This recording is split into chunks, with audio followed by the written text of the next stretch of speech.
Chapter 951, Where is her poo? ###. If one word could come to Ether's mind right now, it was aquarium. In his previous life, he had visited one.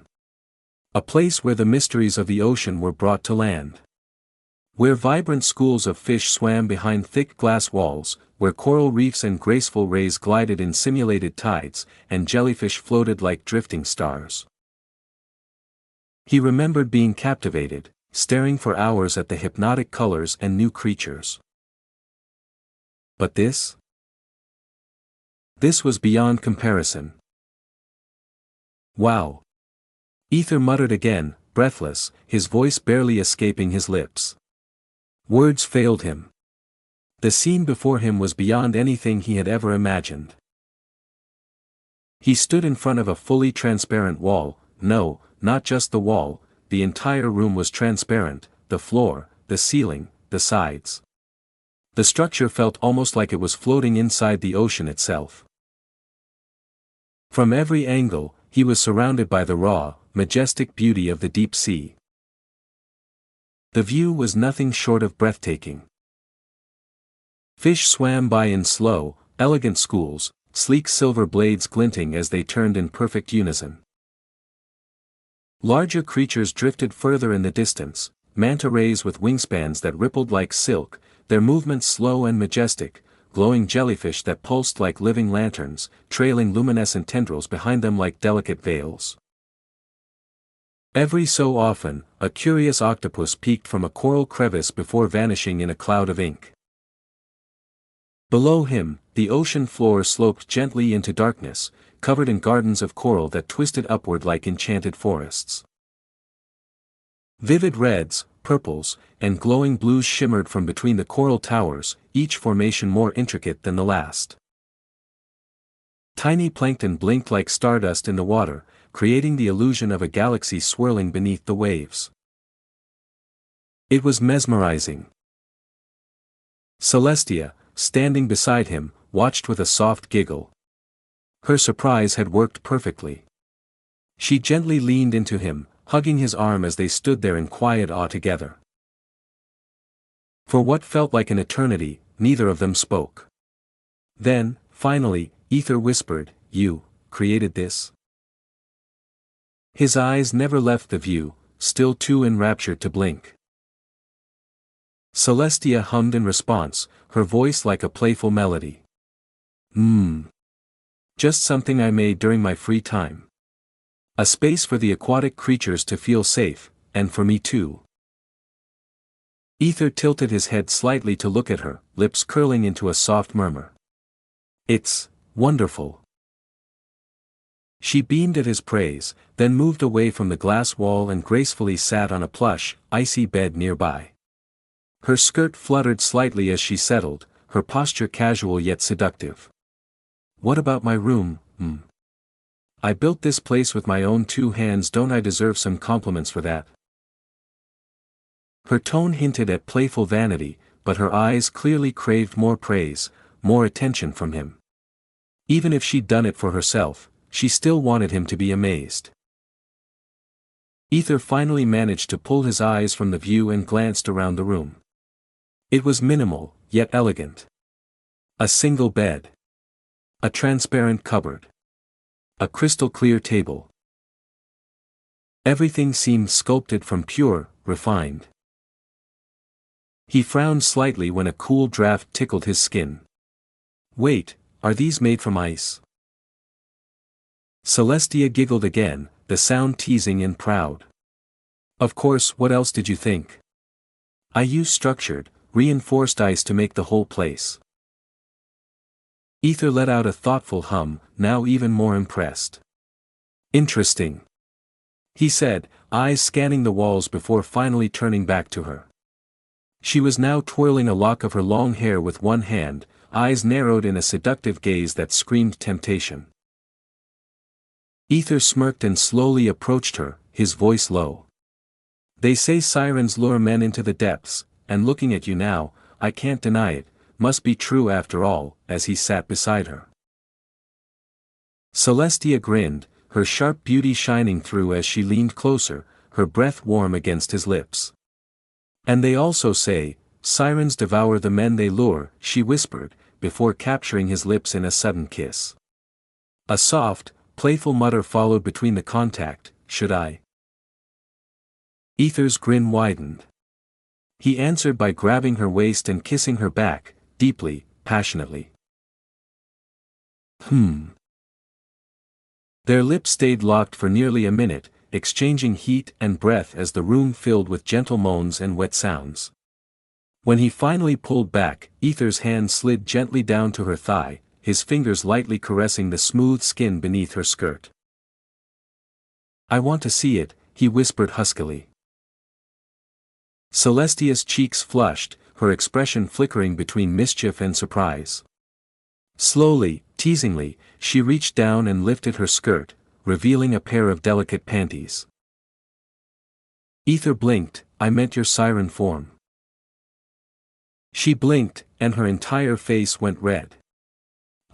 She squeaked and immediately fell back onto the bed, hiding her face behind her hands, her legs curling in embarrassment. "Why, you could have said it more clearly." Ether chuckled, eyes still trailing down her body with appreciation. "Well, I don't mind this either." His fingers gently moved toward the edge of her panties again, but just as they were about to slip beneath. "Nope," she chimed, halting his wrist with a smug smile. He had lost his chance, she wasn't going to give in that easily. Ether let out a defeated laugh and fell back beside her, lying on the bed. His eyes stared up at the transparent ceiling above. It was like staring up at an ocean sky. Fish passed overhead, shadows dancing along their bodies. Light filtered through in dreamy waves. "This place, it's really something," Ether muttered, voice softer now. There was peace here. A strange, calming sensation wrapped around him like a warm blanket. For the first time in a while, he didn't feel like he needed to worry about anything. Not battles. Not seduction. Just this moment. He turned his head to find Celestia already looking at him. How are you able to change into a siren?" he asked. "I asked Sandra, and she said she couldn't take that form." Celestia shrugged with a teasing tilt of her head. "Not sure, maybe I'm from a different race or, it might be a bloodline thing," she said, her voice trailing with uncertainty. "Even I don't fully understand it." Ether hummed thoughtfully, brow furrowed. Maybe it's because Celestia was Mother's creation, he wondered. Anyway. He moved closer, his voice laced with curiosity and a hint of playful need. "Come on. I need to see it. Please." He was almost begging, his tone dropping lower, more eager. Celestia let out a slow breath and glanced away, then said seriously, "Are you sure? You won't find it disgusting, right? I mean, You are my love," Ether cut her off, voice steady and sincere. "No matter what you look like, no matter what form you're in. I'll still love you. Always." Celestia stared deep into his eyes. Her breath hitched. She blushed and whispered, "Turn your face." As if embarrassed to reveal herself in front of him, her fingers curling against her thigh. Ether gently shook his head. "No. Please. I want to see you. All of you." Celestia bit her lip hard, hesitating. Sigh. "Ether. I will, but not right now. I can't. Not yet. Please understand." Disappointment flickered across Ether's face, but he nodded and turned away, giving her space. SSSSLLLGGGG. A deep, liquid shift echoed behind him, water trickled, swirled sound echoed. Now. He turned. And saw her. Her siren form lay before him. Ether's eyes widened as he stepped forward, his fingers reaching out on instinct. He barely grazed her skin. So soft, he whispered. Like water wrapped in warmth. He trailed his fingers along her neck to her gills. She gasped. That's sensitive, she moaned softly, her voice quivering with a shiver that danced along her spine. He hummed with curiosity and ran his hand across the rippling texture of her shimmering scales. They felt like delicate chainmail, strong, seductive, and cold to the touch. He explored her body inch by inch. Then he blinked, confused. Where is your pussy? He asked it plainly, the most important question of the hour. Celestia stared at him flatly. Don't tell me, that's the real reason you wanted to see me transform? Ether only smirked and gave her a wink. Celestia's cheeks flushed scarlet. She bit her lip again, shaking her head. I can't believe this man, gods, he's serious, she thought, groaning inwardly, but grinned suddenly. It's hidden, she said finally, voice low and sultry. Behind my scales, if you want it, you'll have to search through them. Ether blinked, then looked down at her glistening tail. Her entire lower body was wrapped in tight, glimmering scales. Thousands of them. I will, he said with a proud, determined look. Celestia blinked, taken aback by the intensity in his eyes. What's wrong with my man? She thought, half amused, half aroused. She let out a little laugh, shaking her head. The time passed almost night and still. You're still looking for it? Celestia asked, nearly breaking into a laugh as she watched him comb through her scales. Ether's lips twitched, fingers twitching with mild frustration. He had been searching for gods know how long. Give me a few more minutes. I'll find it. Definitely. That's what you said a few hours ago, she said, teasing, enjoying the view of his struggle more than she probably should. Her eyes suddenly flicked toward the ocean, her face shifting. It's time, Celestia said, her tone shifting to something serious, urgent. Huh? Ether blinked, turning around to look at the vast ocean. Empty. Still. Every fish had seemingly returned to their home to rest. Let's go, Ether. It's time for the main event. Chapter 952, Ether. Will you? Where are we going? Ether asked telepathically, curiosity lacing his voice as Celestia led him through the shifting waters toward the secluded land she had created for the aquatic species. The place was completely deserted, silent and still, and yet, she kept dragging him forward. It felt a little pointless.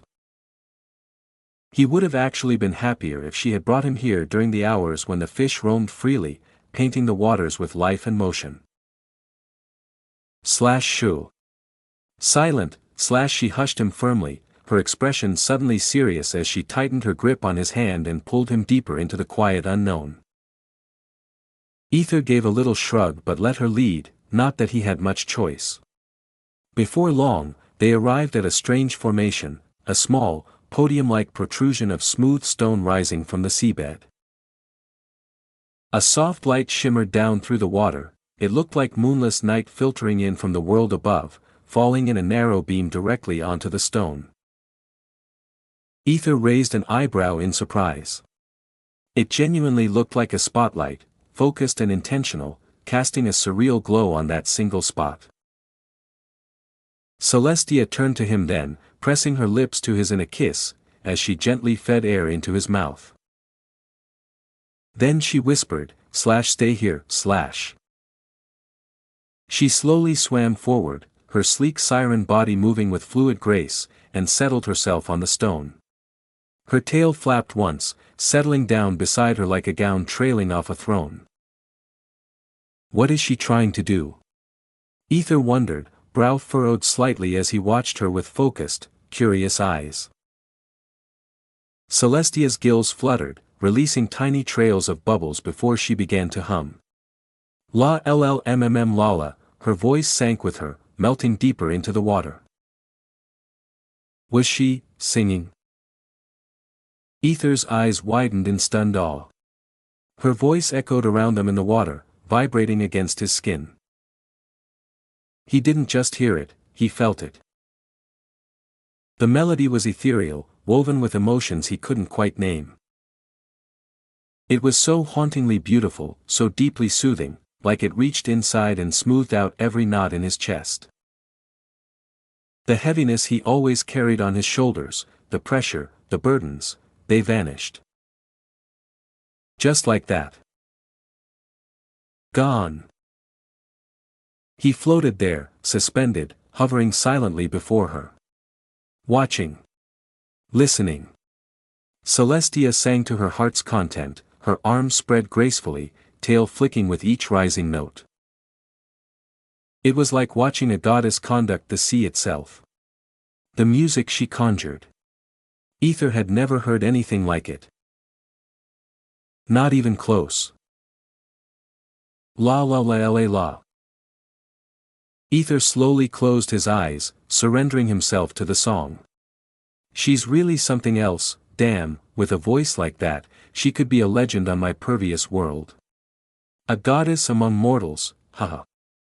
Maybe I should talk to her about that. Yeah.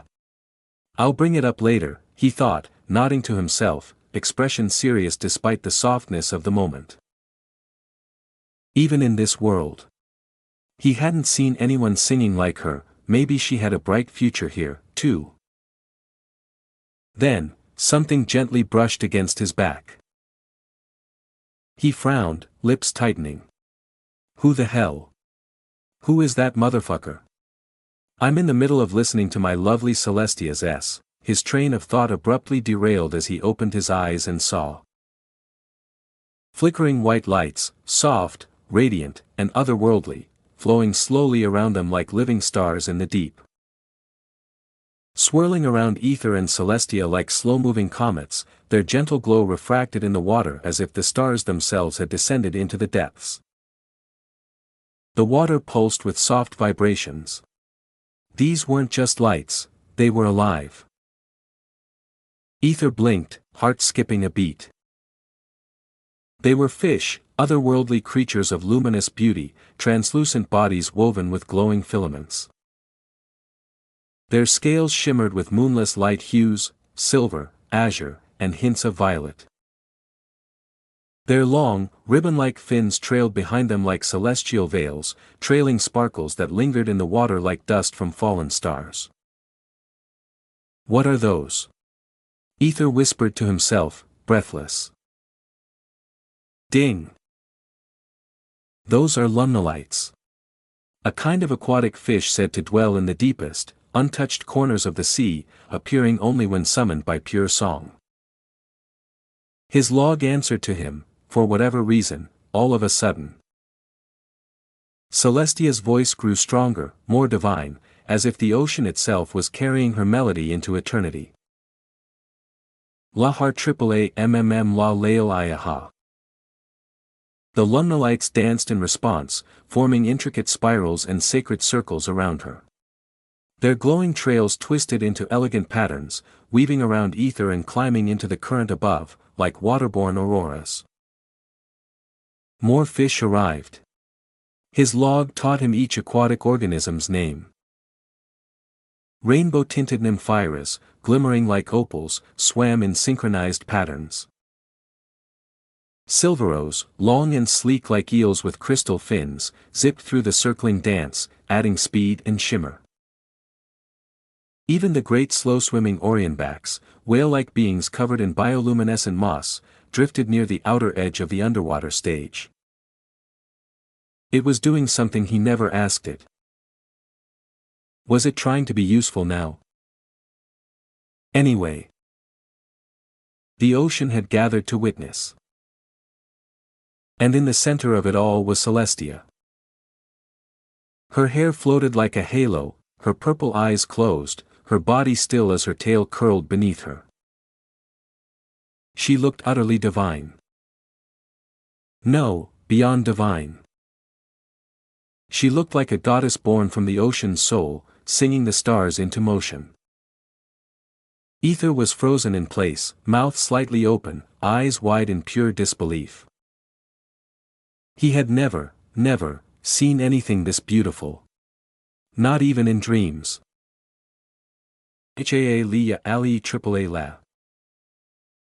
Then, her song softened. The final note echoed like a breeze brushing against the skin of the world. The water stilled. The lumnolights halted in mid-swirl, hovering with their lights dimmed to a warm pulse, like a heartbeat. Celestia slowly opened her eyes.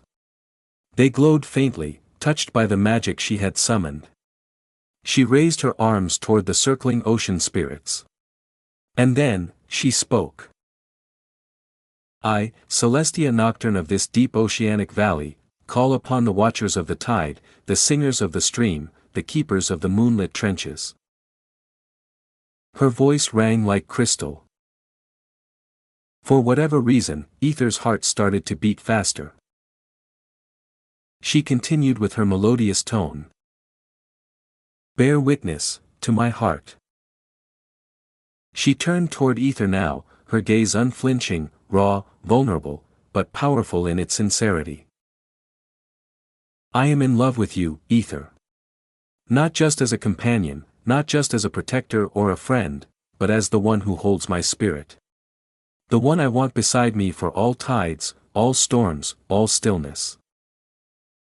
A shimmer passed over her body, silver fractals flowing across her skin like ceremonial markings.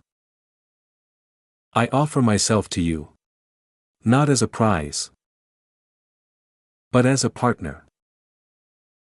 A queen, to her chosen king. The fish around them trembled, their lights flaring brighter in response. By the ancient rites of water and song. She extended her hand toward him, palm up, open and.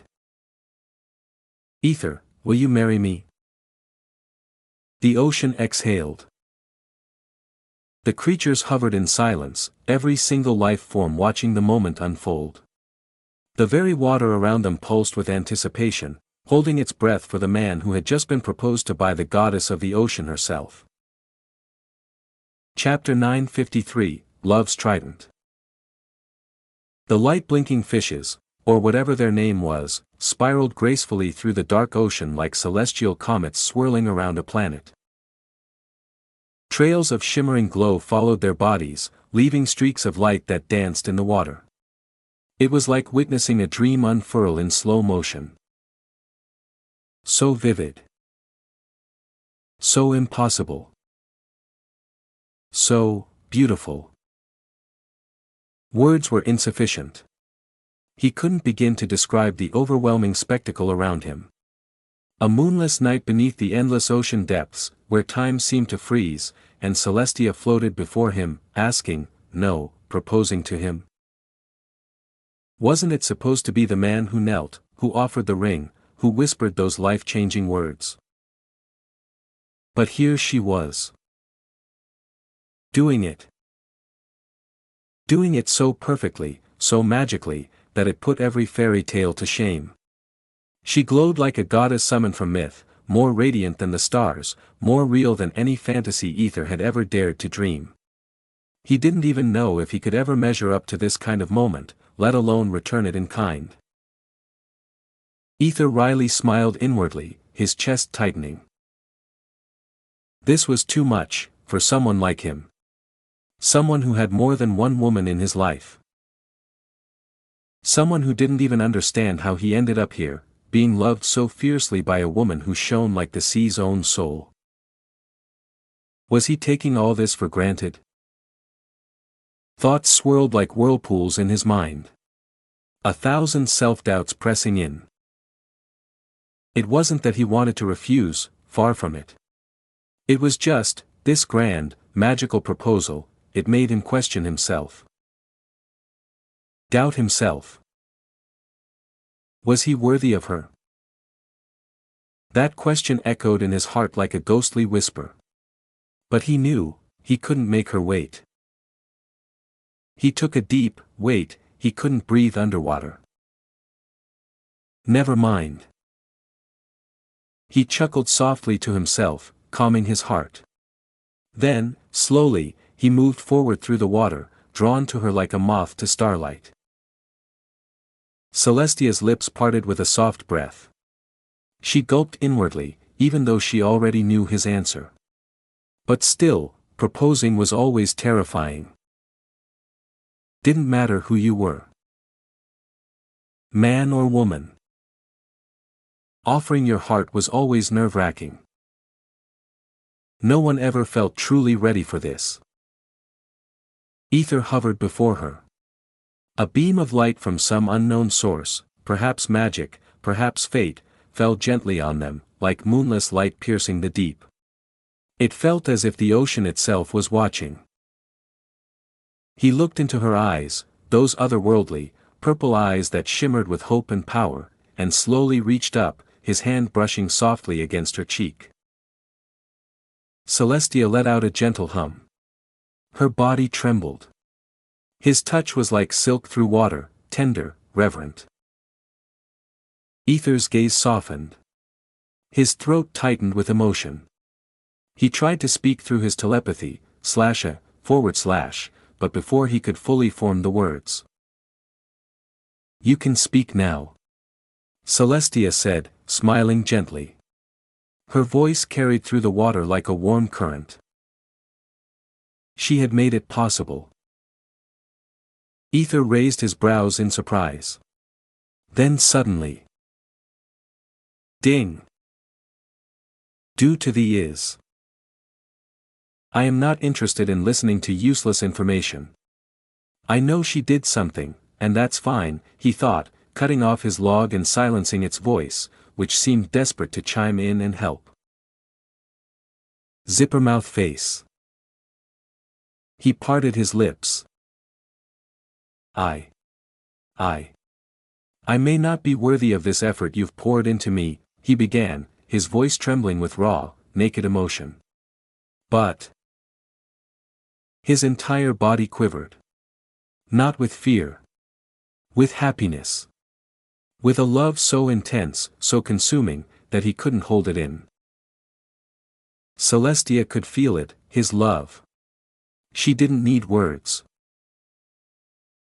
Ether, he whispered, I shall become someone worthy of this woman. Of you. My beautiful, fierce, ethereal woman, Celestia Nocturne. Yes. I love you. And I would be honored to marry you. His voice cracked. But his eyes never wavered from hers. Drip. Even though she knew it, had always known it, the sound of those words unraveled something deep inside her. A single tear slipped from her eye. It wasn't for show. It wasn't dramatic. It was real. This wasn't a false one or acting, it was just her own emotions, that even she herself was surprised, why she couldn't understand how her body worked, neither had she ever cared. But now, that single tear, was really worth it. Ether smiled. Softly. Tenderly. He reached up and touched that tear. Even under the sea, the droplet looked different. It didn't dissolve. It shimmered like a gemstone. Wait. A pearl? Ether blinked, startled. The tear had transformed, or had it always been, into a small, luminous pearl. Before he could think more. Leia. Celestia hummed again, but this time louder, deeper, filled with magic. Her song made the very water vibrate. Instantly, the glowing fishes responded. Dozens, then hundreds of shimmering sea creatures swam into view, brightening like living stars. They pulsed with light, moving in mesmerizing patterns as if performing a sacred dance around the couple. Ether squinted, the brilliance nearly overwhelming. It was like being surrounded by the sun itself. He swiftly slipped the pearl into his storage before it could drift away into the vast ocean. And then the light dimmed, gently fading. What remained in front of them was a crescent moon, small and glowing, hovering in the water like a divine relic. Ether reached for it. His fingers trembled with hesitation. "Go on, my king," Celestia whispered, her tone warm and reverent. Ether blinked, then slowly extended his hand. He touched the moon. Ding! New title acquired, the Soul Siren's chosen king. Ding! Congratulations on completing the hidden mission, Seduce Celestia Nocturne. Ding! Reward, 200,000 affection points. Ding! Reward, skill, Love's Trident. Skill, Love's Trident. Effect, this skill allows the user to breathe freely underwater and move with natural grace and speed, as if they were born in the sea. Their body adapts automatically to water pressure and currents, enabling seamless travel in both shallow and deep waters. Additional benefits, while this skill is active, the user gains enhanced agility and fluid movement underwater, reducing resistance and increasing swim speed by 50%. Aquatic creatures, including fish and ocean beasts, are naturally drawn to the user, displaying affection or curiosity rather than hostility. Some may even come to the user's aid when in danger. Limitations: the user's underwater advantages do not apply on land. Hostile or corrupted sea creatures, e.g., cursed, undead, or mind-controlled beings, are not affected by this skill. The skill does not grant control over ocean creatures, only peaceful coexistence and potential assistance. Ether blinked in surprise. Seduction. How is that possible, he thought, after all, she never gave affection points before, but now. Ding! Exclamation mark notice, in order to know the answer, you need to reach level 100. Ether hummed softly before he hesitantly breathed in the water. Inhale. His eyes widened as he instinctively touched his neck, half expecting to feel gills or some strange appendage. But there was nothing. No fins, no slits, no strange transformation. And yet, he was breathing. Just like that. How, he thought, stunned. Ether. Celestia's voice softly flowed toward him like a tender wave. She was clearly amused, her eyes gleaming with affection as she watched his shocked expression. He flinched slightly at the sound of her voice, then turned toward her. His hand, still trembling from the sensation, clutched the blue, marble-like stone that hovered gently in his palm, shaped like a crescent moon and softly glowing. Celestia gazed at him with a warmth that could melt glaciers. That look, so intimate, so full of silent promises, made Ether forget the world around them. He floated forward, instinctively closing the distance between them, drawn to her like gravity itself had rewritten the rules of the ocean. Without a word, he leaned in and brushed his lips against hers. A soft, melodic hum echoed across the depths, like a bell being rung in an underwater temple. The fish circling them shimmered with joy, their scales flickering with brilliant colors, turquoise, gold, violet, even shades he couldn't name. They drew in closer, spiraling around the couple like they were witnessing a sacred union, their bioluminescence pulsing in rhythmic celebration. Ether slowly pulled back, his lips parting, and rested his forehead against hers. "They call you heartless," he murmured, voice low and trembling with emotion. "And yet here you are, making my heart go insane, woman," he added, gently pinching her lower lip with teasing fingers. Celestia let out a soft giggle, her cheeks flushed faintly as she whispered, well, you're the one who made the heartless me feel again. To become this.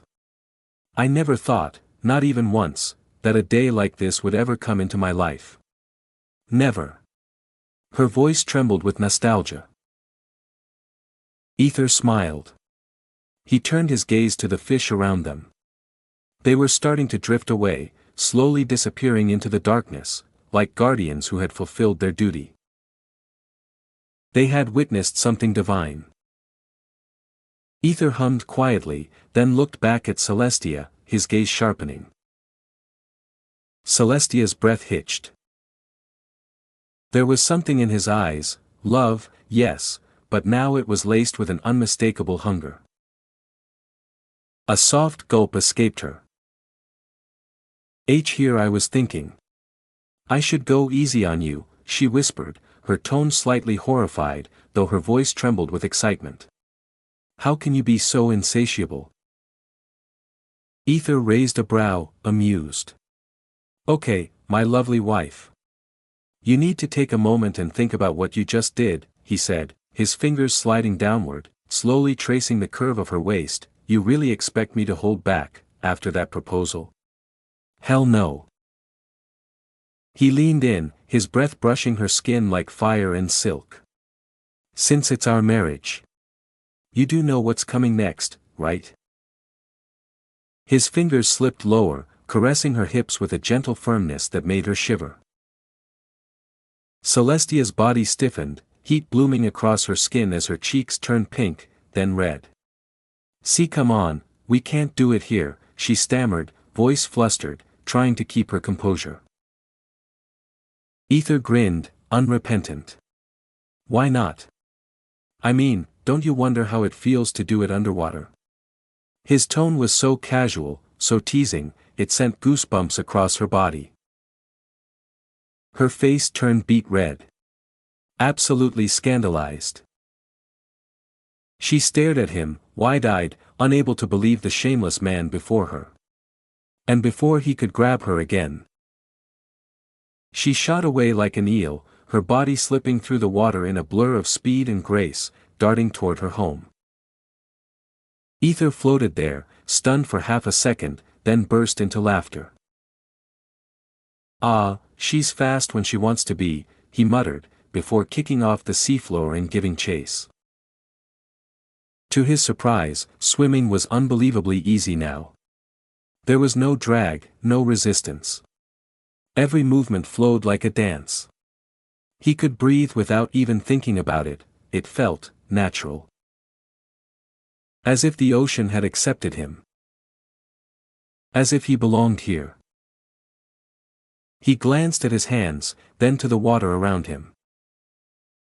That's certainly a useful skill, he whispered with a smirk, eyes gleaming as he pushed forward after his bride. Chapter 954, I could lick this all night.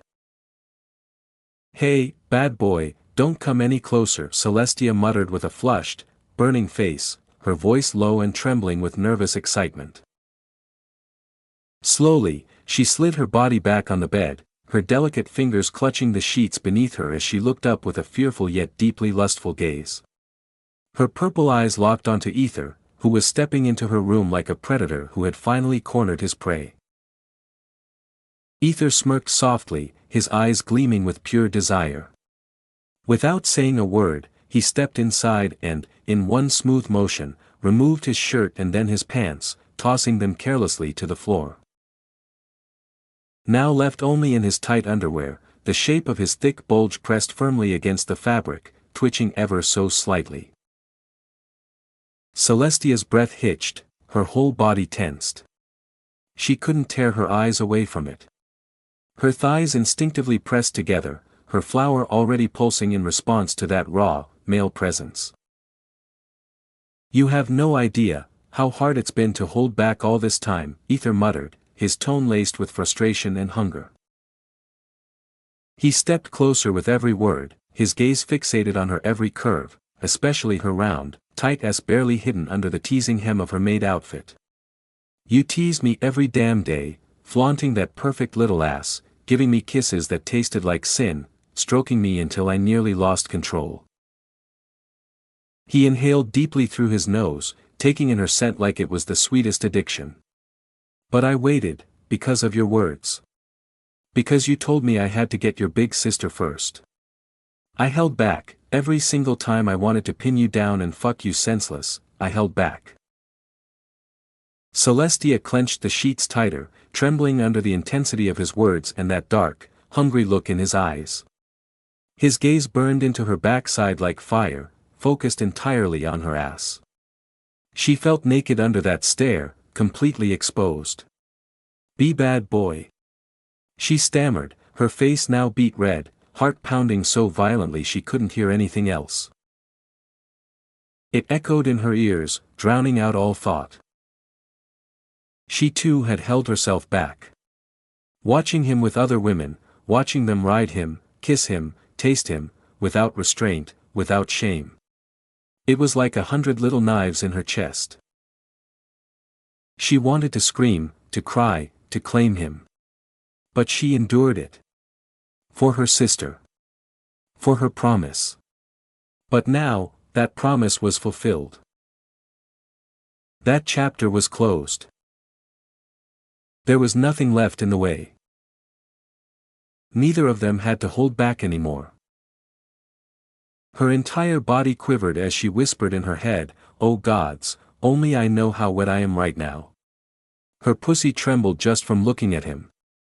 Just his presence made her leak, made her ache. She prayed he wouldn't go too far and lick her down there, that sacred, forbidden spot that was already soaked like a waterfall. But deep down, she hoped he would. She needed him to.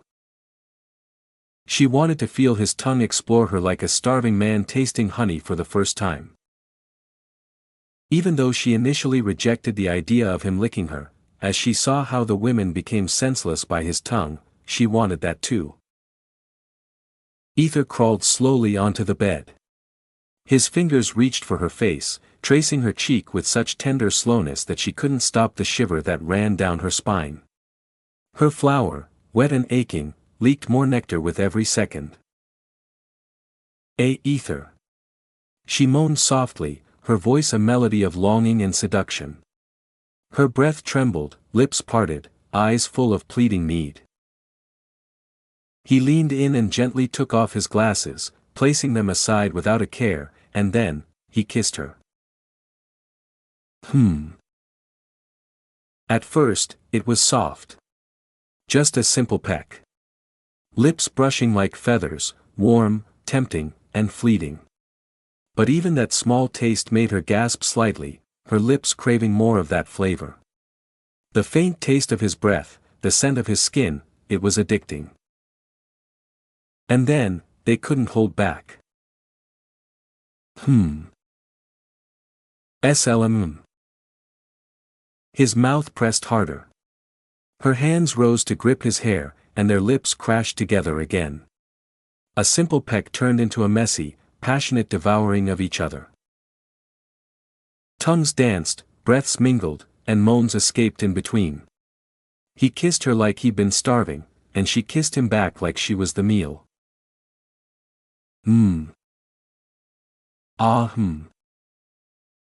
Their lips made sloppy, wet sounds as they consumed each other, her fingers now tangled around his neck, pulling him closer, deeper. Her legs rubbed against his thighs, her body craving skin, contact, everything. Finally happening. Her entire soul felt like it was blooming in that moment. She'd waited so long for this, dreamt about it, craved it, gone insane holding back. Their lips parted with a wet pop, and a long, thin string of silvery saliva stretched between their mouths, glimmering with desire. Someone's hungry, Ether teased, licking his lips slowly as his gaze dropped to her chest. Celestia gasped softly, averting her eyes, her lips quivering with the need for more. Her whole face flushed with embarrassment and longing, especially as she noticed the way Ether's eyes were fixated on her round, soft boobs that pressed up against the tight fabric of her maid dress. Ether's hand slowly slid down from her cheek to the delicate curve of her neck, then traced along the edge of her collarbone, making her shudder beneath him. MMNN. His touch was slow, deliberate, as if he was memorizing her skin inch by inch, savoring every shiver, every reaction. "You don't know how long I've waited to taste all of you," he whispered into her ear, his breath warm and sinful. Celestia whimpered, her body arching slightly toward him. Her maid uniform clung to her curves, tight, tempting, and Ether's fingers hooked under the edge of the neckline. With a gentle but firm tug, the fabric gave way, sliding down her shoulders, exposing the creamy softness beneath. Her breasts spilt out, perfectly round and already flushed with arousal, her nipples hardened and begging for attention. Ether's eyes darkened as he stared at them, then leaned in slowly, dragging his tongue up the swell of one breast before circling her nipple. "Ahan," she cried out, her fingers flying up to clutch his head as he sucked on her tip. His tongue lapped at her sensitive bud before he gently tugged it between his lips, suckling deeply. "Ah ji gen tmmm li." She moaned again, louder this time, her thighs rubbing together desperately. Her pussy was dripping, leaking onto the sheets now. The heat between her legs was unbearable, each lick on her breast sending shockwaves straight down to her soaked core. "You taste like heaven, sweet and soft," Ether murmured against her skin, moving to the other breast and giving it the same worship. His tongue swirled around her nipple in slow, deliberate motions, savoring the taste of her skin before biting gently, just enough to make her hips buck up from the bed in reflex. "Ha mmm omn ff." He didn't stop. His tongue flicked again, faster now, drawing little whimpers from her lips.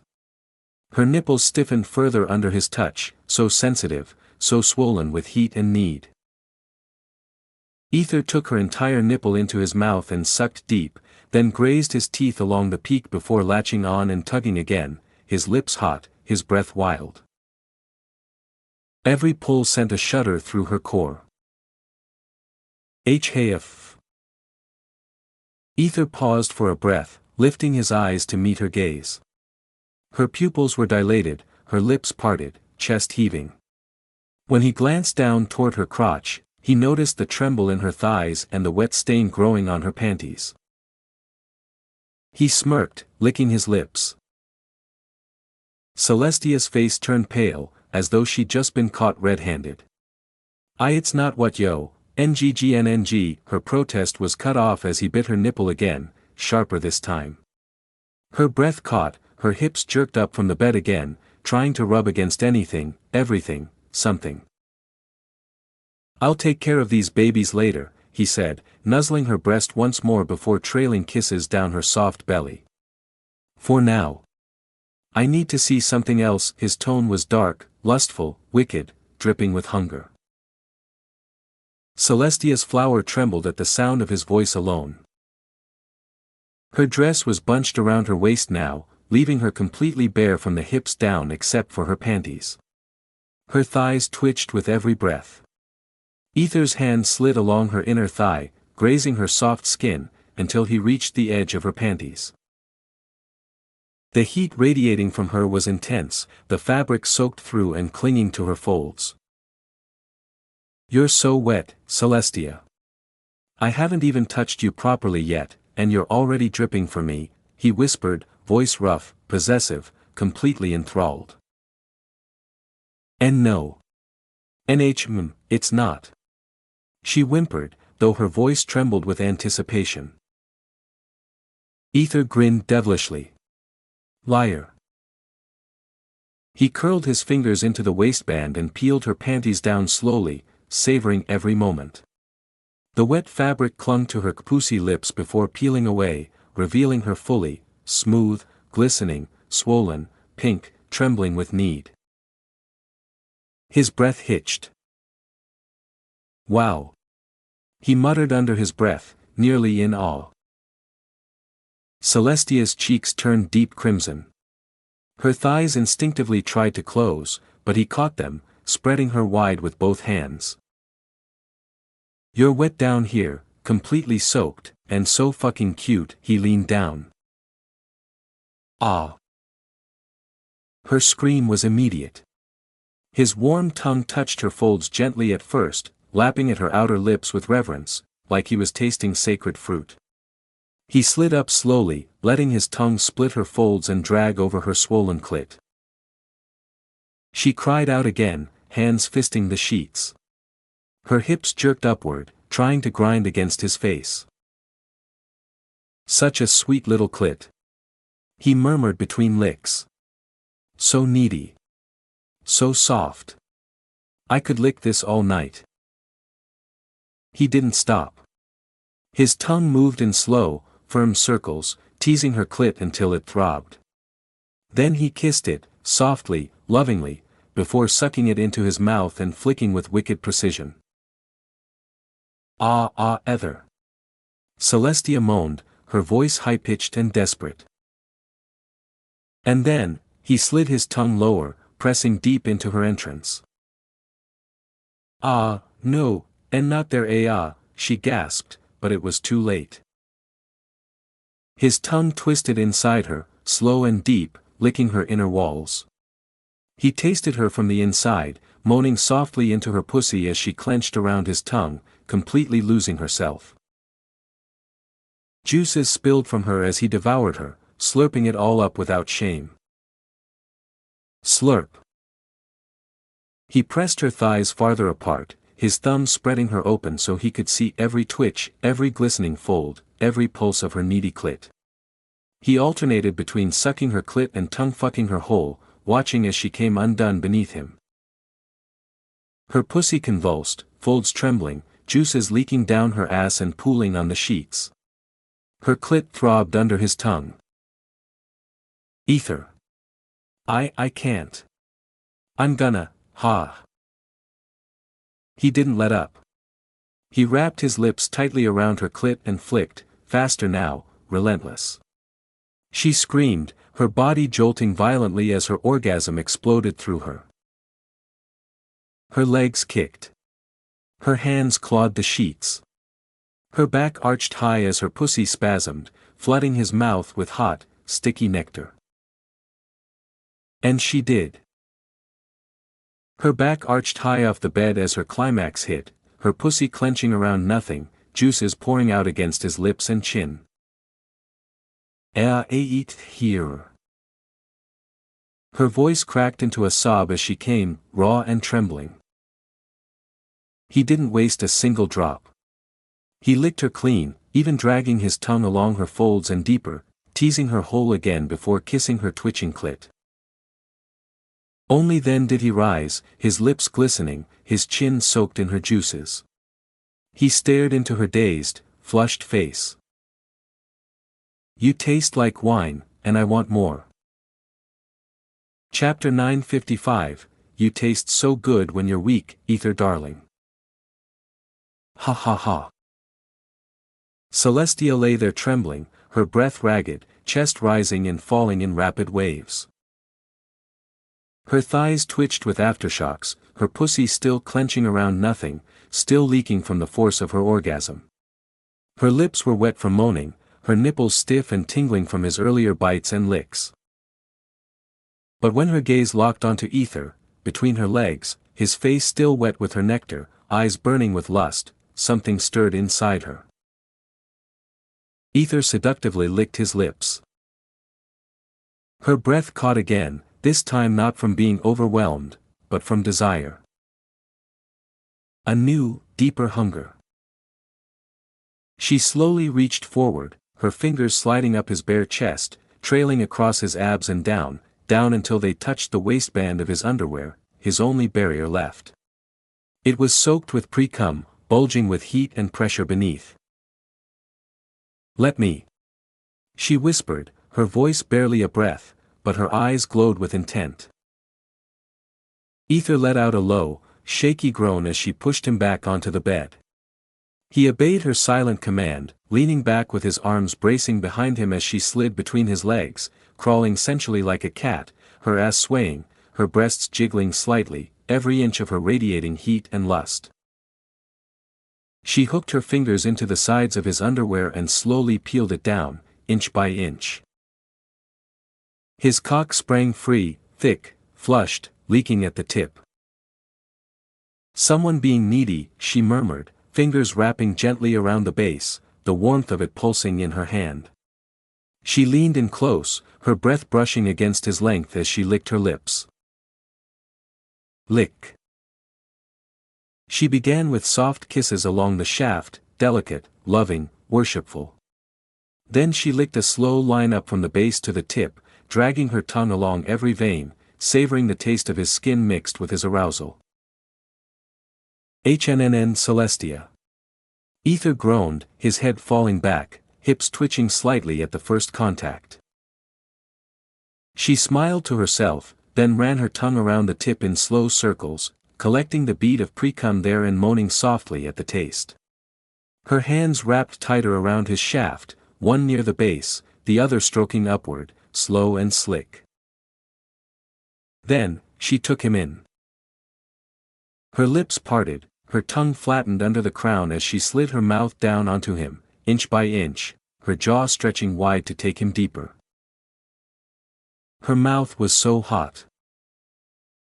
"MMFFF," she moaned as she bobbed her head, sending vibrations down his length. Her hand followed the motion, stroking what she couldn't yet take in fully. Drool began to drip from her lips as she pushed herself deeper, eyes watering from the stretch, but she didn't stop. She wanted it. She wanted him completely. Her tongue swirled around the underside of his cock, lapping up his taste like she was drinking him. She pulled back with a pop, gasping for air, saliva stringing from her lips to the tip. "You're so tasty," she whispered, before leaning down again and licking his balls, gently sucking them into her mouth one by one, stroking his shaft as her eyes met his. Ether stared down at her with an amused expression, her eyes itched with lust, as if she was verging on blasting everything out. She smiled, then went back down on him, this time taking him deeper, her throat relaxing as she pushed down until her nose was nearly buried against his pelvis. MMHFFF.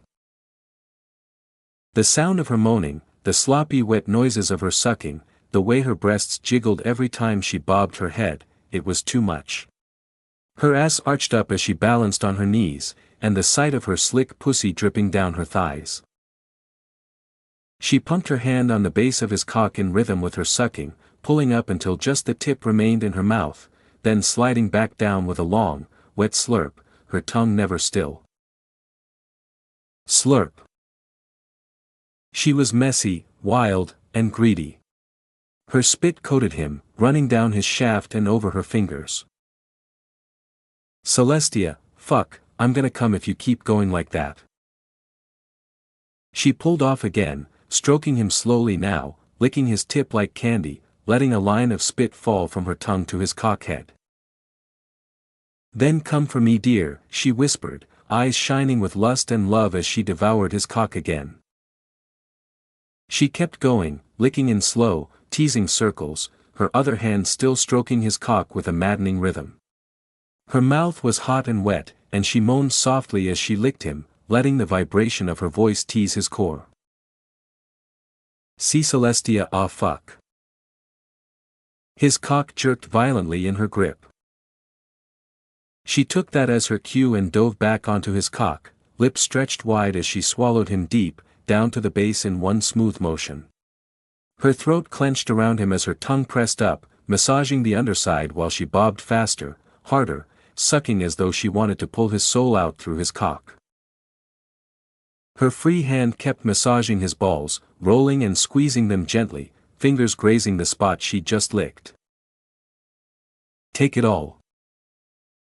His moans turned into strangled gasps as the first wave hit, his cum spurting hard into her mouth, thick and hot. She moaned around his cock, her throat swallowing greedily, not letting a single drop escape. But she didn't stop. Even with his cock twitching from the intensity, still pulsing from his climax, she kept her lips wrapped around him, tongue working him gently at first, then with deliberate, teasing flicks. She moaned again, her voice vibrating against his oversensitive skin, causing Ether's entire body to shudder. NNNHH Celestia no fuck t too much. He tried to move, his hips twitching involuntarily, but she placed both hands firmly on his thighs, pinning him down. Her eyes met his, gleaming with heat and mischief. The moment was hers now, and she wasn't letting go. He had just come, he knew he should be spent, but she was still sucking him, still drawing pleasure out of him, like she craved more, like she wasn't satisfied until he was completely undone. See Celestia. He groaned, voice raw. She slowly pulled back, her tongue gliding along the underside of his shaft, tracing the vein delicately, leaving it slick and glistening. She kissed the tip sweetly, as if in apology, then dragged her tongue around it again in a slow, sensual swirl. And then another pulse. Another shot. Another helpless cry from his lips as she caught the second wave right on her tongue, unexpected, weaker than before, but still there. Her lips never left him. She sucked again, slower this time, milking the aftershock, kissing his tip as his body trembled with overstimulation. And then another pulse. Another shot. His head fell back. He was panting, dazed, completely at her mercy. Finally, she pulled away, licking her lips with a satisfied hum, her fingers gently stroking his thigh as he lay there, breathless and stunned. "You taste so good when you're weak," she whispered, voice low and sinful, brushing her fingers along his stomach. "Still think I'm the innocent little sister?" Ether panted heavily, he just came 3 times in matter of second, damn her, she must have secretly watching everything to get on me, he thought with defeated tone.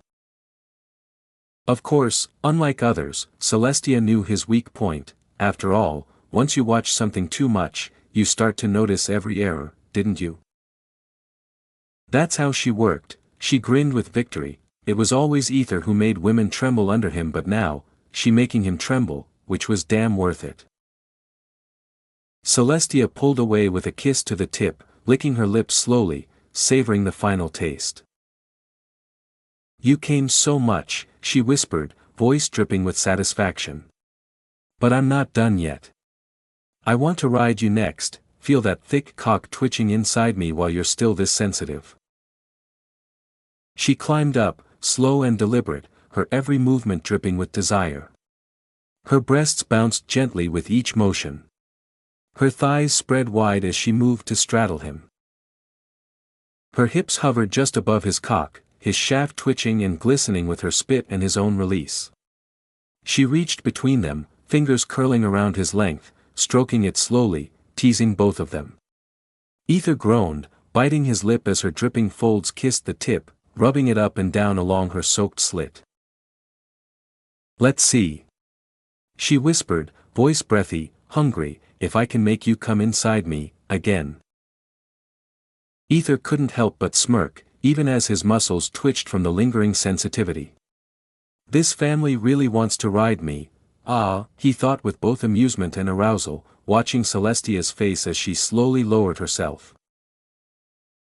The moment her pussy lips parted around his head, both of them gasped, her walls twitching, clenching instinctively as she took him in inch by inch. Her thighs trembled as his length stretched her, slowly filling her up again despite the lingering slickness from before. "Ah! Ether," she moaned, head tipping back, voice melting in pleasure. She wasn't rushing. She wanted to feel every inch of him again. Ether held her hips firmly, guiding her inch by inch. Suddenly he felt a resistance, her walls tightened around him. "Easy there," Ether whispered softly before leaning up and kissed her lips as he guided her as slowly calming her down. Then, the resistance broke. A sharp gasp escaped her lips. She winced, tears pooling slightly in her eyes as his cock slid past her virgin barrier. A faint trail of blood mixed with her dripping arousal streaked down his shaft. Crack. Something cracked inside her, other than her hymen, of course. Ether stilled, gripping her hips tighter, letting her adjust. "You okay?" he murmured, voice laced with both desire and concern. She nodded slowly, biting her lip. "It hurts, but I want it. I want you inside me." Her voice trembled with both pain and need. She lowered herself fully, taking him deeper into her virgin heat. Her pussy was impossibly tight, clenching him like a vice, her breath hitched with every inch she took. "You're so big, inside me, stretching me so much," she whimpered, rocking her hips slowly. Her pussy spasmed, adjusting around his thickness, the sting of her first time slowly melting into a new kind of heat. She began to move, cautiously at first, grinding slowly, allowing her folds to massage and fold around his base. Ether reached up, gripping her ass with both hands, guiding her rhythm, helping her ride him. Ah. Chapter 956, he was just getting started. R. Her breath hitched as she rocked her hips, slowly grinding against him, letting her slick folds rub around the base of his cock with each motion. Her fingers dug into his chest for balance, her thighs quivering with a mix of pain and growing pleasure. "Ah yes." She moaned, her voice laced with trembling delight. Her body gradually adapted, the sting fading beneath the warmth blooming from deep within. Her hips began to move more freely now, her tight pussy welcoming him deeper, smoother, wetter. Ether groaned beneath her, hands roaming up her waist, caressing her trembling curves as he met her eyes. "You're doing so good, Celestia," he whispered, breathless. "Am." She bit her lip and began to ride him slowly, carefully bouncing on his cock, the pressure inside her intensifying with each rise and fall. Her breast swayed with every motion, nipples flushed and sensitive as the pain turned to pure pleasure, raw and consuming. Her moans grew louder. The squelch of her wetness echoed through the room with every bounce, each grind making Ether twitch beneath her. His cock pulsed, still oversensitive from her earlier assault, but she didn't relent. "You're still hard inside me," she whispered, her voice dripping with wonder and lust. "Even after all that, still so thick, so full, ngh." She leaned forward, her hands bracing beside his head, her body pressing against his, her nipples brushing his chest. "I love it, ah, I love feeling you like this." Ether wrapped his arms around her, kissing her neck, his breath hot against her skin. "Fuck, Celestia, you're so tight, every time you move, I feel like I'm gonna explode again." She giggled breathlessly, then moaned louder as she rolled her hips in slow, deep circles. Her clit rubbed against his pelvis, sending sparks of ecstasy through her body. "I'm gonna make you come inside me," she breathed, kissing the corner of his lips. "I want it all, deep, hot, filling me until I can't take it anymore." Her pace quickened. The bed creaked beneath them, her wet folds slapping against his skin, his cock buried deep in her tight, spasming flower. She bounced harder now, riding through her own pleasure with fierce determination. "Ah ether ha hi jhn." Her moans turned needy, her body trembling. Ether gritted his teeth, gripping her ass tightly as he thrust up into her in rhythm, matching her bouncing, feeling the way her slick walls fluttered around his cock. "You're gonna make me come again," he growled. "Do it," she gasped. "Come inside me, Ether. Fill me, mark me, make me yours." With a deep, guttural groan, Ether thrust up hard, burying himself fully inside her as his cock pulsed and erupted, thick jets of cum spilling deep into her womb. Crack. Ha. Celestia screamed out, her pussy clamping down hard around him as her orgasm exploded through her. Her whole body arched and convulsed, a gush of warm nectar squirting out across Ether's abdomen, dripping down his abs and pooling in the grooves of his taut stomach. She panted like a beast in heat, her body shivering, her mind completely blank, gone, overloaded.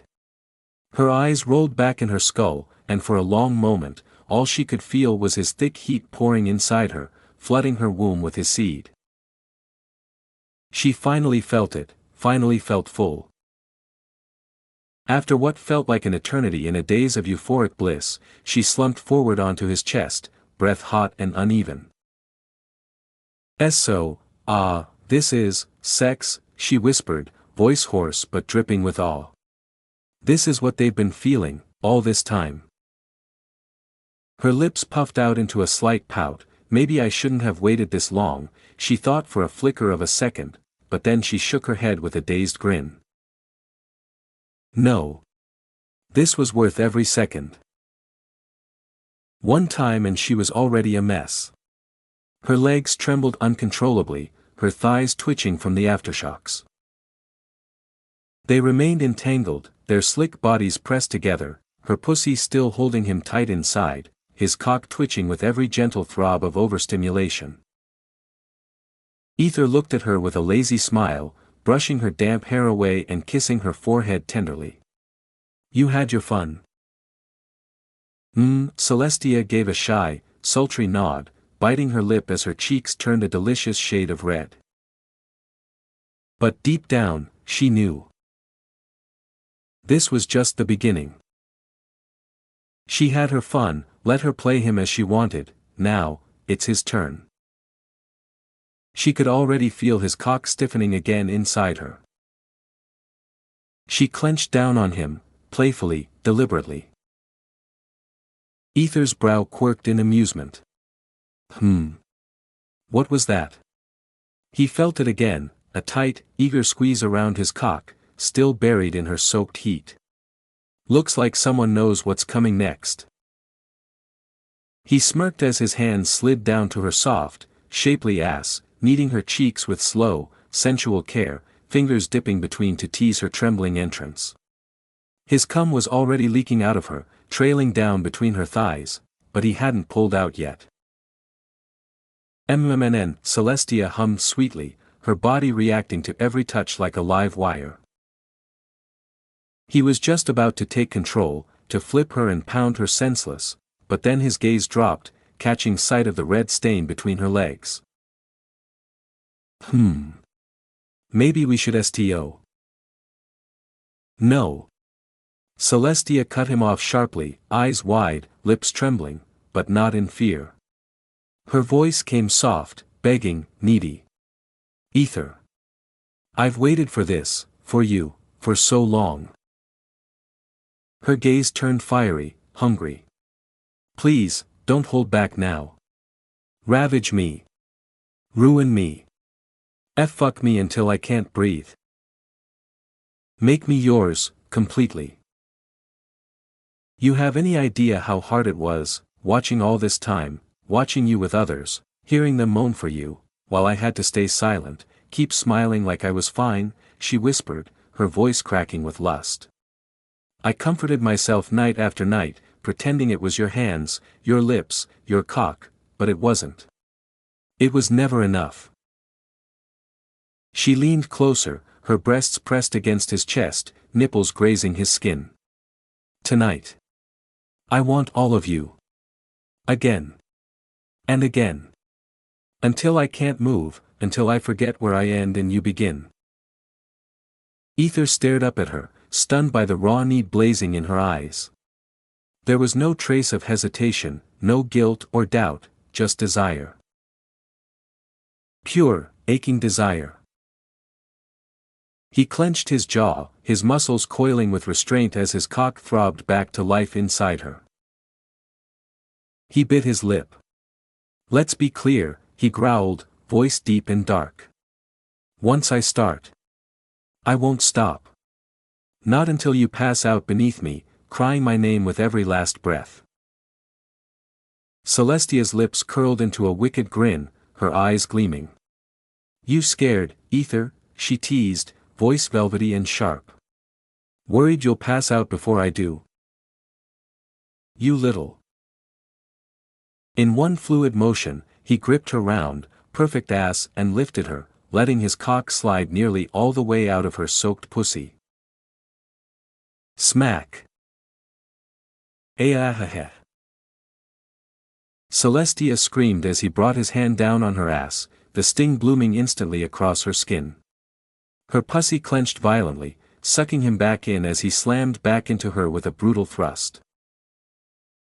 Her back arched. Her nails dug into his chest. Her voice cracked into a high, helpless moan.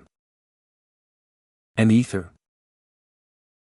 He was just getting started. Chapter 957, The Truth, or the Ass, which one do you want? In the depths of the ocean, far from anyone's reach. The silent ocean, where even the fishes were sleeping restfully, echoed with a single sound, a moan that danced through the dark water like a haunting melody. Ah! There were two naked figures inside a room sculpted entirely from transparent ice. Inside that frozen chamber, the echoes of passion filled the stillness, moans bouncing from the walls, born of two people consumed by pure, unrelenting lust. Ether. Celestia moaned breathlessly, her face flushed a deep crimson as her pussy was relentlessly pounded by Ether's cock. He moved like a beast, no longer holding anything back, fucking her with raw, feverish hunger. He had been doing it for almost 6 hours non-stop. Celestia lay on the bed, her body trembling beneath him as Ether loomed over her, spreading her legs wide and plunging into her again and again. He kissed her deeply, his mouth crashing into hers with the same desperation as his hips, tongue invading her just as eagerly as his cock claimed her from below. Aya. Her moans echoed louder in the ice chamber, laced with breathless desperation, as her thighs trembled from the overwhelming rhythm of Ether's cock plunging into her soaked, clenching pussy. Ether. Deeper. Celestia's voice cracked into the cold silence, her arms wrapped tightly around his back, nails raking down his skin as her hips rocked up to meet his every thrust. Her body jolted beneath him with each deep, wet stroke, his cock hitting the perfect spot inside her over and over, her pussy spasming greedily around him like it never wanted to let go. Ether's hands slid up her sides, large and possessive, cupping the soft weight of her breasts, squeezing them firmly, making her gasp and writhe. Good, he growled against her mouth, his breath hot, lips brushing hers before crashing into another deep, needy kiss. He devoured her moans, tongue sliding into her mouth as his fingers rolled her nipples between his thumbs, pinching them just enough to make her hips jerk and her toes curl. She whimpered into his kiss, her back arching as waves of heat surged through her chest from the teasing pressure on her nipples. Ether, it's too much. I'm getting close again. He lowered his mouth to her breasts, dragging his tongue across one peaked nipple before sealing his lips around it. He sucked hungrily, his other hand kneading her other breast, thumb flicking her nipple until she was gasping and shaking underneath him. Her pussy clenched tight around him, fluttering wildly, and her moans broke into high-pitched whines. Month. Her entire body locked up as the climax ripped through her like lightning. Her pussy gushed, squirting around his cock, Ether's lips crashed on her lips, letting her only muffled moans, her legs clamped tightly around his waist, locking him in place as he emptied his hot, thick seeds deep into her overflowing womb. Ether groaned with a low, drawn-out growl as his cock twitched inside her, pumping out every last drop of his cum. He panted heavily, his chest rising and falling as he shifted to the side, collapsing onto the bed. Without a second thought, he pulled Celestia on top of him, keeping her close and warm against his body. Celestia, Her face flushed red and her breath shallow, giggled between gasps and softly panted, that was, so good, ha! She leaned in and planted a soft, lingering kiss on his lips before resting her head gently on his chest, her hair spilling over his skin like silk. Ether hummed in contentment, his hand lazily stroking down her back as he looked up at the vast, star-studded ocean sky through the ceiling. "Isn't that beautiful?" he muttered, his voice low and mellow. Celestia hummed in response, her eyes half closed. She didn't need to lift her head, she knew exactly what he meant. Ether kissed her forehead with a gentle press of his lips, then reached out and picked up the crescent moon-shaped blue marble stone he had received from her. He turned it over in his fingers, watching it glint in the dim light. "What is this, exactly?" he asked curiously. Celestia barely opened her eyes, a faint smile dancing on her lips. "It was given by my father. A royal heritage passed down to the next ruler. He gave it to me when I was still a little girl," she whispered softly. Ether blinked, surprised, turning his gaze to her again. Celestia, already knowing the look on his face, smiled knowingly. "Even if my father was a jerk, a cold, heartless man who ignored his other child, he was still a good ruler. He told me I should give this heritage to the one I chose as my spouse." "Good ruler, huh?" Ether muttered, his voice distant, thoughtful. A moment of silence passed before he shook away whatever thoughts were creeping in. "Is it some kind of artifact? I mean, it was glowing, and pulsing with light, right?" he asked again, his curiosity deepening. Celestia shrugged lightly, still sprawled against his chest. "I don't really know. He told me that when I find my beloved, truly find them, it will glow, and maybe even make the impossible come true, or something like that. And if it doesn't, I'm supposed to pass it down to my children. Tell them what he told me, carry it forward." "That's what he said," she added with a tired, slightly amused tone. Ether frowned slightly, staring deeper into the stone, blue marble, half-moon-shaped, like. His brows furrowed suddenly. "Wait a second. Ether's eyes widened as realization struck him like lightning. He remembered, there had been a missing piece in the throne. A small semicircle carved out on its back, just the right size for something.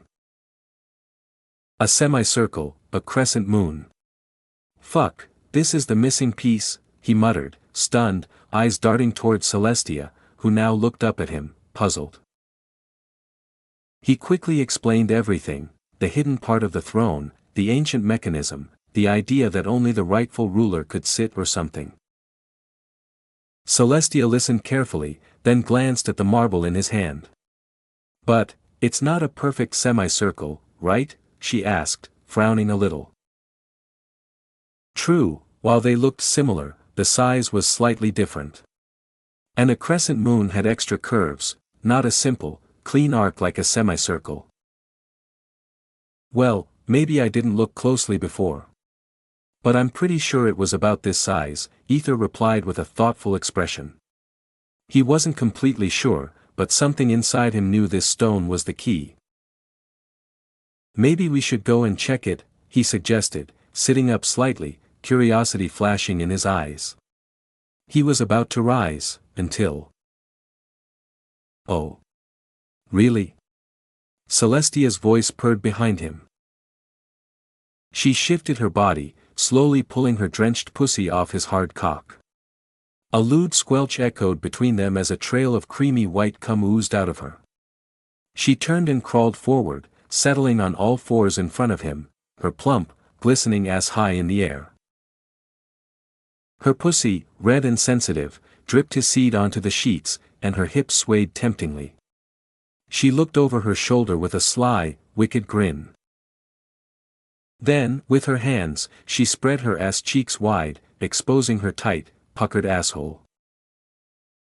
"I prepared here too, you know," she whispered hotly, her voice dripping with seductive playfulness.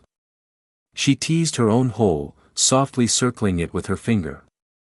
It's clean, stretched, and begging for your hot cock," she moaned, wiggling her round, juicy ass invitingly. Ether blinked. His eyes darted to the crescent moon marble in his hand.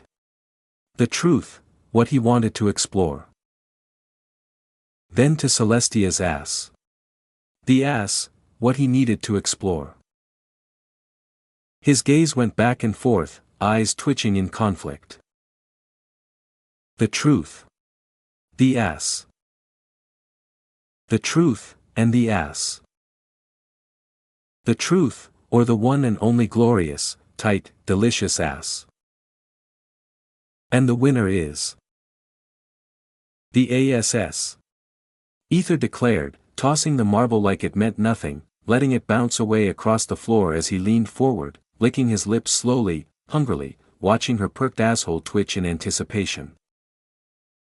Celestia giggled, eyes glimmering as she saw his expression. Chapter 958, she regretted for using her ASS. Ether crawled behind her, drawn like a beast to prey, his gaze locked on the glistening masterpiece of her ass. The way her cheeks jiggled slightly with each breath, the soft gleam of sweat tracing over her perfect curves, and the sultry way she kept her ass lifted just for him, it was all too much. He placed both hands firmly on her round, plush cheeks, his fingers sinking into the soft flesh. He gave them a slow, firm squeeze, savoring how warm and full they felt in his grasp. He kneaded them like a man obsessed, spreading them, pressing them, worshipping the weight of them in his palms. "Fuck, this ass is mine," he growled, his voice heavy with hunger. He leaned down and pressed a hot kiss on her left cheek, then another on the right, each one messier than the last. His lips dragged along her skin, his tongue sliding out to taste the light salt of sweat clinging to her flesh. He licked in long, slow swipes, dragging his tongue from the bottom of one cheek up to the top, then switching sides, doing the same. "Ether," she whimpered, the heat of his breath and tongue causing her to tremble slightly beneath his grip. Then he bit. Ether sank his teeth into the supple flesh of her left cheek, not too hard, but enough to mark her. "MNNF," Celestia gasped sharply, the mixture of pain and pleasure making her knees shake. He pulled back slightly and admired the faint red imprint of his teeth. "My ass," he murmured against her skin, then bit the other cheek, a little deeper this time.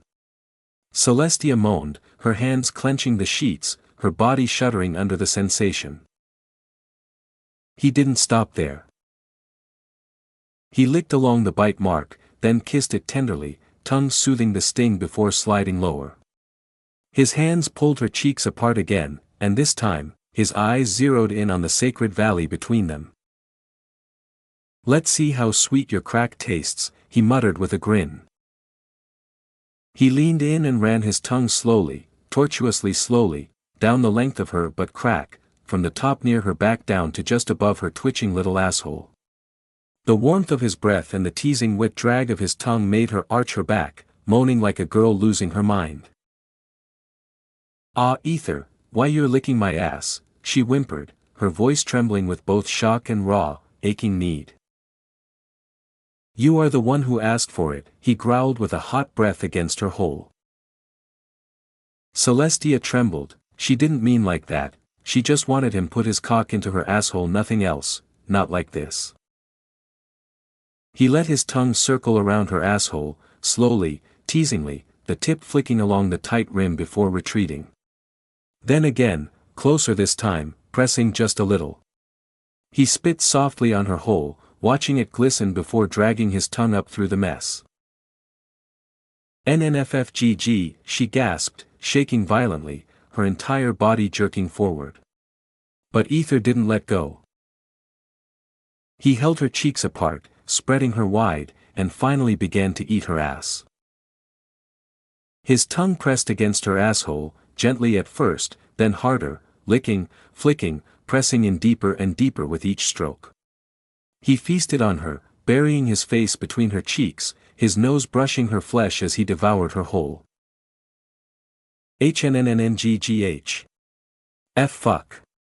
Ether, Celestia cried out, her body trembling uncontrollably. As she shuddered under him, Ether slid one hand downward, fingers seeking out her soaked, cum-filled pussy. The sticky heat that clung to her folds was intoxicating. He dipped a finger in, swirling through the mess he had left inside her. "Oh yeah, still so full of me," he whispered with a smirk, then slowly began to finger her, his index moving inside her slippery pussy while his tongue never stopped working on her ass. Then, his other hand moved too. He brought his thumb back to her asshole, teasing it in sync with his tongue. Meanwhile, another finger joined the first inside her pulsing cunt, spreading her wider, pressing against her sensitive inner walls. He alternated, tongue on her ass, fingers in her pussy, tongue in her ass, fingers curling inside her, and all the while she trembled, moaned, gasped, and shook. Her voice cracked as she moaned helplessly, "You're, playing both of them, at the same time, fuck. I can't take it." Her hips bucked involuntarily, pressing back against his face and his hand, as if her body was begging for more, for everything, for him to ruin her completely. Ether Her thighs clenched around his wrist, her toes curled, and her whole body tensed up as heat exploded from her core. H. Ether, she wailed, eyes rolling back as a thick gush of her release poured out of her pussy in a hot, sticky flood, overflowing with their mixed juices from earlier. The creamy slickness dripped down her thighs, pooling around his fingers and coating everything between her legs and her release. Splash. Splash. Ether grunted as he felt the flood soaking his fingers and running down his wrist. He pulled his fingers out slowly, watching the strings of her cum stretch and break from her swollen pussy lips. His face was flushed with hunger, his cock twitching hard and dripping pre-cum at the sight of her shaking, orgasm-wrecked body. He moved his cock to her fountain.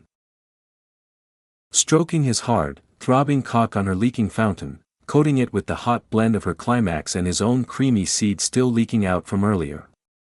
His shaft glistened, wet and heavy, twitching with anticipation. Then, without warning, he pressed the slick tip of his cock against her twitching asshole. She gasped, her eyes flying open. Wait, Ether Ann. Too late. He thrust his hips forward, forcing his thick, cum-lubed cock deep into her tight asshole. The heat and resistance of her hole made him groan savagely, his voice cracking as her inner walls squeezed around him. Fuck, your ass, it's so fucking tight. He hissed through clenched teeth. Celestia screamed into the sheets, her body jolting as he buried himself to the hilt. Her hands gripped the bed like her life depended on it, her mouth open in shock and wild pleasure as his cock spread her out from behind. NNNNGH, so deep, she whimpered, her voice cracked and trembling. Ether didn't slow down. He gripped her hips and began to thrust, rough and fast, his balls slapping against her soaked pussy with every deep plunge. His cock pistoned in and out of her ass, stretching her open with each brutal thrust. He leaned over her body, his chest against her back, lips brushing her sweaty neck. He licked her nape, kissing the back of her neck and shoulders between his panting moans. "You feel that, Celestia?" he growled in her ear. "You're taking my whole fucking cock in your ass, so good, fuck, so damn tight." She couldn't even answer, only moan, her tongue lolling as her body trembled, his voice just made her horny even more. Mori yes aham. One hand reached beneath her to tease her pussy again, sliding two fingers right back into the wet mess still dripping from her orgasm. He fingered her while fucking her ass, keeping her squirming helplessly beneath him. Then, his other hand moved up, grabbing one of her bouncing boobs, squeezing the soft flesh roughly. He tugged at her nipple, twisting it just enough to make her cry out louder. ANNGGG. Her back arched, her body rising, and Ether took the chance to lift her slightly off the bed. With a strong grip, he pulled her body up so she sat on his lap, his cock still pounding into her asshole from below. Her legs trembled, her thighs spread wide, and her back pressed against his chest. His mouth latched onto her neck again, licking and biting as he thrust harder from beneath, making her ride his cock against her will. His fingers still flicking over her soaked clit while her ass clenched desperately around him. On ether. I'm gonna, from my ass. I'm coming from my ass, she cried out, her whole body shaking violently.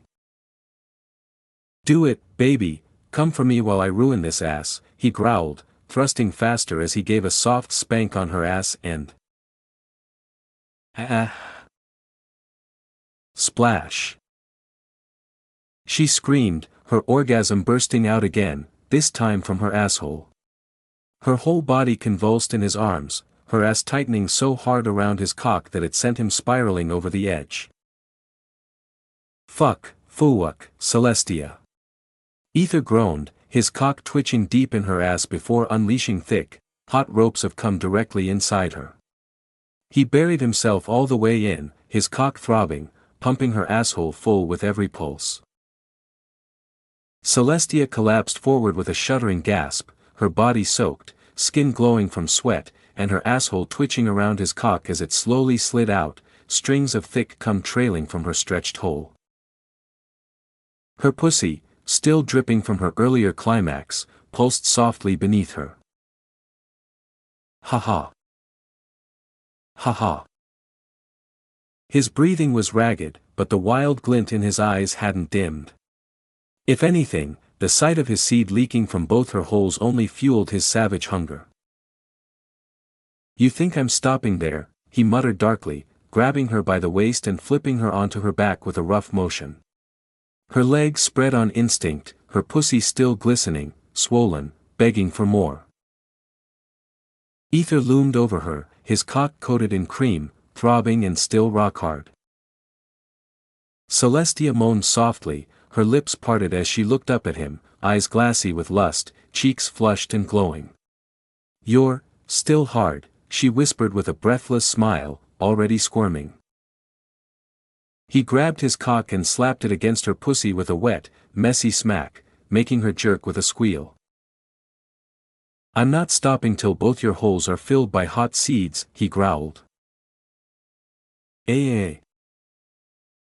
With a brutal thrust, he speared his cock back into her soaked pussy, burying himself balls deep in a single motion. Her back arched immediately as her pussy wrapped around him like a vice, still sensitive, still wet and pulsing from before. Ah!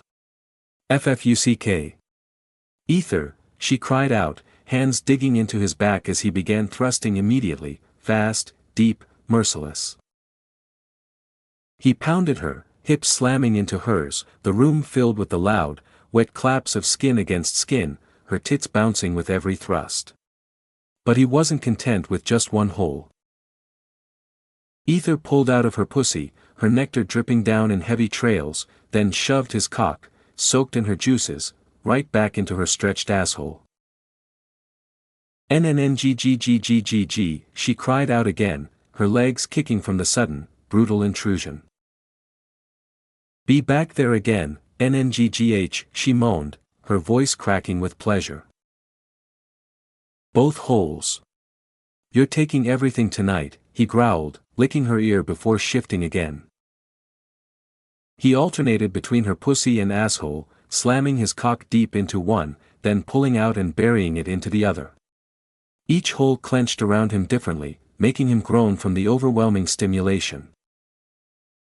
He gripped her thighs wide open, watching his cock disappear again and again into her soaked pussy, then back into her gaping asshole, both holes stretched and glistening, dripping with their shared lust. She was gasping, panting, moaning with every stroke, her body jerking helplessly under him. Aham na ah ah ha. He fucked her faster, flesh slapping wetly, one hand rubbing her clit in fast, cruel circles while he slammed into her asshole. Her pussy clenched violently from the outside stimulation, both holes fluttering and dripping, overwhelmed. She came again, hard, her pussy squirting wildly, spasming uncontrollably, even her asshole pulsing around his cock. Ether threw his head back with a guttural moan, fucking her right through her orgasm, until his balls tightened and he exploded again, spilling another thick load deep into her ass, pushing past her twitching hole to pump her full again. Yet, he didn't stop. Not tonight.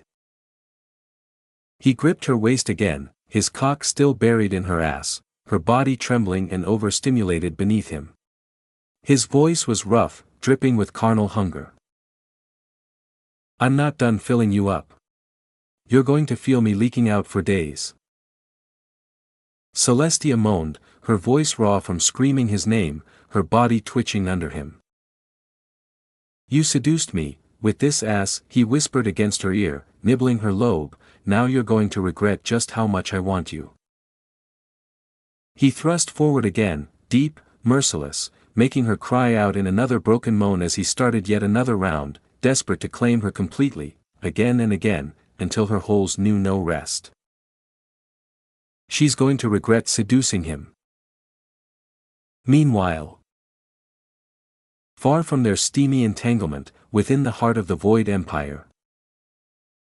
In the cold, ancient throne room carved from obsidian and shadows, a blurry figure sat like a statue on the black throne, watching silently. Before the throne hovered a floating orb, swirling with inky shadows, pulsing faintly with a strange, ominous rhythm. A voice broke the silence. Soft, feminine, but cold as ice. Did you find anything? Scarlet asked, her tone indifferent, yet there was a faint edge behind it, one that could kill. Her silhouette remained blurred, but the two piercing crimson eyes that flickered within that haze glowed. The shadows within the orb quivered at her words. A smooth, elegant voice echoed from within the depths of the swirling black mass. Yes, my Empress. I found something fascinating. A strange resonance in the blood sample you provided me. A mixture that should not exist. Scarlet tilted her head slightly, eyes narrowing. Oh. Fascinating, is it? Go on, Seraphine. Tell me everything. Chapter 959, What the F# hashtag is wrong with these women. The blood sample you have given me. I found 3 very interesting elements in it, the voice echoed from the glowing orb that hovered eerily before Scarlet. Scarlet frowned, narrowing her eyes as she listened intently. First, I discovered that around 80% of its composition is primarily based on an extraction strikingly similar to that of monster's blood. Scarlet's expression shifted slightly. Monster's blood, ah, she murmured. Yes. However, this particular monster's blood seems to differ from the usual ones we encounter. It's not from the standard types we've catalogued. Didn't you mention you fought a fox-type monster embedded with a rainbow crystal? Scarlet gave a slow, thoughtful nod. I compared both samples, and found distinct similarities. Tell me, where exactly did you find those monsters? I've never heard of their kind before. Do you have more of them? The voice grew increasingly curious, almost childlike in its eagerness. Scarlet smirked subtly, a flicker of amusement passing through her gaze. Unfortunately, I wiped them all out. I only managed to collect this blood out of sheer curiosity, just wanted to know how they might taste. She shrugged lightly. Go on. The voice sighed with what felt like theatrical exhaustion. Well then, the second component. I believe it's mermaid's blood. Huh? Scarlet blinked, visibly surprised. Mermaid? What do you mean? I mean exactly that. The sample you gave me contains traces of mermaid blood. It's what enhances the monster's blood, helps it adapt and regulate itself according to the host's condition.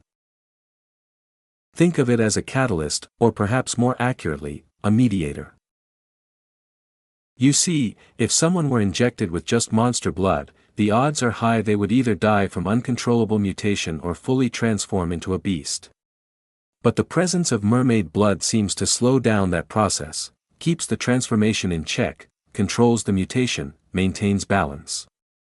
It's a delicate but impressive synergy. Though, I must say, this particular blend wasn't fully refined. My estimate? A 50-50 survival chance at best. It's unstable, yet functional, and something kept it. As the voice kept going on. Scarlet raised an eyebrow, then exhaled through her nose with a small shake of her head. Here she goes again. She thought, slightly annoyed at the lecture-like tone. She cleared her throat sharply and interrupted, "You seem to know an awful lot about mermaid blood. But funny, you never shared any of that with me before, did you?" Her voice held a cutting edge, barely veiled with irritation. The voice abruptly stopped. A brief pause stretched out before it responded with a nervous chuckle. "You see, I kind of, sort of, maybe, got my hands on some mermaid blood." Kind of, ah. Scarlet tilted her head with a knowing smile, her tone musing. It was clear to her that kind of was just a smokescreen. It wasn't an accident. It was deliberate. Well, whatever, she thought, brushing it off. Then she asked more firmly, "Anyway, based on everything you've seen so far, what exactly is this mixture capable of? I mean, why would someone go through the trouble of using monster blood, let alone combine it with mermaid blood? Creating monster? That I'm still uncertain about," the voice admitted.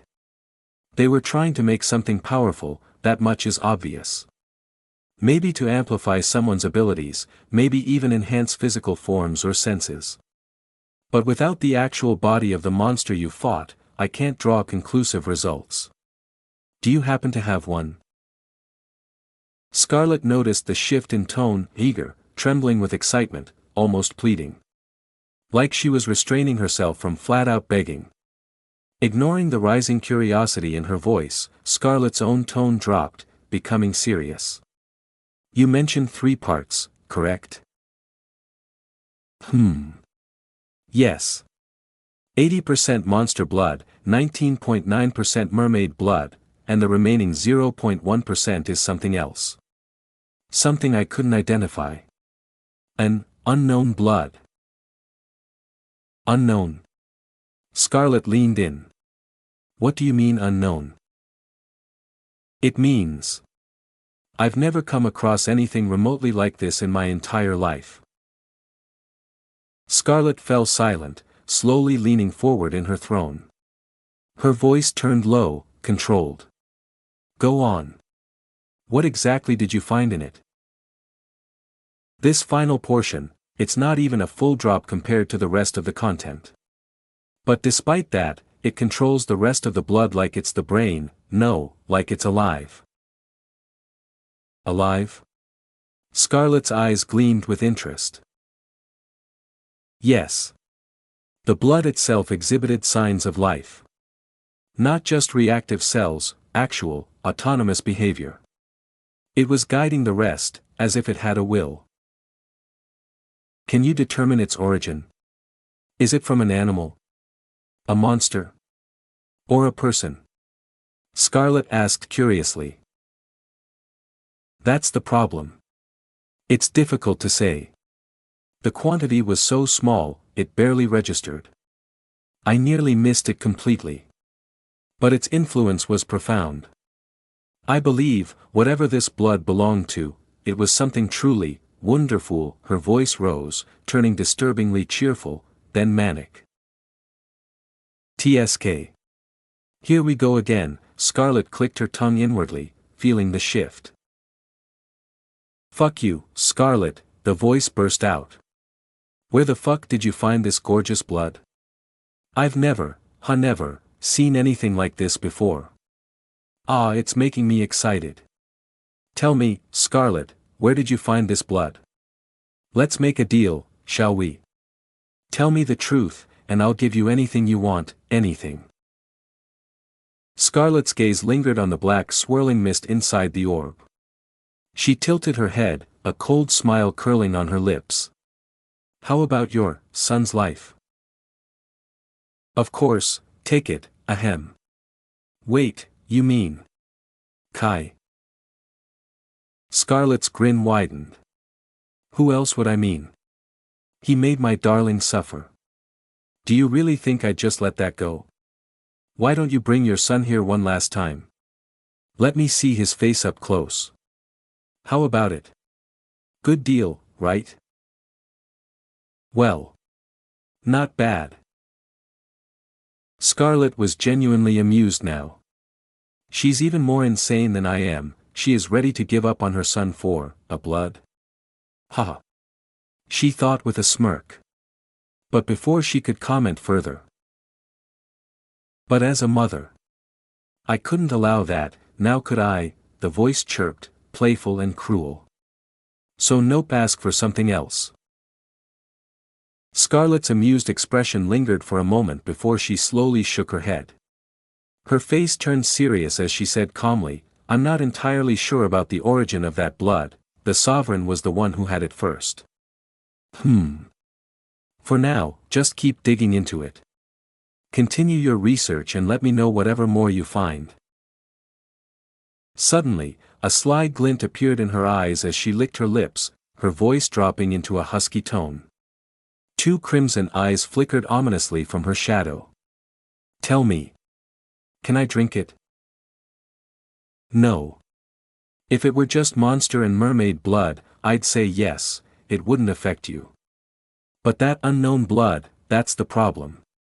It's different. Until I'm absolutely sure about what it is, don't even think of touching that thing. Got it? Scarlet gave a small nod, acknowledging the warning. Then she tilted her head slightly, eyes narrowing. Anyway, when are you coming back? Unfortunately, I've gotten myself into a situation. And I kind of pissed off someone who was trying to, Scarlet raised an eyebrow, genuinely curious for the first time. Go on, she urged. Don't stop now. Well. The voice hesitated for a moment, there's this guy. He, kind of, loves me. Oh. Scarlet blinked, visibly taken aback. Then her expression twisted into sheer disbelief. More than ever, fucking real. Wait, are you serious? Someone actually loves you. That's insane. Fucking insane. You. Someone fell for you. She leaned back, laughing. Did he lose his damn mind or something? Now I'm really curious, who's the poor bastard dumb enough to be interested in a psycho like you? Ha! What's he gonna do when he finds out your sweet motherly act is just a front for your crazy bitch side? Oi. I'm not insane like you, bitch, the voice snapped. You're the most deranged, twisted lunatic I've ever had the misfortune of meeting. You literally watched your daughter taking a bath.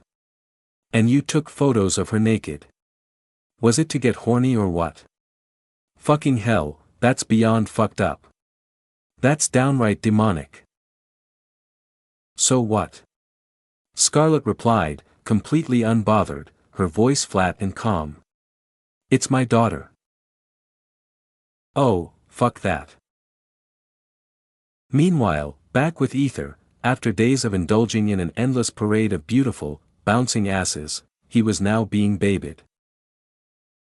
Come on now, sleep already, Celestia cooed softly, looking down at the man sprawled across her lap. His face was buried in her chest, blankly suckling her boob like a newborn. Well, he wasn't exactly enjoying this moment. I'm not even sleepy, Ether grumbled as he popped her nipple from his mouth, his tone laced with frustration. His cock was still rock hard, and all he wanted right now was to bend her over again and ravage her ass. But Celestia had other plans. She knew he was nearing his limit. He'd barely recovered from a massive drain in energy, and yet he'd been going at it non-stop for 6, no, almost 7 days, with every single one of them. She could tell he was on the verge of collapsing again, and she really didn't want that to happen. However, that wasn't the only reason she wanted him to stop. The truth? Her ass couldn't take it anymore. He had been merciless, especially when it came to pounding her from behind. Unlike her sister, Celestia simply wasn't built for taking that kind of raw, relentless power. Her brain went white every time he started moving inside her. She was still new to all this, and frankly, if he went any harder or any longer, she was convinced she'd die on the spot. So for her own sake, for her ass's survival, he needed to sleep. And, she now understood. She truly understood. Her big sister was a monster in bed. 5 full days of non-stop sex with this beast, and she was still standing. Still moaning. Still asking for more. Damn, she must have been horny out of her mind all that time, Celestia thought with a mixture of awe and disbelief. But her awe quickly turned to panic as she noticed Ether's gaze darken again, and that stubborn glint returned to his eyes. He was still aiming for her ass. Well then. Sweet dreams, Ether, she whispered sweetly, parting her lips before beginning to hum a lullaby. La la la la. Ether, still clinging to her boob, blinked as his mind suddenly turned hazy. His eyes fluttered. Wait. I still need my ass. But his voice faded as his eyelids drooped. His vision dimmed, and he stared at the ocean, glowing softly, as if the sun had just risen over the horizon. Celestia watched him fall asleep within seconds. She smiled warmly, whispering, "Looks like someone was really tired." Gently, she laid him onto the bed, glancing down at his rock-hard cock. Her cheeks flushed red, and she gave it a playful flick with her finger. Boing! Hee, she giggled before crawling in beside him. Wrapping them both in the quilt, she snuggled close and drifted off into a peaceful sleep, even though the sun had already risen. They were sleeping now. But then... Crack! Celestia's eyes snapped open, a frown forming as she heard something snap. Before she could react, her entire body suddenly glowed brightly with a flash of chestnut-colored light. Meanwhile... Ding! Notice, Echoes of Souls activated. Chapter 960, Another 5 days. A blackout. Archpriest Ether. A small, trembling voice echoed around the vast emptiness as the vision slowly cleared, revealing Archpriest Ether standing alone before the broken remains of the main temple. The sky, once shrouded in endless darkness, now brightened as the nightmare finally came to an end. He turned back, his heavy eyes scanning the scene behind him, and saw, people, the few remnants of once gentle empire, alive, yet visibly shattered. Archpriest Ether didn't say a word at first. He just stood there, silently staring at the gathered survivors for a few long, agonizing seconds, and then, his voice broke through the stillness. "I am sorry," he whispered as he bowed his head, the deepest regret soaking his tone like a heavy rain. Everyone who heard that trembling apology felt their hearts twist painfully. Smiling weakly through their tears, they shook their heads slowly, almost as if trying to comfort him. "No, Archpriest. It is us. We are the ones who should be sorry. Even though you saved us, we feared you. We are sorry." As the entire gathering bowed their heads in regret, an overwhelming sorrow filled the air. Even though it was him who had saved them, the few who had survived, he had also been the one who cut down those who had turned into monsters. It was a storm of conflicted emotions that tore at the people's hearts during that cursed yesterday night. Their beloved ones had died, and at that time, they simply couldn't accept it. But now, after surviving the nightmare they had endured, their hearts had begun to understand. Archpriest Ether smiled weakly, a fragile thing on his weary face, before saying in a softer, gentler tone, "Shall we say goodbye to our beloveds?" Upon hearing those words, everyone's faces trembled with emotion, and slowly, one by one, they nodded their heads in agreement, their expressions heavy with grief. A blackout. And the vision cleared once again, showing Archpriest Ether standing solemnly before thousands of dead bodies that lay sprawled across the vast, brazen land. Some were the monstrous forms of those who had been twisted beyond recognition, while others were the pitiful remains of what had been left after being devoured by those monsters. All were carefully wrapped in pure white cloths and laid side by side upon the brazen ground, as if to grant them a final dignity. Archpriest Ether's gaze was fixed upon the lifeless body of the Archpriestess.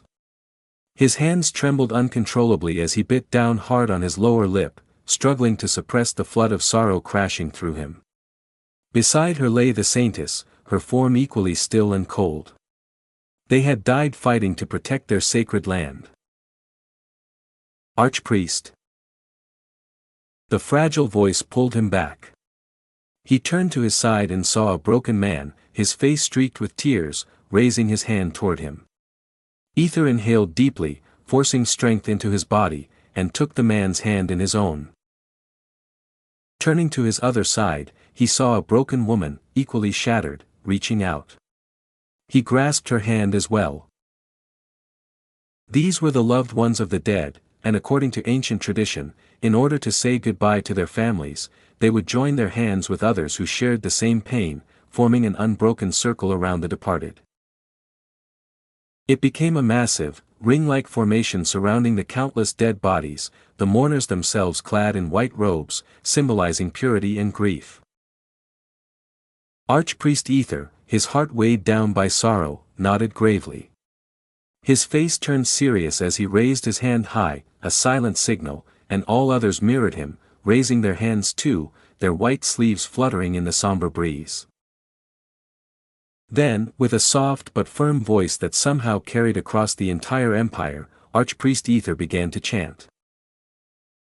We gather, clad in sorrow, robed in silence.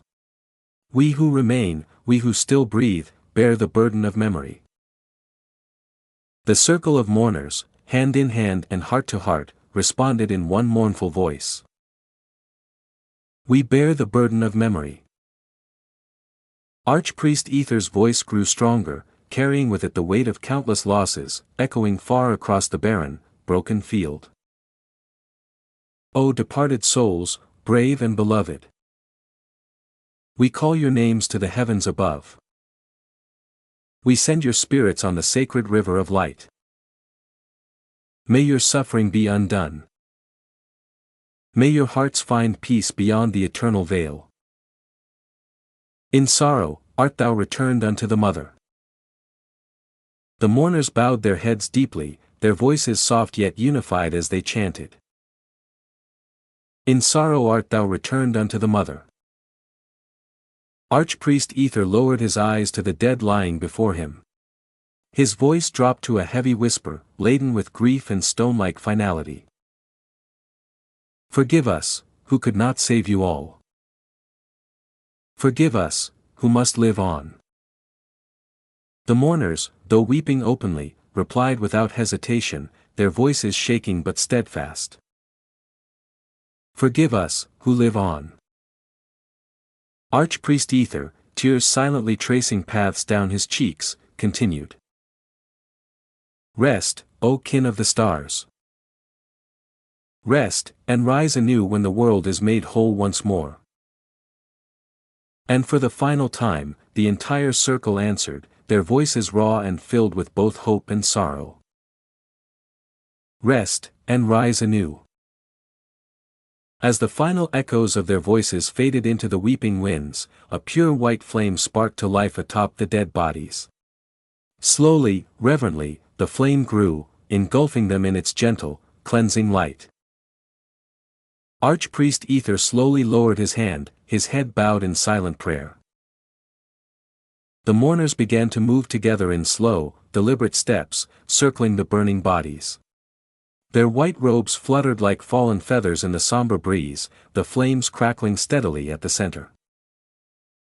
Their voices rose once more, low and haunting, a song of farewell carried upon the wind. Ash to ash, we dance, we weep, dust to dust, in dreams. A blackout. And no, this time vision didn't come, only endless darkness remained, except Mother. Why didn't you protect us? Protect the people who believed in you. Why? A disappointed voice echoed into the vast nothingness. It was unmistakably Archpriest Ether's voice, yet the vision showed nothing but suffocating darkness. Still, there was no answer, only the heavy, smothering stillness. Mother? Mother? Mother? Fine, if this is what you wished for, then so be it. Archpriest Ether's voice shook with a rising fury, thick with grief. But I will take care of these people who have lost everything. I will always honor my deal. I will keep my promises. His voice rang out, firm, unyielding. Suddenly, the darkness swallowed all sound into complete silence. And then, ting! A white spark flared in the darkness. Tang! Another white spark burst into existence, clearer this time, as if something was taking shape, forging itself out of the void. Ting! Another spark lit up, vibrating violently, the sound sharper, stronger, something was being forged, something alive. Tang! Yet another spark flashed, this time so bright it split the darkness like a blade. For a fleeting moment, a vision appeared, a root, faint and wavering, as if it was being born, formed under tremendous force. The vision was blurred, but unmistakable. It was the sacred root that the Mother Goddess had once given to Archpriest Ether. Ting! The darkness exploded into blinding white light, fierce and sudden. Ether's eyes snapped open wide. His pupils contracted sharply, overwhelmed by the flood of brightness. He blinked rapidly, struggling to calm his overloaded senses. Ether. A soft, worried voice called out to him. Slowly, Ether turned his head, finding Celestia lying against his chest, her curious expression full of concern. Her eyes searched his face carefully. "Are you all right?" she asked, voice trembling slightly. Ether blinked again, his senses slowly adjusting to the reality around him. After a moment, a small, lazy smile curved his lips. "I'm fine," he murmured, his voice low and rough. "Feels like I slept like a log." He yawned deeply, stretching his arms slightly, feeling the dull soreness of his body finally return to him. With a playful smirk, he slid his hand down to her curvy, soft ass, squeezing it gently. Still the perfect squeeze ball," he teased in a sly, warm tone. "Shall we con?" he began, clearly about to suggest another round of pleasure. But before he could finish, Celestia cut him off, her face twisting into an annoyed glare. "You idiot! You slept for 5 days. 5 fucking days, Ether," she snapped, her voice cracking with pent-up fear and relief. "I almost thought you were dead or something, just lying there, stiff as a corpse, not moving an inch." She pinched his cheeks roughly, her anger and worry bleeding through. "Shit, you scared the hell out of me, you big dumbass." "What? Ether blinked in pure shock, his face frozen in disbelief. Chapter 961, I kind of shoved it into her mother's ass. Mom. Is something wrong with you too? Aquilina asked with a blunt tone as she stared at her mother, who was sitting elegantly on the chair while sipping her tea calmly, almost too calmly for Aquilina's liking. What do you mean, dear? Sandra asked curiously, tilting her head slightly as she looked at her daughter, who was sitting before her, sipping her tea as well, though the irritation simmering in Aquilina's eyes was all too evident. They were in the garden watching the early sky. Aquilina's lips twitched furiously. She rather forcibly placed her teacup on the saucer with a loud cling, the sharp sound cutting through the calm air, as she leaned forward and said, "You know exactly what I meant, right?" Her tone was edged with suspicion and frustration. Sandra simply took another calm sip of her tea, her expression composed, and shook her head with a small, deliberate motion. Aquilina's lips twitched even more furiously. It's been 6 days. He went with her almost 6 full days. Do you have any idea what can happen in 6 days? She asked, her voice rising with a horrified and flabbergasted tone, her hands trembling slightly. Sandra's cheeks flushed a faint pink, but she maintained her serene face. Oh, come now, dear. Just because it's been 6 days doesn't necessarily mean all they were doing was sex. Aquilina cut her off bluntly, her voice dripping with annoyance. Her face twisted with disbelief as she continued, "Oh, please, if I didn't already know that someone could go on for 5 entire days without rest, I wouldn't even dare to imagine it, but it happened, and now I can't help but think the worst." She stared at her mother accusingly, as if she had been part of some crime. Sandra's cheeks turned an even deeper shade of red. Yet she continued to sip her tea gracefully, refusing to be rattled, savoring the early morning stillness. Aquilina blankly stared at her mother, who was stubbornly refusing to answer. Her eyebrows twitched in silent rage as a terrible thought crossed her mind, both sisters are horny. Her whole body shivered violently at that mere thought before she quickly took another sip of tea to chase it away. As they were quietly enjoying the morning view, suddenly, thud. Sandra's ears twitched instinctively. She turned her head and saw. Ether and Celestia are returning, looking rather suspiciously close. Sandra tilted her head at her sister with an amused expression, almost as if teasing her silently. Celestia immediately blushed bright red and hurriedly hid behind Ether, acting like a shy little girl caught doing something naughty. Sandra shook her head, her amusement deepening.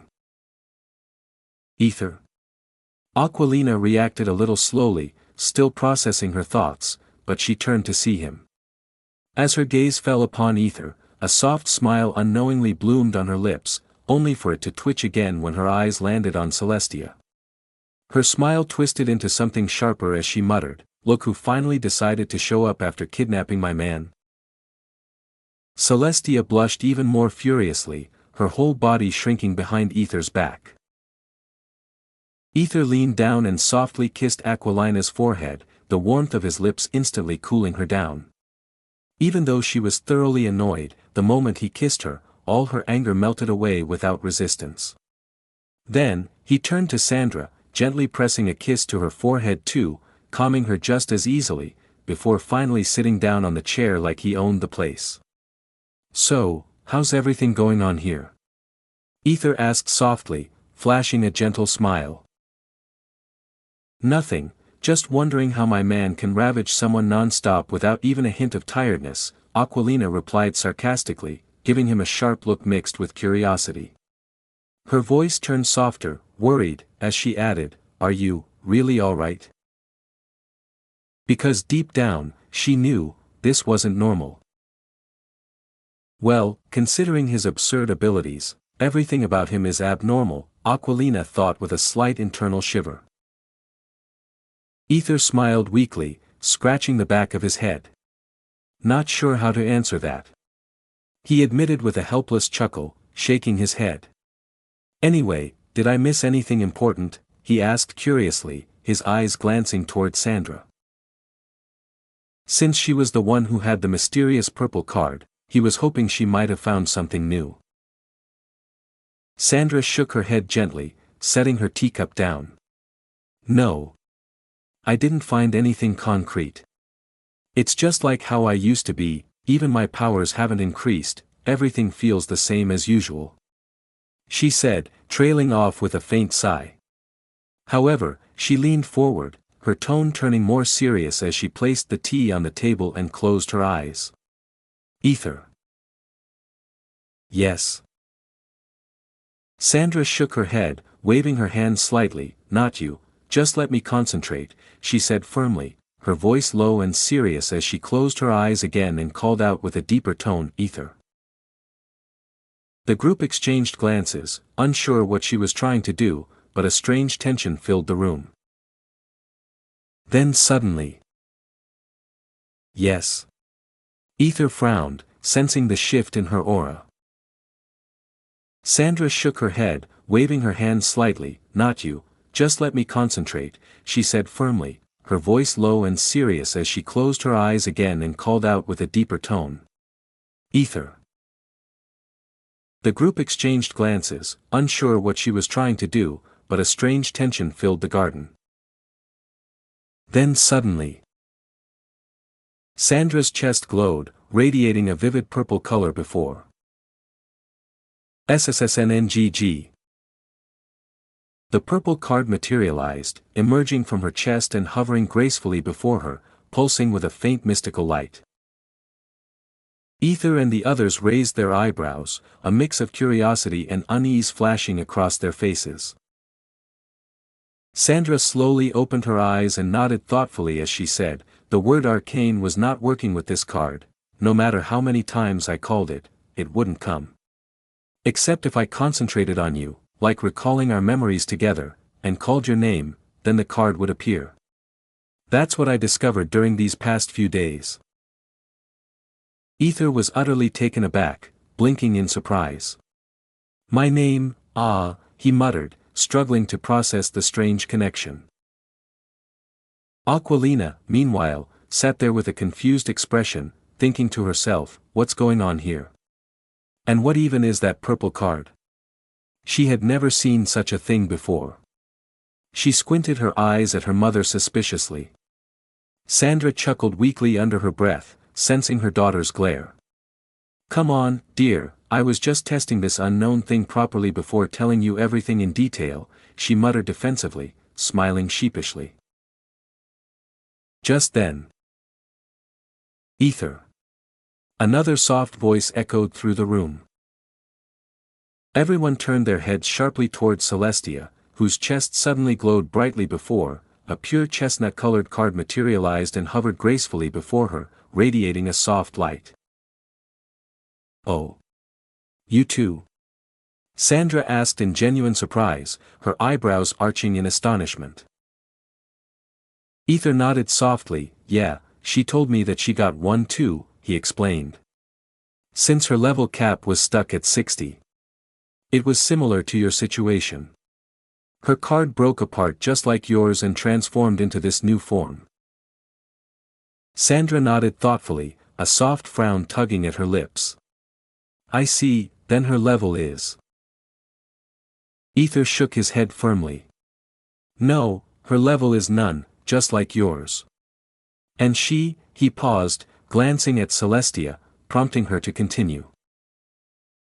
Celestia quickly nodded and said, I'm not feeling any increased power either, everything feels just as usual, no difference. Sandra hummed, tapping her fingers lightly against the table. So something is happening with the level, but it's not actually increasing our power. She thought with a curious tone running through her mind. Snap, snap. Hearing the sharp snapping sound, everyone turned their attention toward Aquilina, who stood with an annoyed expression, her fingers snapping impatiently. If you don't mind, would someone explain what's actually going on here? She asked, her voice dripping with irritation. Ether let out a deep breath, before he started explaining the whole situation to her, detailing everything that had happened and what was happening now. After hearing the full explanation, Aquilina's face turned utterly horrified. Her wide eyes dropped straight to his crotch as she almost screamed, "It's definitely not normal at all." Her voice cracked in disbelief as she pointed accusingly.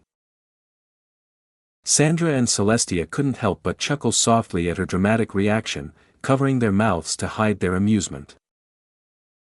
Ether coughed awkwardly, his face tinged with slight embarrassment, before trying to steer the conversation back. "Anyway, I need to check your throne, there's something I found that might be connected."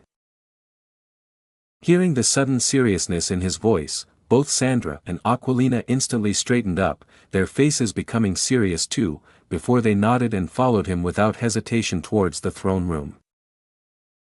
On the way, Ether subtly changed his appearance back into his weak version, the way he used to look before, since the maids and servants had already returned to their posts and were now moving busily throughout the palace.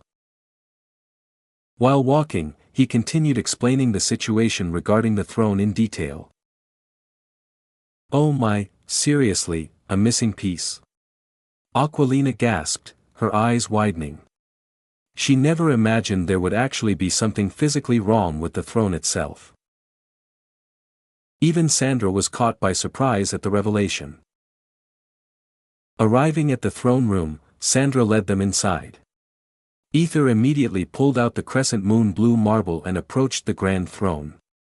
He moved behind it, where there was a small semicircular groove, a clearly missing part in the intricate design. He glanced at the others, who stood beside him watching curiously, before carefully placing the marble against the missing section. As he moved his fingers, holding the crescent moon piece closer to the carved gap, suddenly, a strong pulling force surged. Slip. The marble slipped from his fingers, pulled by an unseen force, and tuck. It snapped firmly into place, fitting into the throne's groove almost perfectly. Everyone held their breath for a tense moment, expecting something grand to happen, however, nothing changed. "See. I told you the semicircle and crescent moon were different sizes," Celestia pointed out, pouting a little as she pointed to the remaining empty section that still needed to be completed. Ether clicked his tongue in mild frustration. "I guess we need to find the remaining part then." "Does he began, but was interrupted. "Wait. I think I've seen something like this before," Sandra suddenly said with a doubtful tone, stepping forward and gently touching the marble with a thoughtful expression on her face. Ether raised his eyebrows curiously. "Don't tell me your father gave you something too?" Sandra shook her head immediately. "Nah, he didn't give me anything special, it's just that I saw something similar, a blue marble." "Where?" Ether asked, his curiosity deepening. "Well." Sandra shrugged, glancing awkwardly at Celestia before muttering under her breath, "I kind of shoved it into her mother's ass." A dead silence fell over the group. Chapter 962, Every Woman Was a Battlefield. "Shove it in her ass? What do you mean by that?" Ether asked, his voice filled with a flabbergasted tone as he stared at her, utterly bewildered. Sandra hummed thoughtfully, her expression tight, but there was no hint of regret or pity, only a plain, indifferent look on her face.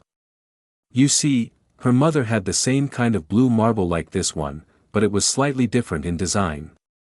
I suppose. I'm not entirely sure, anyway. She was so proud of it, always boasting that her husband had gifted it to her." Sandra paused, then added in a flat tone, "So, I shoved it in her ass while dragging her across the empire." Ether blinked, frozen for a second, before bursting out, "Ha ha ha ha." He leaned in suddenly and hugged her tightly, completely taking her by surprise. She had honestly thought he would be disgusted or annoyed hearing that, but instead, it seemed he was genuinely amused and even happy. It's not a laughing matter, you know. Aquilina sighed heavily, rubbing her forehead with a tired expression. She shot Ether a disapproving look, then glanced at Celestia, who, predictably, seemed like she couldn't care less about anything happening around her. Anyway, do you still have that marble, or did you throw it away? Ether asked, his face now turning serious as he looked at Sandra. I'm not really sure. Sandra frowned slightly, her face growing thoughtful before she said, "Wait here." And then promptly disappeared from sight.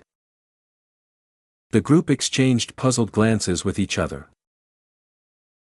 Didn't she destroy their bodies?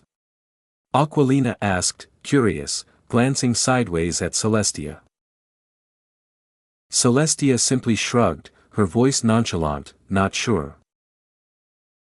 Moments later, Sandra reappeared, holding a small, old blue marble in her hands. "This one?" she asked, holding it out towards Ether for him to see. Ether leaned in, inspecting the marble closely. As he dusted off the surface, he noticed, it looked like one side was flat, just like the missing piece they had been searching for. His eyes narrowed slightly. "Where did you get it?" he asked. Sandra shrugged casually. "I had it tucked away in my cupboard. I couldn't destroy it with my powers, so I thought maybe it was something important. That's probably why my father gave it to that woman in the first place. Yeah, I cleaned it off before taking it back," she added with a nod. "I didn't ask for that much detail, did I?" Ether said with a slight frown, his tone dry. Sandra just shrugged again. Ether stared at the marble for a moment longer, piecing things together, so, he gave one to Celestia and one to her mother. "Ah," he hummed softly, before letting the thought trail off. He shrugged and moved towards the remaining groove on the semicircle part. Just like before, he immediately felt the strong pulling force as he brought the marble closer. Tuck. The marble slotted perfectly into the carved-out part, completely filling the missing space. SNNNGGGG. A soft, resonant humming sound echoed through the room. Instinctively, everyone took a step back as they watched blue veins start to spread outward from the marble. It was like something was seeping into the very structure of the throne, and slowly, the previously etched aquatic figures on the throne began to shine, growing brighter and more vivid. TRCK. The palace vibrated slightly under their feet. "What's happening now?" Sandra frowned deeply, looking around. Then, a sudden sound, like a whip cracking, ripped through the air as the veins pulsed violently. Boom! A massive pulse of furious energy burst out from the throne. Across the entire empire, even at its furthest edges, everyone could feel the subtle but powerful thermal wave rippling through the atmosphere. Then, just as quickly, the throne returned to its normal state. The pulsing stopped. Everything went still. Nothing happened. Aquilina muttered, frowning, her body tense with caution. Ether continued to stare at the throne, a thoughtful expression on his face. "Celestia, go and sit on the throne," he instructed firmly. Celestia nodded wordlessly. Moving carefully, she approached and sat down on the throne. For a few seconds, absolutely nothing happened, until suddenly, blue energy pulsed violently through the seat and into her body. Celestia tensed, gasping quietly. She felt something coursing through her veins, an odd sensation. It wasn't painful. Instead, it was calm. An overwhelming wave of soothing tranquility washed over her body, making her feel as if she were floating in a serene sea. Then, completely without warning. Ding! Celestia blinked in shock as a black holographic display materialized before her eyes, faintly glowing and hovering in front of her. Scanning. Blood type, Tier 3, Normal. Bloodline, Tier Rare, the ODYSSEY bloodline, plus unknown error.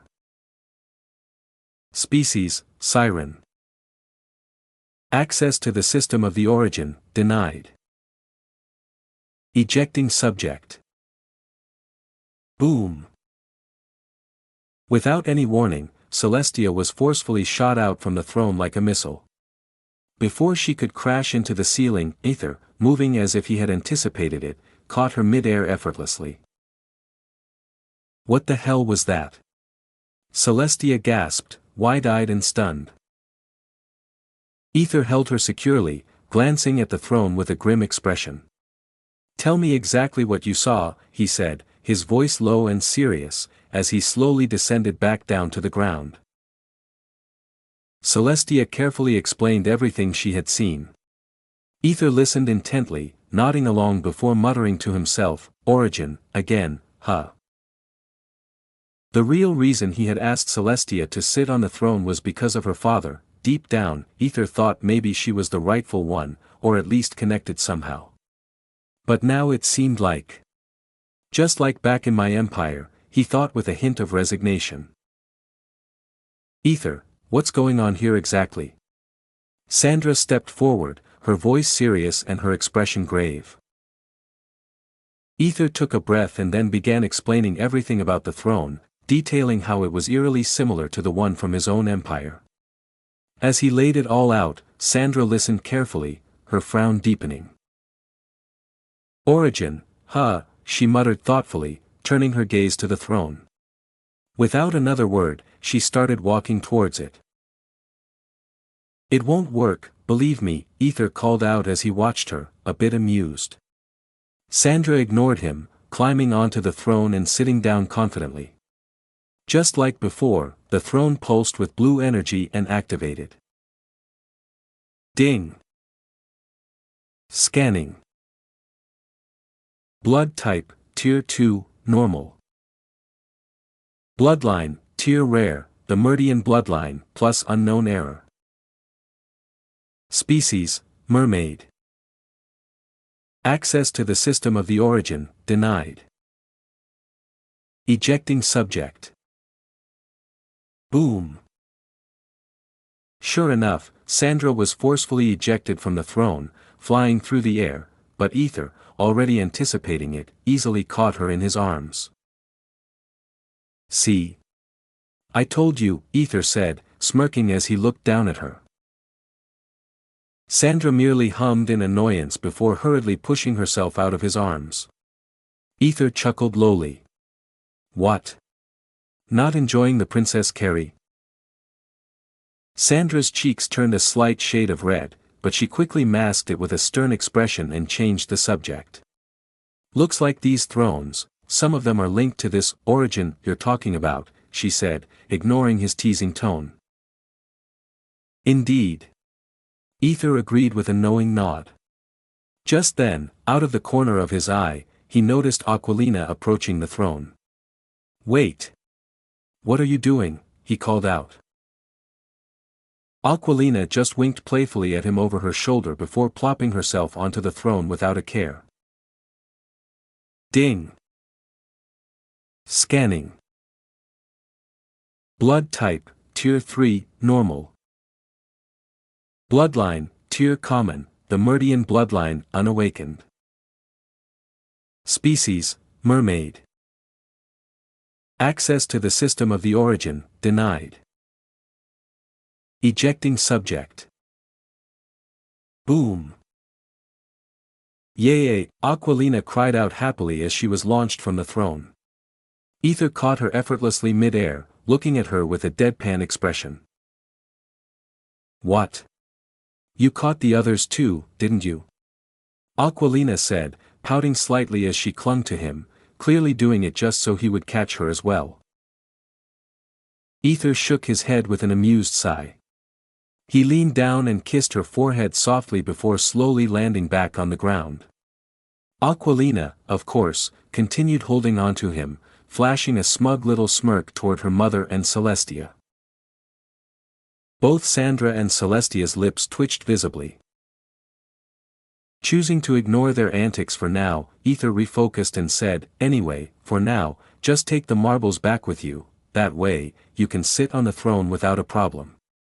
Also," his tone shifted into a more commanding one, "since our empires have now officially joined, we need to have a proper discussion about border usage and other matters. Shall we?"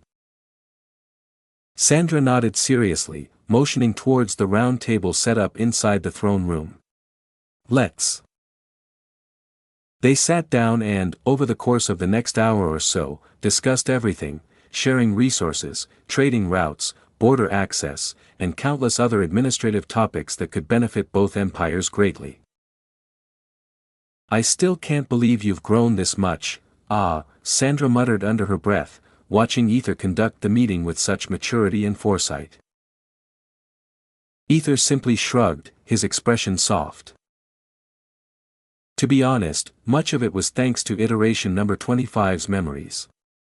Thanks to those memories, he knew exactly what needed to be done to manage and rule an empire effectively. That iteration had ruled nearly an entire empire single-handedly, and the experience had transferred to him now, helping him grow into the leader he had become. Even Aquilina was a little surprised, her heart swelling with pride and affection. She couldn't help but feel a wave of happiness, her eyes even shimmered with the threat of tears. Ether turned toward Celestia. "I will stay," Celestia said in a soft tone, before looking toward Sandra. "Even though I am not your ma," before she could finish her sentence. Sandra interrupted her firmly, "You are always welcome here. Little sister." Celestia smiled warmly. Aquilina smiled too, feeling a sense of warmth bloom inside her chest. She then turned to Ether. "So, you're leaving now?" Ether nodded, taking a deep breath. "I've already lost several days. I'm falling behind schedule." His face grew serious, his aura turning sharply manly. "It's time to finish what I started." Sandra and Celestia exchanged amused glances at his dramatic declaration, but before they could comment, Aquilina folded her arms and said bluntly, "You're acting like you're going off to war or something, when all you're doing is seducing a woman, a mother of two, at that." Ether didn't get offended, not even slightly. After all, only he truly understood, every woman was a battlefield. His fists clenched tightly with determination. "I can't believe this is happening." Aquilina groaned inwardly, watching her wonderful man prepare for battle, as if it were a life-or-death mission. Chapter 963, King of Woods. After dealing with Nyadja family, Ether moved to his current situation around the Frostblade territory and decided to focus on what he had implanted many days ago. Ether walked through the woods, deep into the dense forest, searching for something hidden deep within. "Hello, are you guys here?" Ether called out softly, as if speaking to someone unseen, but there was no answer. Ether removed his illusion as his body returned to its usual appearance, and he said, "Now. Chirp. Kkrr." All of a sudden, a few birds and animals appeared before him, as if they had been hiding and waiting all this time. Ether nodded with a slight smile. "Now, have you done what I asked before?" Chirp. Yes. Woo. Finished, master. Ether hummed thoughtfully, even though he wasn't completely sure what they were saying. But seeing their bright, proud expressions, Ether knew they had done what he had asked. And Deer eagerly pointed to a tiny bud, a small, fragile plant that had appeared recently. Ether moved towards it with a calm step and gently touched its tender bud leaves. "I guess, it still needs more time to grow. Doesn't it?" Chirp. Of course. Another animal hurriedly showed him another small bud nearby, and like that, there were many small buds scattered throughout the forest. Ether hummed softly, turning his gaze to the animals. the very ones he had once threatened to take their precious females from, and now, those same creatures were working for him with tireless devotion. Not bad. I'm genuinely surprised you guys managed to seed everything, Ether said, nodding in acknowledgement, a hint of admiration in his tone. But then. However. I don't have time to wait for it to grow naturally. Ether muttered with a defeated sigh. Chirp. Chirp, chirp. Equals, what? But it needs time to grow. A small bird chirped with an annoyed tone, clearly frustrated by the human asking for the impossible. Some animals even snorted with amused expressions, shaking their heads at the greedy impatience of humans. Ether, even though he couldn't understand them, simply grinned mischievously. Well then. He raised his hand over the tiny bud and, in a low commanding voice, activate. King of Woods, he muttered. Suddenly, the small bud under his palm flickered faintly, almost as if it were breathing, making every animal around gasp sharply. But it wasn't over yet. Before their very eyes, the once fragile bud began to stir. The stem quivered slightly, reaching upwards, and the tiny leaves unfurled with slow, trembling movements as if waking up from a deep slumber. The green hues deepened into a rich, vibrant color. The stem thickened, growing taller and stronger as tiny veins spread like delicate patterns across the leaves. A moment later, at the very top of the stem, a small bloom began to form, petals slowly peeling open one by one, each layer unfolding like a silky whisper against the air. From that simple bud, a stunning red flower blossomed, its petals glowing with a brilliant, almost ethereal luster under the soft light filtering through the trees. The flower shimmered as if kissed by morning dew, delicate and yet full of life, releasing a sweet, fresh fragrance into the forest. Ether smirked, watching the magical sight unfold. Not bad. Not bad at all. He muttered with a satisfied tone, gently ruffling the vivid red petals with his fingertips, feeling the living warmth of the newly bloomed flower. The animals stared at him with horrified awe, as if they couldn't comprehend how someone like him could force nature to such a miracle, growing a full, beautiful plant in an instant. However, it was not over at all. Ether raised both his hands high into the air and declared with a commanding voice, "I am the King of Woods. Obey me."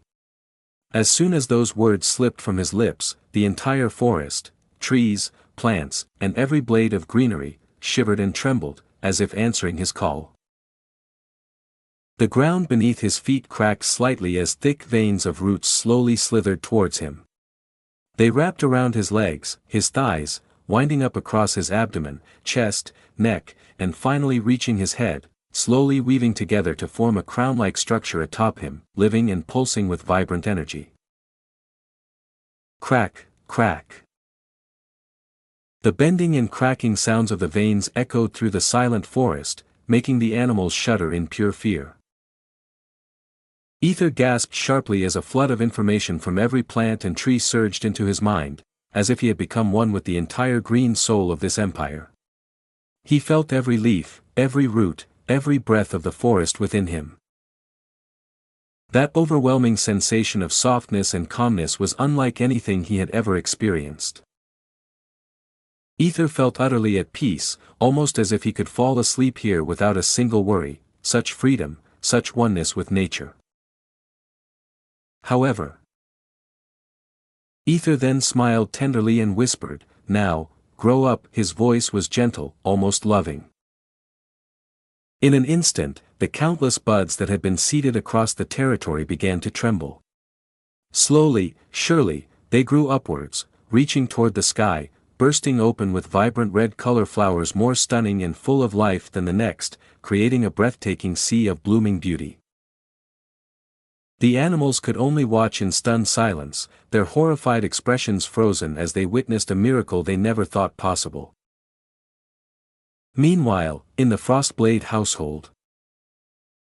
Inside the house, Zara let out a long, heavy sigh, her entire body slumping with a tired face. So much work, way too much work, arg, she groaned dramatically as she collapsed back onto the soft couch, an annoyed expression firmly planted on her face.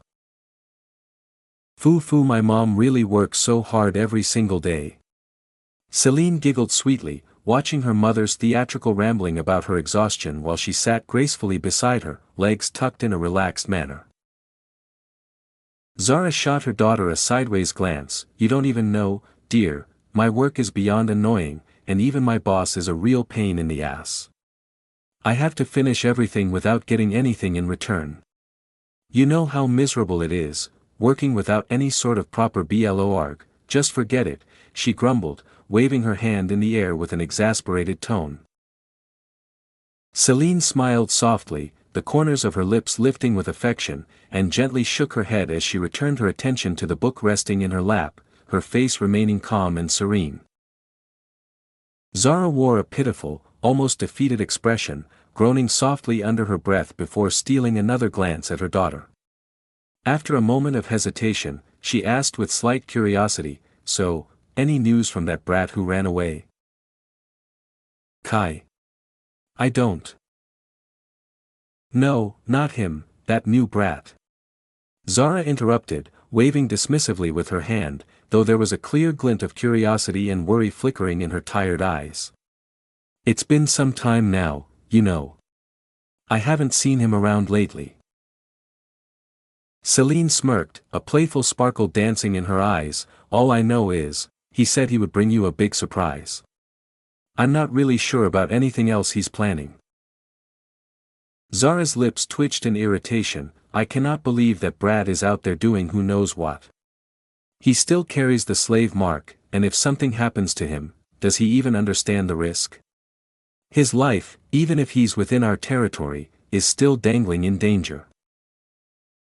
Wait, he is still inside our territory, right? She asked sharply, her gaze narrowing suspiciously at her daughter. Celine shrugged lazily with a tired expression. Come on, Mom, I'm just like you. I don't know where he disappeared to. Zara huffed again, the sound heavy with exasperation, as she sank back into her restless thoughts. As she drifted deeper into her pondering, she glanced at her daughter again and asked quietly, Cel. Celine responded casually, her eyes never leaving the page she was reading. Are you interested in AET? My lord.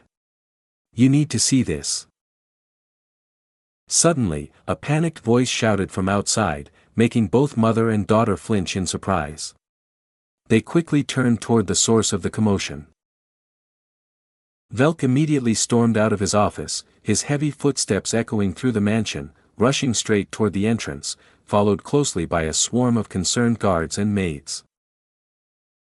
Celine grinned, her excitement bubbling. Mom, come on, she said, grabbing her mother's hand with a giggle and dragging her out of the mansion at a half-run.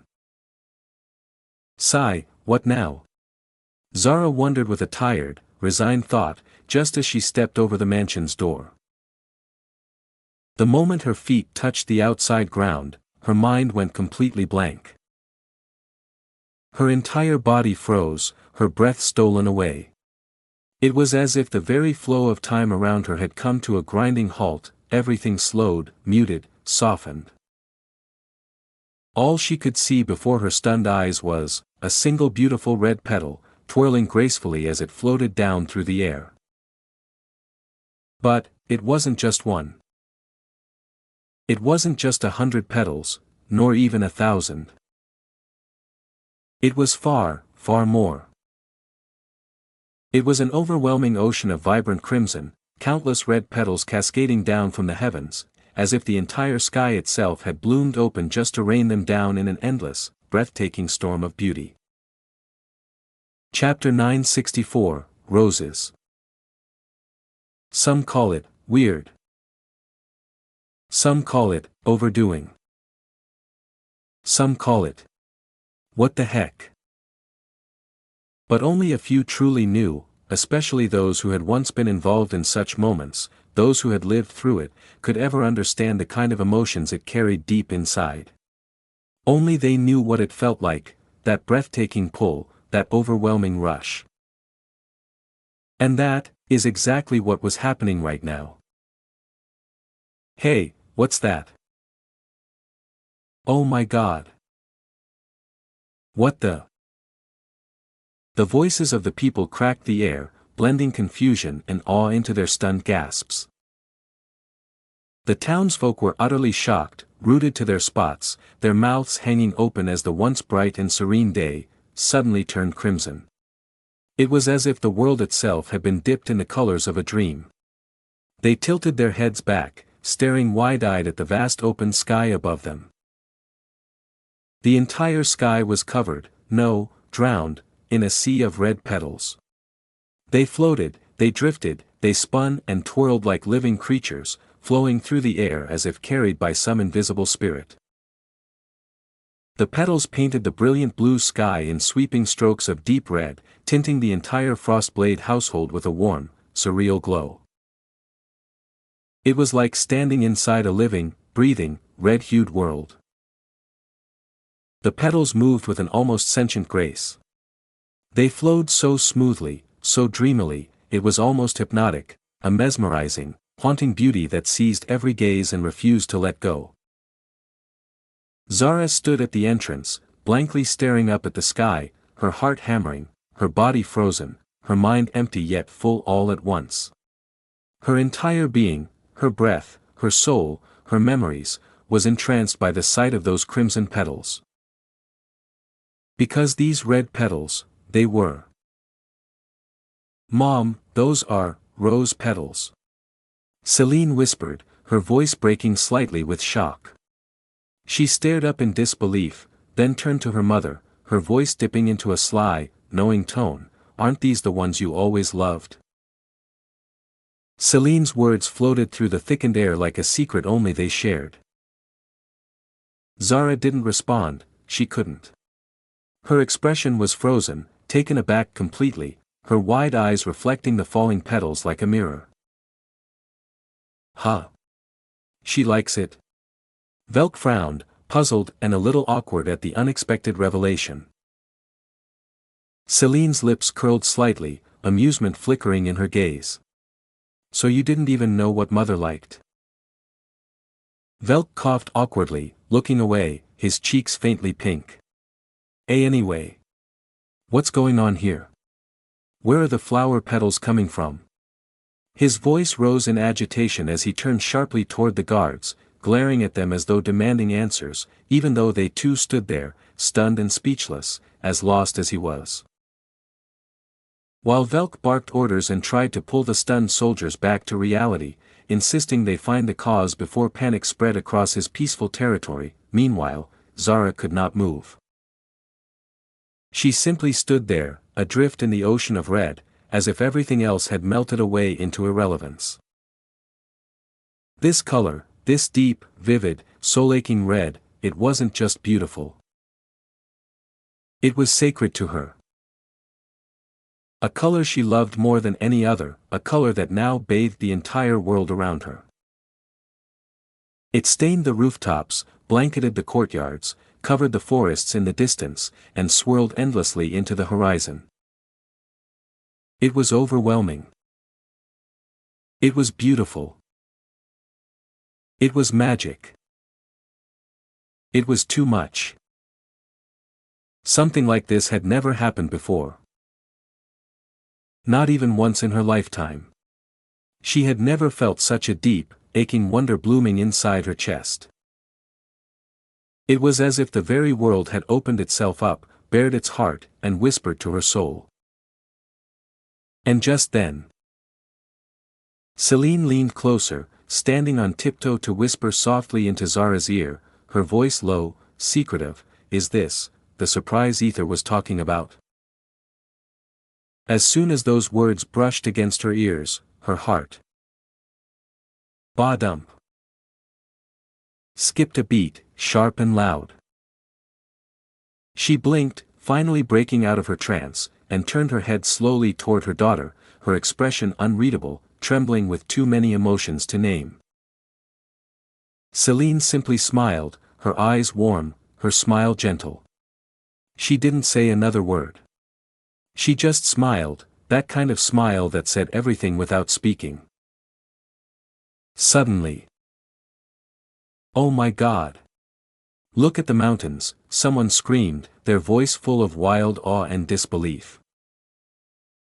Heads snapped around. Everyone turned their gazes beyond the courtyard, beyond the territory, and gasped again. Far in the distance, the mountains, that surrounded the Frostblade lands, were no longer green. They were crimson. Blanketed from peak to base in the same vivid red, as if nature itself had bowed to some unseen artist's brush. The mountains didn't just have petals on them. They were petals. Thick, lush, endless layers of red that shimmered under the golden sunlight, creating a scene so breathtaking, so ethereal, it felt like stepping into the pages of a forgotten legend. The entire world was bleeding beauty. To Zara's eyes, of course. It was so mesmerizing, so unreal, so heart-stopping, that some villagers clutched their chests, others sank to their knees, overcome by the sheer majesty of it all. And amidst it all, as the wind carried the soft, perfumed scent of countless roses swirling around her, in the depths of Zara's mind, a voice echoed. A voice she had longed to hear, a voice that wrapped around her soul like a warm, aching embrace. "Though by the time you receive your surprise, I'll already be at the top." Those words, whispered to her by Ether before he left, came crashing into her heart, hitting her like a lightning bolt of memory. Before she knew what was happening, her feet moved on their own. Drawn forward, pulled by an invisible string of emotions too powerful to resist, she walked, no, almost stumbled, toward the mountains, toward the heart of this impossible, miraculous gift. Toward him. Celine smirked devilishly as she watched her mother's reaction from afar, a mischievous glint flickering in her eyes. "Finally got you, Mom, he," she cackled inwardly, savoring the moment of victory. "Wait." But suddenly, her laugh cut short. She blinked, her mind halting mid-celebration. "For fuck's sake, that's my mother," she screamed at herself internally, her cheeks flushing with a mix of embarrassment and happiness. Meanwhile, Zara, her heart pounding wild and loud, ran. She ran without thinking, without knowing why. Her legs just kept moving forward as if they had a will of their own, carrying her towards something her mind couldn't fully grasp yet, but her heart somehow knew. Each breath she took was sharp, yet deliciously sweet, filled with the overwhelming scent of roses and fresh earth. The wind played with her hair, tugging her forward like invisible fingers urging her not to stop. Her dress fluttered wildly around her legs as she dashed ahead, her boots crushing fallen petals that scattered like ruby sparks under her steps. She stared at the towering mountain ahead, its peak almost hidden behind a cascading mist of drifting red petals. It loomed before her, majestic and otherworldly, as if she were gazing at the entrance to another realm, a secret place carved out only for her, and her alone. She didn't know why she was running, or maybe she did, but at this point, she didn't care. Her heartbeat thundered in her ears, drowning out every other sound, whether it was the wind, the distant calls of birds, or even her own ragged breath. Was it because of the running? Was it because of the overwhelming beauty? Was it because of him? She didn't know anymore. All she could feel was the wild drumbeat of her heart and the unbreakable pull guiding her forward. When she finally reached the base of the mountain, she stumbled to a halt, her hands bracing against her knees as she gasped for breath, only to have it stolen once more by the sight before her. The ground ahead was a living ocean of crimson. Flowers, thousands upon thousands of them, bloomed everywhere, painting the mountain in a vivid red so deep, so rich, it almost glowed under the warm twilight. Roses, velvet soft and thick with heady fragrance, stretched as far as her eyes could see, climbing rocks, swirling along the pathways, floating weightlessly in the air like gentle spirits. It was as if someone had tirelessly, lovingly, planted every single one by hand, each petal a labor of love, a whisper of devotion. The entire mountain was alive, breathing, whispering, singing, and every note, every color, every flicker of light spoke directly to her soul. Chipper. A soft, melodic chirp echoed through the air, snapping her attention upward. A small, delicate bird, glowing faintly under the red sky, fluttered toward her with a grace that made her heart seize in awe. In its tiny beak, it held a single perfect rose, the petals glistening like freshly spilt wine. Zara's breath caught, her body frozen in sheer wonder as the bird hovered right before her, offering its treasure. Almost without thinking, she raised her trembling hand. The bird dropped the flower into her palm with exquisite gentleness, and then, with a merry chirp, spiraled upward, circling her once as if blessing her, before darting up the mountain path, clearly beckoning her to follow. Zara swallowed hard, her throat tight with unshed emotions, her fingers clenching gently around the delicate stem. Her legs moved again, slow but determined, her entire body trembling as she stepped onto the flower-lined path. Each step felt surreal, like walking through a dream spun out of love and magic. The ground was soft underfoot, blanketed with petals so thick she could barely see the soil beneath. The flowers brushed against her ankles, her knees, her fingertips, as if trying to hold her back, to keep her in their embrace. Above her, birds sang melodies more beautiful than any song she had ever heard, pure, aching music that made her eyes sting. Animals peeked from behind bushes and rocks, their small bodies moving with a strange, joyous rhythm, as if the entire mountain was celebrating her arrival. The world itself seemed to pulse with life. Every breath she took was heavy with the sweet perfume of roses, filling her lungs, staining her heart red with overwhelming feeling. She felt alive. More alive than she had ever felt before.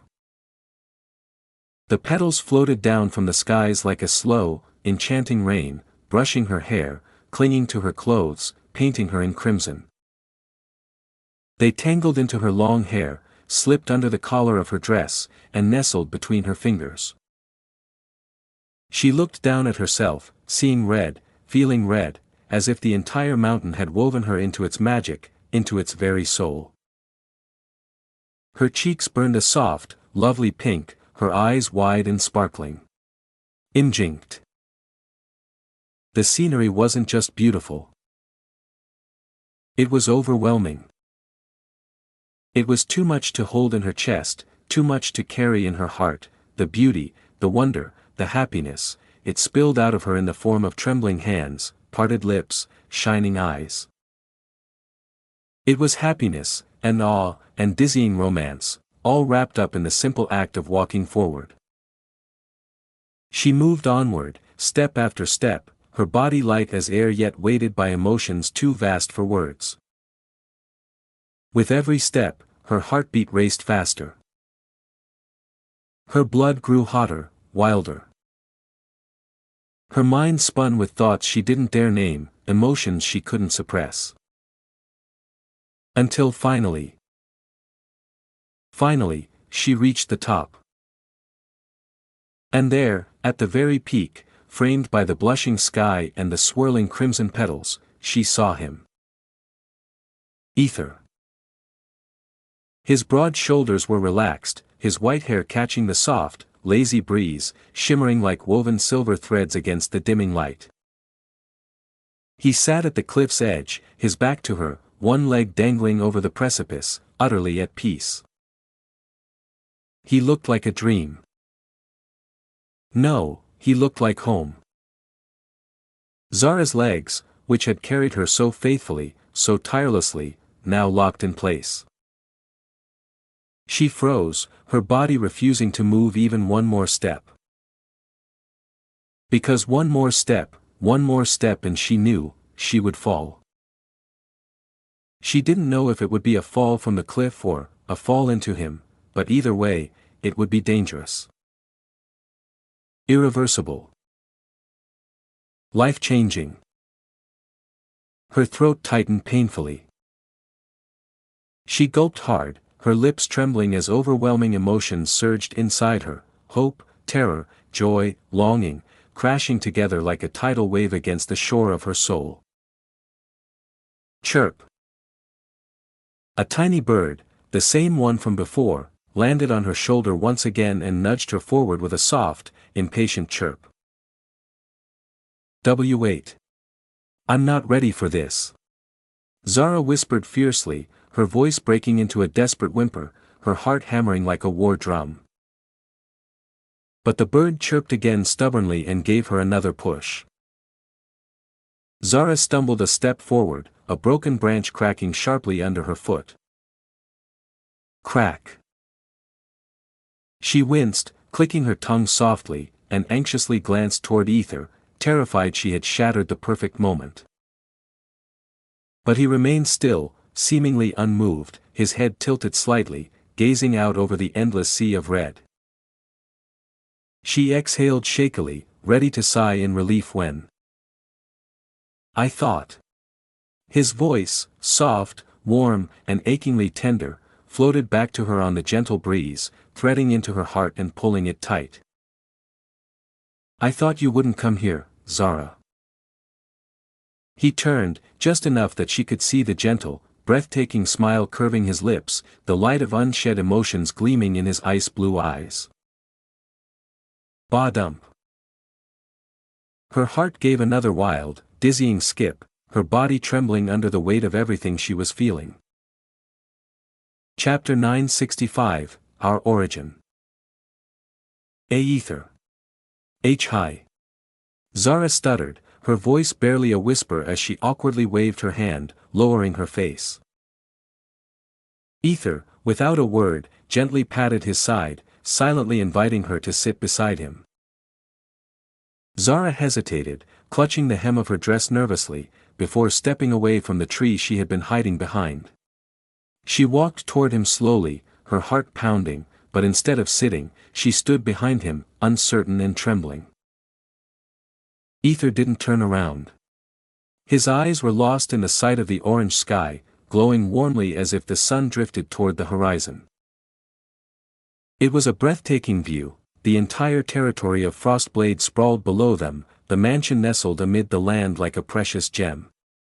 Yet now, a cascade of crimson petals floated above it all, painting the air with strokes of red, as if an unseen artist had spilled vibrant ink across the world. He could see everything, and yet his gaze remained soft, almost wistful. Ether hummed softly, his voice blending with the wind. "It's lovely, isn't it?" he murmured, as if speaking to the world itself. Zara didn't answer at first. She merely hummed, her chest tightening as she took in the same view. The red petals drifted like blessings upon the golden light of dusk. It was so beautiful it hurt. It felt like a miracle born from dreams. Her throat tightened painfully before she managed to gather the courage to ask, Are you the one who did this?" Her voice quivered, even though her heart already knew the answer. Ether smiled softly, a secretive curve of his lips. "What do you think?" he replied, his tone gentle and teasing, like a breeze brushing across her soul.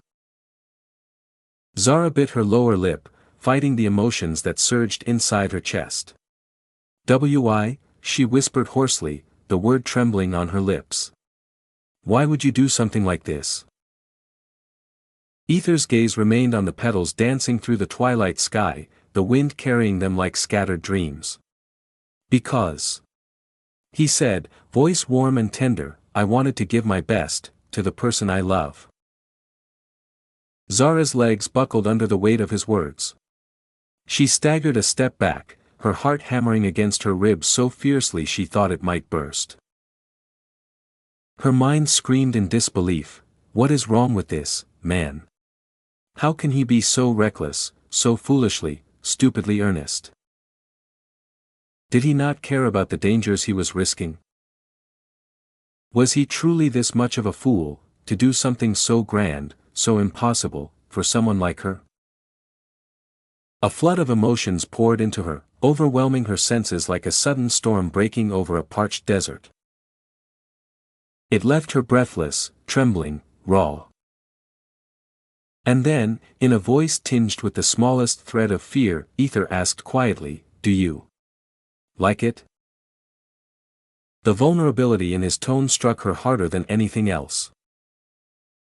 Zara blinked, startled out of her spiraling thoughts. She saw his shoulders tense ever so slightly. He was genuinely afraid of her answer. Her heart clenched painfully. She swallowed thickly, forcing herself to breathe. "Come on, Zara."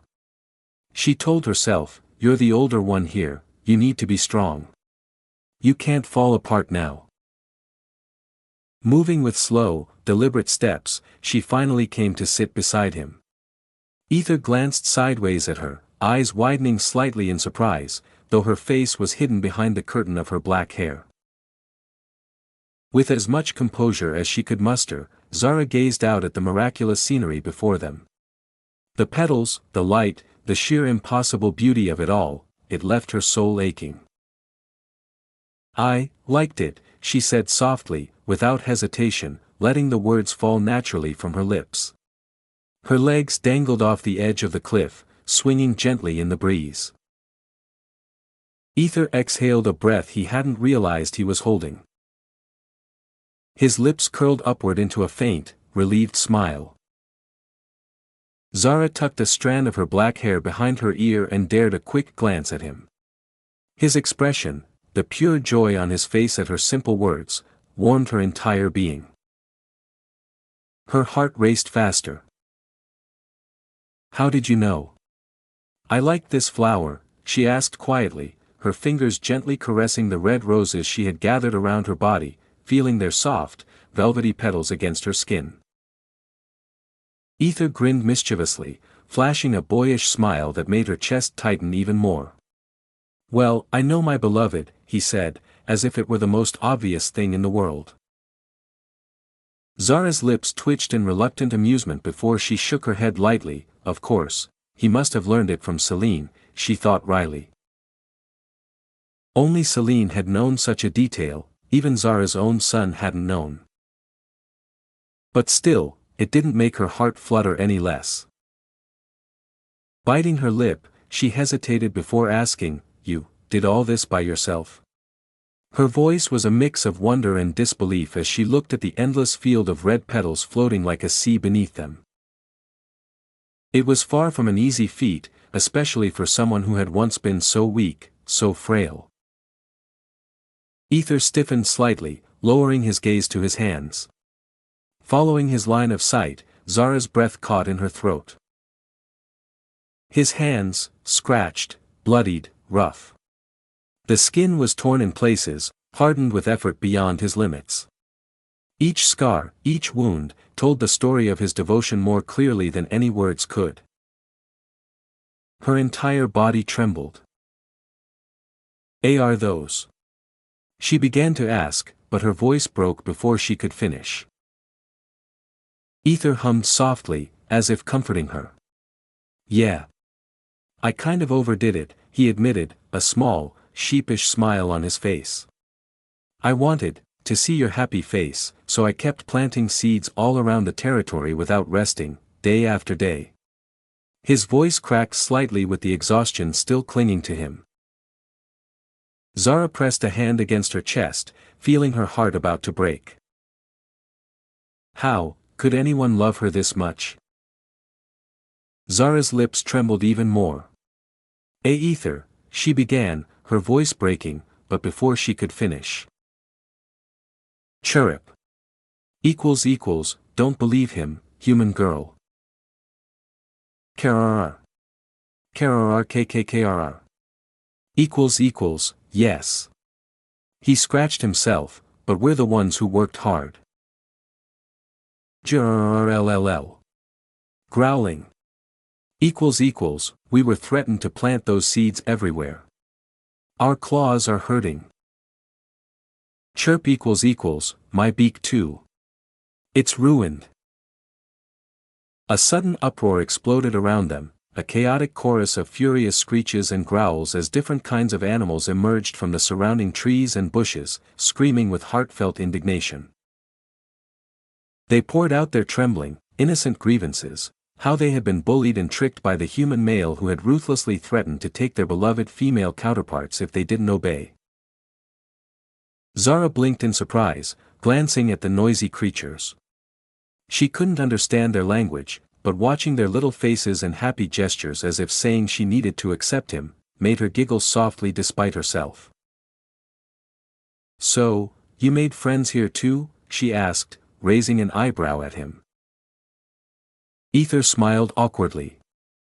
What can I say? I'm loved by everyone, haha. He chuckled, scratching the back of his head. But behind his back, hidden from Zara's view, Ether secretly raised his middle finger toward the animals, flipping it up twice, then sideways twice, in a silent but very clear, "Go fuck yourselves, you bastards," gesture. The animals, although clueless about human vulgar gestures, somehow understood his threatening aura perfectly. He going to fuck them all. Chirp run. He's crazy. He's into males too. In an instant, the group of animals scattered, fleeing into the woods in sheer terror. Zara, oblivious to the silent war happening behind her, smiled faintly and muttered under her breath, "Loved by everyone, huh?" Ether chuckled, a deep hum in his throat. "Except," he said, gazing at her intently. Zara's cheeks flushed a gentle pink as she lowered her head, biting her lip nervously. She tried to think of something, anything, to throw back at him, something to stand her ground, but no matter what she thought of, she knew, he would always find a way to push right through. "Ether.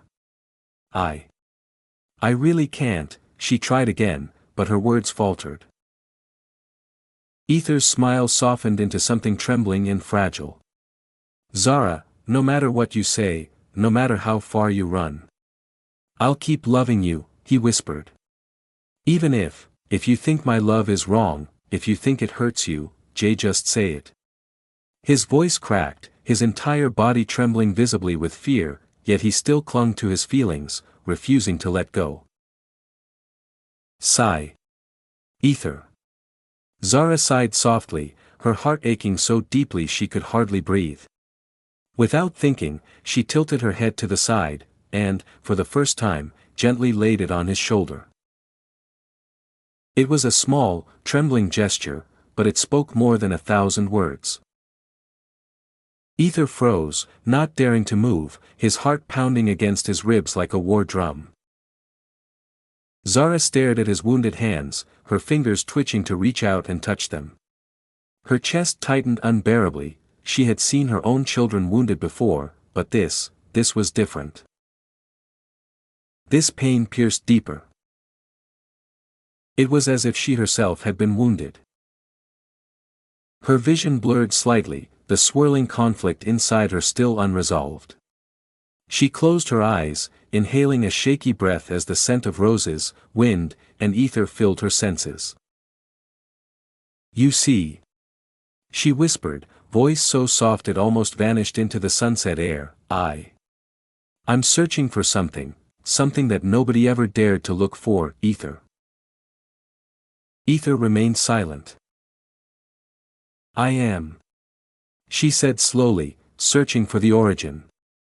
Our origin. Chapter 966. Push me away if you want.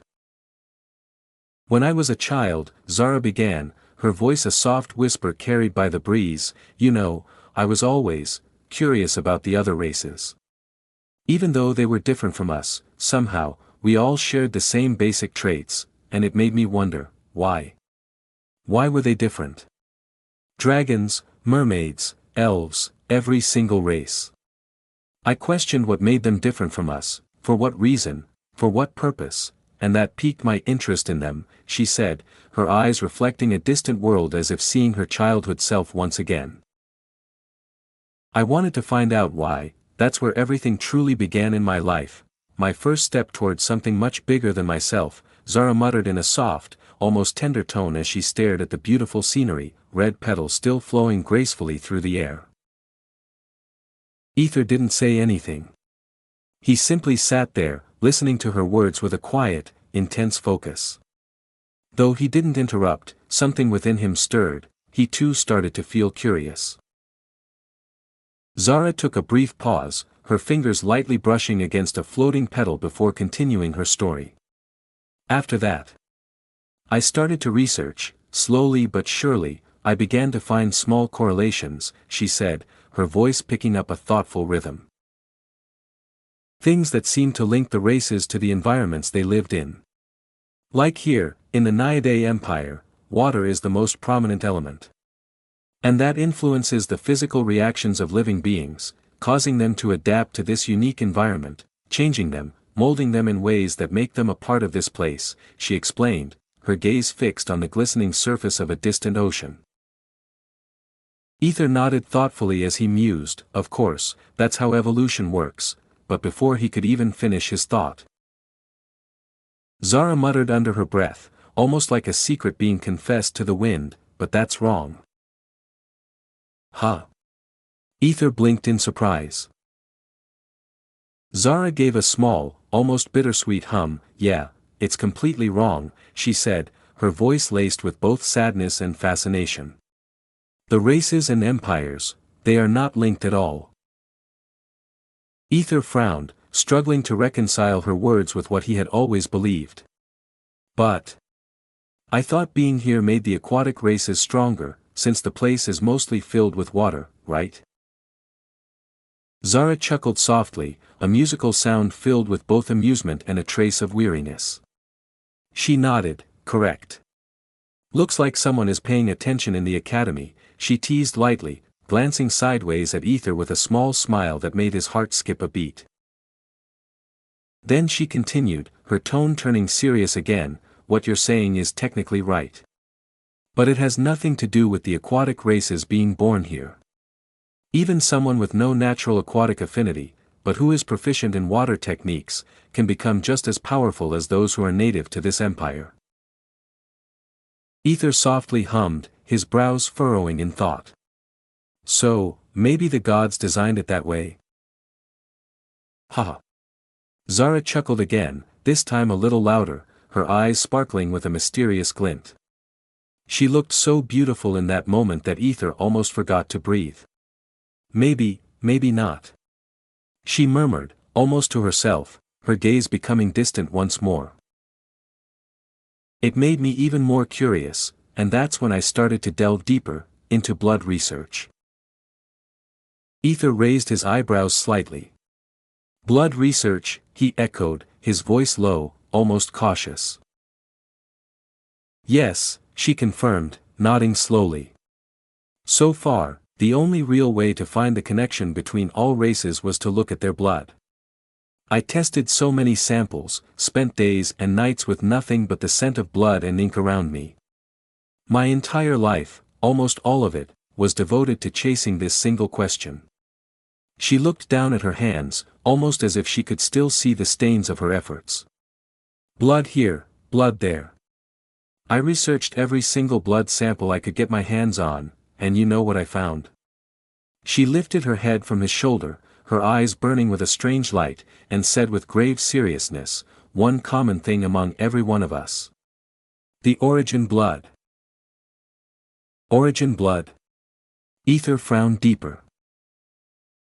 Zara nodded again, her voice low and fervent. That's what I'm calling it.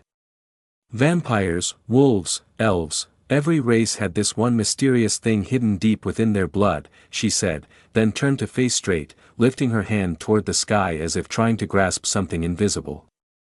I am still searching, still trying to understand what it is. The origin blood, she whispered, her voice trembling with the intensity of her obsession. I want to find it. I have to know it. The curiosity inside my mind is like an endless fire, getting worse and worse every single day. I can't even rest for a moment, not a single day passes without me thinking about that blood, what it is, why it's there, that cursed piece hidden inside all of us," she confessed, her words starting to spill out faster, more desperate. "It's like our blood was tainted, corrupted somehow, a curse running silently through our veins. I. As her emotions spiraled out of control, her expression turned wild and almost unhinged. Ether, alarmed by the sudden change in her, gently cleared his throat, coughing softly, cough. Zara blinked in surprise, her body visibly flinching as if he had pulled her out of a dream. A blush rose quickly to her cheeks as she lowered her face, clearly embarrassed by her sudden outburst. She fidgeted nervously before finally speaking in a low, shy voice, "And now you understand why, right?" She turned to him, her eyes wide and vulnerable, her voice carrying a raw earnestness that gripped his heart. "I really have no time for love and all. Ether," she said, reaching out with trembling fingers to softly touch his hand. Her touch was so light, so hesitant, yet it burned against his skin like a silent plea. "My life, it's already over," she whispered brokenly. "I spent most of my time in this research, chasing after shadows, and until I find the answer, until my endless curiosity finally stops haunting me. I could never focus on anything else, even if you love me, even if you wait and hope. Her voice cracked, the pain slicing through her words. "I might not be able to reciprocate the way you deserve." Her hand tightened slightly around his, a silent plea for understanding. "In the end," she whispered, voice trembling like a dying flame, "you will be the one who gets hurt, the one who is disappointed, and I don't want to see you break because of me."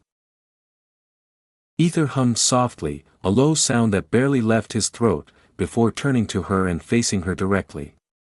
His eyes, raw and burning, locked onto hers.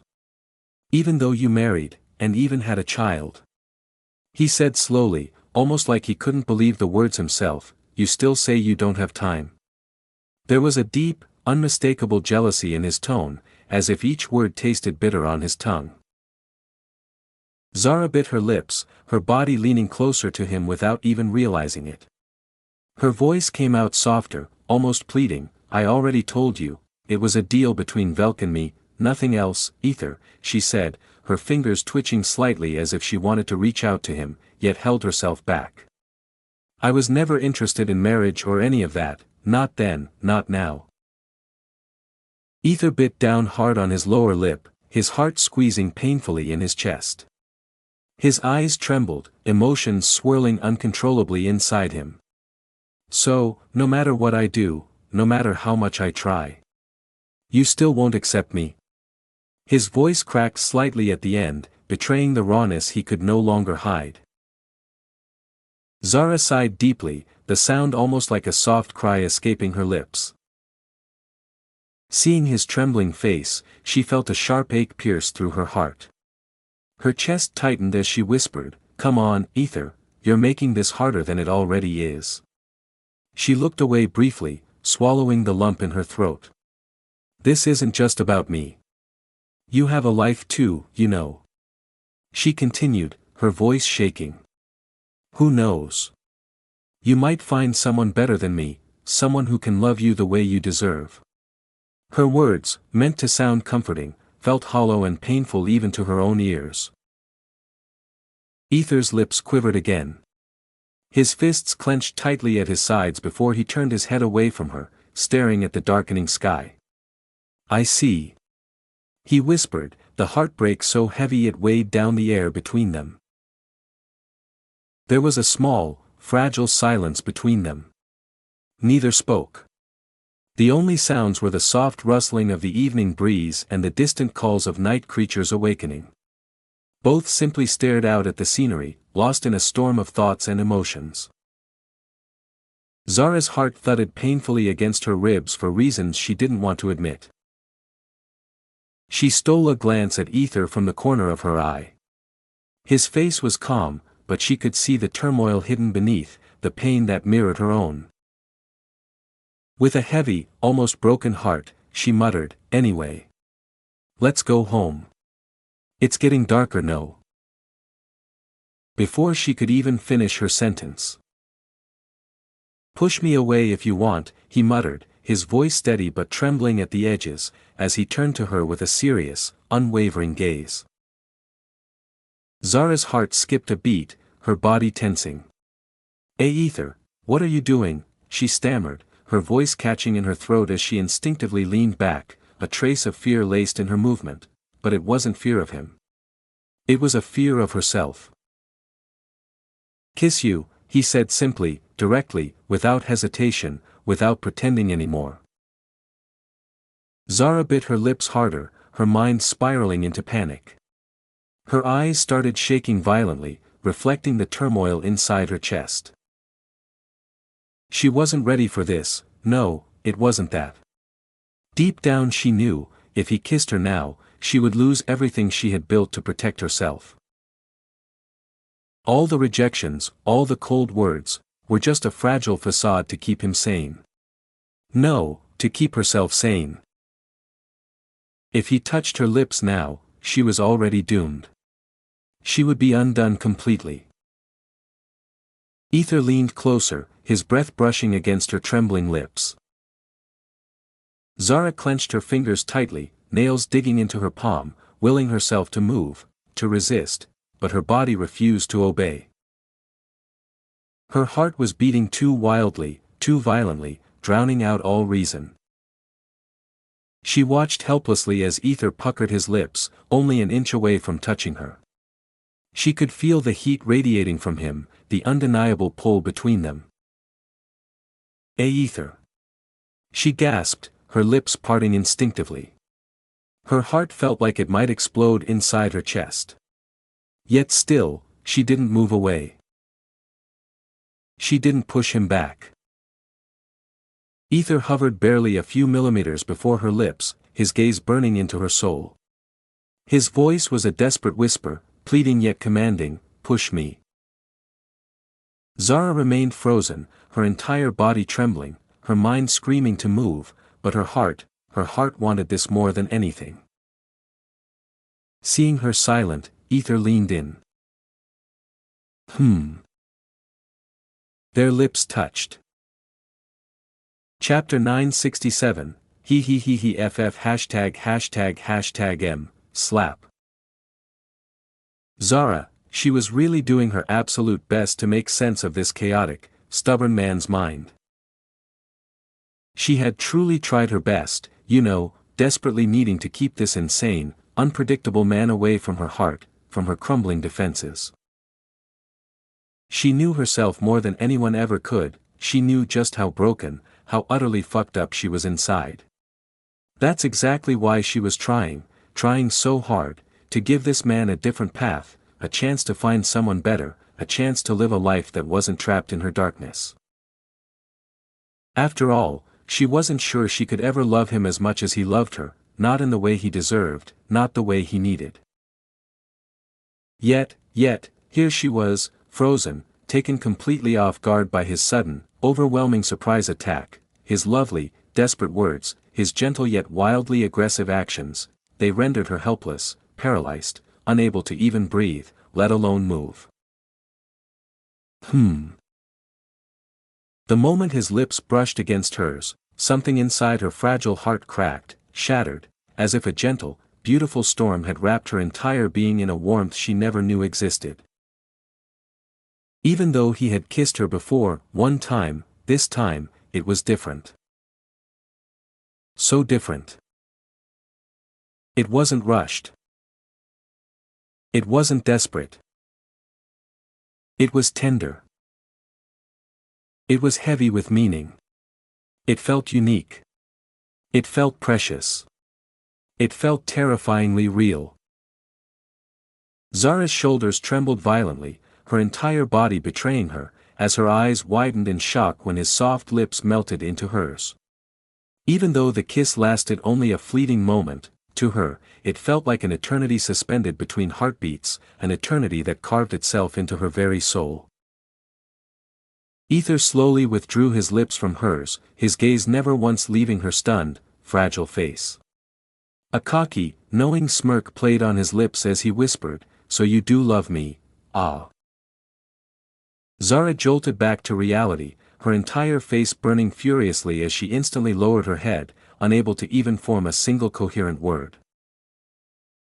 Ether couldn't help but find it unbearably adorable, the way she flushed so shyly, the way she trembled and stammered like a pure, innocent girl. It was almost impossible to believe this beautiful creature was a mother of two. Right now, she looked nothing like a composed woman, she looked like a timid girl overwhelmed by her first real love. Zara, on the other hand, she could barely hear his teasing words over the deafening sound of her heart pounding violently against her ribs, so loud it was almost bursting out through her ears. Did she love him? She didn't know. She still couldn't find the answer buried deep inside her chaotic heart. But one thing she did know, when he kissed her just now, she had felt something. Something warm. Something terrifying. Something beautiful.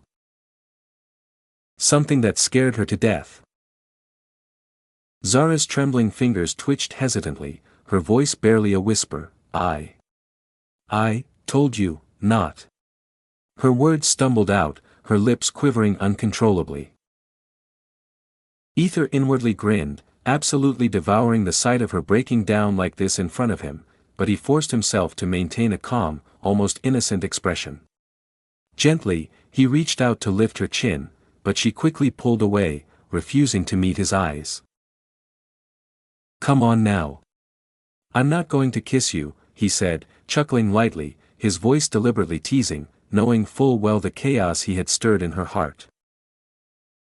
When he said that, she slowly, oh so slowly, lifted her face. Ether's heart skipped a beat at the sight. Her cheeks were beet red, flushed all the way to her ears, and her black eyes were trembling violently, desperately looking anywhere but at him, like she was terrified of what would happen if she locked eyes with the madness inside him. Look at me, Ether commanded, his voice dropping into a low, impossibly gentle tone that made her body tremble even harder. Zara couldn't stop shaking. No matter how hard she tried, her body wouldn't listen. Her emotions were a tangled, disastrous mess, fear, excitement, confusion, happiness, all crashing together, drowning her. Ether's fingers brushed against her trembling lips with the softest, tenderest touch, his expression turning heartbreakingly gentle, almost reverent, as if she were the most precious thing in his entire world. I understand, he whispered, his voice raw with emotion, I understand you may never be able to return my love. You may never be able to stand by my side. You may never even love me back, ever. His words sliced through her heart like a knife. But, he continued, his eyes darkening with a dangerous, obsessive glint as he tilted her chin higher with firm, possessive fingers, did I ever ask you for any of that? She gasped, her eyes snapping into focus, staring at him with those wide, unreadable black eyes. Ether leaned in closer, his lips brushing against the shell of her ear, his breath hot, his voice dropping into a low, dangerously possessive tone that sent shivers all the way down her spine. You can do whatever you want, research, blood, experiments, lock yourself away if you want. I don't give a fuck about any of it, he growled softly. But however far you run, however deep you bury yourself, it won't matter.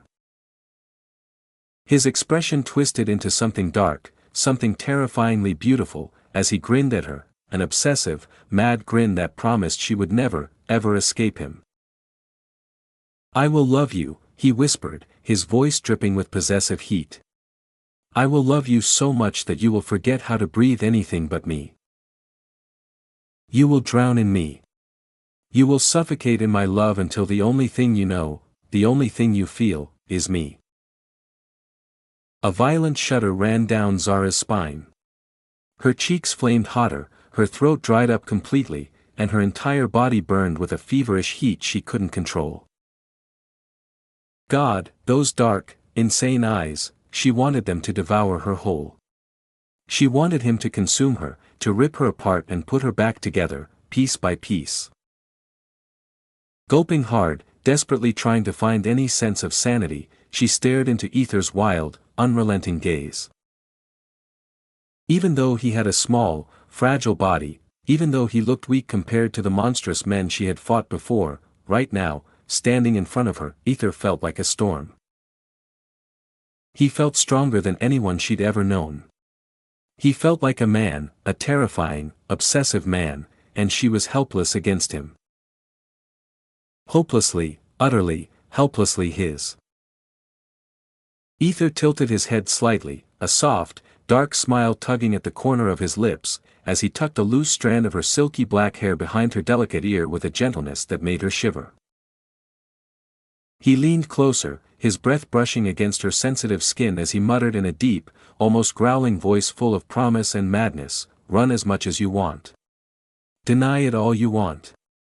Push me away. Pretend you don't need me. But I know. I fucking know exactly what your heart craves." His fingers tightened in her hair, and his voice dropped even lower, each word dripping with possessive hunger. "And I will own it." Before she could even react, he crashed his lips against hers, claiming her mouth without a second's hesitation, a kiss so raw, so ruthless, that it stripped away whatever fragile resistance she still had left. Zara gasped, a soft, broken hum escaping her throat the moment his lips met hers. This time it was different. She could feel it, the burning depth of his love, the twisted wickedness of his obsession, it was all there, poured into a single kiss that seared itself into her soul. Her body trembled violently, more than ever before, yet, she liked it. God, she liked it. She craved it. She needed it. It felt like he was possessing her, stealing her away from herself, dragging her into his darkness, making her forget everything but him, only him. Her hands, acting on their own, slid up to his back and clutched the fabric of his shirt tightly, pulling him closer, so close that not even air could pass between them. She closed her eyes, surrendering completely to the madness, and kissed him back, pouring every broken piece of herself into the desperate kiss. Ether was momentarily surprised by her sudden eagerness, but a dark grin tugged at his lips mid-kiss. He didn't hesitate, he deepened the kiss ruthlessly, gently biting her trembling lips, pulling them into his mouth, sucking on them like he wanted to devour her completely. His hand gripped her jaw tightly, forcing her to feel every bit of his possessive love. MMFF. Zara moaned softly into his mouth, her body shuddering under the intensity. The tight, almost bruising grip of his hands on her delicate frame sent shivers through her core. She had never felt anything like this before, like she could break apart from his love alone, like she could suffocate from the overwhelming heat of his affection. A hot, pulsing pool of aching need formed deep in her abdomen, growing hotter and hotter, making her dizzy. She was feeling it too much. It was too much. And yet, she didn't want it to stop. She needed to breathe. She needed to move. Her body screamed for air, but Ether refused to let her go, refusing to break the kiss, holding her lips captive like she was the very air he needed to survive. It was suffocating. It was drowning. It was intoxicating. And still, she clutched him tighter, trapping his head in her arms, her fingers tangling in his hair, pulling him impossibly closer as she kissed him back desperately, matching his madness with her own growing hunger. Neither of them knew how long they remained like that, tangled together at the edge of the world, biting, sucking, kissing, never fully parting, never allowing space between them. No tongues, just mouths, mouths that claimed, mouths that demanded, mouths that burned. They stayed locked like that until the orange sky bled into the deep, heavy darkness of night. Finally, feeling her breathing become dangerously ragged, Ether reluctantly pulled away, releasing her swollen, trembling lips. Huff huff huff. Zara gasped for air desperately, her face beat red, her body burning, her eyes glossy with unshed tears. She panted heavily, struggling to find her breath as she stared at him, lips bruised and glistening from their heated exchange. But something shifted. Something cracked. A small, innocent smile curled on her lips, but then, as if something inside her snapped, her soft, motherly face morphed into something dark, something wicked. She tilted her head unnaturally, a low, eerie giggle escaping her throat. He f fuck em. Slap. Without warning, she slapped herself across the face, a sharp, brutal sound that echoed against the silence around them.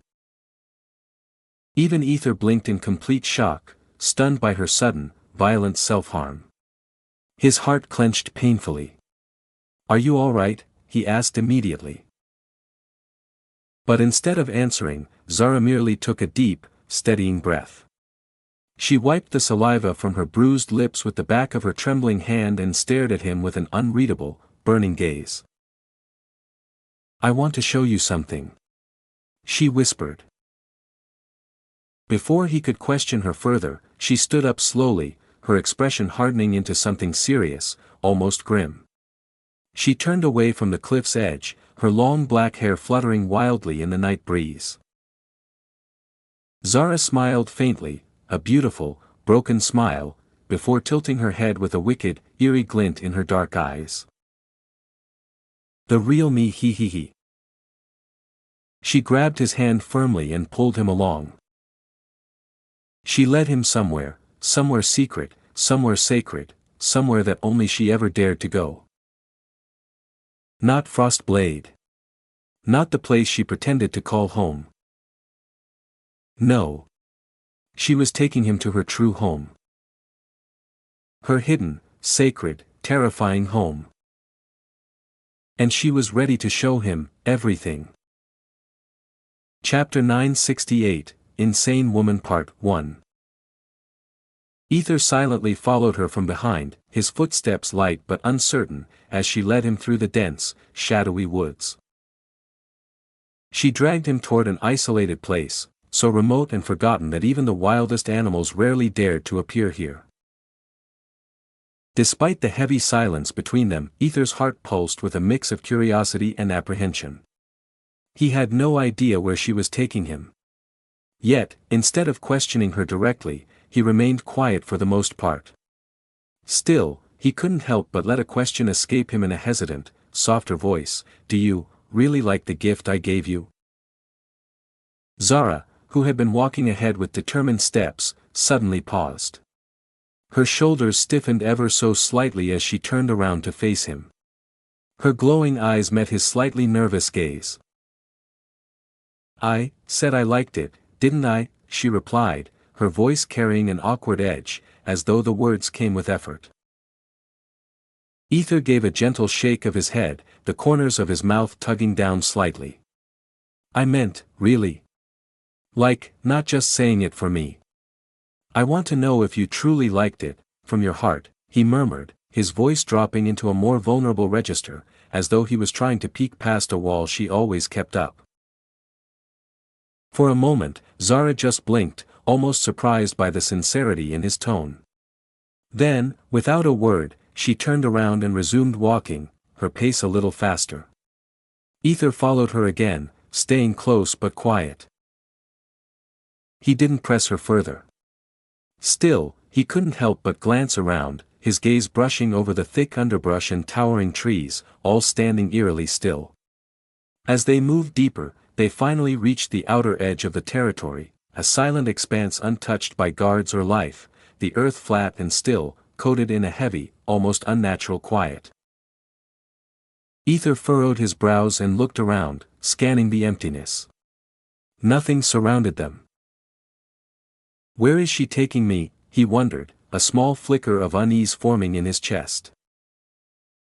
Then Zara stopped completely. Without a word, she raised her hand and bit her finger hard enough to draw blood. Ether watched, his eyes widening a little as crimson drops welled up. She lifted her bleeding hand in front of her and let the blood drip onto the ground. Drip. For a second, nothing happened.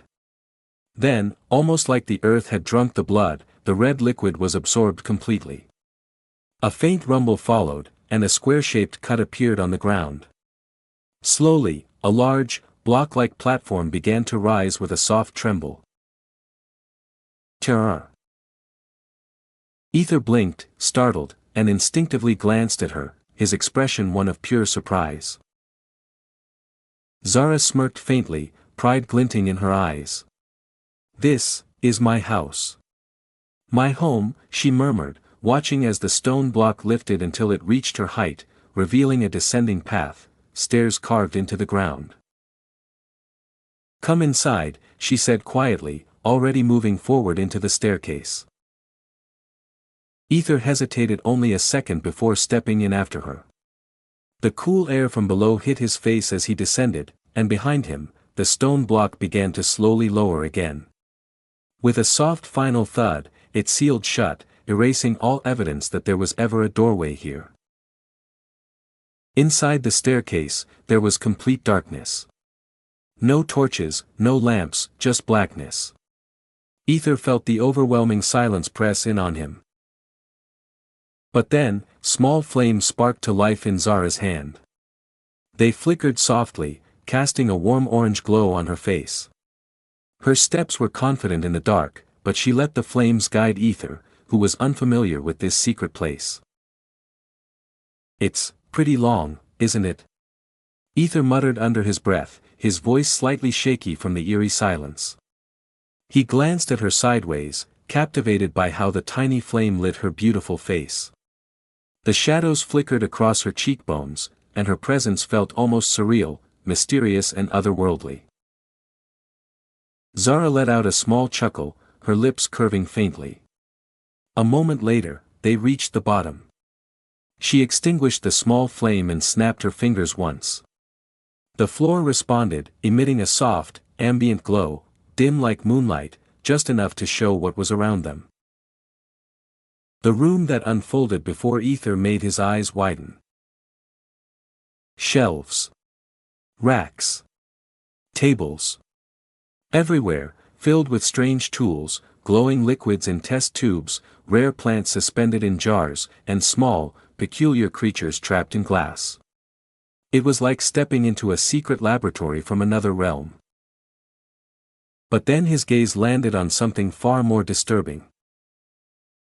Body parts. Rows and rows of sealed glass containers, each filled with organs. Some were clearly from animals, odd shapes and colors. Others could have easily come from people.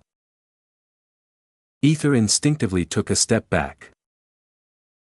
Zara noticed his reaction but didn't seem surprised. She spoke gently, as if trying to prepare him. "This place needs darkness for most of my experiments, so I can't keep it brightly lit. And, don't touch anything. Everything here is fragile. Every piece has meaning. So, be careful, okay?" Ether nodded slowly, his eyes still scanning the unsettling display as he stepped forward cautiously. His brow furrowed as he moved through the strange underground room, each step bringing him closer to a deeper understanding of who Zara really was. It looked exactly like the workspace of someone who had long since chosen research over the simplicity of life, like a mind obsessed with answers the world wasn't ready for. He paused in front of a black lizard, frozen in place behind thick glass. "So you've been here all this time? Just experimenting?" Zara shook her head lightly, her gaze distant. "No. I've been busy with other things. In another empire," she replied, her voice softer now, more uncertain. "These are just old works and some recent, but most are remnants of what I was trying to understand, trying to master. She looked at him carefully, as if searching for judgment in his eyes. Her fingers fidgeted slightly, a rare crack in her usual composure. Deep inside, she feared he would see her as a monster. That he wouldn't be able to understand what it meant to be her, someone who was different. Someone who couldn't be easily loved. But Ether didn't turn away. In fact, he was slowly becoming fascinated. There was something breathtaking in the madness. In her dedication. Her skill. Her world. He moved quietly from one specimen to another, observing the detail, the care, the layers of information coded into every display. And most of all, organs. She's been collecting so many different organ samples, right here, Ether thought, eyes wide with awe as he reached a shelf lined with massive jars. Inside each, a different organ floated in a thick, preserving liquid. He saw a dragon's heart. A lung dragon's scales. The ear of a wood elf. And many more. She had gathered a shocking variety of body parts, and not just as trophies. No, they were organized, labeled, and studied. She was building something. Understanding something. It made him respect her. Even admire her. And maybe, just maybe, begin to fall a little deeper into the mysterious abyss that was Zara. As he grew more and more engrossed in exploring her room, Ether's attention was pulled away when he heard Zara's voice, hesitant and wavering. "Hey Ether." She called softly. He turned to glance at her, noticing her unusual expression, fidgety, like she was wrestling with something inside. Well, nothing." Zara muttered, quickly shrugging her shoulders and averting her gaze. Her lips parted slightly, as though she wanted to say more but couldn't form the words. She sighed instead, and just as she did, her eyes suddenly landed on something at the corner of the room. A door, dark, discreet, and easily overlooked. Her eyes widened instantly in silent panic. "Oh shit. I forgot about that," she thought. Without wasting a second, she turned to Ether, her tone suddenly quick and urgent, "Just stay here. Don't touch anything." "I'll be back in a minute," she said hastily, already moving toward the door. It looked like it led to a sealed-off section of the room. She entered it without giving him a chance to respond, and the door shut behind her with a soft thud. Ether raised an eyebrow in mild confusion, then shrugged. He turned his gaze back to the cluttered room and slowly walked past the racks again, curiosity returning to his face. "I guess she really loves this more than anything else," he murmured under his breath, his voice a mix of amusement and admiration as he glanced over her intricate work. Humming to himself softly, he let his curiosity guide him deeper. Then, something unusual caught his eye. In the far corner of one rack, tucked beneath some glowing containers, he saw a large glass jar filled with thick, deep red liquid, blood. Ether blinked, stepping closer with intrigue. It wasn't just one. There was another next to it. Both jars were huge, about the size of a basketball, and sealed tightly with metal lids. The sight was strange enough to make his steps slow, his gaze narrowing with focused curiosity. Alfred. Timmy, he read the names etched into the labels on each jar. His brows furrowed deeper. Names? On jars of blood? He leaned in, trying to peer through the thick red fluid. Inside the jar labeled Alfred, something seemed to be suspended, something dark, almost formless, floating sluggishly in the center. But he couldn't quite make it out clearly through the viscous blood. "What's in there?" he whispered, half to himself. He reached out slowly, almost entranced by the mystery of it. His fingers gently pressed against the cool surface of the Alfred jar. He carefully rotated it, just a little, to see if the object inside looked different from another angle. But then... crack! Ether's eyes widened as he heard the sharp sound. A thin crack had formed right where his fingers had touched. He gasped, quickly pulling his hand away. Before he could even react fully. "I told you not to touch."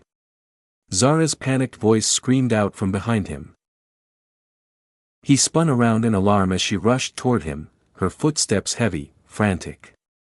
Her face was twisted with both fury and disbelief. "Move," she shouted, and without waiting, she shoved past him, clutching the jar into her arms like it was something precious, something irreplaceable. But before he could say a word, before either of them could do anything to stop it. Boom! The jar exploded violently in her arms. Ether flinched, staggering back as thick blood splattered across her body, her face, her chest, her clothes now soaked crimson. The blast echoed through the room, ringing in his ears. He stared at her, shocked. For a moment, she stood still, drenched in blood, her hair clinging to her skin, her breathing sharp. And then... "What have you done?" she whispered, her voice low, shaky. But then came a grin. A twisted, eerie smile spread across her lips. "You killed Alfred," she said, in a voice that was somehow both grief-stricken and disturbingly amused. "What?" Ether blinked, completely thrown off by her reaction. Chapter 969, Insane Woman, Part 2. Meanwhile, back in the Forced Blade Mansione Euro. Inside Velk's spacious, dimly lit office, the scent of old paper and ink lingered in the air. The fire crackled faintly in the hearth, but the atmosphere was anything but warm. "Did you find out who did this?" Velk asked with a sharp tone, annoyance etched deep into his face as he shuffled through stacks of paperwork concerning his territory. His eyebrows twitched, jaw clenched in irritation. Alfred stood beside him, hands clasped respectfully behind his back, wearing his usual composed expression. In a calm, low voice, he replied, "Not yet, Master. So far, there's no sign of anyone directly involved in the incident. We're still investigating thoroughly. The only lead we have is someone seen carrying a sack of seeds from the stores 10 days ago Euro, but nothing concrete yet." Velk exhaled through his nose with a growl-like hum. "I see. Make sure you find that bastard Euro, whoever had the audacity to mar the beauty of my land. I want him caught and punished. No exceptions." Alfred nodded promptly. "Yes, Master. I'll see to it personally." But then his expression faltered slightly. A trace of hesitation flickered in his eyes. He cleared his throat and spoke a little more carefully. "Master, may I speak freely for a moment?" Velk didn't look up. "What is it now?" I've noticed something rather peculiar. The Mistress Euro, she's been acting off. There's something strange in her behavior lately. She seems unusually attached to that boy, and today, she left the mansion without informing anyone. Not a single word.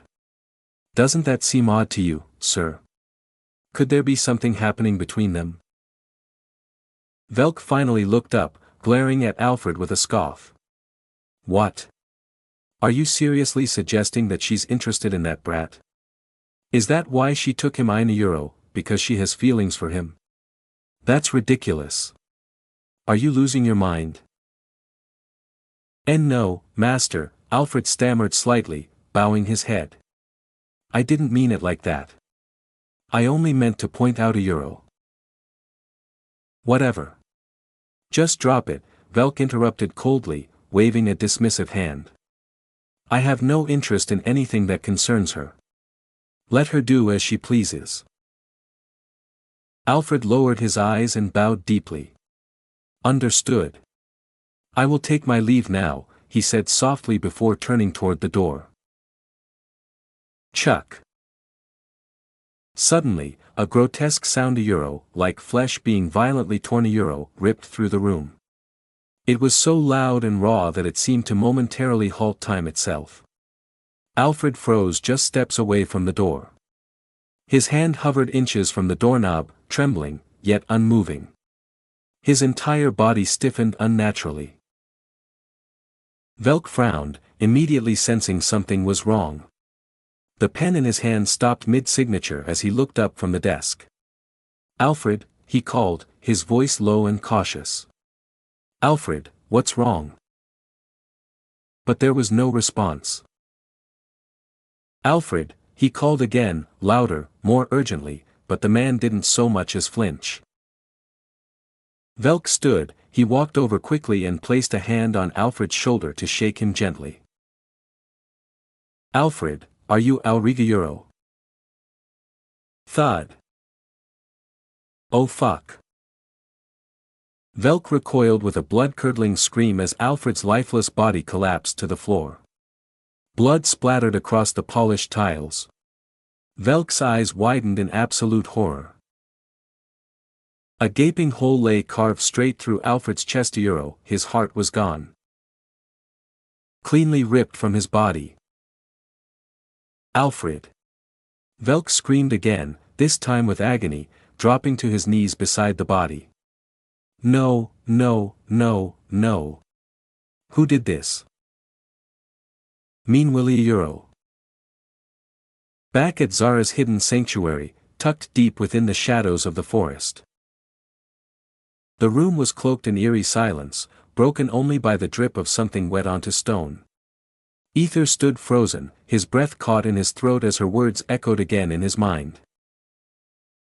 He killed Alfred. His face drained of color.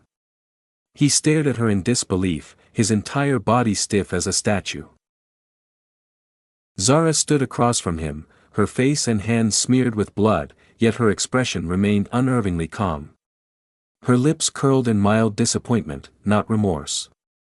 Oh, such a waste now, all gone to waste, she murmured, clicking her tongue in a slow tsk, like a mother scolding a naughty child.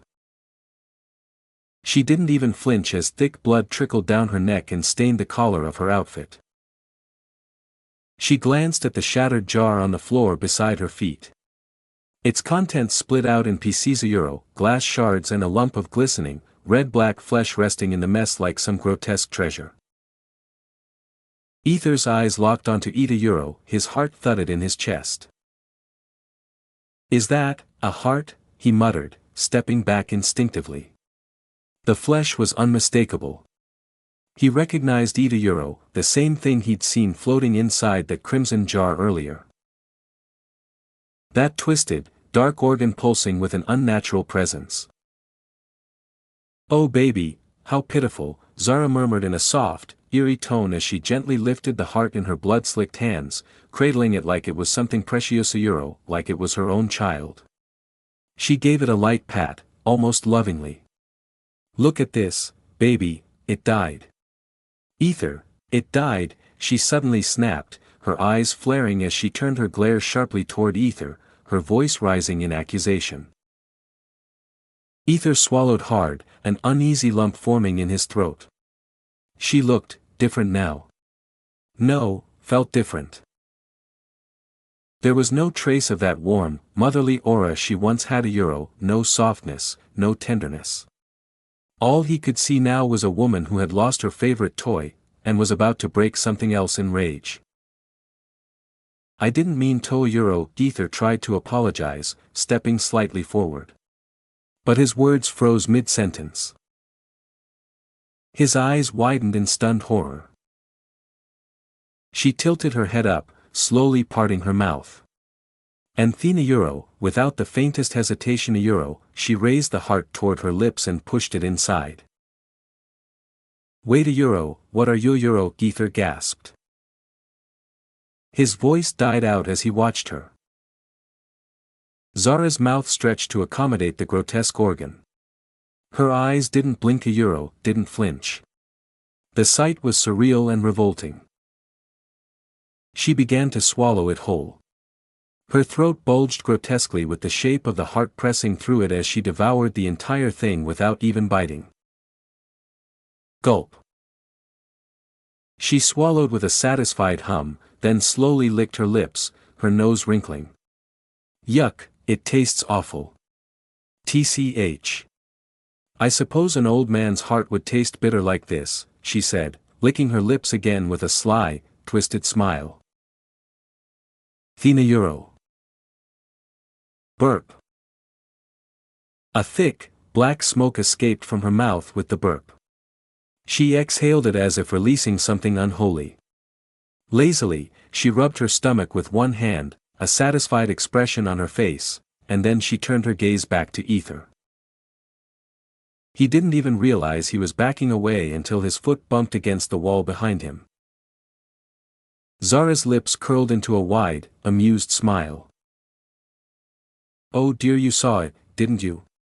You saw everything. Her voice was like a teasing lullaby drenched in venom. She took a step forward, and Ether subconsciously took another step back, but there was nowhere left to go. Maybe it was the way she had just eaten a human heart like a snack, or maybe it was that wicked grin, that smile, darker than night, that sent icy dread through his veins. Zara giggled at his reaction. He look at you now, all scared and trembling. How pitiful you are, my cute, helpless little lamb, she cooed, her voice dripping with mock sweetness. She licked her lips again, slower this time, and her eyes began to darken, no longer playful, but soaked in shadow and something far more dangerous. Ether swallowed once more, his throat dry and tight. He stared at her in disbelief, watching as the woman he once saw as gentle and maternal, now twisted into something vicious. Something monstrous. What do you mean Alfred is dead? He asked hesitantly. Zara tilted her head from side to side, making a soft cracking sound in her neck as though shedding her human guise.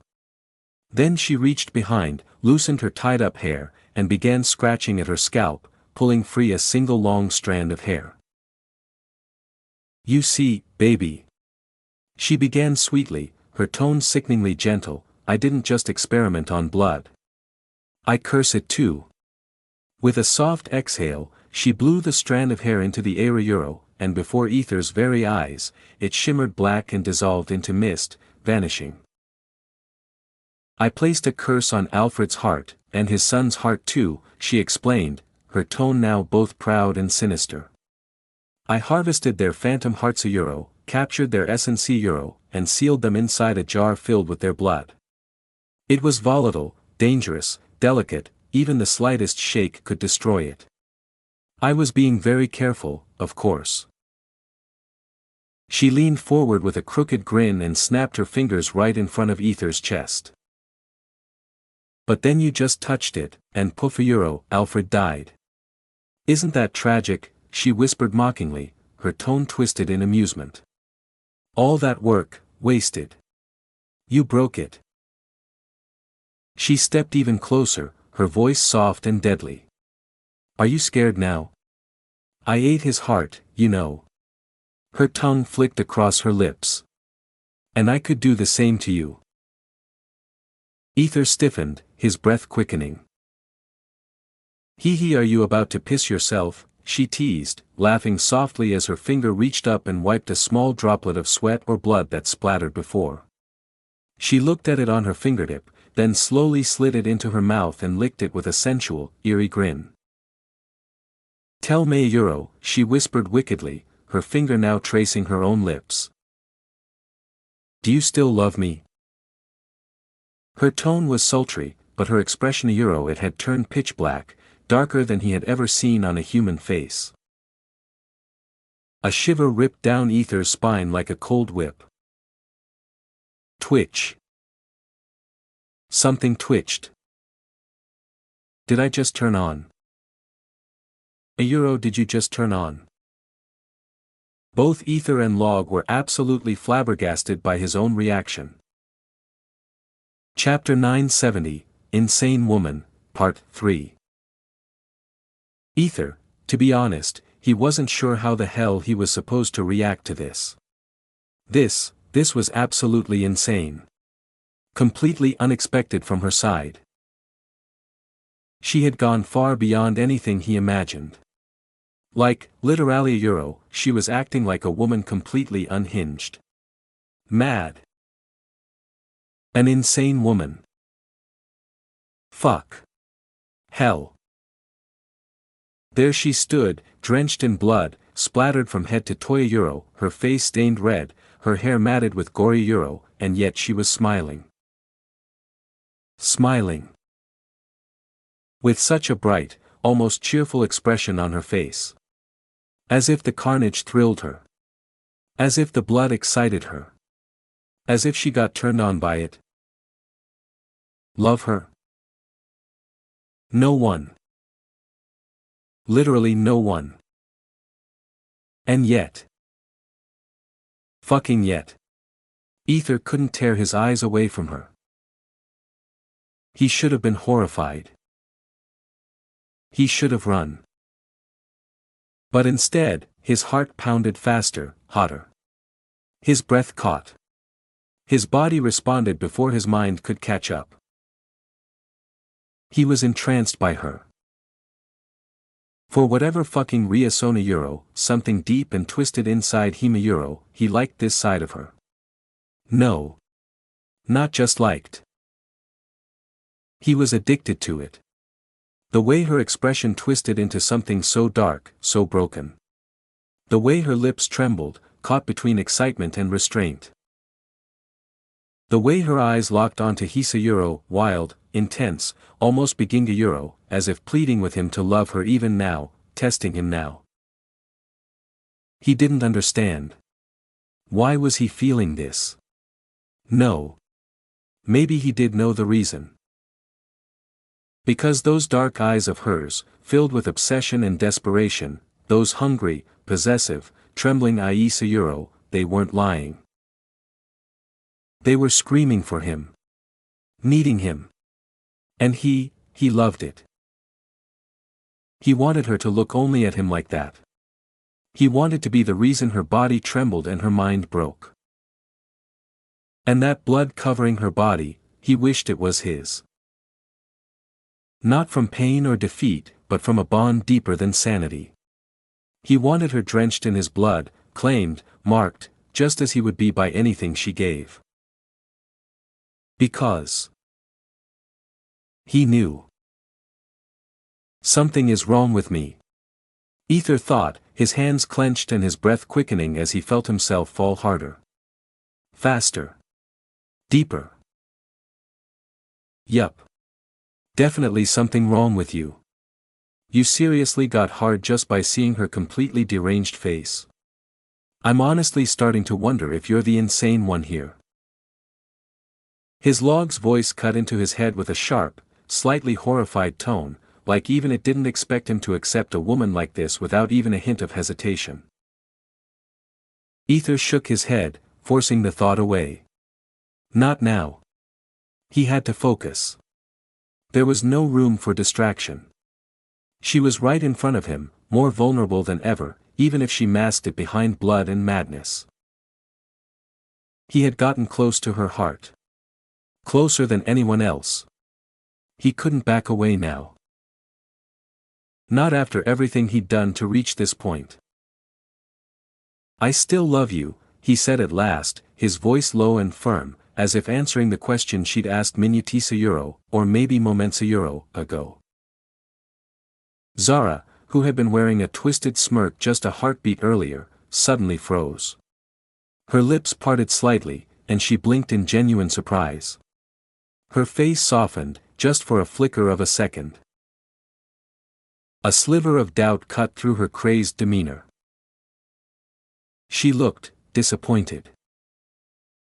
Humph, she hummed, voice flat as she reached up to scratch her blood-soaked hair with an almost frustrated expression. You still love me, ah, she muttered under her breath, like she was trying to process something, as if talking to herself more than him. Then her eyes lifted again and locked onto his. What the hell is wrong with you? She asked, voice tight with disbelief, layered with a mix of anger, confusion, and something else, something close to fear. She couldn't understand it. She knew what she'd just done. She knew what she'd shown Himayuro, something no man should have accepted. She had eaten a heart. She'd gone out of her way to be monstrous, to scare him off completely. She had wanted him to fear her, to see her true, grotesque self. And yet, this man still stood here. Still loving her. Why? Was something seriously broken inside him? Zara? Ether said gently, tilting his head. His tone was curious, concerned, but not scared. Not even a little. He watched her with steady eyes, like she wasn't a monster at all, but someone precious he still couldn't stop reaching for. Zara clicked her tongue in irritation, ignoring him. Her gaze drifted, her fingers twitching at her sides as if struggling to grasp something real. She was thinking, plotting, her mind twisting around what kind of man stood before her. What kind of sick, maddening devotion this was. Are you really sure you love me now? She asked after a long pause, her voice low, dripping with warning. Her pupils dilated, her smile gone. From the very bottom of your heart, she whispered, dangerous and desperate at the same time. Ether inhaled slowly, steadying himself. No matter what you do, he said, stepping closer with conviction glowing in his eyes, I love you. I'll always love you. Even if the whole world turns against you. I won't. No matter what. Zara stared into his eyes for a long moment. Silent. Watching. Searching. She couldn't find any lies. There was only acceptance. Blind, insane, unwavering acceptance. No matter what, ah, she echoed, voice softer now. Her gaze drifted around the room again, sweeping from rack to racks, restless, as if looking for something, for anything to make this illusion break. And then she saw it. Her eyes snapped back toward the dark wooden door at the corner of the room. Her lips parted. Her face turned cold. She stared at it with an unreadable expression. Well, if this is the only way left, then so be it, she thought, as if this would be the final line, the ultimate test. One last chance to break him. One final push to see if he truly loves her. Come with me, she said quietly, almost emotionless, but her grip on his wrist was strong, tight and forceful. She pulled him toward the door without waiting for his answer, standing in front of it like a gatekeeper to some forbidden room. Her hand hovered just inches from the handle, fingers trembling. Ether didn't speak. He didn't dare. He wasn't sure why she was doing this. Why she kept dragging him deeper into her twisted world. But he knew one thing, his heart was thundering. He had to stay calm. Had to be ready. Whatever was behind that door, he had to be ready for anything. No one has ever stepped beyond this point, Zara said, her voice barely a whisper. Not even my so-called friends. No one. She turned her head just enough to look at him from the corner of her eye, expression guarded and tight. Behind this door is sacred. I'm the only one who's ever been inside. And what you're about to see, whatever it is, you can never, ever tell anyone. Got it? Ether gave a firm nod, his throat dry. He swallowed hard. A strange chill ran down his spine. What the hell was she hiding back there? Zara closed her eyes and exhaled shakily. Her hand trembled. Because she was about to show him everything. Not just what was behind the door, but her truest, most vulnerable self. Thud. The heavy sound echoed through the room as Zara pushed the door open. The dim light inside flickered weakly, struggling to illuminate the space. For a moment it was almost pitch black, but then, slowly, the lights adjusted, just like in the previous room. The glow intensified slightly, not too bright, just enough to reveal. Holy! Ether whispered under his breath, his tone filled with awe and disbelief. No, he was completely taken aback. His eyes widened as he stepped in. The entire room was lined with towering glass tubes, each one filled with a deep, red liquid. Hundreds, no, thousands of them. Lined up like twisted trophies. Suspended in eerie stillness. It was blood. Zara muttered casually, her tone indifferent but laced with a wicked thrill. Just pure pride.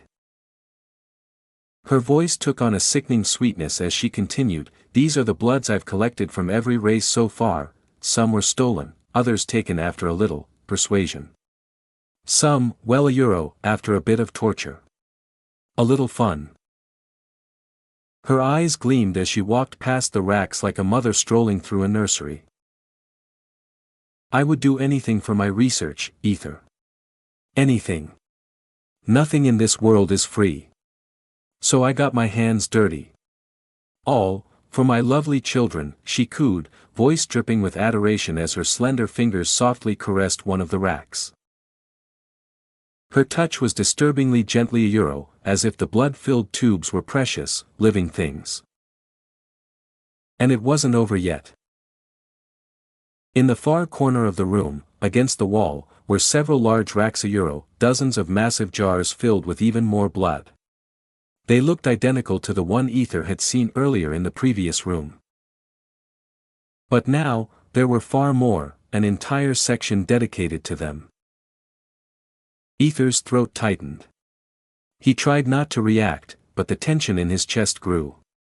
He swallowed hard, eyes shifting between the racks and her. So much blood. How many lives had she ended with those hands? How many people had fallen to fuel this madness? He turned his head slowly, meeting Zara's eyes once again. She was grinning at him. Wide and unrepentant.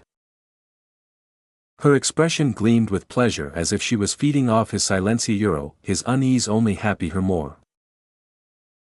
Ether opened his mouth to speak, to say something, but Zara cut in first, her tone playful and mocking. "Still love me?" she asked sweetly, tilting her head, her eyes darkening with obsession. That's some stubborn love you've got there, my dear. But don't think this is over yet, oh no, hey, she giggled in a sing-song tone, grinning even wider, her lips curling with something twisted and dangerous. She turned and walked deeper into the room, her steps slow and almost theatrical. Ether followed her cautiously, heart pounding, his gaze locked on her back. They stopped in front of something huge. A large shape stood at the center of the room, covered completely by a long white sheet. It was clean, too clean. Unlike the other mess, this looked freshly placed. It hadn't been there long. It must have been covered just before she returned to the other room earlier. Zara placed her hand gently on the sheet, and her lips curled into a slow, wicked smile. "Are you ready?" she asked, her voice low and dark, practically humming with delight. Her expression twisted into something dangerous, something that promised destruction, either of the body, or the mind. Ether swallowed again. His stomach churned. Hey log. "I don't die, right?" he asked internally, trying to prepare himself for whatever fresh nightmare she was about to unveil. "Let's pray for your heart, young man. His log responded, with a deadpan yet grim tone. Ether's lips twitched, the corner of his mouth almost curling in a nervous, helpless smirk. But he quickly steeled himself, his full focus narrowing in on the covered object. Anthena. Clack. Clack. The sheet fell away in one swift motion. And what lay beneath? Ether's breath caught in his throat. His eyes widened in pure horror. Kai, he whispered, voice cracking. Chapter 971, Do you still like this? F# ## get up woman. He. Ether blankly stared at the long, wide transparent tube. Inside the shimmering liquid, a boy with blackish blue hair, appearing to be around 15 years old, floated lifelessly within the glass chamber, his arms slightly parted, his head tilted downward, as if asleep or dead. Kai. Ether whispered, his voice trembling, his face contorted in utter disbelief. His eyes widened as if trying to confirm what they were seeing. The shock plastered across his face was unmistakable. He stepped forward in a daze, unable to tear his gaze away, and slowly reached out, fingers barely inches from the cold surface of the glass. Don't, Zara muttered sharply, her tone calm but firm, snapping Ether out of his trance-like state. Startled, he turned towards her, his voice still shaky as he pointed to the boy inside the tube again. Kai. Is that, really him? Zara nodded with a twisted grin forming on her lips. Kai, yes, and no. It's him, but not exactly. Her tone was playful, almost amused, like a puppeteer showing off her favorite marionette. She glanced back at the boy with a look of strange affection. He's something more, something I've carefully crafted. Ether's brow furrowed in confusion and dread. What the hell are you talking about? He asked, struggling to keep his voice steady. Why is he in there? What did you do to him? Zara tilted her head slightly, her grin widening as her eyes gleamed with mischief. Tell me, Ether, do you know the real reason why I married Velk? Ether hesitated, then nodded cautiously. You mentioned something about a deal, something important you wanted from him. Indeed, she said softly, her voice taking on a sultry, dangerous tone. She turned to him slowly, every word curling off her tongue like smoke. You see, for years, I searched endlessly. I hunted for the blood, for the truth. I chased after answers that always slipped through my fingers. No matter how many samples I took, no matter how many creatures I dissected, how many bloodlines I tracked, I couldn't find it. I was always missing something crucial.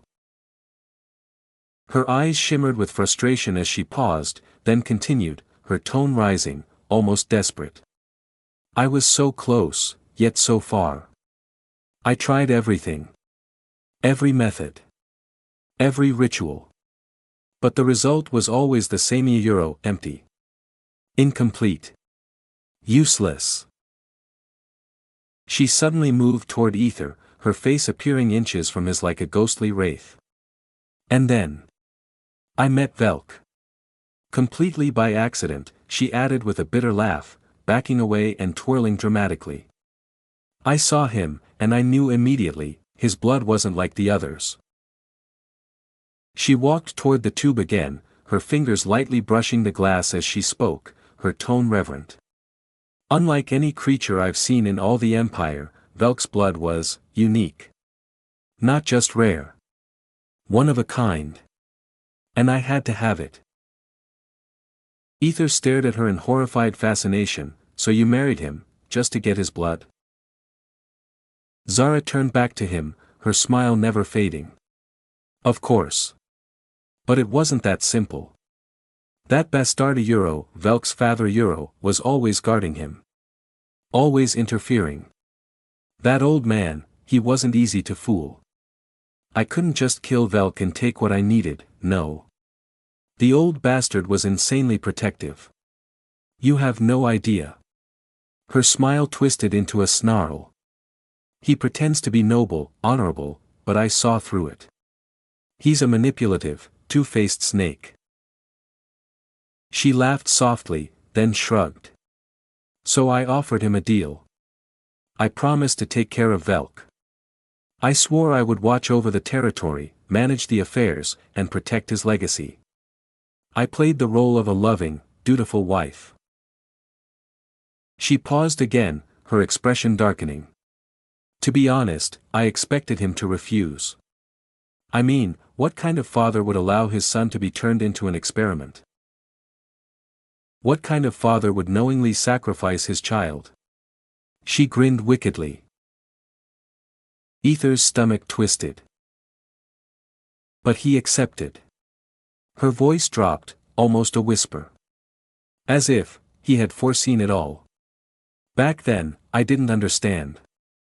But recently, I learned. Velk's mother was a prophetess. A real one. And suddenly, everything made sense. She laughed again, a short, sharp bark of disbelief. That old man knew.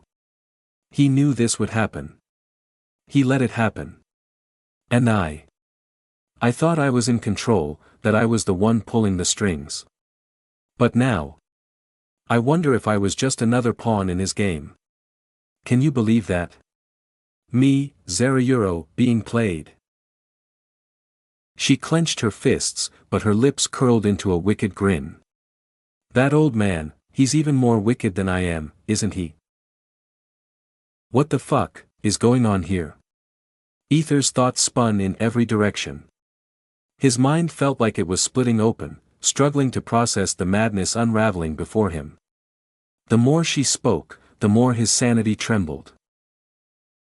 I still don't understand. He said quietly, trying to hold on to something real.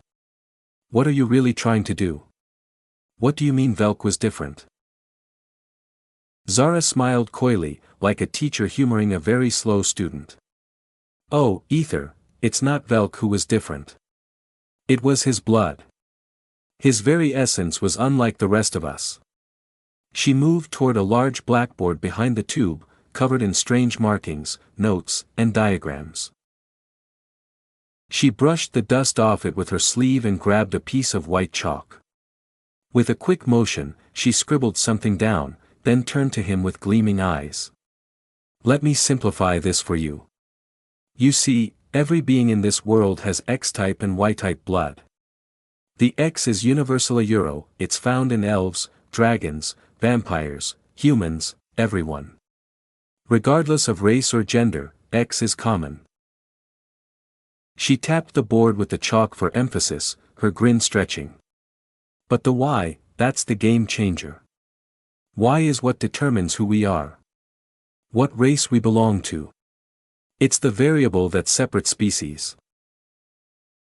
She looked over her shoulder at him, eyes wild with excitement. Do you understand now? Do you see what this means? Ether slowly nodded, a quiet gasp escaping his lips as the puzzle started to take shape in his mind. Good. Zara smiled, almost childishly pleased, before continuing, her tone slipping into that obsessive calm that made Ether's skin crawl. I've been researching the X part. The universal one. Because I wanted to know why it even exists among all of us. It doesn't seem to serve a specific purpose, nor does it exist in any significant quantity. Only about 10% of our blood contains the X-type, while the remaining 90% is made up of Y. She paused, her gaze growing distant, her voice taking on a strangely poetic rhythm. Yet the X is always there, stubbornly, constantly, without causing any changes, without fading, as if it's waiting for something. That tiny 10% a euro, I've been chasing it for decades. Why is it there? Why did the gods put it in us? What was their reason? What was the design behind it?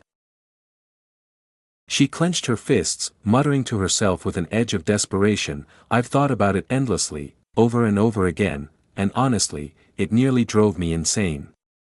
I tried everything the Euro, rituals, alchemy, sacrifices. I tried to recreate more of that 10% X-type, to amplify it. But all of it was in vain, all of it. Her voice cracked with frustration. No matter what I did, I couldn't replicate it naturally. I could artificially construct a mimic, but never the real thing. Ether hummed softly in response, his gaze locked onto her eyes, and what he saw wasn't just madness, it was fascination, obsession, passion. She wasn't just a scientist, she was possessed by her pursuit. He swallowed as he asked cautiously, "What about Velk, then? Where does he fit into all of this?" Zara suddenly smirked, eyes twinkling with the gleam of someone about to unveil a grand secret. "Velk, oh, my precious blood bank." She laughed softly, "His blood is something beyond unique." As she spoke, she scribbled more symbols and diagrams onto the blackboard. "You see, he doesn't just have X and Y." She turned to face Ether with wild eyes. "He has X, Y, and Z." Ether's eyebrows rose in disbelief. Zara's smile curled, more wicked than ever. "Yes. Just like you, I was shocked too when I first discovered it. Another element, an unknown one, hidden deep within his veins. It's never been recorded. Never even hinted at in any historical text or sacred scripture." She tapped the chalk against the board again, pointing to her rough calculations. "And do you know what's even more fascinating than its mere existence?" She stepped closer, her voice dropping into an excited whisper. "His blood composition isn't just rare, it's rearranged. He only has 1% of X-type. 40% is Y-type, and the remaining 59%. Her grin widened. "That's all Z." Ether's brows furrowed deeply. "The composition is completely fucked up," Zara said in a tone that sounded more impressed than horrified. "It's unlike anything else I've seen. Unbalanced. Alien. And yet, Velk lived like a normal boy. No physical abnormalities. No visible signs. Nothing to indicate his inner makeup was so vastly different from ours." She stared off into the distance, her voice soft and filled with awe. "He looked normal, but his blood held a completely different structure. Isn't that extraordinary?" Ether stood frozen, mind racing to comprehend what she had just revealed. He finally felt like he was catching up to her madness. "Really?" Ether's lips twitched at his log's snarky response. "Come on, not now. I seriously need to focus on this," he internally snapped, trying to push away the distraction. Taking in a shaky breath, he opened his mouth and asked, "So, Euro?" Before he could finish, Zara tilted her head with a bloody smile stretching across her face, her entire body still stained with crimson. She stepped closer, her voice dripping with twisted satisfaction. "Yes. Due to his composition, I was able to create a new one," she said, as if reading his mind. "In order to understand more, to discover what's happening inside that mutated blood, and as part of my deal with the Frostblade Familia to provide them with an era I made history. For the first time in these worlds, or rather, since the ancient times." Her eyes gleamed with pride, "I achieved artificial insemination without the need for sexual procreation. A magnificent, groundbreaking miracle. Something only gods could do." She spread her arms like a prophetess declaring a revelation. "I created life. 2 binks a euro, crafted not by love, but by pure design. I brought them into this world. Kai and Celine." Ether gulped hard, his throat suddenly dry as sand. There was a flicker of real fear in his eyes now, something primal and cold. Zara saw it. And she loved it. She leaned even closer, her breath dancing across his face, her voice purring in delight, so now tell me, Ether. She grinned wider, licking a smear of blood off the edge of her lip, imjinked. Do you still like this, fucked up woman? Hee hee. Chapter 972, I am not normal. Please leave me alone. Ether, to be honest, he was literally taken aback by her revelations. She crafted her children. Really? What's more? She didn't even flinch. No remorse, no guilt for the people she had killed or tortured along the way. It wasn't just cruelty, she was a completely lost cause. Ether, of course, had started to understand her, at least, to an extent. He could now grasp fragments of her twisted logic. But to put it in simple, undeniable words. She was an insane woman. And if she could do all this now, what if one day she did this to his children? What if she hurt them? What if she decided they, too, were expendable for her goals? She was unpredictable, unhinged, dangerously so. So all this time, it was a facade. Ether wondered silently, his chest tightening with disappointment. The smile she wore, the affection she showed, the warmth she gave to Celine and to him, was all of it just an act? So even when she held him, cared for him, it had just been a performance. Something twisted in Ether's heart. They say once you know someone deeply, truly, you begin to feel the weight of their hidden truths. You start to see the cracks. Ether felt that now, painful, suffocating, and heavy. Maybe. I need time, to think, he thought, his mind spinning. He couldn't just accept a woman who might be insane. A woman who could hurt his other women, all in the name of her research, her obsession. It was too dangerous, too cruel.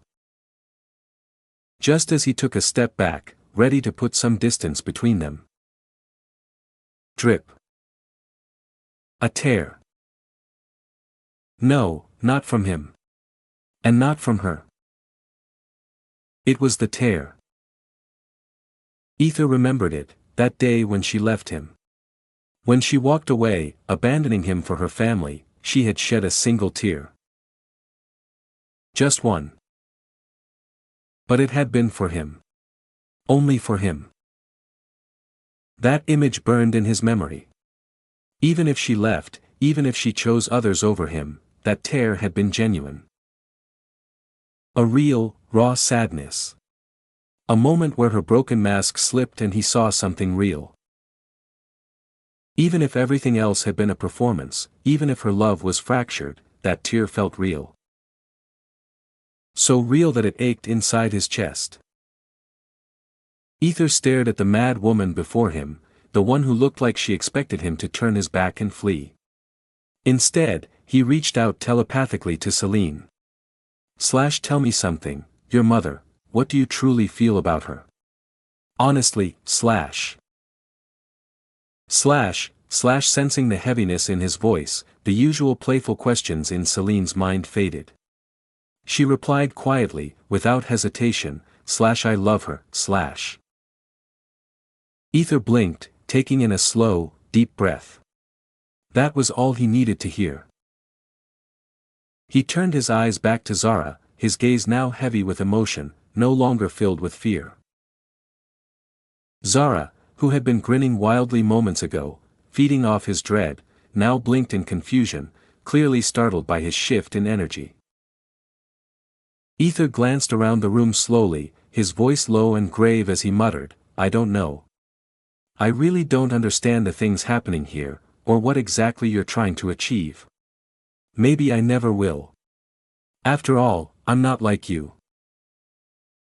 His eyes roamed over the blood-stained floor, the scattered instruments, then paused at the long transparent tube, his gaze lingering there for several seconds.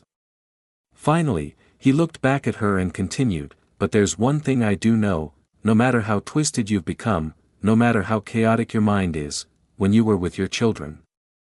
You loved them. I could see that. And no. I didn't, Zara stammered, shaking her head violently, trying to refute his words. But he cut through her denial. You loved me. Ether stepped forward, his voice unwavering. Zara flinched, taking an unconscious step back. With a firm, piercing gaze, Ether said, that time, that tear, you shed it for me. I saw it. I felt it. It was real. You can lie to me all you want, but I know that was genuine. No, I not. Zara suddenly screamed, her voice trembling as veins popped on her forehead. She clenched her fists, shaking. Why? Why wouldn't this man understand? Why did he see through her? She fucked up. Really, she had. And yet. Not. Let's assume everything you're saying is true. It's true. Zara snapped, her voice rising with desperation. Fine, Ether said coolly, his eyes narrowing, let's say everything you've told me is true, then answer me this, why are you still here? Huh? Zara blinked in confusion. Why are you even trying to prove anything to me? Ether asked, his tone laced with skepticism. Why do you still care about your children? Weren't they just test subjects to you? Experiments? Then why do you protect them? Her eyes trembled, visibly shaken, searching for an answer, as if digging through layers of herself, trying to come up with something, anything to say. Acting like a mother. Ether offered, giving her a place to start. Zara blinked, then smiled faintly and nodded. Why yeah. However. Let's leave your children out of this for a moment, Ether cut her off, his voice firmer now. What about me? Her lips parted slightly, confused. A stranger, he continued, stepping forward, a boy who just stumbled into your life. Why do you care about me? Why would you throw everything away, just for me? Why? Zara instinctively stepped back, her feet moving on their own until her back hit the blackboard with a soft thud. She froze. And more than that. Ether stepped closer, his voice lowering but intensifying, why are you trying to show your vulnerable side, to me? You could have shut me out at any moment. All you needed to do was say the word, just once, and I would have walked away from this place forever. He leaned in slightly, eyes sharp. And yet, you kept showing me, piece after piece of your soul. Your twisted thoughts, your ugly truths. Like you wanted me to see. Like you needed someone to know the real you. Like you wanted me to see the worst, and hate you for it. Zara flinched. A subtle tremble rippled through her, as if his last words had struck some deeply buried nerve. Ether didn't miss it. That moment, fleeting, raw. He frowned slightly, his thoughts racing. Log. I need your help right now. I know you've seen her past. You know more than me. Just give me something, anything. 1 point. That's all I need to understand her. Was she afraid? Was she spiraling? Was she broken? I just need one thread to pull, please, he pleaded inwardly. He could feel it in his gut, this was the moment. If he let it pass, if he left her now, he might lose her forever. She might never return to him. Might never let anyone this close again. When she was little, her parents were disgusted by her secret. Ether stiffened. Wait, her parents? He had never really thought about them before. Never asked. Her parents, disgusted by her secret. What did that even mean? Zara had shown them her truth, whatever it was. She had hoped, perhaps foolishly, to be accepted. Loved. But instead, they looked at her with revulsion. So she hid it. She began hiding her true self, and instead, wore masks. The person people wanted her to be. So others would like her. So her children would love her. So someone, anyone, would stay. Ether blinked, overwhelmed. So many questions, emotions, only Zara could answer them now. I would never had, he started to speak, his voice softer now, reaching out toward her heart.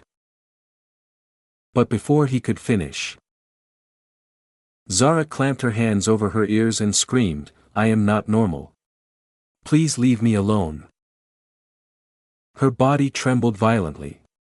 As if she weren't in this room anymore. As if she were reliving something no one else could see. A memory too painful, too dark, too deep to explain. She was breaking. Right in front of him. Chapter 973, I'm not normal. "You, that's so disgusting," one of the children shrieked, her tiny face scrunched up in pure horror as she pointed at the black-haired little girl sitting cross-legged, casually chewing a fat, squirming leech as if it were candy. "Yuck," another child gagged, turning pale. Her hand shot up to her mouth as she stumbled back, nearly throwing up on the spot. "She's smiling like it's normal while chewing that slimy thing." "What?" Glup, it's tasty," the little girl replied with a strange innocence, her lips stained red, curling into a soft bloody smile that made the other kids freeze in shock. X. "Mommy," they screamed in unison, fear taking over as their little legs turned and bolted. Tears streamed down their faces as they ran across the grassy field, shrieking all the way. The little girl tilted her head to one side, watching them disappear into the distance. Her expression shifted, and she pouted softly, whispering under her breath, "Here I was, thinking I'd share with them. How rude. Humph." She puffed her cheeks and huffed 2 more times, then quietly returned to munching the remaining leech, chewing with childlike delight. Unbothered by their reaction, she continued eating until it was all gone. Afterwards, she dusted off her hands, stood up, and wandered around to look for them again, wanting to play. She thought maybe they'd calmed down, maybe they'd changed their minds. But no way. "You're weird. We're not playing with you," one of them spat, arms folded with a disgusted scowl, the others nodding behind her, equally repulsed. The little girl paused. Her brows furrowed slightly. Then she huffed again, this time more heavily, and turned back toward her house, her tiny fists clenched by her side. Her voice was soft, trembling just a little. "They always leave me, just because I didn't share food." Once home, she barged into the arms of her parents, her small body shaking with emotion. Her voice broke between hiccuped sobs. "It's not me, Dad, sniff sniff, it's them, they just ran away. I was gonna share with them.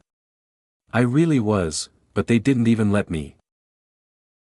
Her mother cradled her tightly while her father gently stroked her hair. Tears rolled down her cheeks and soaked into her mother's blouse as she cried harder.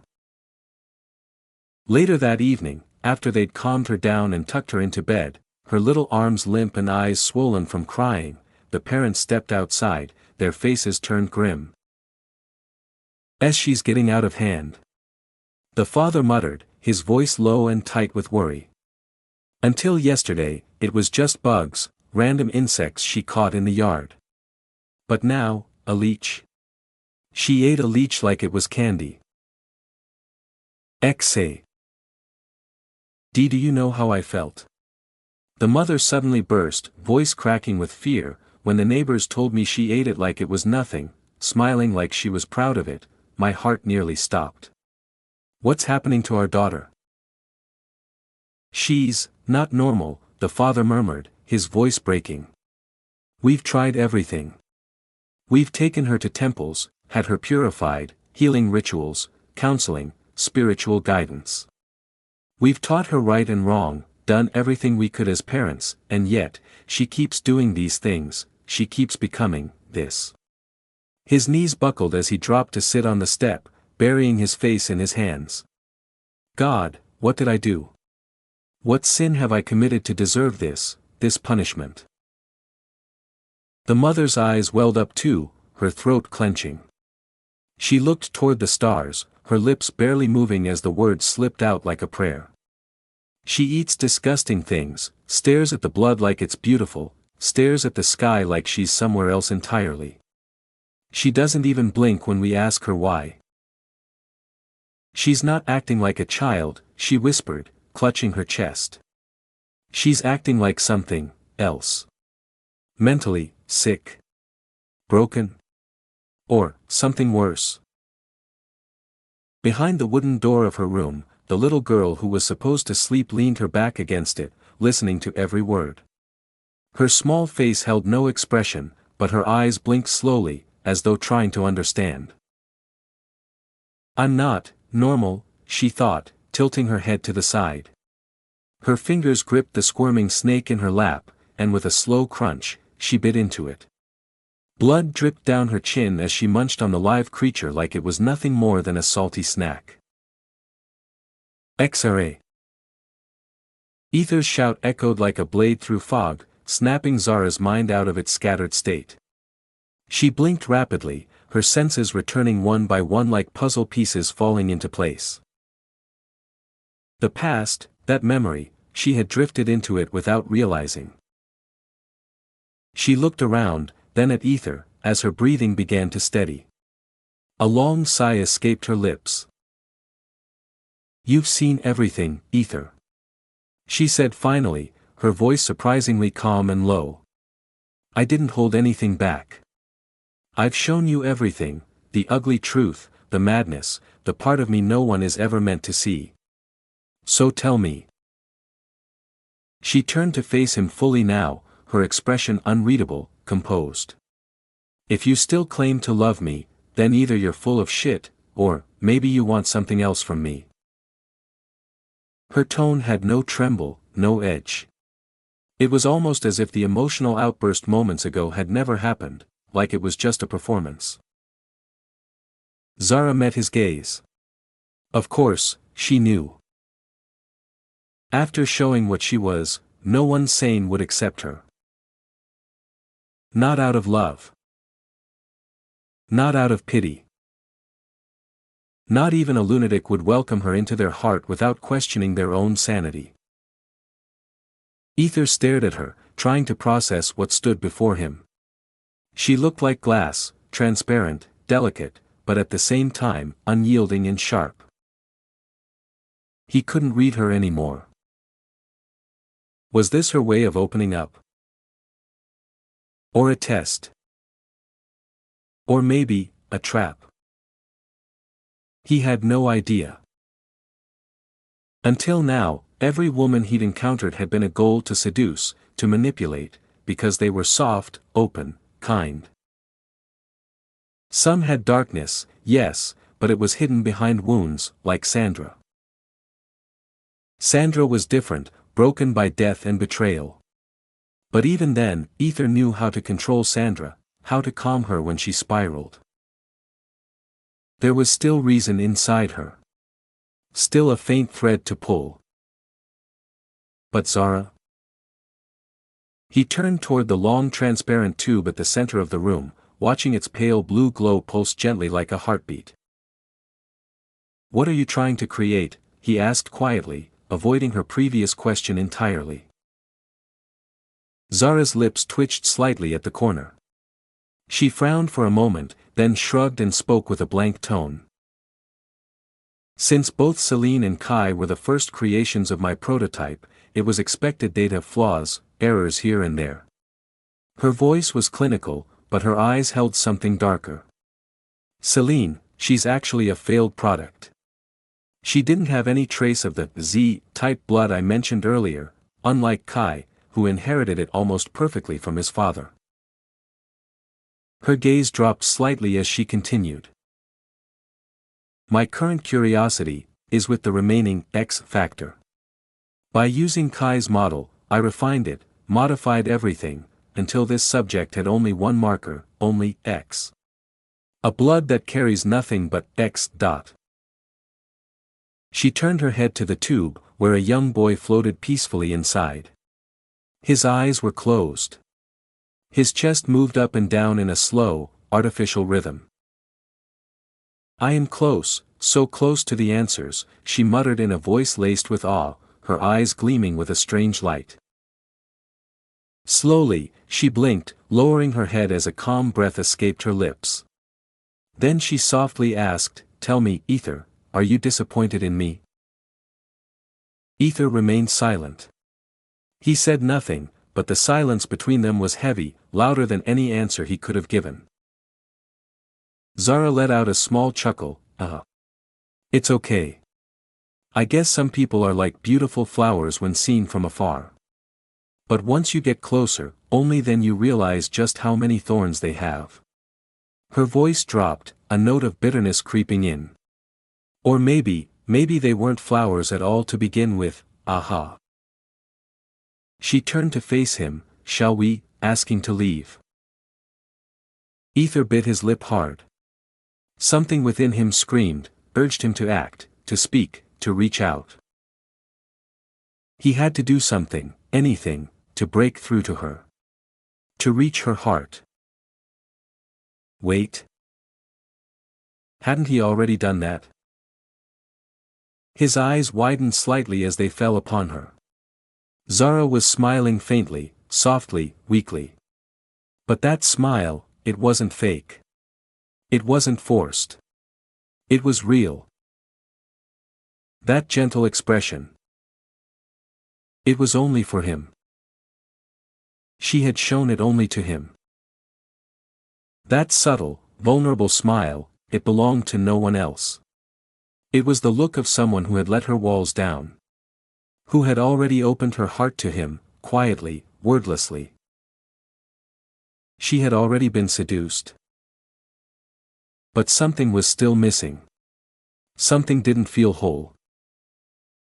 Something that he couldn't put his finger on. What am I missing? Ether wondered, his brows furrowing just slightly as the thought gnawed at him. Yes, if he wanted, he could lie.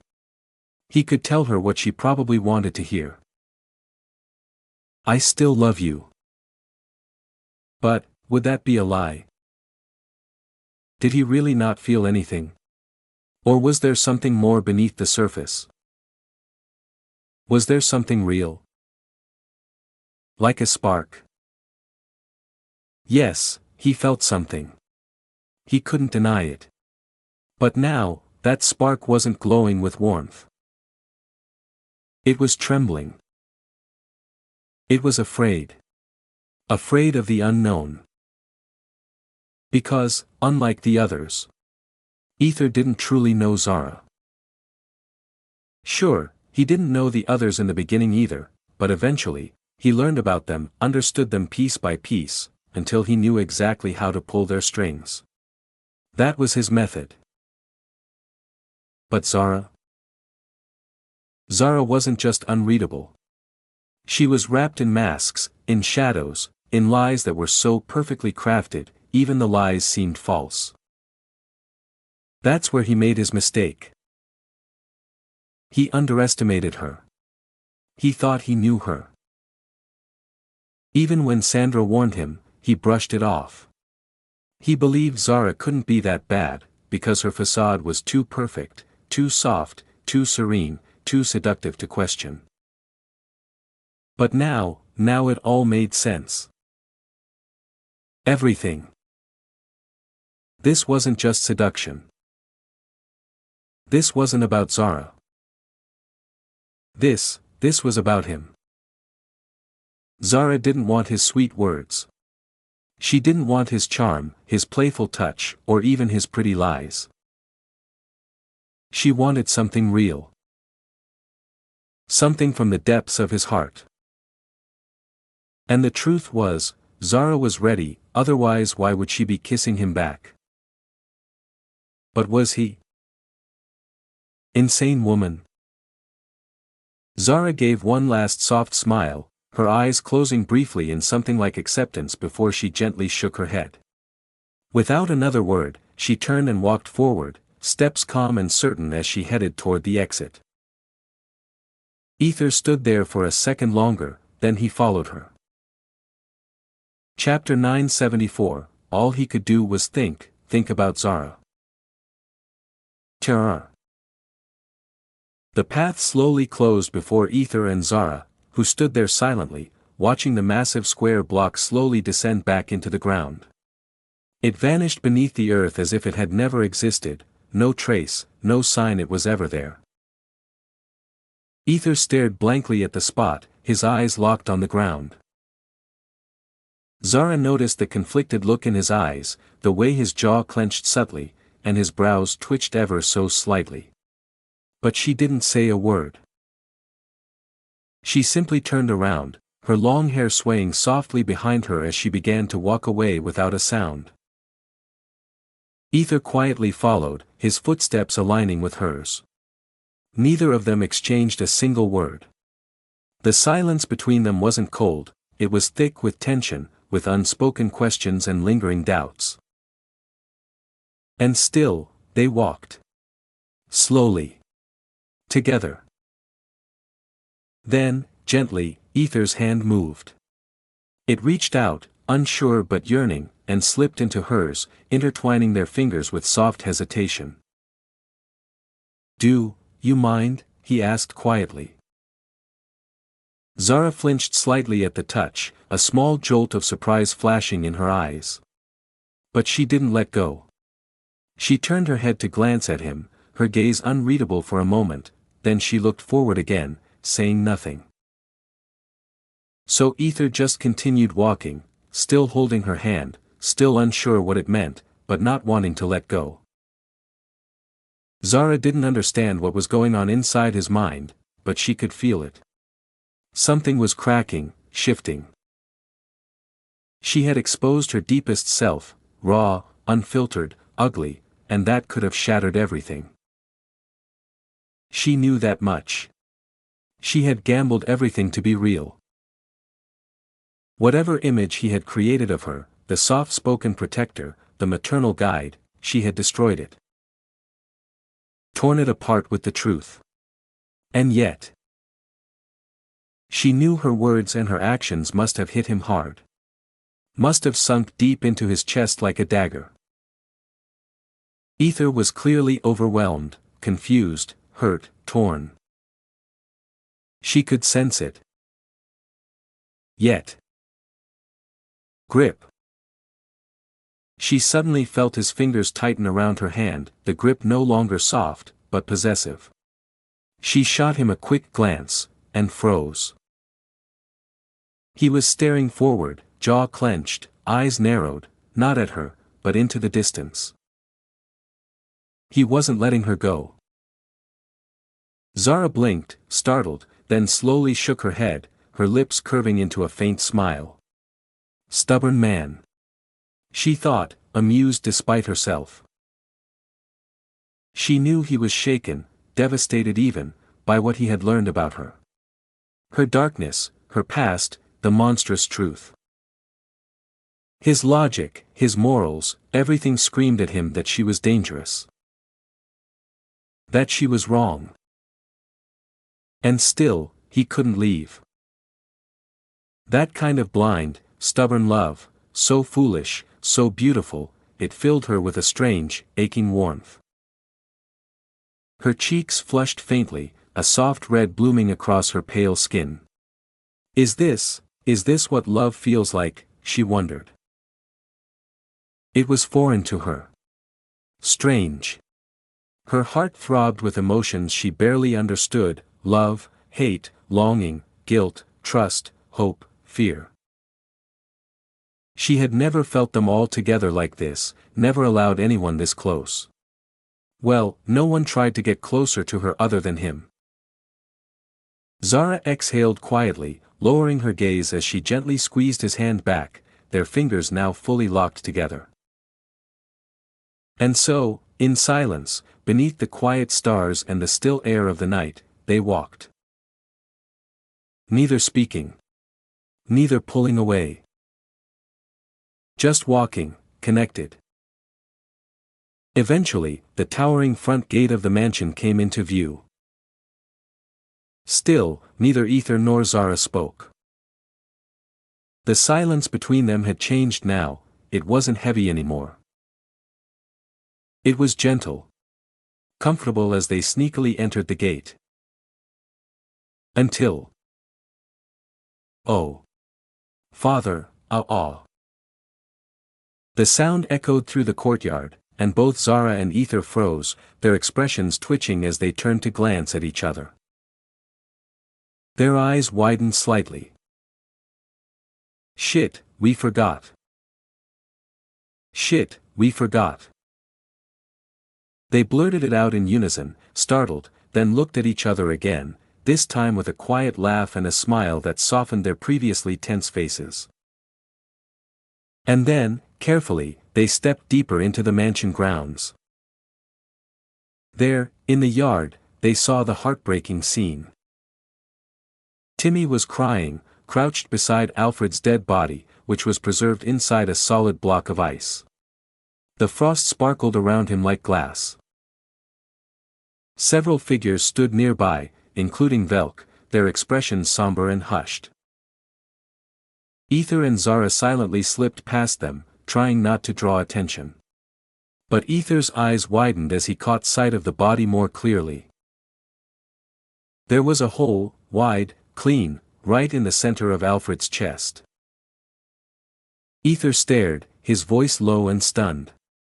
His heart, really gone, he muttered, curiosity and disbelief in his tone as he turned toward Zara. Zara frowned, crossing her arms with a huff. Did you forget what I ate? She asked sharply, raising a brow. Her tone was skeptical, almost accusing. Was this man seriously forgetting something so visceral? She started to wonder if Ether had a memory problem. Or was he just trying to process it again? Ether gave a sheepish smile, rubbing the back of his neck. There's no way I could forget. I mean. It's literally etched into my brain, he admitted awkwardly, laughing nervously. I can still see it so clearly, the way you ate that bloody heart like it was nothing. He shivered slightly at the memory. Zara smirked, her lips curling as if she were genuinely proud of what she had done. Ether shook his head slowly, still trying to wrap his mind around everything. Anyway. I meant, how was he even alive if his heart was in the bottle, he asked, his brows furrowing in curiosity. How in the world was Alfred able to walk around like nothing happened, without a heart? Zara's smirk deepened, her eyes glinting with mischief. Didn't I say it already? She replied knowingly. Phantom heart. Ether blinked, confused. Yeah, you did say that. You called it a phantom heart or something, but what exactly does that even mean? With a wickedly sweet smile, Zara stepped a little closer, her tone smooth and filled with dangerous charm. My curse. It's not like I'm physically ripping hearts out and tossing them into jars. It doesn't work like that, she began with a slow, teasing voice. My blood curse, it has the power to form a replica of a person's heart, something like a shadow of it. A perfect twin, hidden and connected to the original. Once that shadow connection is complete, it doesn't matter where the real heart is. I can snap my fingers anytime, anywhere, and just like that, she made a snapping gesture, the shadow becomes real, and the original heart is forcefully pulled from the body. She ended her explanation with a smug, wicked smile as if she relished every word of it. Ether nodded slowly, visibly impressed and a little unnerved. So that means, you could literally kill anyone. Even someone more powerful, he began, voice low and cautious. But before he could finish that thought. Nope, Zara cut him off, raising a finger with a dismissive air. That's not how my curse works. Everything has its own restrictions and requirements. Mine does too, she said with a firm nod, clearly deciding not to explain too much. There was a limit, even for her. Once they quietly sneaked into the mansion from the backside, avoiding the others, Zara led him down the quiet corridor. You should rest now, you've worked hard these past few days, she said gently, stopping in front of a new door, Ether's new room, the one she had personally prepared for him. Ether nodded, looking at the door.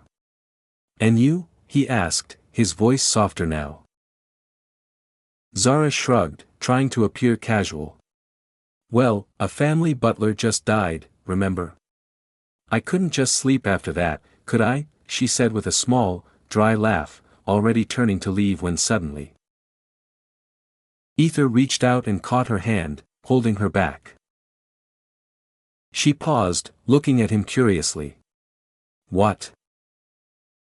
Ether looked into her deep black eyes, his expression unsure but intense.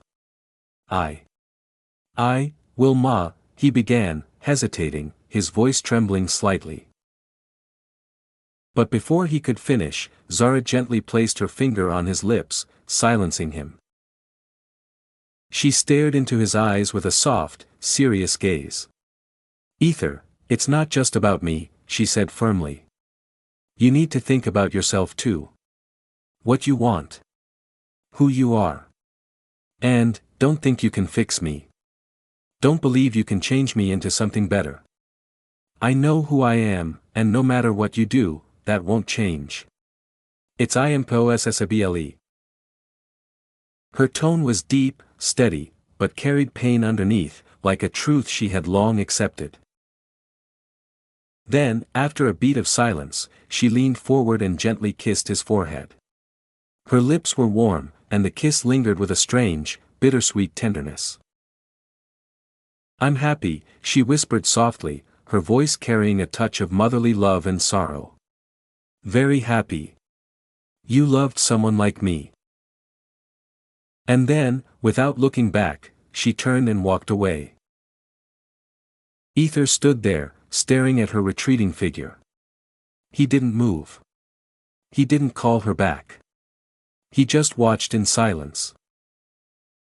Eventually, he stepped into his new room.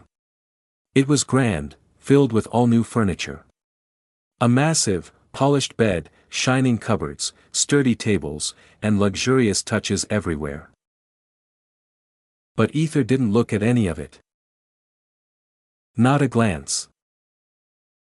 He simply collapsed onto the bed. He covered his face with his forearm, eyes closed, his mind spiraling in silence. He didn't know how much time had passed. Maybe minutes. Maybe hours. All he could do was think about Zara. Think about her words. Her eyes. Her secrets. Until he disappeared from the bed without a trace. Meanwhile, Ether suddenly appeared inside Zara's secret place. Ding! Warning, 20,000 AP deducted for entering the restricted area. Ether stood still, staring at the blood-soaked room, shadows dancing across the strange symbols and tools that surrounded him. Then. Why are you here? His log asked with curious hesitation. Ether's eyes narrowed, his expression turning serious. His voice came out firm, low, filled with resolve. To find answers. Chapter 975, I have proof of his love. Zara was different from anyone Ether had ever encountered so far. That much, Ether understood clearly now. And that's exactly why he had changed his approach toward her. He couldn't treat her like the others, he needed to dig deeper, to peel back the layers, to truly understand what made her the way she was. Whatever the facade she wore, whatever it was she was feeling inside, it wasn't like the others he'd known. There was something unique, something raw and mysterious about her. Ether couldn't just overlook that. So, after hours of searching through her secret base, digging through anything that might shed light on her heart, her truth, he pushed forward with a single goal, to find an answer for his own heart. Yes, it was for him. As he'd said before, Zara wasn't like the rest. He couldn't simply accept her without knowing her fully. Yes, he loved her, but love wasn't always that simple, especially not when there were more women in his life. Love, in this case, had layers, complexities he couldn't ignore. He needed harmony, not a fucked up, bloody mess dragging him into chaos. He needed to know the women he gave his heart to, before truly getting involved with them. Especially a woman like Zara, who stood apart, carved from something entirely different. After a long, silent night spent combing through her hidden sanctuary. What was he searching for? Honestly, he didn't know. But one thing was certain, it was her secret place. And that meant whatever was stored here, was something precious to her. Something that held meaning. If there was any place that could help him understand her better, it was this one. So he searched.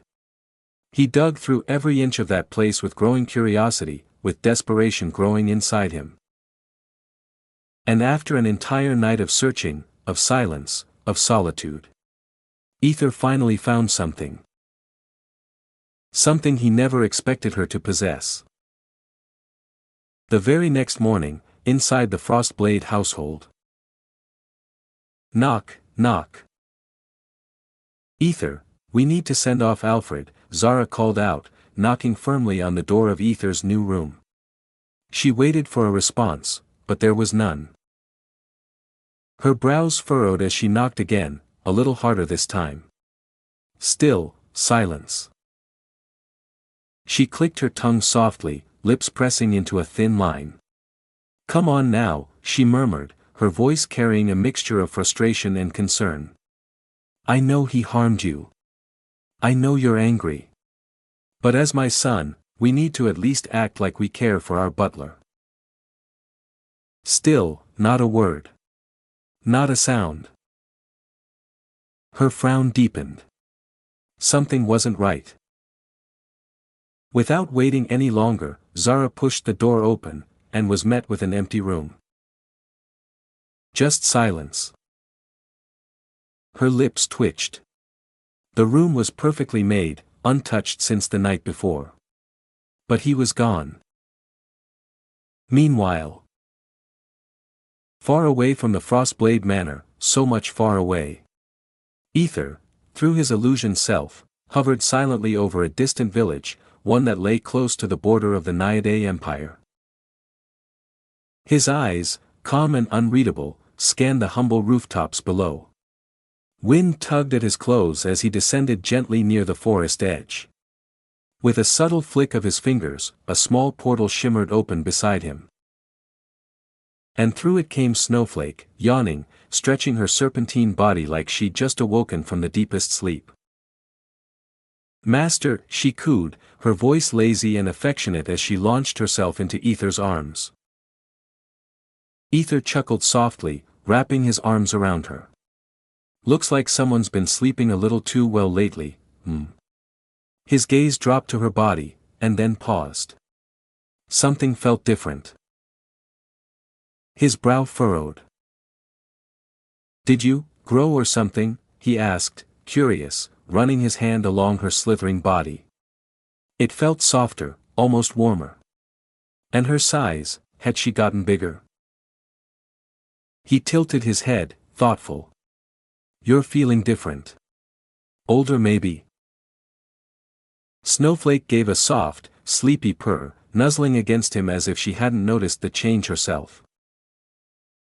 He exhaled. Well, whatever it is, we can think about it later. Right now. Let's go pay a visit to Zara's family. Snowflake coiled around his neck gently, her eyes now alert and curious as she peeked ahead. Yes, what Ether had discovered in Zara's secret room was a set of detailed records, notes, drawings, memories. Information about her family. Where they were. What they were doing even now. To think, her family was still here. Ether thought as he stepped quietly onto the village road, a deep seriousness on his face. From his storage, he pulled out a simple rabbit mask and slipped it on. He walked in silence. Not too far from him, just past the forest and a few ridges beyond the village, was the edge of the Nayade Empire. And just beyond that, the Pyra Empire's border. On the line of the border, where both sides of the empires had stationed their own guards in tight patrol. Miss, you cannot enter from here, it violates the rules. Please try to understand, one of the Nayade Empire guards said sternly, his grip firm on the arm of a twin-tail-haired woman who was attempting to cross illegally into the Pyra Empire through Nayade's side. But I have to go through. I know the Dragon Emperor, please, just let me pass, the woman begged, her voice filled with desperation and urgency. Her eyes shimmered with a pleading look as she pushed against the invisible line she wasn't supposed to cross. The guards exchanged looks. Despite her emotional appeal, the rules were clear. This portion of the border was a restricted zone. Neither side, neither Nayade nor Pyra, allowed casual entry or exit here, especially without permission or the proper protocol. And to make matters worse, due to recent tensions and high alert, the Pyra Empire had suspended all teleportation travel for outside visitors. That meant anyone trying to enter had no easy option. The twin-tail-haired woman had no other choice but to try passing through the Nayade Empire's guarded border, hoping for mercy. The Nayade guard sighed deeply, his brows tightening. If you really know the Dragon Emperor, then why don't you go through the official teleportation channel, he asked with suspicion. But it's been shut down, sir. I tried, I really did. Her voice cracked as her eyes welled up. Please, just me. I'm not a threat, I swear, please. She sniffled, rubbing at her eyes as she lowered her head in a broken tone. The guards glanced at one another, clearly affected by her appearance. One scratched the side of his forehead in discomfort. Miss, it's really impossible. We're under direct orders from Her Majesty, the Empress. Unless you have written permission from her or someone above, we're not allowed to let anyone cross. No exceptions. For a moment, it looked like the woman would collapse to her knees in defeat. But instead, she clicked her tongue softly. TCH. I can't believe I need to use my powers on these damn meatheads. She muttered under her breath, her expression twisting with annoyance. In the next instant, her eyes shimmered dangerously. A subtle pink hue flickered across her irises. Suddenly, the guards around her blinked rapidly. Their bodies swayed slightly as dizziness overcame them, cheeks flushed red as though they were under some strange, intoxicating illusion. Their eyes unfocused, the momentary enchantment slipping into their minds. With a slow, smug smile, the twin-tail-haired woman stepped across the threshold, moving directly into Pyra Empire territory without resistance. But her journey didn't end there. A few steps later, she was stopped again, this time by the Pyra Empire's own border guards, their silver armor glinting under the morning sun. Halt! State your name and purpose for entering the Pyra Empire, one of them demanded firmly, his eyes narrowed at the mysterious woman approaching from the forbidden line.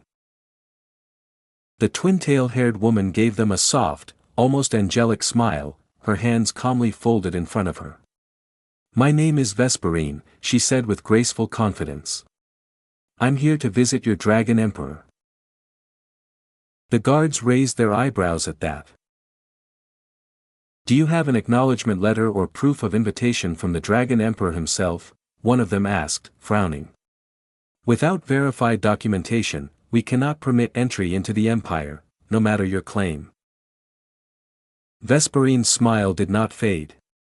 Instead, she brought one hand gently to her stomach, rubbing it with a tender, warm expression that stood in stark contrast to her earlier attitude.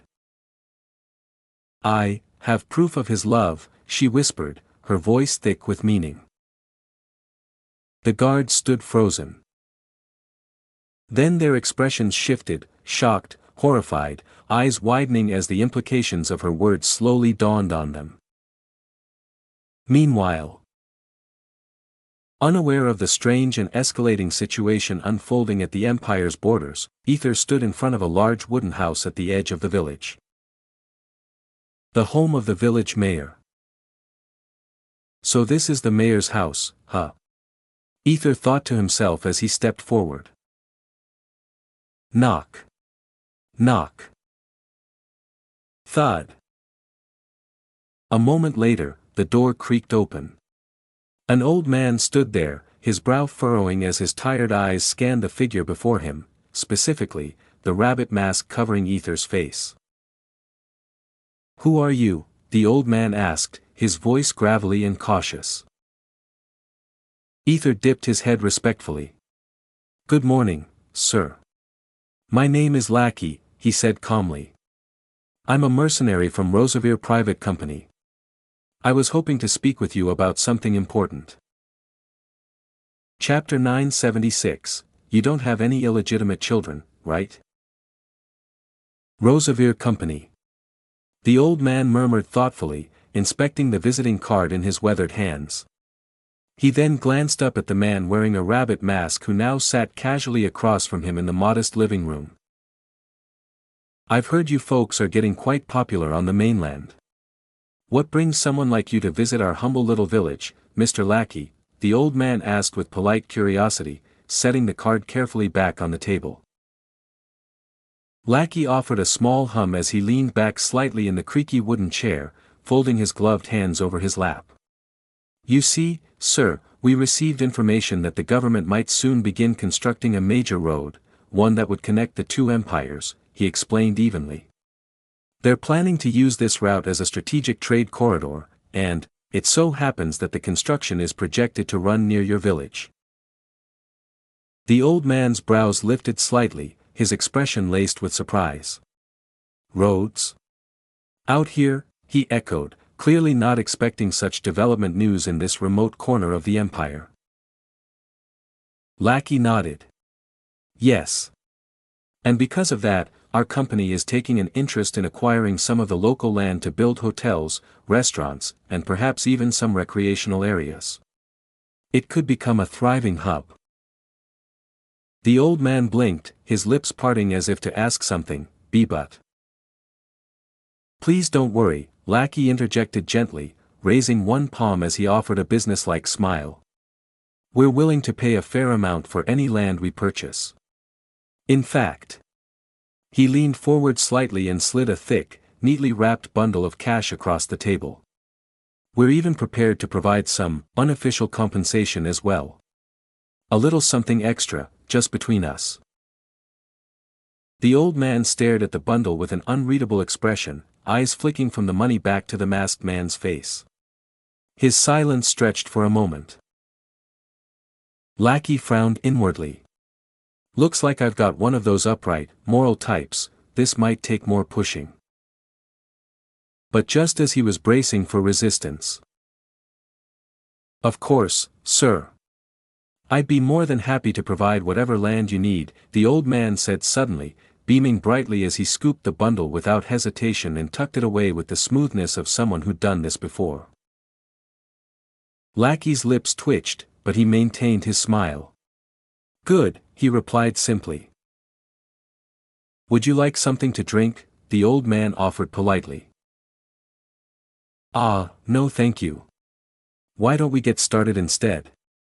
I don't have much time, Lackey said, tone mildly dejected yet professional. The old man nodded understandingly. Of course. I'll do my utmost, he said before clapping his hands once. Moments later, a maid entered the room. Take Mr. Lackey around the village, the old man instructed. Show him all the properties and make note of the lands he's interested in. And obey his every word. Do whatever he asks, understood? The maid nodded obediently and gestured for Lackey to follow. They walked through the dusty streets, past stone walls and wooden homes. The maid pointed out landmarks and offered small tidbits of information here and there. That was until. Can you take me to Mr. Lame's house? Lackey asked, his voice low and casual.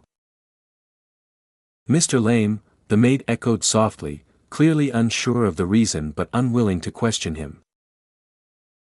After all, her master ordered her do what he asked. She simply nodded and led him to a medium-sized home that stood a little apart from the others. It was modest, not new, but not falling apart either.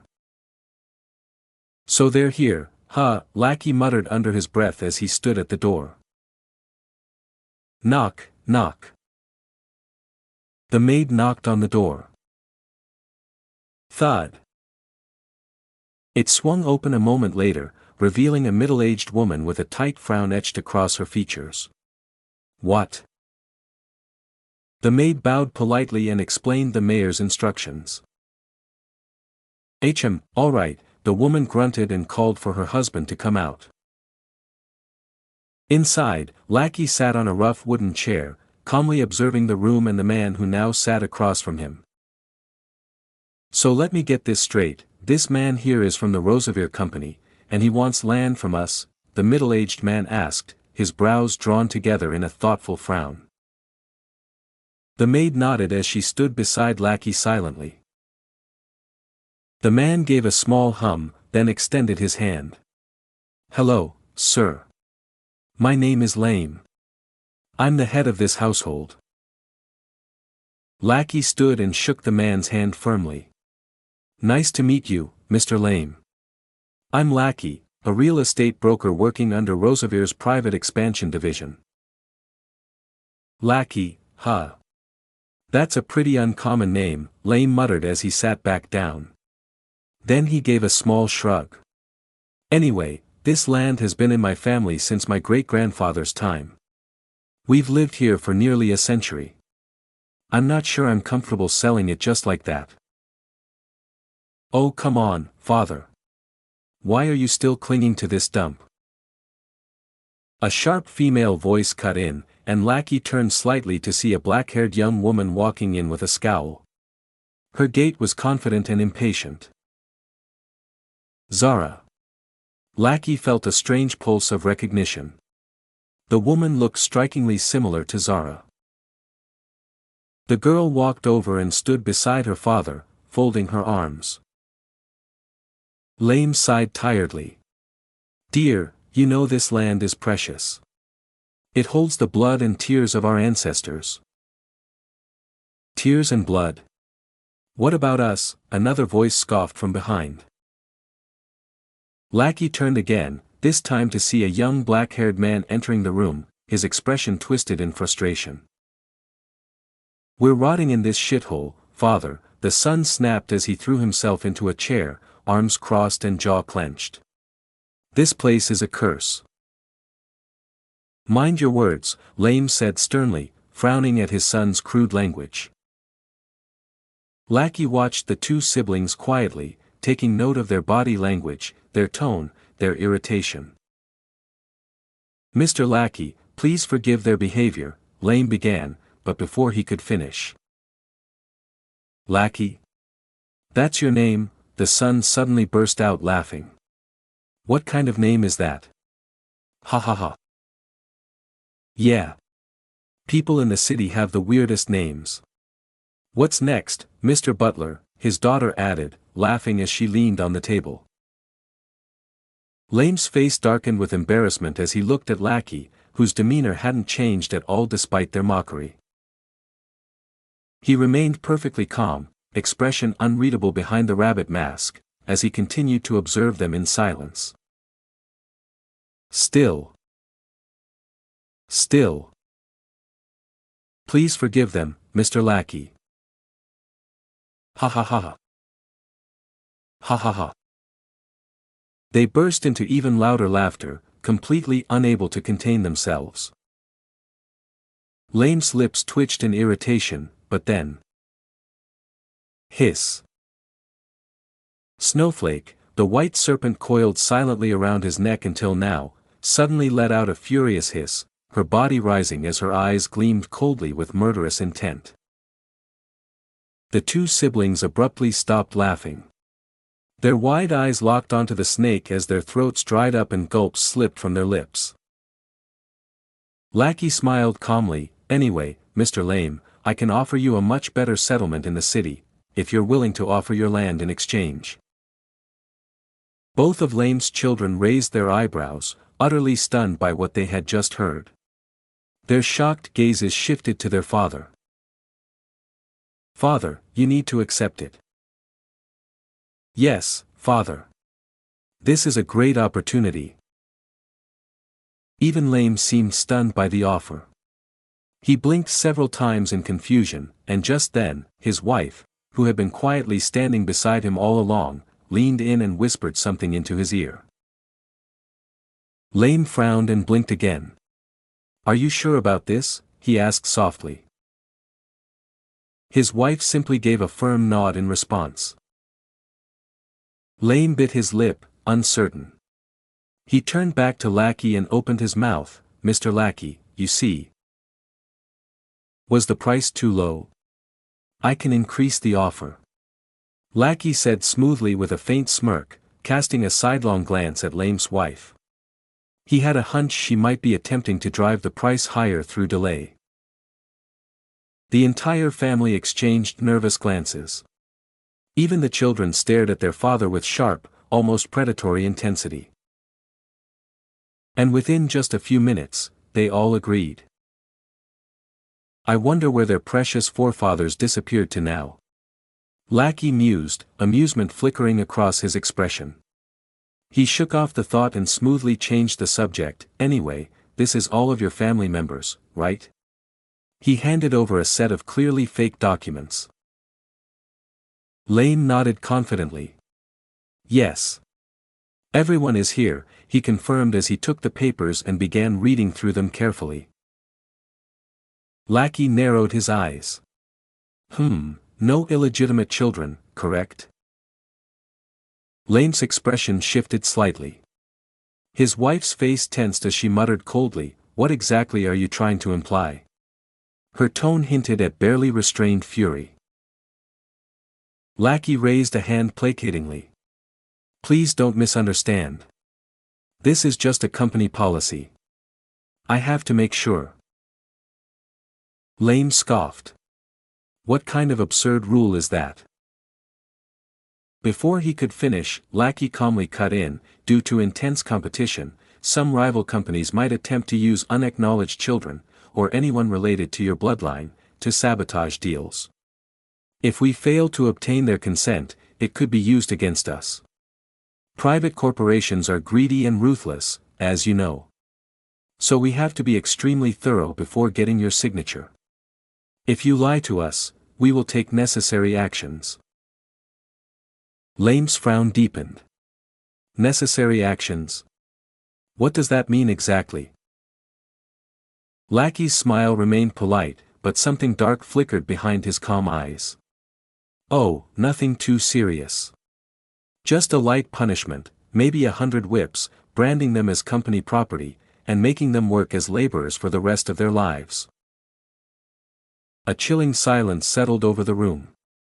Every pair of eyes widened in sheer horror. So. Lackey continued softly, you don't have any illegitimate children, right? He smiled again, but this time, no one mistook it for a genuine one. Lame swallowed thickly, his throat parched. He hesitantly glanced at his wife, who was now anxiously biting her nails. Lame gave a nervous chuckle. Oh, of course not, there's no child besides these two, he said firmly. The others all nodded along quickly and furiously, as if trying to reinforce the lie. Lackey frowned slightly, as if disappointed, then shrugged. Fine. First, sign these papers. Once everything is verified, we'll inform you of the next steps. Understood? His gaze swept over the entire family, making sure none of them dared challenge his words. Soon after, he stepped out of the house. As he watched the family close the door behind him, a quiet thought floated through his mind. Maybe I should have just used control magic to squeeze the truth out of them. He mused silently. But then again, he reminded himself, this was Zara's family. She still had deep emotional ties to them. If he acted recklessly, she might get angry. Now was not the time to provoke her. He needed to play a smarter, safer game. Lackey walked slowly, lost in thought, trying to plan a way to extract the real information from this shady family, when suddenly, the maid who had been quietly guiding him around the village came to a sudden halt. They're lying. Lackey stopped walking and turned toward her, surprised by the serious tone in her voice. The maid's eyes were hard as she spoke. Lame's family has one more member, a girl named Zara. Oh. Lackey blinked slowly, then a dark smirk tugged at the corner of his lips. Chapter 977, The truth is simple, she is not normal. Under the shadow of a large tree, Lackey stood silently, his eyes fixed on the distant village below.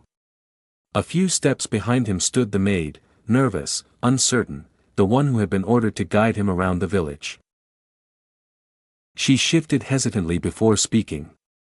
I can tell you the details of that house, mostly about the girl who lived there. I assume, you came for her, didn't you? Her tone wasn't confident, but the glimmer in her eyes hinted that she'd already guessed his purpose. She wasn't a fool. Lackey turned his head slightly, not looking at her directly. Name your price, he said flatly, his voice sharp with impatience. Then, with an effortless motion, he lowered Snowflake to the ground. The snake slithered away swiftly, its white body cutting through the grass like a knife. It vanished into the trees, no doubt going to hunt the local wildlife for a little feast. The maid jerked back when she saw how fast the serpent moved.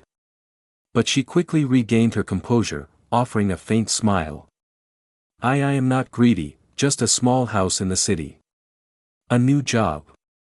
That's all I want. Lackey smirked. Not greedy, huh?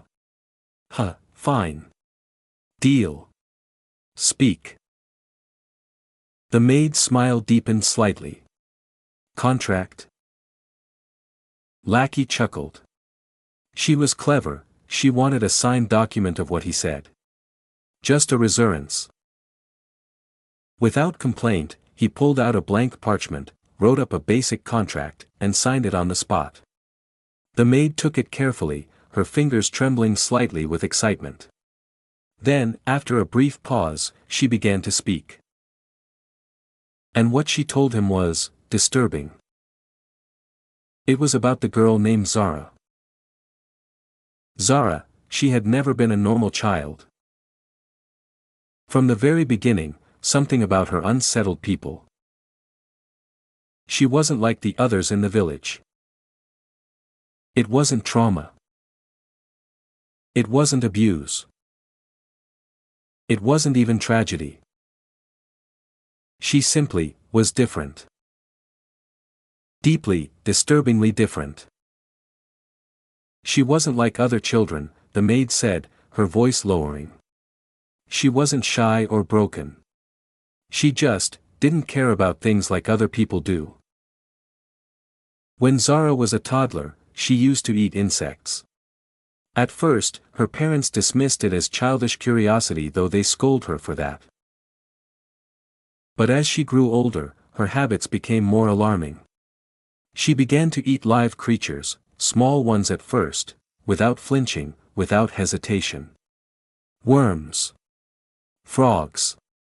Baby birds. Even things that would make most grown men sick. She consumed them without shame, without remorse, sometimes with a smile. And the worst part? She tried to share.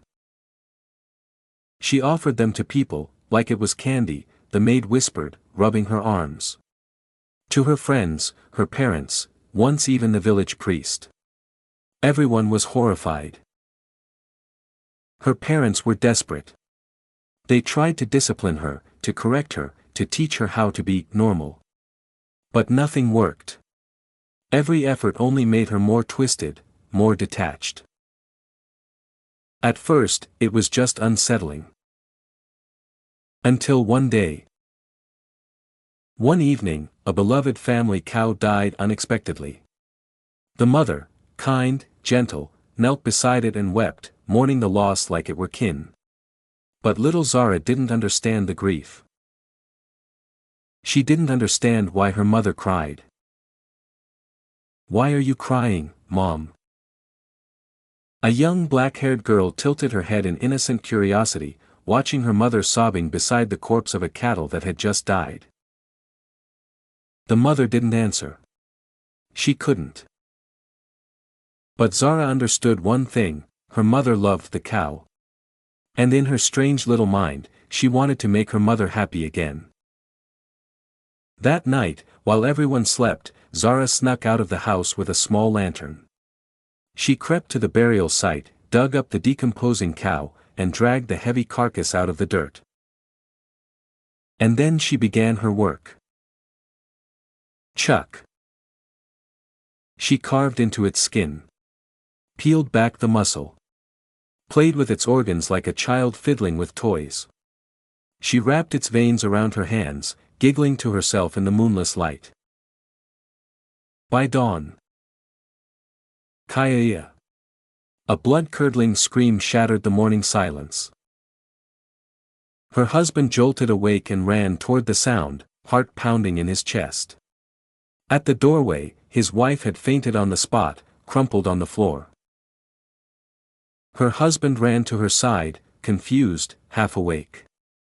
"Dear. What happened? What's WR?" "Mom." A grotesque, wet cattle sound echoed in the air. It was a distorted, haunting moan, a sound like a dying animal imitating a human. And then he saw it. There it stood. A cattle, but completely skinned, its veins bulged and muscles twitched, its organs dangled like twisted ropes. The thing moved with jerky, unnatural steps, like a puppet from a nightmare. And behind it. "Dad, look. I brought it back." A black-haired child, Zara, stood soaked in blood, smiling brightly as she held handfuls of pulsing veins like strings. She looked like she was controlling it. Her eyes sparkled with pride, not malice. His heart nearly stopped right there. After that day, her parents locked her inside the house, terrified of what she might do next. The village was in an uproar. People avoided their family. Even the elders began to suggest exile. Her parents believed grounding her might help, that maybe, just maybe, she'd reflect on what she did and learn from it. But that night, she vanished. No one saw her again. No footprints. No trail. No blood. No signs of escape. And she never came back. The maid finished speaking, her voice trailing off like a dying whisper. Everything had been said. Lackey stared at her in silence for a long moment before finally asking, "How did you know all of this?" The maid gave him a soft, almost nostalgic smile. "I once worked in that house. I saw it all. If there's nothing else, I'll be going now." What she didn't add was, she was once Zara's best friend too. Lackey nodded slightly. Here. He handed her a paper, detailed ownership of a house under her name, along with a job placement. It had all been prepared in advance by his puppets the moment he agreed to her conditions. The maid's eyes widened slightly. How did you do all this so fast? Lackey merely smirked and gave a dismissive wave of his hand. The maid shrugged. She didn't want to know. Whatever magic or machinery he used, it wasn't her concern. What mattered now was that she could finally leave this cursed village and begin a new life far away from the rot it buried in silence. With a lightness in her step, the maid turned and walked away, her silhouette fading into the trees. Left alone, Lackey stared out toward the village again, but his eyes weren't fixed on its crumbling houses or empty roads. They were locked on one place. Zara's house. His expression darkened. How long are you going to keep searching for answers, when you already know what they are? His log spoke from behind, voice almost tired, unable to keep the comment in any longer. What do you mean? Lackey's brows furrowed. Come on, it's obvious. You're just trying to justify her madness. You don't want to accept the truth about her. Lackey blinked, falling silent. Slowly, he reached up and removed his rabbit mask with gentle hands, as he put them into storage. He looked up at the sky, silent. Ether stared at the sky. Ether, you have to understand. Not everyone is meant to be normal. Some are made that way. Others are born like that. It's nature. And no one, not even you, can change that. Ether bit his lip, his teeth digging in with frustration. Was he really here just to understand her? Or was he searching for something to excuse her? Something to help him deny what she had become? Like Sandra? The truth is simple, she is not normal. Accept it. It's not that I didn't accept her, he whispered. I worry. I worry about what it would mean for others. Accepting her for what she is, would also mean accepting the danger she brings. And that.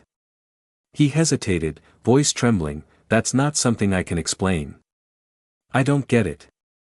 I don't know what's right anymore. He trailed off, eyes distant. Ether was drowning in a dilemma. He had come here hoping to find something, anything, that could make sense of Zara. To tell himself she could still be saved. That maybe she was misunderstood. That her madness had a cause, a cure. But everything he'd learned only made one thing clearer. Zara wasn't lost. Zara wasn't cursed. Zara was just, insane. And then. What are you doing here? His heart stopped. Ether's eyes widened in pure horror as a cold voice reached his ears. Slowly, almost unwillingly, he turned around. There she stood. Zara. Arms folded. Body still. Her black hair danced lightly in the wind, and her eyes, those strange, bottomless eyes, pierced right through him. Her expression was calm. But her gaze was deadly. Chapter 978, Trying to Fix That Never Broken. Zara, of course, noticed his sudden disappearance. The moment she realized he was gone, her frown deepened into something sharper, more troubled. She knew this man, knew how stubborn he could be. Still, it unsettled her.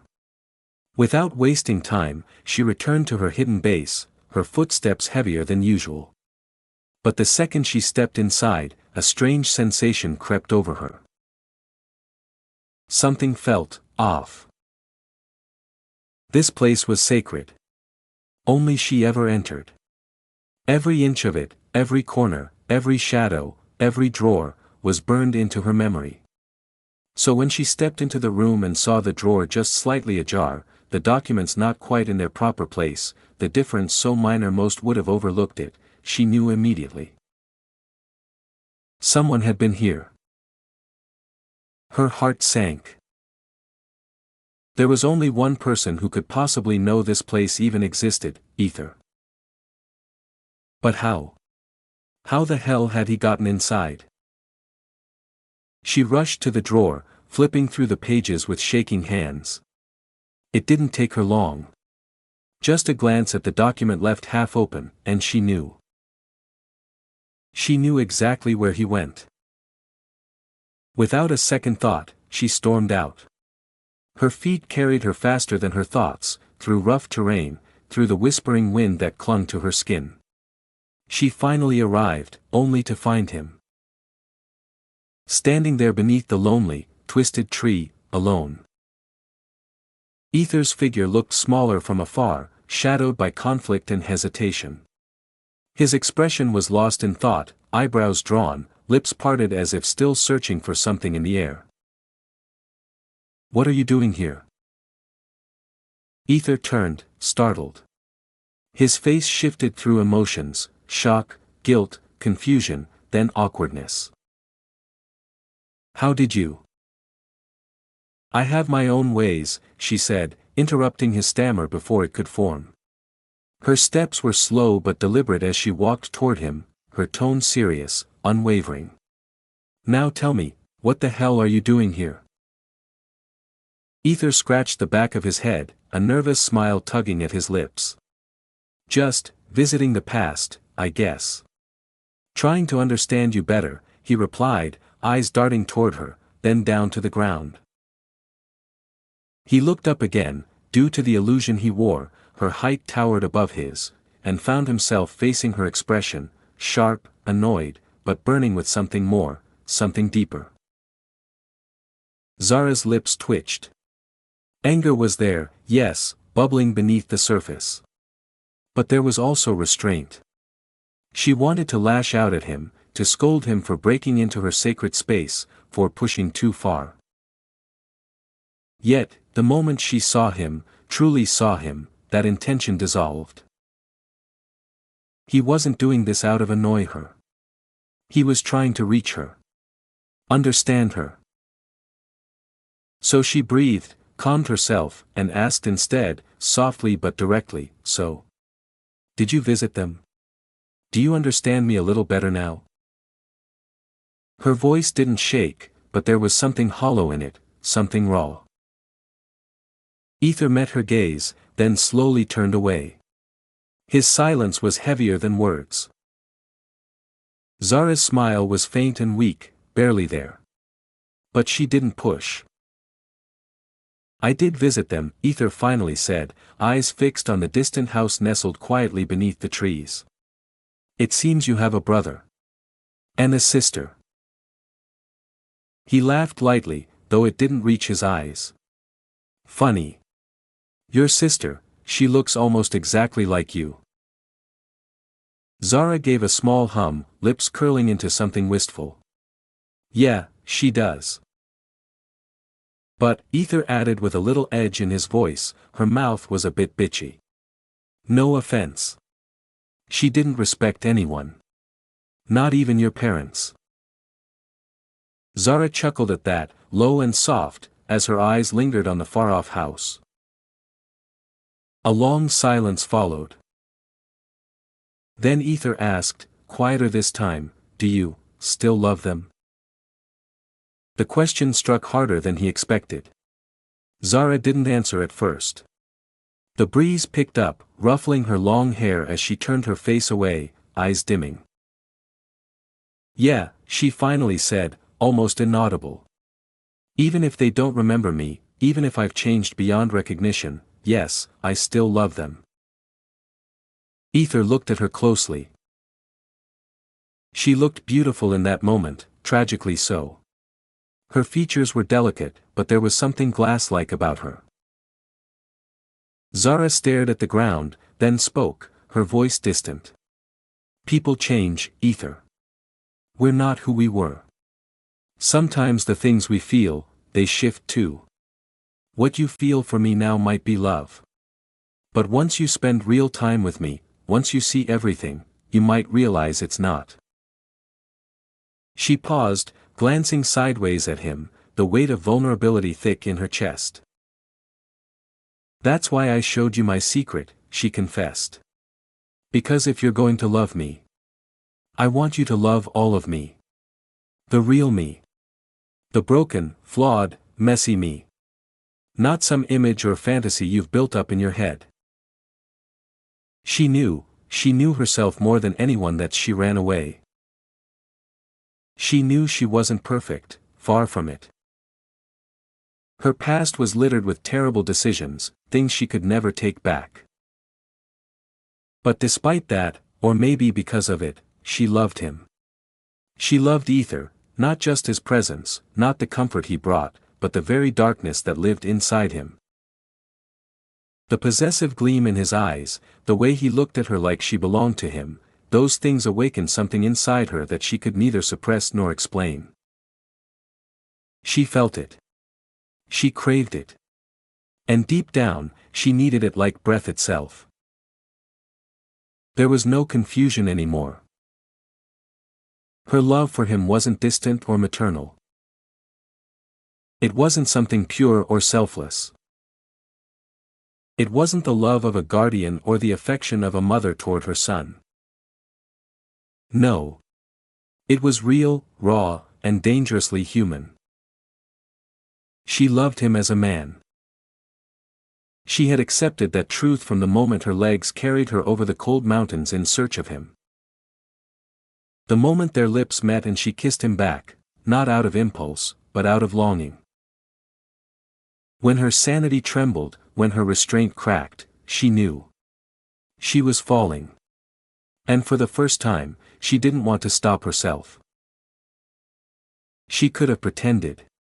It would have been easier. She could have stayed silent, could have maintained the illusion of control, of distance. She could have acted like none of it happened, like her heart hadn't been shaken, like her body hadn't responded to his touch, like her soul hadn't already started to unravel for him. She could have hidden behind the motherly mask she wore for years. But she didn't. Because his love, his madness, his obsession, reached into the deepest parts of her, the places even she had long buried. It touched something that had been dormant for so long, something fragile and fierce. And for some reason, only he had the power to bring it back to life. That was the reason she showed him her deepest secret. Not for trust. Not even for guilt. But because she wanted him to see her completely. She wanted to feel again. To be understood. To be known. And she wanted him to know that even if she was a lost cause, she still chose him. She didn't want to pretend anymore.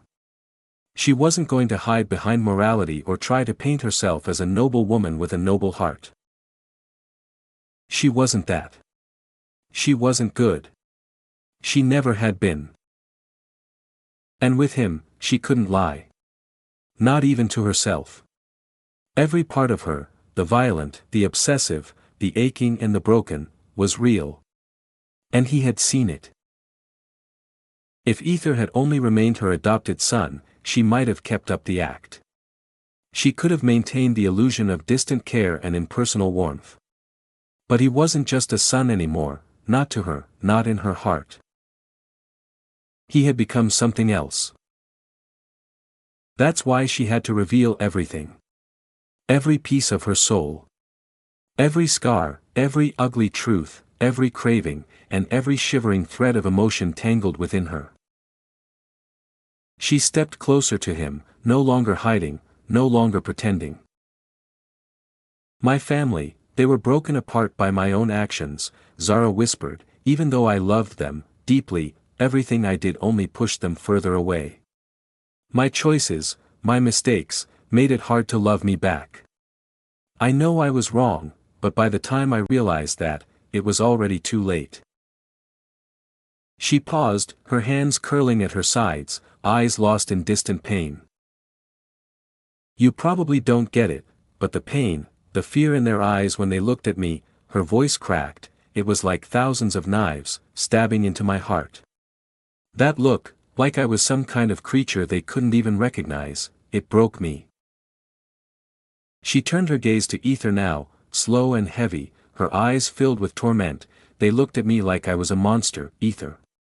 The same people who once held me, kissed my forehead, told me stories at night, now they stared at me like I was nothing but some cursed thing. Do you know how much that hurts? Her voice cracked again, lower this time, bitter with regret. It hurt so much. I couldn't take it. I ran away. Ether remained silent. He stared at her, but it was no longer just her words he saw, it was everything beneath them. Her voice trembled, but her eyes, they held a desperate ache. Longing. Loneliness. Something shifted inside Ether. And in that moment, something inside him clicked. Something that had been stuck inside him, something blocking his thoughts, that stubborn haze in his heart, finally broke loose. In that moment, it clicked. He finally saw her, not as a powerful woman, not as someone dangerous or twisted, but as someone like him. In a strange, twisted way, they were the same. Both he and Zara were broken. Broken. Not broken by the world. Not broken by fate. But broken by existence itself, by simply being born different. She wasn't shattered by outside events, she was just born this way, with cracks already running through her soul. And the people who once loved her. The ones who were supposed to understand her. Until they saw those cracks. And once they saw them, that's all they could see. The flaws. The wrongness. It was like seeing a perfectly white sheet of paper, pure and untouched, but with a single black dot in the corner. People didn't notice the white. They stared only at the black. Even though the white big, yet they focus on black part. They judged. That's how the world always was. And somehow, Ether, of all people, he who should have understood her the most, he hadn't realized it until now. His hand trembled as he stared down at his palm. How dare you forget yourself? He thought bitterly. His new life, the roles he'd taken, the responsibilities, they had made him forget what he truly was. He too, was born broken product. To others. Ether turned slowly toward her, something unspoken stirring in his chest. I'm sorry, he said quietly, and before she could react, he leaned forward, and kissed her. It was sudden, but soft. Zara blinked, her eyes wide, her breath hitching against his lips. When he pulled back, her eyebrows furrowed in confusion. What was that for? She asked, her voice soft and uncertain. Ether gave a small shrug, a helpless smile touching his lips. I don't know, he murmured, then without warning, pulled her into a tight hug. Zara stood frozen in his arms, her heart racing as confusion swirled in her chest. His embrace was tight, desperate, like he was holding on to something that might disappear if he let go. She didn't understand. Why now? What had changed? Ether, who doubted questioned her actions, who feared her madness, now held her like she was precious. Like she wasn't something broken, but something worth holding. All this time, he had been trying to make sense of her madness, to justify it, to dissect it, to fix it. Yeah, he trying to fix something that never broken. But not once had he considered accepting it. Until now. For so long, he had been consumed by worry, about the future, about his other partners, about the chaos he was surrounded with. But in all that, he had never once stopped to ask how Zara felt. What she carried. What it meant to be her. Yes, she was insane. Yes, she was unpredictable. But she felt. She bled. She loved. What she did wasn't normal, but it was her. And she had long accepted that truth.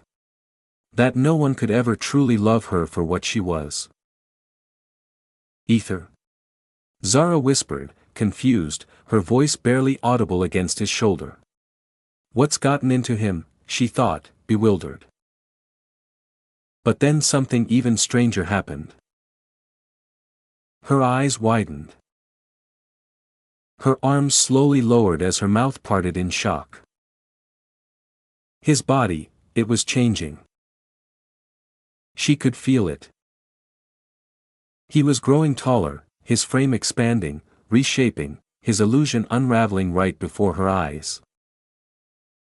His boyish features matured into something sharper, more defined. Handsome. Older. Wait. What the hell? Her voice shook as she stepped back slightly, staring up at him. Her expression twisted into horror, not out of fear, but shock. The illusion was breaking away.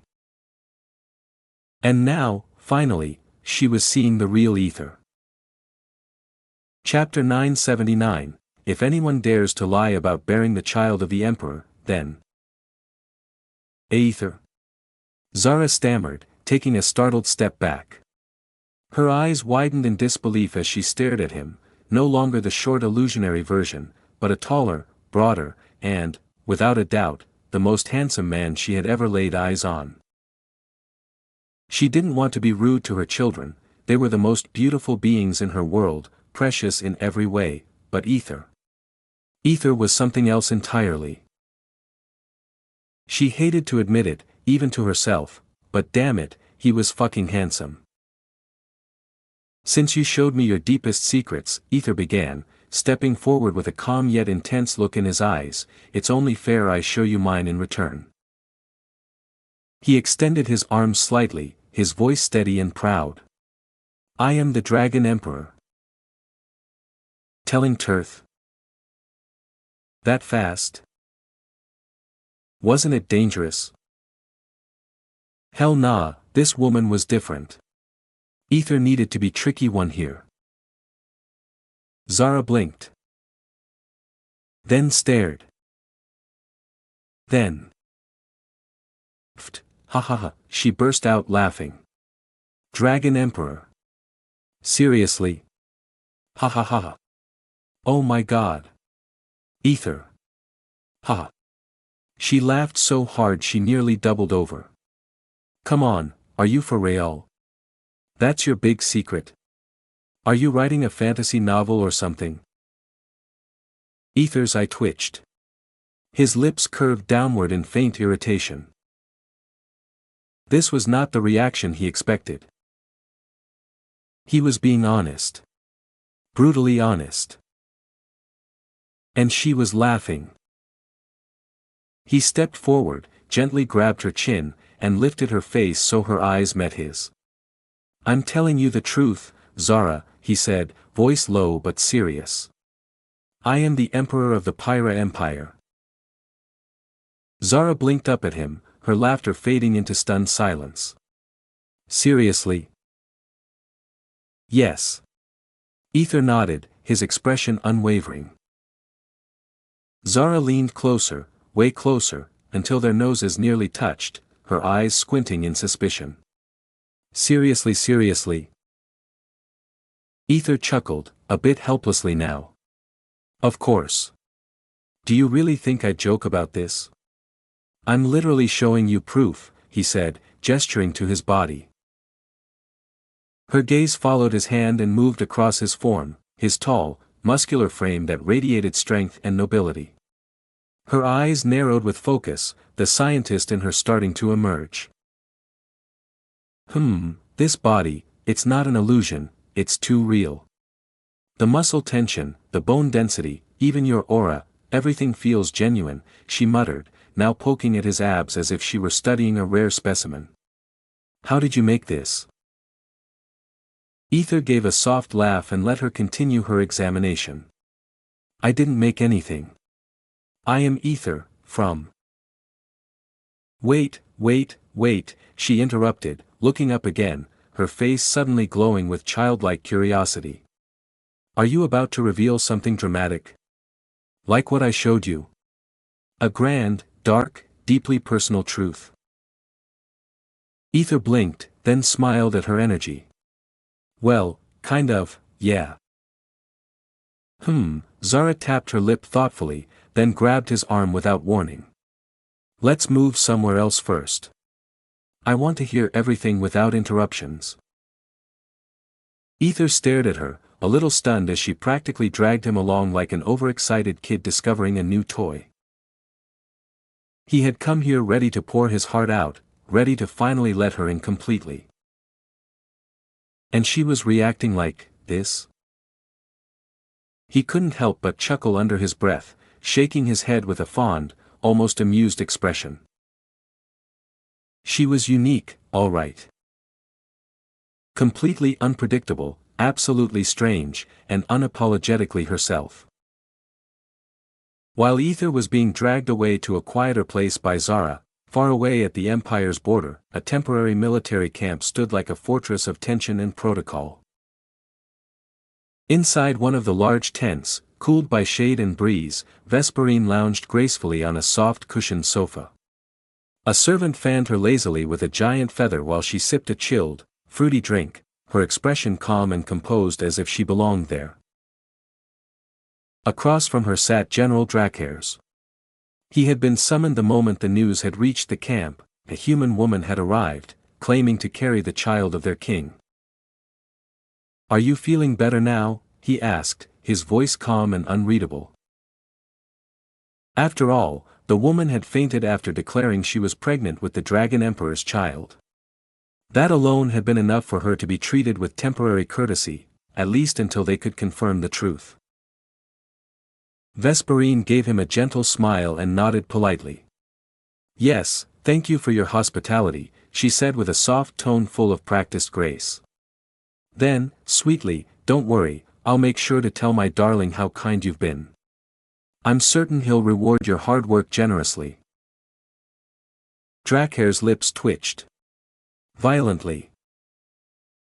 This girl was either really bold or really stupid. Little girl, he said slowly, his tone controlled but edged with steel, are you absolutely certain about your claim? My emperor has never mentioned anything about this. At his words, Vesperine's face changed, her earlier confidence melting into something more wistful. She blushed faintly and lowered her eyes before speaking in a quiet, melancholic voice.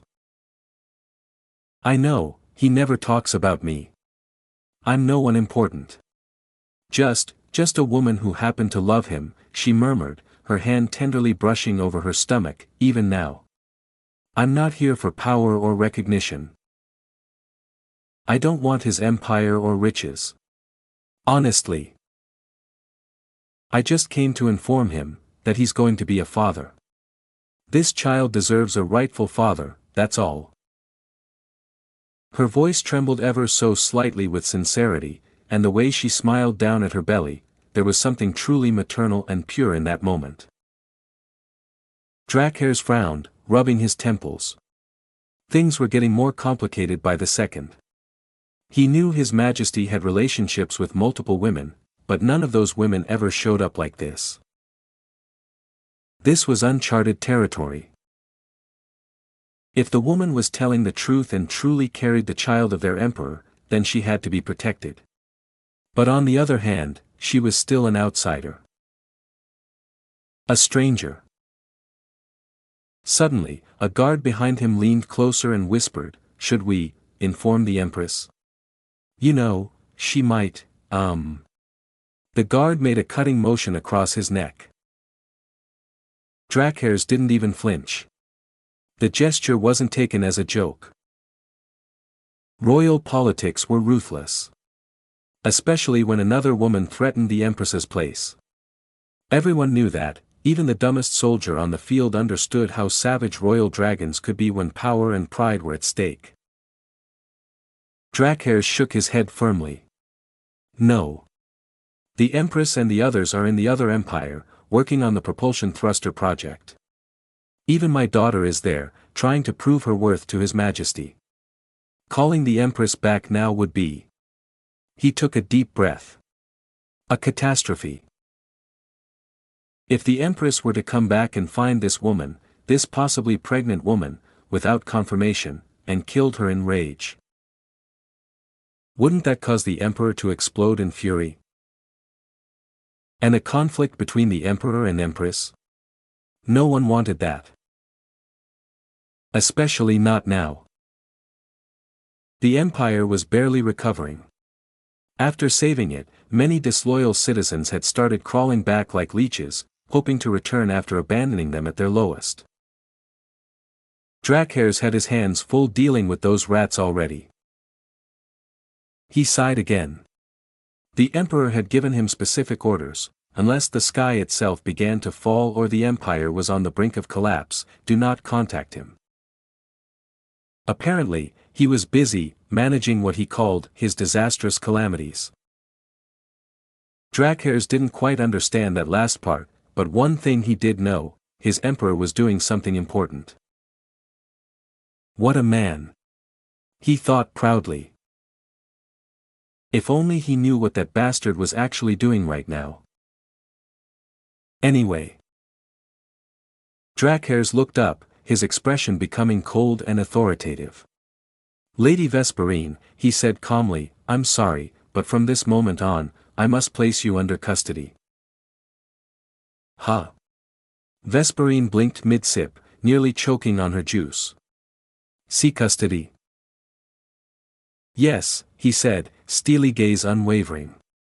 Due to the Emperor's strict orders, no one is allowed inside without clearance.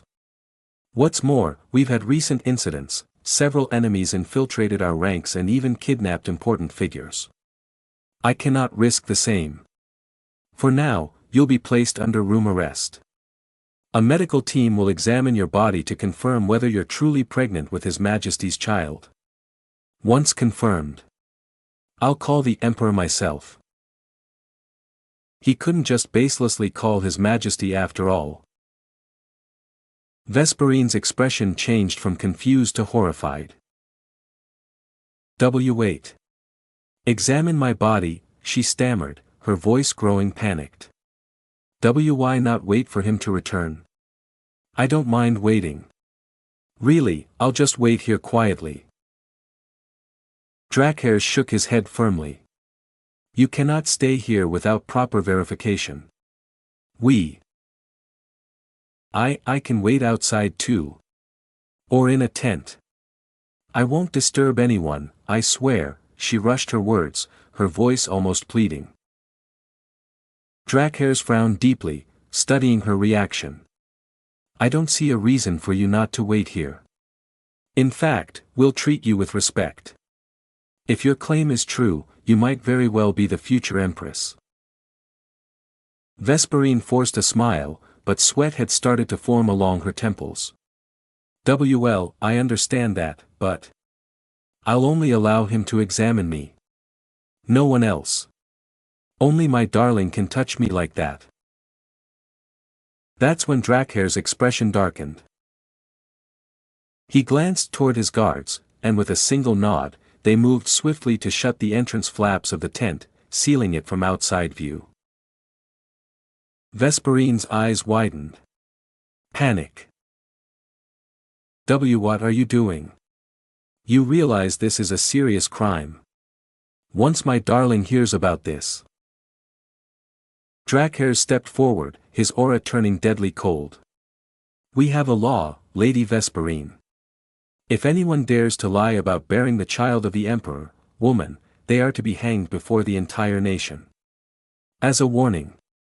A lie that insults our emperor's name is not just a crime. It is treason against the crown itself. His voice dropped to a low, chilling growl. We do not tolerate such disgrace. If your words turn out to be a puny lie, we will not hesitate. Vesperine's breath hitched. Her smile had completely vanished. Sweat trickled down her neck. The glass in her hand slipped slightly, her fingers trembling. Oh, shit, she screamed internally. Chapter 980, Vesperine is on the move. Shit, shit, shit. Boom. Vesperine, with her barely tied twin tails flailing behind her, just narrowly escaped being roasted alive. She wasn't running, she was bolting for her life.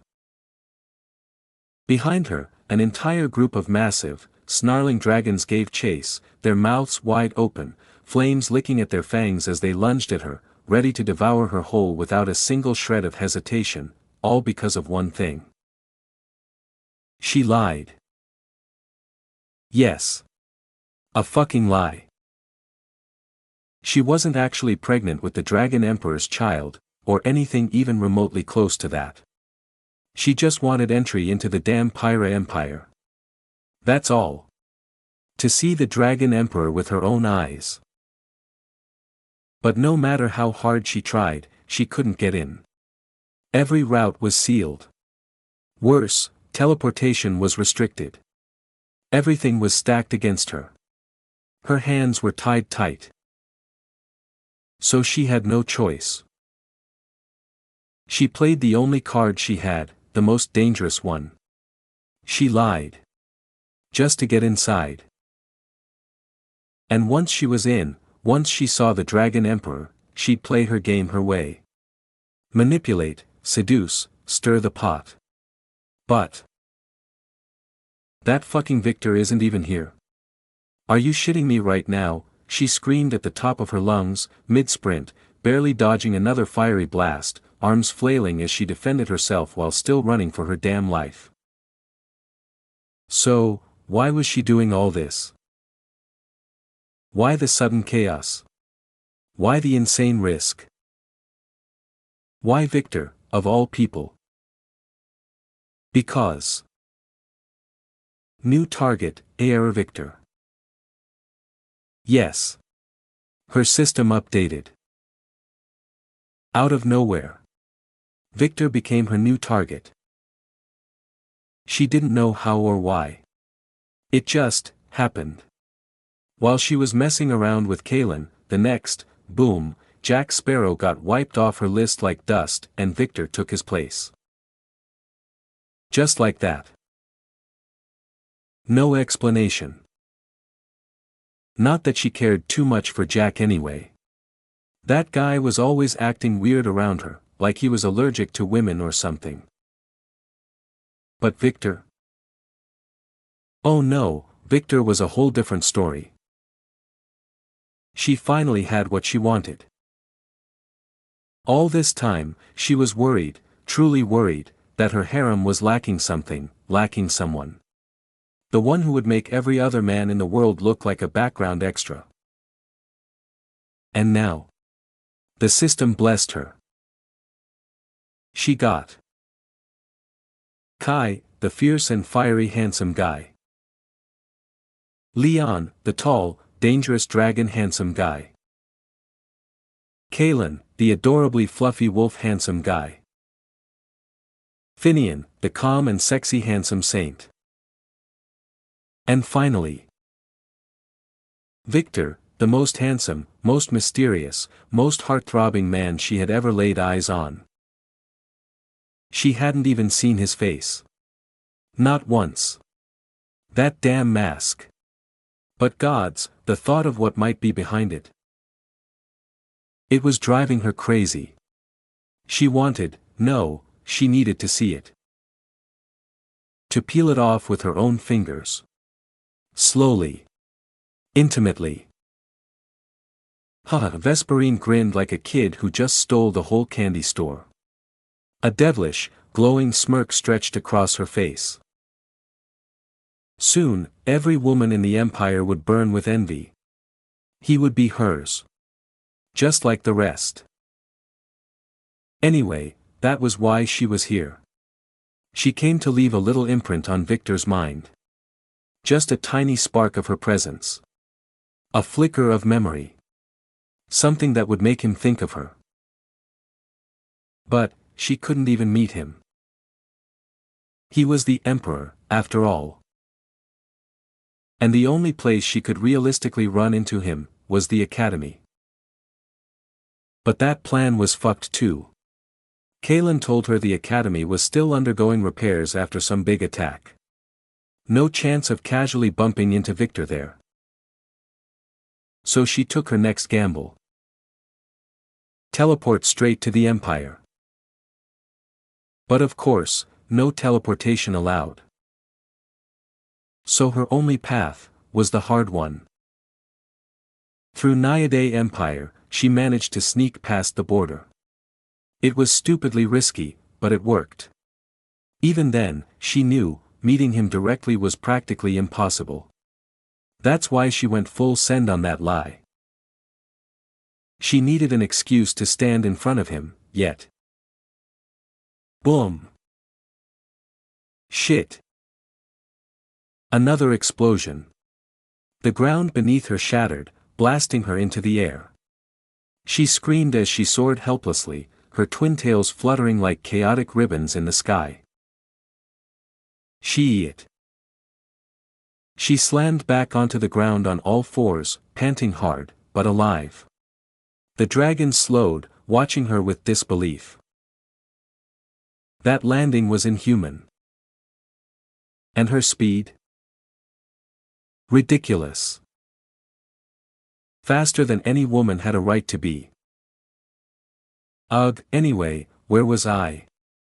Vesperine muttered, brushing dirt from her scraped knees as she took off again, this time heading straight toward the borderline.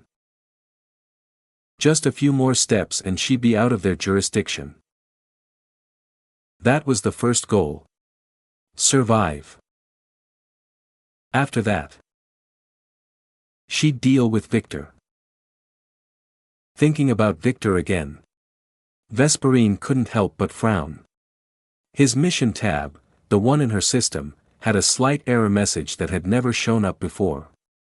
It wasn't just a glitch. It was something deeper. She tried recalibrating her system, even begged the mother herself for clarity, but nothing worked. No fix. No patch. That's when it hit her. Maybe Victor had a surname.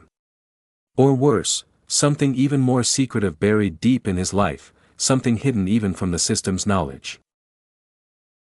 After all, he was the only man who could absorb arcane energy. That alone meant he wasn't just special. He was something else entirely. She believed the error had something to do with that. And once she figured it out, once she found the name, everything would reveal itself. But that was a problem for later. Right now, she had to escape from his DRA. You run very fast. And landing from that height without using a single drop of arcane energy. Are you sure you're even human, lady? Vesperine flinched. Her feet came to a slow, reluctant stop, gliding across the dirt as dust trailed behind her. Her eyes widened when she saw him, Drakhairs, standing casually in front of her, arms folded, a smirk playing on his lips. Shit. Her forehead immediately glistened with sweat, trickling down like a leaky faucet. Well. I'll be honest here, okay? I made a little mistake. That's all. I just wanted to talk to him. Just talk. Chuck. Her voice froze. Her thoughts shattered. She blinked, something felt off, wrong. She looked down. Her right hand was gone. Gone. Just, Gone. A clean slice. Blood dripped onto the ground, but she barely registered it.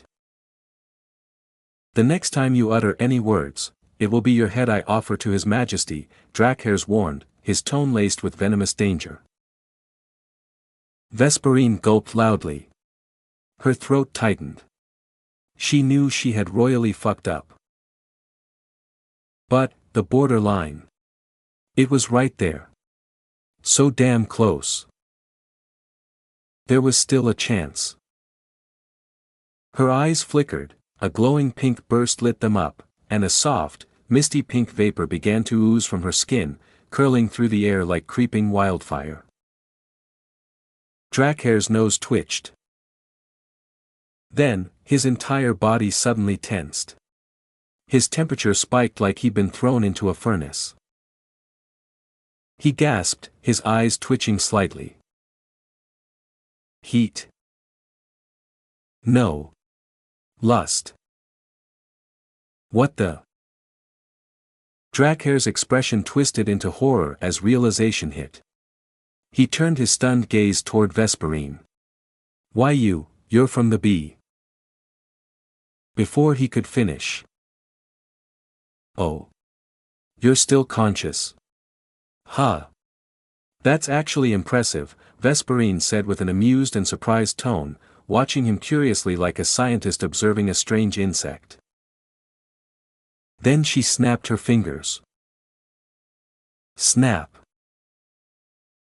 And instantly, the dragons that had been chasing her just moments ago, turned. With glazed-over, lust-drowned expressions, they pounced on LACKEY'S like a pack in heat, eyes glowing pink, bodies trembling with unnatural hunger. You fuckers, snap out of it. LACKEY'S roared, furiously trying to defend his manhood from his own comrades, who now saw him as the most fuckable thing in the desert.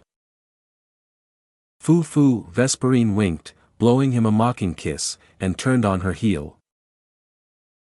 Time to run. Straight for the border. Meanwhile, back in a rundown, abandoned house tucked at the edge of the village, Ether sat on a creaky, ancient wooden chair that groaned under his weight like it might collapse any second. In front of him, across a dust-laced table, sat Zara, who leaned forward with a wicked grin. Now, go on. Tell me your deepest secret. Ether blinked at the surroundings. This place looked like it hadn't been cleaned for years. The dust alone could choke a demon.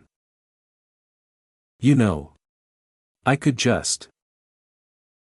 Before he could finish, Zara waved a finger. Tisk, TSK. When we talk about secrets, it should be in a closed room. Ether glanced upward. There was a giant hole in the ceiling. He stared blankly. She stared back. Her cheeks turned slightly pink, but she kept her act together. Just talk, she urged quickly. Ether sighed heavily. Well. My name is Ether. And.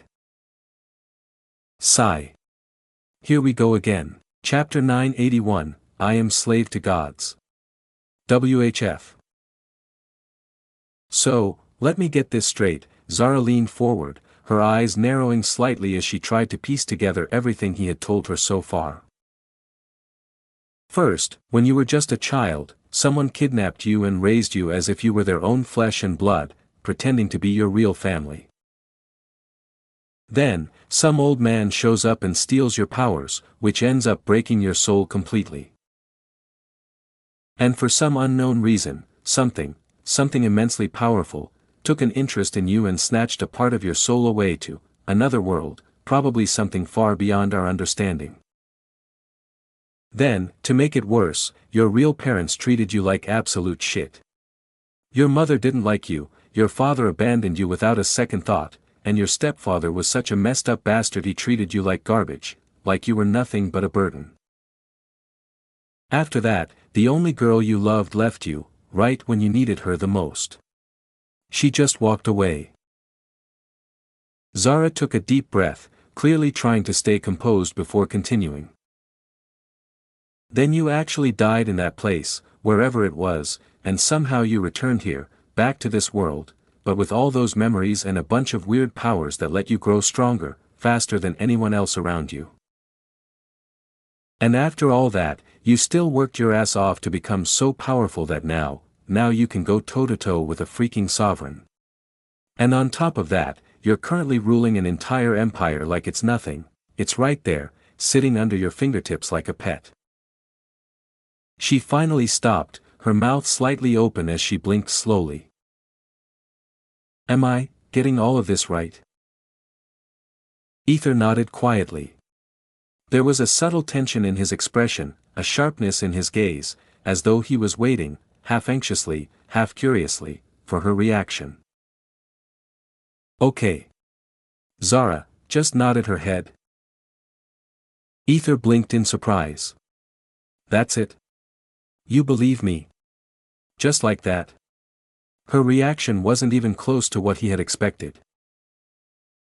At least show some surprise, he screamed internally. Zara simply hummed, tilting her head as she kept her eyes on him. Then, without warning, she stood up from the old, creaky chair that nearly gave out under her weight and walked toward him. Her movements were soft, silent, then she suddenly hugged him. Ether froze, blinking as Zara gently patted his back and murmured softly near his ear, "Good boy. You held on for so long, even at such a young age. I'm so proud of you, really." His eyes widened. For a brief second, both of his eyes turned pitch black, just for a heartbeat, then returned to normal. He didn't understand why, but something about her words, her touch, her warmth, it made him feel happy. Strangely, deeply happy. Like he had missed this kind of warmth. Like a hole inside him was suddenly being filled. Ether wasn't sure why he felt that way, but he smiled gently, letting the warmth settle inside his chest before mumbling. Just to be clear. I'm a man, you know. He raised an eyebrow slightly, half teasing. Zara, still hugging him, blinked at his words, then gave a small, soft smile.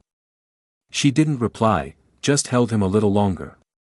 They stood like that for almost a full minute, breathing in silence, before. "Wait a second," she exclaimed, suddenly stepping back and staring at him as if something just clicked in her mind. "What?" Ether looked puzzled, raising his brows. Zara's eyes sparkled with a teasing edge as she smiled, "So, now I get it. Now I finally understand why you love me, as a woman." She nodded to herself, as if everything made sense now. She knew exactly how she had treated Ether all this time, how she fed him, cared for him, disciplined him. She had done everything a mother would do, and when he first told her he loved her, even proposed to her, she thought he was just a stubborn little boy clinging to his first affection. But now, hearing everything, the pain, the loss, the loneliness, she understood. He didn't love her like a child loves a mother. He loved her, as a woman. Zara looked down at herself, her eyes roaming over her body like she was trying to find something appealing. "I'm not seeing anything great though," she muttered in her head, clearly not impressed by her own reflection. Ether watched her closely, saw the flicker of confusion and doubt in her expression, and smiled warmly. "There's no need to overthink it," he said calmly, "it just happened. Yes. I do love you. Not as a mother figure, but as a woman. Fully. Truly." Zara hummed again, softer this time, before slowly standing up and taking a step back from him. "So that's it? That's all of your deep, dark secrets?" she asked. Ether's face turned slightly thoughtful. He wasn't sure if he should tell her everything yet, especially the part about the seduction. There were some things he knew he could keep for now, things that weren't immediately necessary to reveal. But still, she deserved something. Well, he began slowly, his voice quiet but steady, I'm actually still hiding a few things from you. One of them is, there's a way to undo this eternal slave contract. And I've already made it halfway through. Zara raised her eyebrows, even the eternal slave contract. She was mildly surprised by this part. Then, turning toward him with a teasing smirk, she asked, don't tell me, you're the one who made Kai run away. Her voice dripped with amusement as she connected the dots in her head. Ether coughed awkwardly, trying to appear innocent. Well, it's not like I meant to do it on purpose. At the time, you were dead set on not accepting my love, so I couldn't afford any slip-ups. Zara narrowed her eyes, squinting at him like she was running a full-body scan.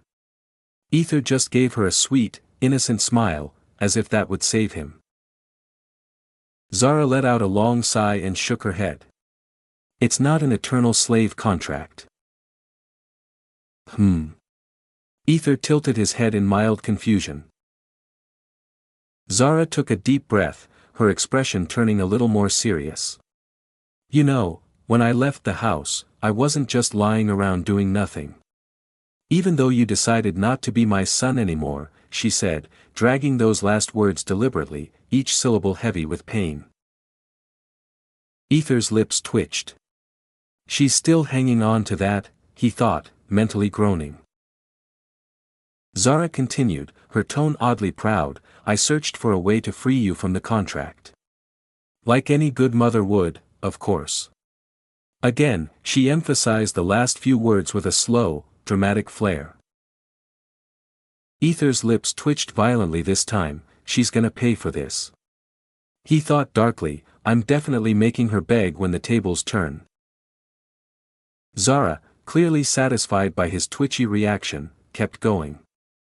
I kind of, with the help of a friend, found something related to the contract. Which is? Ether asked, genuinely curious now. Zara's teasing smile faded as her face turned serious. It's not an eternal slave contract at all, Ether. What? Ether blinked, caught off guard. Zara nodded solemnly. It's a contract between the gods. Come again? Ether asked, his expression going from confused to mildly alarmed. Zara gave a soft chuckle, amused by how shaken he looked. That was exactly how I reacted when I first read it. She took another breath before explaining further. Well, it's not exactly between the gods. More like, one end of the contract has to be a god. If not, it just wouldn't work, it would collapse instantly. Wait. Ether waved his hand, trying to process her words. What do you mean by gods? That doesn't make sense. But then his words faded, trailing off as a memory surged within him. Ether remembered something strange, something that had happened during the contract's formation. He recalled a white and black feminine figure, holding the chains. And Kai. Kai was holding something, but it looked fake. Looks like you figured it out, Zara said, a small smile curving on her lips. Ether blinked again, his mouth slightly open. So. I'm a slave to the gods, he muttered, his face twisting with a hint of disgust. Ha! Zara chuckled, clearly enjoying the look on his face. He's so cute when he's caught off guard. I just want to pinch his, wait.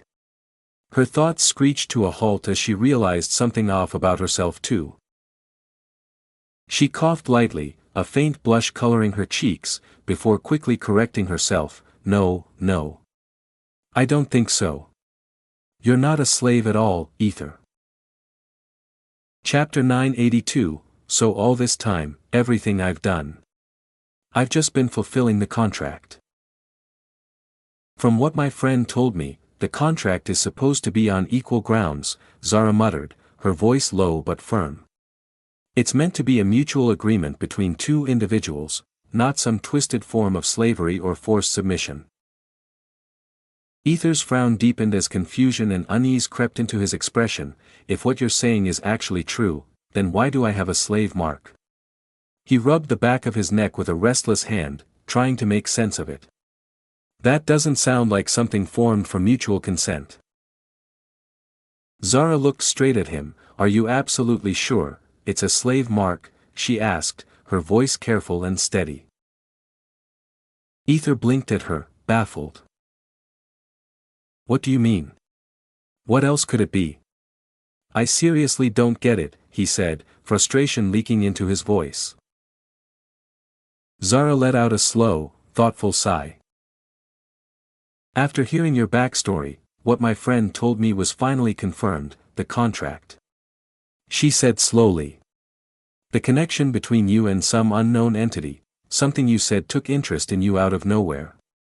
She gave a slight shrug, continuing, maybe that mark you saw as a slave mark is actually something you agreed to, a part of the contract you didn't realize you were making. Ether's brows knit tighter. But I never signed any kind of deal. Especially not with any gods. And why the hell would I ever want to make myself a slave? Zara gave another shrug, her tone thoughtful now, edged with curiosity. That's exactly what makes it so damn strange, Ether. She nodded slowly, expression clouded with confusion. From everything my friend told me, the eternal contract isn't like any normal contract. It's something ancient, created for dealing with powerful beings. Especially gods. Because they always find loopholes in normal contracts. They manipulate words, twist meanings. She leaned closer slightly. The eternal contract was made to prevent that. It's a binding agreement that doesn't break. Not even after death. Once you're in, there's no walking away from it. Not unless you fulfill your part. That's what my friend said, anyway. Ether stood still, eyes slightly widened, as he tried to absorb her words. He blinked slowly, processing everything. Zara hummed quietly, her arms crossing over her chest. The only reason Velk was able to activate that contract was because of that unknown thing that got interested in you. Without that, it wouldn't have worked at all. No matter how much power he threw at it. It wouldn't have activated, she said, her voice darkening slightly. Now that makes sense. Velk and Alfred's arcane levels were completely drained. Sucked dry just to trigger it. And if that unknown being hadn't intervened, ha! Her smirk grew as she chuckled softly, they both would have dropped dead. I'd have loved to see the look on his face when that plan failed, aha. Ether stayed quiet, turning inward as he calmly called out, okay Log, now it's your time to finish explaining the details. After all, the Log always knew more than anyone. But there was no response. TSK, he clicked his tongue in frustration. So I made a contract with this unknown being, and somehow made myself a slave. Seriously? What the fuck? He screamed inwardly, disbelief spiraling in his head. Zara suddenly turned to him, eyes gleaming with interest, smirking like a predator eyeing something exotic. Now, what kind of deal did you make? She asked slowly. You said you've gotten stronger than anyone else, right? That has to be a part of the deal. Power always comes at a price. So, what did that thing want from you in return? Her gaze lingered on him as though he were some kind of rare, fascinating creature she couldn't wait to unravel. Ether swallowed hard, his throat suddenly dry. A flicker of anxiety twisted in his chest. What the fuck did I do now, he thought, dread slowly creeping up his spine. Just when things seemed to calm down, just when he tried to live peacefully, another cursed mystery popped up to screw with him again. Zara tilted her head. Didn't you say, you somehow made the slave mark disappear? Ether nodded slowly. She frowned.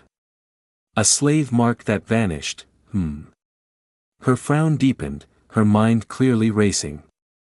Tell me, how did you get rid of it? What exactly happened? Ether paused, thinking back. Well, it happened when I saved the Empire, he said after a moment. But the truth was more complicated than that. He hadn't done it out of heroism. In fact, to survive being selected by the Ebon Stone, he had desperately poured a massive amount of affection points into one of his skills. Then he froze. Ether blinked, mind reeling. Wait, don't tell me. Zara hummed again, as if reading his mind. Yeah, it must have been written into the contract. Saving the Empire, that probably fulfilled a condition. And as a result, the mark was removed. That has to be it. Just one part of the deal you made, whether you realized it or not. Ether stood there, blank. His brain stopped. Thoughts collapsed into themselves, like a crumbling tower. So all this time, everything I've done. I've just been fulfilling the contract without even knowing, he thought, a cold chill spreading through him. Don't tell me. Iteration number 27. Did he? Before he could finish the thought, a hand landed gently on his shoulder. Don't think too much in one direction or another, Zara said softly, her voice steady, almost comforting. Eventually, you'll find the answer to everything. Ether snapped out of his spiraling thoughts and looked at Zara, who was softly smiling at him. He gave her an awkward nod. Yeah, no need to worry about the spilt beans, he muttered, trying to sound casual. But deep down, his mind was far from calm. His life, this strange contract, his bloodline, everything felt like it was twisting into something he couldn't understand. And that unknown fear, faint but persistent, sat quietly in his chest. Ether let out a slow sigh. He was nearly about to fall into panic over something that still felt important, something just beyond his grasp. But whatever it was, he just had to be ready for it. No matter what. Yup, that's all you need. Ether's lips twitched when his log finally answered. Fuck you, bitch, he cursed inwardly with a scowl. His lips twitched again, this time with restrained irritation. Choosing to ignore the smug response, he turned back to Zara. So, this friend you mentioned, can you tell me who it is? He asked, his curiosity rising. After all, he had scoured every source he could get his hands on and never once had he come across information like this. Not even whispers. Which could only mean, her friend must be something else entirely. Zara flinched slightly at his question, caught off guard. Well. She averted her gaze, clearly hesitating. Then, after a moment of silence, she smirked slyly. You still have your own secrets, don't you? Ether sighed. Of course. He knew exactly where this was going. He shook his head softly, conceding defeat. Zara smiled, pleased. But to think, you're so messed up, she said with a teasing note, her eyes scanning him with fresh curiosity. Ether gave a small smile. Messed up? Maybe. He said, then leaned a little closer, his gaze fixed on her. Zara's eyes widened slightly. Wait.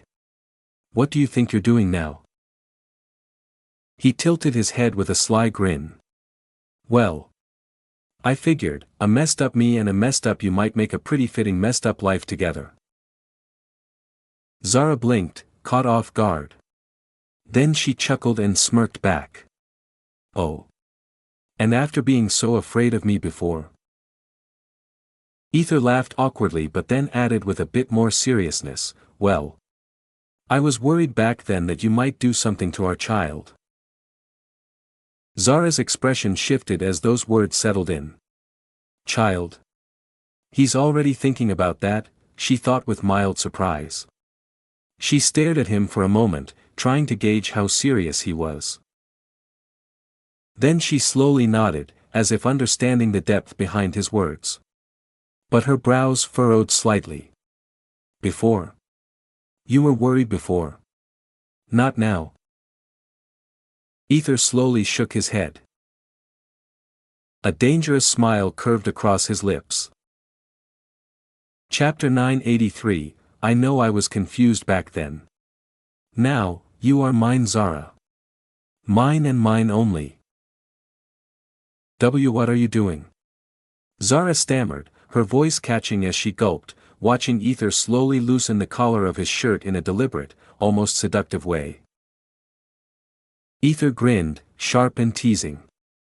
What do you mean? He asked, his voice smooth and low. You brought me here, to this lonely, abandoned place. You asked me to spill my deepest secrets. So tell me, what do you think is going to happen now? Zara's eyes narrowed slightly. Eve, she began, but he cut her off before she could finish. Yes, Ether said firmly, his voice calm but intense. I was scared of you. Genuinely. Your nature, your unpredictability. He looked straight into her eyes as he continued.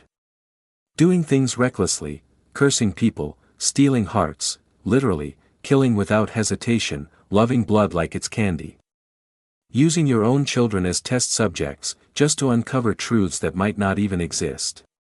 That's seriously messed up. That's not normal by any definition. He shook his head slowly, disappointment clear in his tone.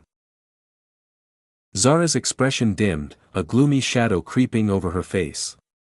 Well, that's she tried to respond, but again, Ether interrupted. That's who you are, he said, more gently this time. And now I get it. You're normal. Zara blinked, caught off guard. Normal, she echoed, confused. Ether nodded. Yes. You're normal. It's just the rest of us who can't see it that way. You see, we build our lives on rational thoughts, agreed upon rules. We align with one another because it's easier to call anything outside those boundaries wrong. Abnormal. But that's the lie we live in. He stepped a little closer, pointing at her softly. You're not broken. You're not acting out for attention or seeking validation. You're not lost. You're just, you. Zara frowned slightly, her voice quieter. I'm not sure what you're trying to do here. Ether's smile deepened, both warm and sad. Honestly? I don't even know anymore. For the longest time, I thought you were broken. I assumed something terrible must have happened to you to cause the way you are. I believed if I just tried hard enough, I could fix you. That I could somehow find your path for you. That I could. I don't know. He sighed and shook his head. Fuck it. All I ever did was try to correct you. But I never once considered, just accepting you. He leaned even closer, his voice lowering to a soft, steady murmur. But now, after everything I've seen, after all I've learned, I see you. The real you. Zara unconsciously stepped back, unnerved by his calm sincerity. The real me? What is? You're a wonderful child, Ether said, cutting her off again, his eyes glowing with conviction. When I heard the story about you trying to bring back cattle that had died, like puppets, with strings in your hands. Zara's lips twitched slightly. How does he know that? She wondered silently. But she stayed quiet, letting him speak. He gently reached up and tucked a loose strand of her dark hair behind her ear. Her cheeks flushed softly at the touch. I thought it was crazy, and so did everyone else, he continued. But the real question is, why did you do it? I was trying to Make your mother happy again, right? Ether completed her sentence with a quiet smile. Zara blinked, a flicker of shock flashing in her eyes. He went on, his tone growing more tender. That alone shows how much you loved her, how deeply you cared about her happiness. And when you left your home, that wasn't out of rebellion or cruelty. You did it for your family, didn't you? Zara didn't reply. She simply lowered her head. Ether smiled gently. Even when you designed your children, they were more than just products of your obsession or your thirst for blood. Kai, Celine. You could have abandoned them. After all, they were considered failed creations, weren't they? That is. Because you're their mother, he whispered. Zara's heart thudded loudly in her chest as Ether's fingertips lifted her chin, making her meet his gaze. No matter how much of a mess you think you are, no matter how reckless or dangerous your actions seem, at the end of the day, you take care of your responsibilities. I might not know the full truth about the blood you've taken, or what you've tortured, stolen, or destroyed. But one thing I do know, is that Zara loves her family. Zara's eyes widened in disbelief, as if her mind couldn't fully process what she was hearing. Her lips trembled before she bit them furiously. But I just used them, all of them, for my own goals. Did you ever take my blood? Ether asked suddenly, cutting her off. Huh? She blinked in confusion. Ether smiled, his gaze intense. Back then, when you were curious about my egoless self, even with all the chances you had, you never took my blood for testing. Not even once. Why? He leaned in dangerously close, his voice calm but deliberate. Zara's heart skipped. She immediately stepped back, instinctively creating space between them as her chest began to tighten with every beat. Come on, Ether stepped forward, stalking her slowly. Answer me. I kind of forgot, she stuttered, voice uncertain as her back finally met the cold surface of the wall. Ether chuckled lowly, a dark smirk playing on his lips. Forgot. That's your excuse, woman. His voice dropped as he slammed his hand against the wall beside her, making her flinch. He lowered his head, breath brushing her ear as he whispered. No. You didn't forget. You just couldn't do it. Because deep down, you're a lovely woman who couldn't bear to hurt the ones closest to her. Zara gulped hard. She turned slightly, trying to slip past him, but... Bam! His other hand slammed into the wall on the other side, trapping her completely. He leaned in, his face inches from hers. His voice grew husky, fierce. I know I was confused back then, lost. I fucked up. But not now.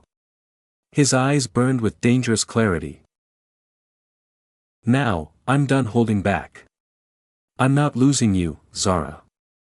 No way in hell am I letting someone else steal you from me. You are mine and mine only, Zara.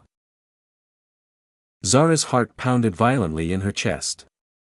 Her face flushed deep red as she met his gaze, the sheer possessiveness in his eyes sent a shiver down her spine. It wasn't just jealousy. It was an all-consuming hunger. He would kill for her.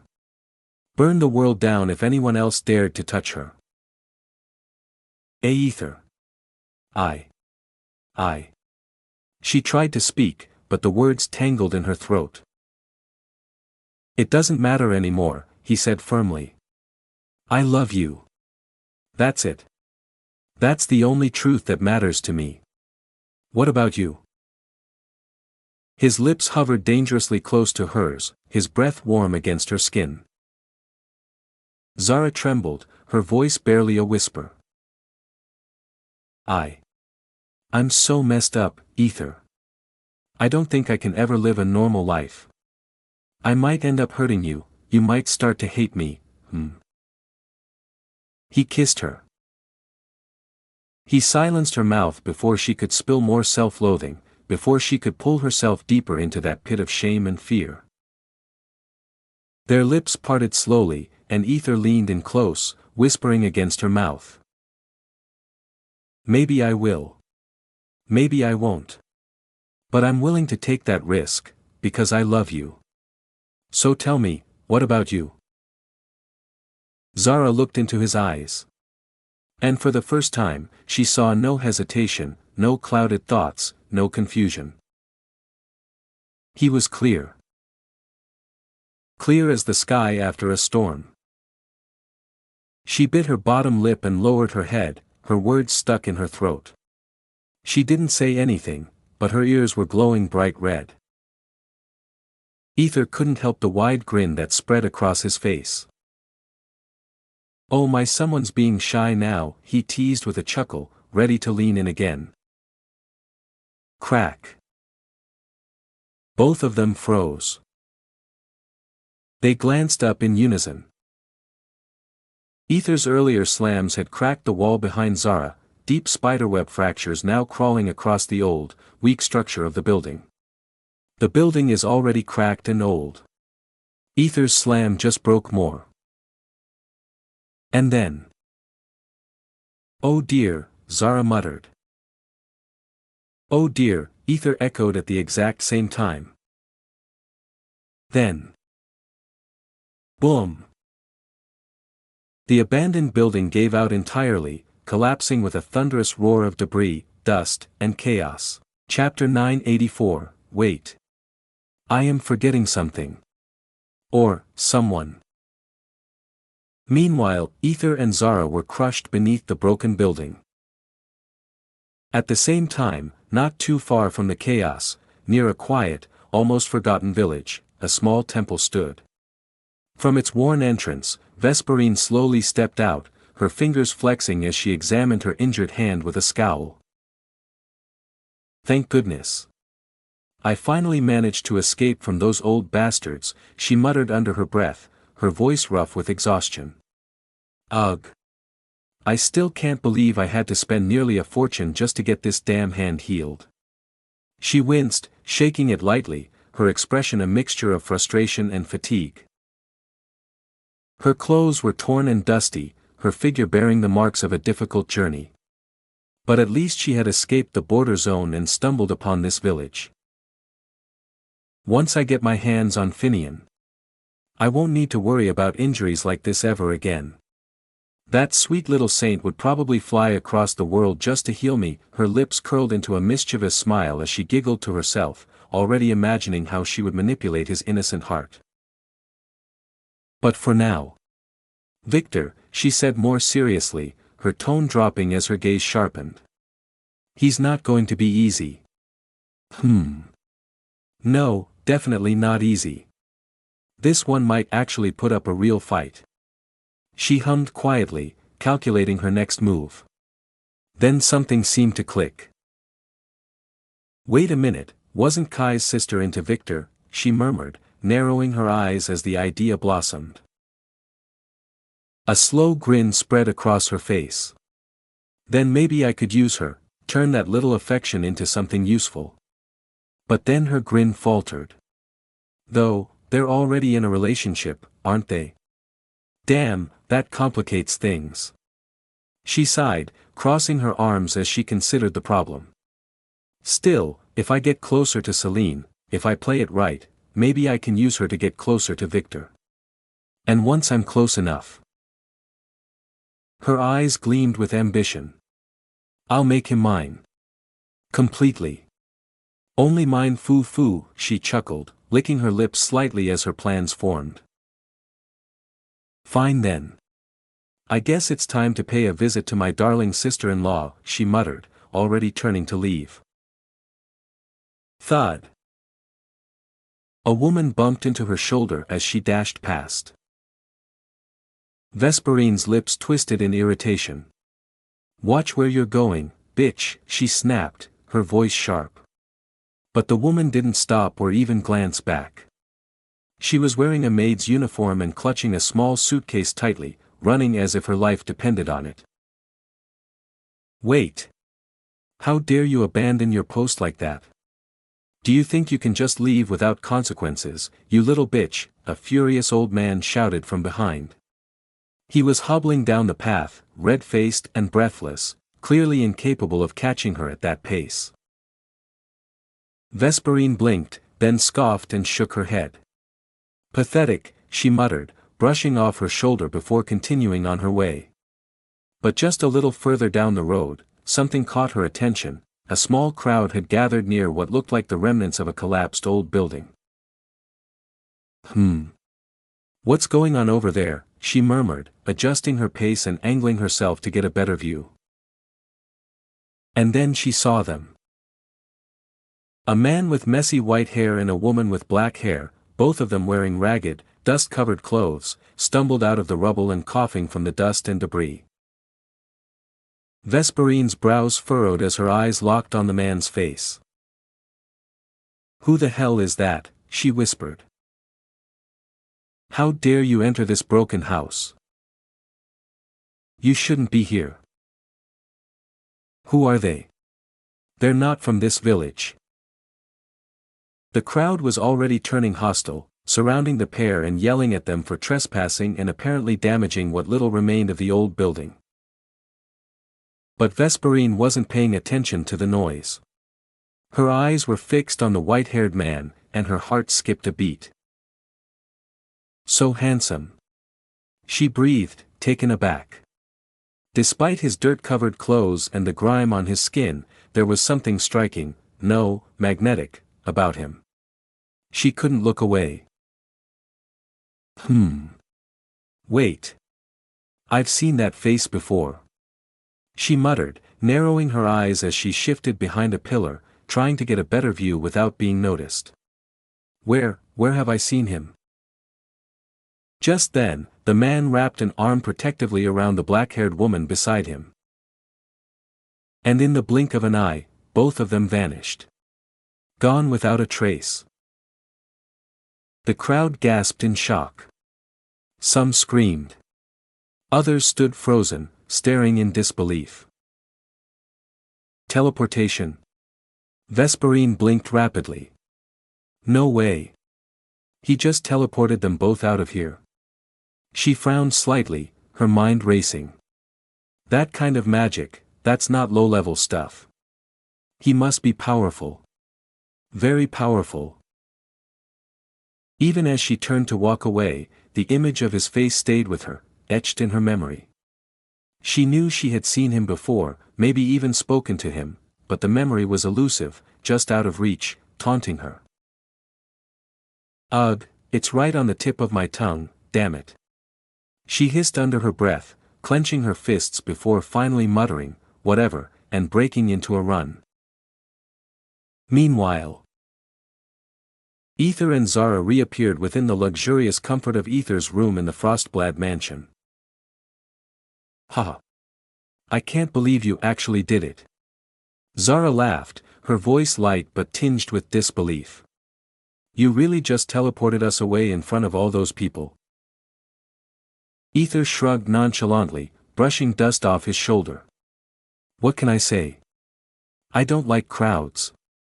Besides, we're not really to blame. That building was old, probably falling apart already." Then he turned to her, a sly smile creeping onto his face. Zara stopped mid-laugh, blinking. What? Ether stepped closer, eyes glinting. "Well, even covered in dirt and dust. You still look kind of." He smirked and winked. "You know." Zara had an unbelievable look on her face, her eyes wide with mixed emotions. Her mouth opened slightly, as if to say something, anything, but she stopped herself. She knew. Whatever she said now, he would definitely twist it, use it against her, and she just didn't have the strength to deal with that teasing smirk of his. All she needed now, was to escape. She took a step back, turned slightly, her body tense to flee. "Wait. I haven't heard your answer yet," Ether said, reaching out and catching her hand in a firm grip, halting her movement mid-step. Zara froze. She didn't turn around, her back still to him as she spoke, voice trembling. I really think you show." Before she could finish, Ether gave a gentle but sudden tug, spinning her around. She lost her balance and fell forward, right into his chest. His arms caught her instinctively, and without a word, he leaned in and pressed his lips against hers. Her eyes widened in surprise, breath catching in her throat. But despite the suddenness, she didn't resist. Slowly, almost shyly, her hands lifted and wrapped around his neck, drawing herself closer. She kissed him back, soft and hesitant, but real. When they finally parted, their faces only inches apart, Zara's cheeks were flushed pink. Her voice was barely above a whisper. "Are you really sure about this?" she asked. There was fear in her tone, raw, vulnerable. The kind of fear that only shows when someone is standing on the edge, ready to fall, not knowing if they'll be caught. Ether smiled warmly, the kind of smile that wrapped around her like a blanket. "I'm sure. I'm really sure, Zara. I just want you to know that no matter what happens, I'm not going anywhere. I'll never leave you," he said, brushing a strand of hair from her face. "I want to love every part of you, even the new, dangerous, unpredictable parts." Actually. His grin deepened, teasing now. "I think I'm already in love with this insane woman." He sealed the words with another kiss. Zara gave a weak smile through her blush. Her cheeks burned red as her body trembled slightly, her head lowering as though trying to hide her expression. But he saw it, her face, caught between happiness and something darker, something wilder. A part of her was genuinely happy.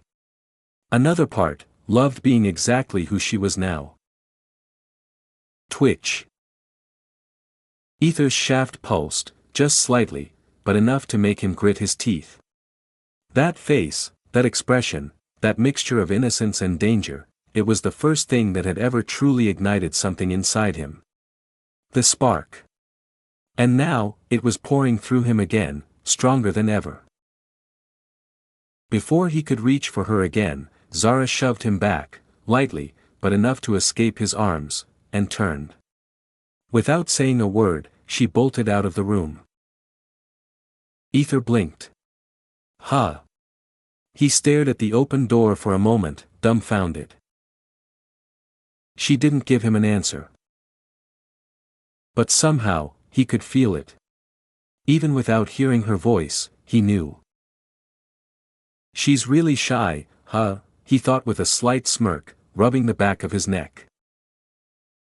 Then he frowned. Come to think of it, why wasn't she seduced yet? I'm pretty sure I hit every mark. Log, he called out mentally. Of course, his system log didn't respond. Ether let out a sigh, giving up for now. Whatever. He muttered, heading toward the washroom. Might as well clean up before changing. Still, feels like I'm forgetting something. He paused, one hand on the bathroom door. Wait. I am forgetting something. Or, someone. Meanwhile. Back in the village, beneath the same tree where Ether once stood, a white snake coiled around its roots.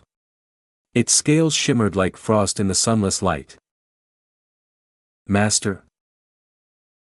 A tiny, curious voice echoed.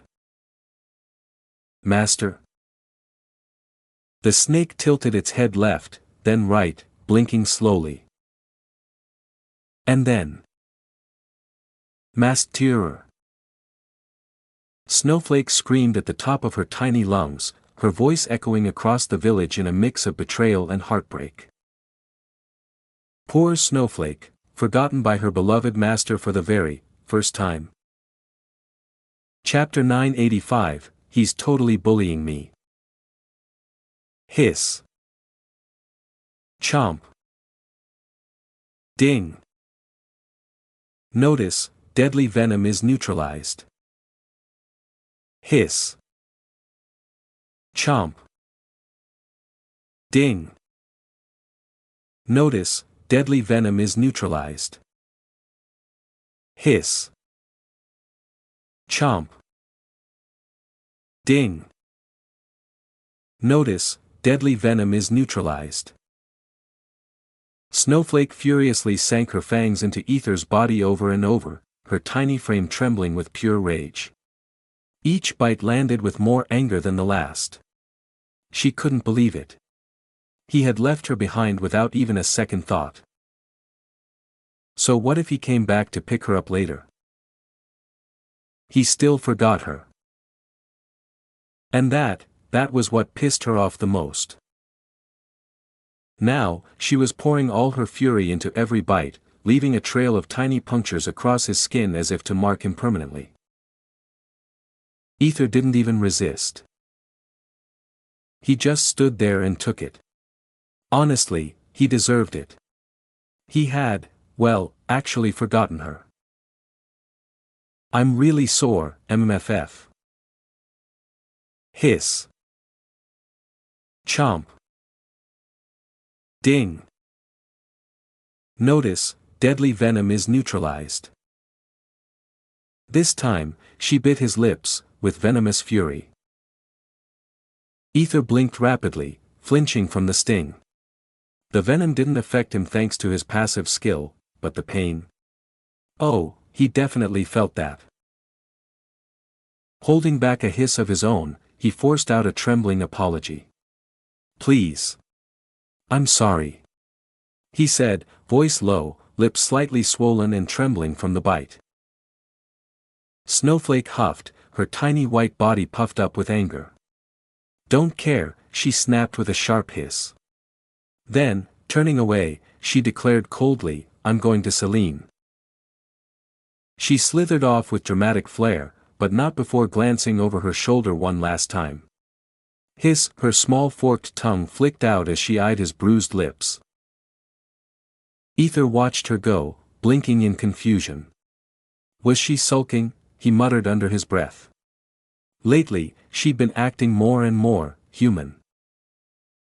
He sighed, rubbing the bite-marked corner of his mouth. I'll just let her cool off. Still, as he examined the damage in a nearby mirror, he winced. My lips, arg. He groaned, gingerly touching them. Why the lips, though? Pulling out a healing potion, he took a sip and rubbed a bit of it on his wounds. The red marks slowly faded. Then, with a wave of his hand, he activated Nightfire's illusion magic. His body shimmered and returned to the appearance of the smaller, weaker version of Ether that most people still recognized. He stretched his limbs with a small groan and made his way out of the room. It was lunchtime, after all. As he walked down the hallway, the maids and servants he passed bowed their heads respectfully. Ether smirked slightly to himself. He still wasn't used to this treatment. These were the same people who used to look down on him, ignored him like some pest underfoot. He entered the dining room casually. And paused. There, already seated at the long table, were Kai and Leon. Well, not that surprising, his clone had already informed him of their presence, having been spying on them all day. They were here for Alfred's final moments. That part he expected. But what shocked him was Aquilina. She sat calmly at the table, casually twirling a spoon in her fingers. When she noticed him, she winked slyly. You finally showed up, Zara said, raising her brows slightly. She was trying to act surprised, but her tone gave away that she'd been expecting him all along. Ether offered a soft smile. Of course. Mother. Arg. Gay. Two voices groaned in pain simultaneously. One was Kai, who looked like he'd swallowed a cactus. The other was Zara, who clutched at her chest as if his words had pierced her straight through the heart. Kai's eyes narrowed dangerously, glaring at Ether like he'd just stolen something precious. Zara awkwardly pulled out the chair next to her, giving it a gentle pat without saying anything. Ether smirked inwardly, hiding his amusement as he approached and sat beside her. Across from him were Velk, Kai, Leon, and Aquilina, now sitting at the head of the table, since Velk had given up his seat for the princess. To Ether's further curiosity, Timmy was sitting beside Velk for the first time. Before he could question it, Celine walked in. Even though Ether didn't notice, he knew Snowflake was hiding in her cleavage. Ether shook his head weakly. The moment passed without another word, and soon everyone settled into their seats. Velk, as the head of the household, rose with a solemn expression and lifted his drink. To Alfred. He began, voice deep but slightly shaky. He was a man who supported not only me, but even my father before me. A pillar of this household. However, due to an unfortunate event, he passed away from a heartburst. His eyes flicked nervously toward Zara, just a fleeting glance, but it was filled with visible dread. After all, she'd admitted last night that she was responsible for Alfred's death. Zara, however, simply smiled, calm, composed, and radiating a quiet sort of danger. So. Where was I again? Heartburst, Dad, Celine offered gently, watching him with something close to pity. Right, yes. Heartburst. Definitely a heart attack. Velk nodded quickly. Anyway, for a man who gave everything to this household, who made countless sacrifices, let's honor his memory. And going forward, his son, Timmy, will carry on what he left behind. Timmy stood up, his eyes wet but his shoulders straight. I will do my best to honor my father's name, he said, bowing deeply. Everyone raised their glasses. A quiet clinking followed. Then the table settled into a subdued, respectful silence as the meal began. No one spoke. The only sounds were the soft clinking of silverware and the shuffle of plates, everyone eating with decorum. Except one person. A bastard who couldn't keep his hand to himself. Zara's thighs tensed as she felt Ether's hand glide teasingly up her leg under the table. Her spine stiffened as the warmth of his fingers brushed along her skin. She shot him a deadly glare, but that only seemed to fuel his delight. Stop it, she screamed internally, nearly gasping aloud. But Ether's hand moved with slow, feather-light strokes, traveling from the edge of her knee up to the thigh. Her body shuddered despite her resistance. Her breath caught, and she nearly choked on her wine. Tang! Everyone flinched when Zara suddenly, forcibly, dropped a generous portion of food onto Ether's plate. Her smile was stiff, clearly forced, as she leaned closer and jabbed a fork toward his face. Make sure to eat your vegetables too, she said, voice low and overly sweet. Ether blinked innocently. Then he nodded, obedient as a child. Yes, mother. Seeing that Kai's body trembled even more, his mother cared more about this bastard than him, who just returned after almost dying back there.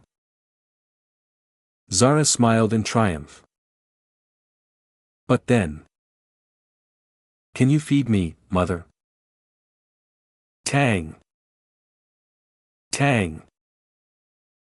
Tang. 3 distinct sounds echoed through the room.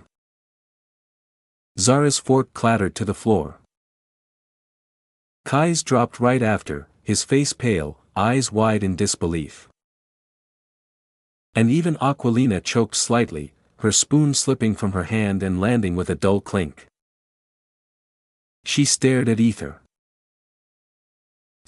Oi. Aren't you supposed to seduce her? She screamed into his mind telepathically, her mental voice shrill. Ether just grinned without looking at her. I'm in the process. Aquilina blinked. Process. By calling her mother.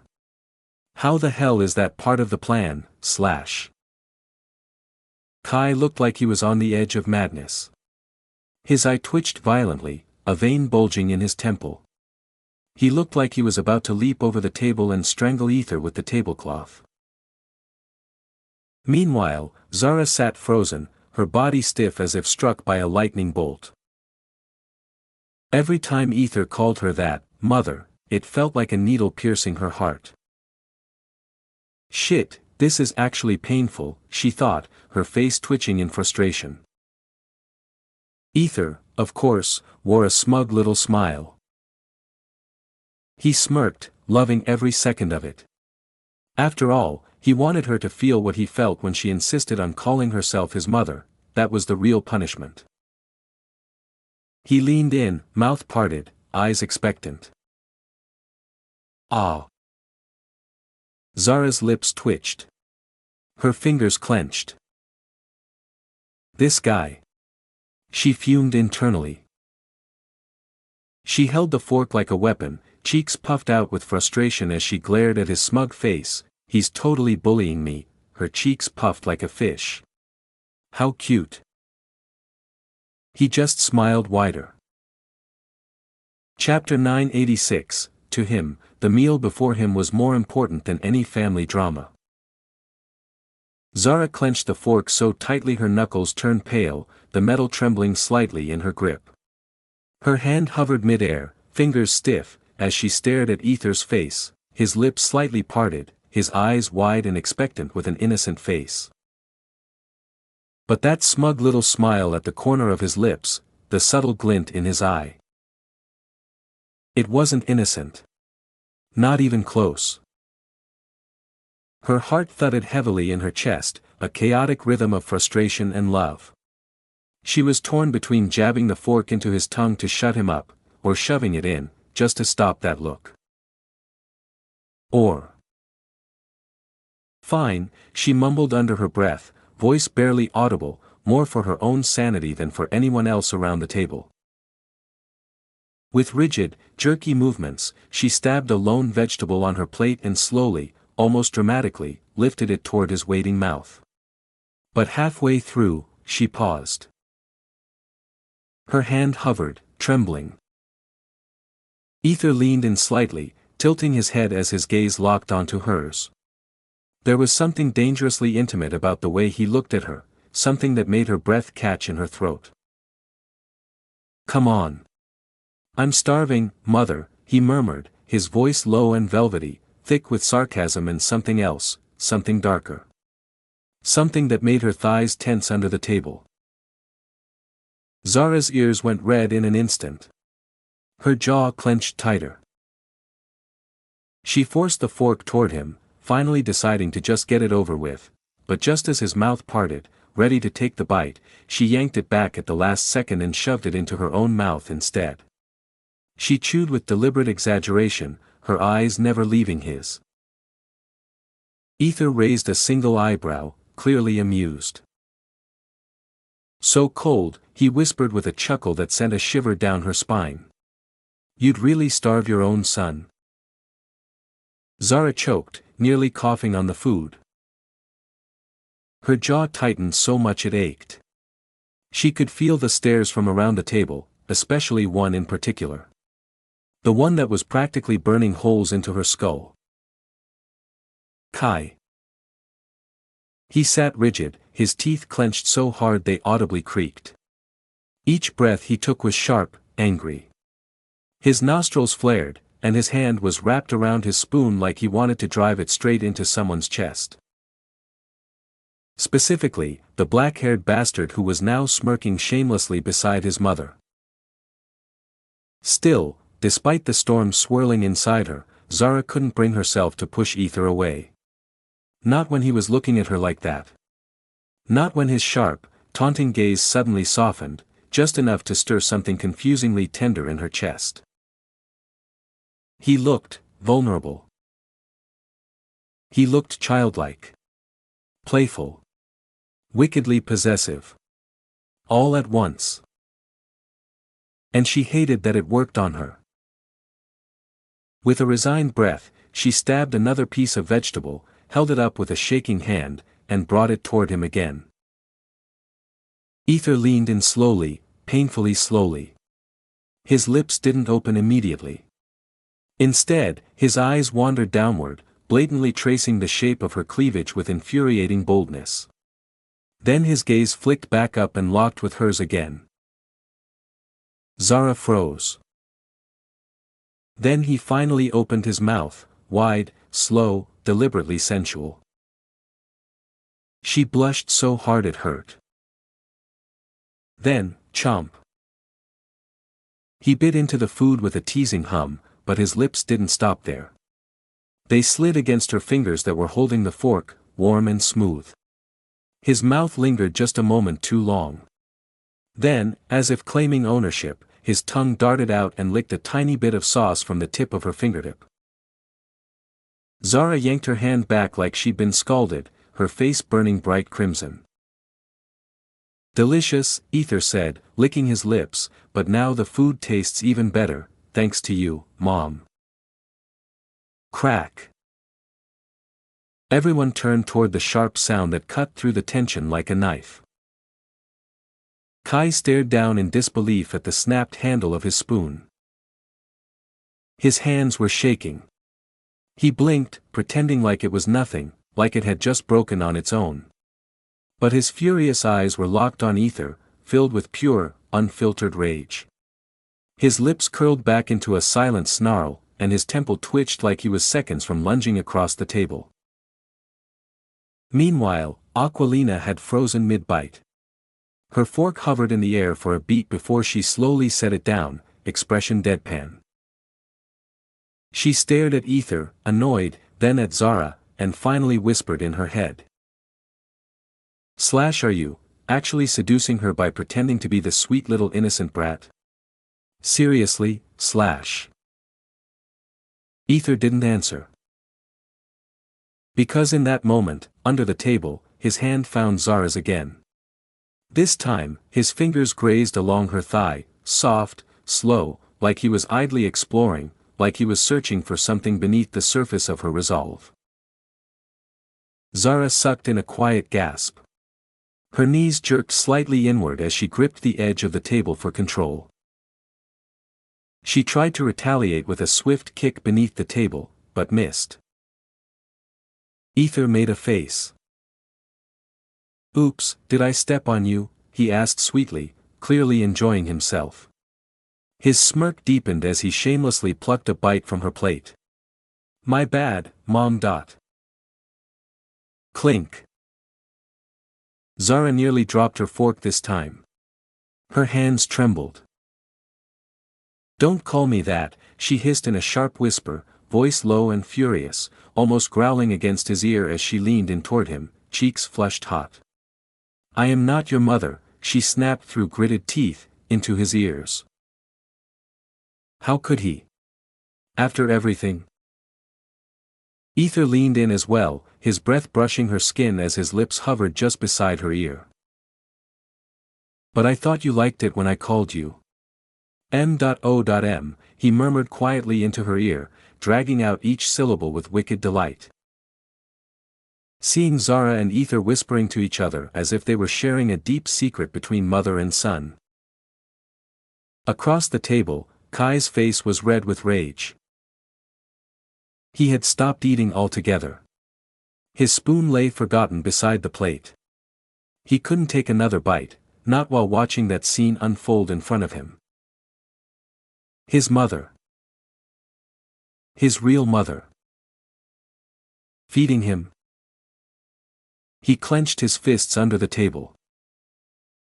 Kai had come all the way back after everything. After nearly dying on his journey. After enduring pain, hardship, and a struggle that most people couldn't imagine. He had returned hoping for warmth, rest, for a little peace. He had wanted to feel the comfort of home. To feel his mother's affection. To feel like he still belonged. And what did he come back to? A slave getting all of that? How infuriating. How disgusting. How utterly enraging. The hatred bubbling in his chest was too much. He wanted to burn Ether alive just by glaring at him. Every second that bastard smiled made Kai's blood boil hotter. And Ether, he didn't even seem fazed. He grinned playfully at Zara's annoyed expression, her flustered pout, her scowl. Of course, she didn't want to be called that. And that's exactly why he kept doing it. He chuckled inwardly, relishing her frustration. She had made him suffer.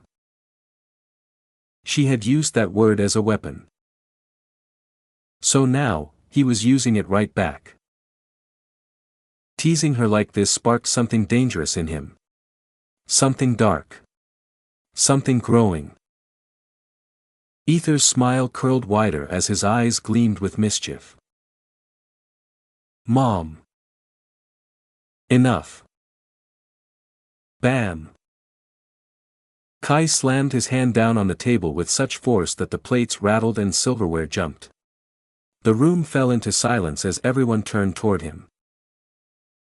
He shot to his feet, eyes locked onto Ether with unfiltered fury. How dare you? Slave. Zara stood up, frowning, watch your two. And you. Kai cut her off, voice cracking with raw pain. How dare you feed a slave in front of me? When your real son just came back after so long, Mom.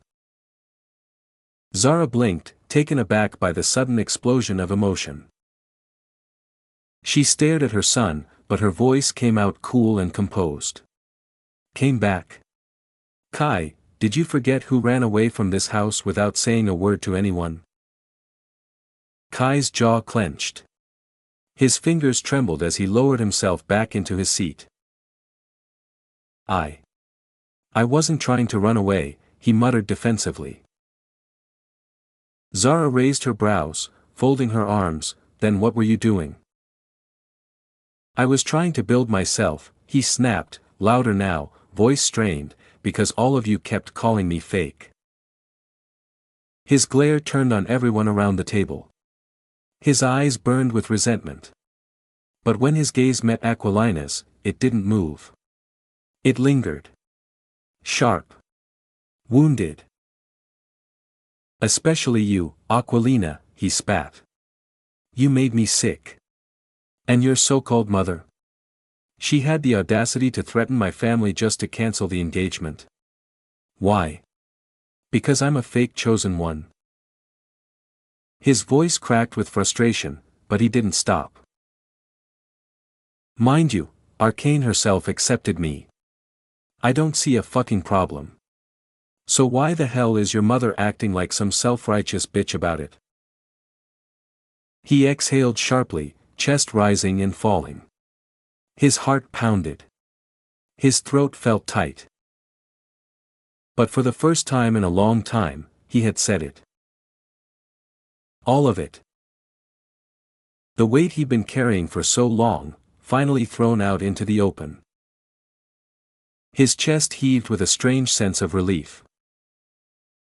But that moment of clarity didn't last. The room's temperature dropped without warning. A cold, creeping sensation slid across his skin like ghostly fingers crawling down his spine. Aquilina slowly set down her cup. Her eyes narrowed into slits. Her hair fluttered despite the still air, lifted by unseen power. Her voice was deadly calm. That's princess to you, mongrel. The pressure in the room intensified. Kai's body tensed as he felt the suffocating weight of her aura. But even as her power coiled like a snake ready to strike, he met her eyes and smirked. You think I'm still the same old Kai? He asked darkly. That powerless, weak brat from before. His voice lowered, sharpened. Let me tell you something. My current level, the power I hold now. Not even a sovereign had achieved this at my age. I'm not weak anymore. I'm fucking strong. The room felt like it was about to crack from the tension. And yet. Ether calmly chewed his food, watching the chaos unfold around him like it was someone else's problem. He picked up another bite from his plate and sighed internally. Youngsters these days don't know the worth of good food. He shook his head in quiet pity, lips twitching in mild annoyance. To him, the meal before him was more important than any family drama. Chapter 987, C. Mother. I am better than that slave you adopted. Velk gulped hard, fear twisting in his gut as his son dared to speak out against the princess of this empire, a woman known for her terrifying authority. Her expression had already shifted, her calmness melting into cold fury. Does he have a death wish or what? Velk screamed inwardly, his heart pounding. He quickly stepped forward, desperate to defuse the tension before it escalated. Kai, you need tea, he began, but his words were cut short. Kai smirked, a cocky glint in his eyes, and casually shrugged his shoulders. You don't fear anymore, father. I, your son, am more than capable of handling this, he declared, his voice laced with pride, chin slightly raised as if already victorious. Velk's lips twitched awkwardly. He turned his head toward Zara, silently pleading for support. But she didn't move, didn't say a word, just stared at Kai with a firm, disapproving frown etched deep into her expression. Kai slowly turned his gaze toward the rest of the room, his voice rising with frustration. You all are looking down on me, just because I'm not acting like the so-called real one. Because I'm fake, huh? But let me tell you something, I'm the one chosen among the chosen ones. The mother goddess herself said that to me. And now, I'll show you just how real I am. As his eyes began to glow with energy, a sudden, immense pressure descended upon the dining room like a storm. The air thickened, almost too heavy to breathe.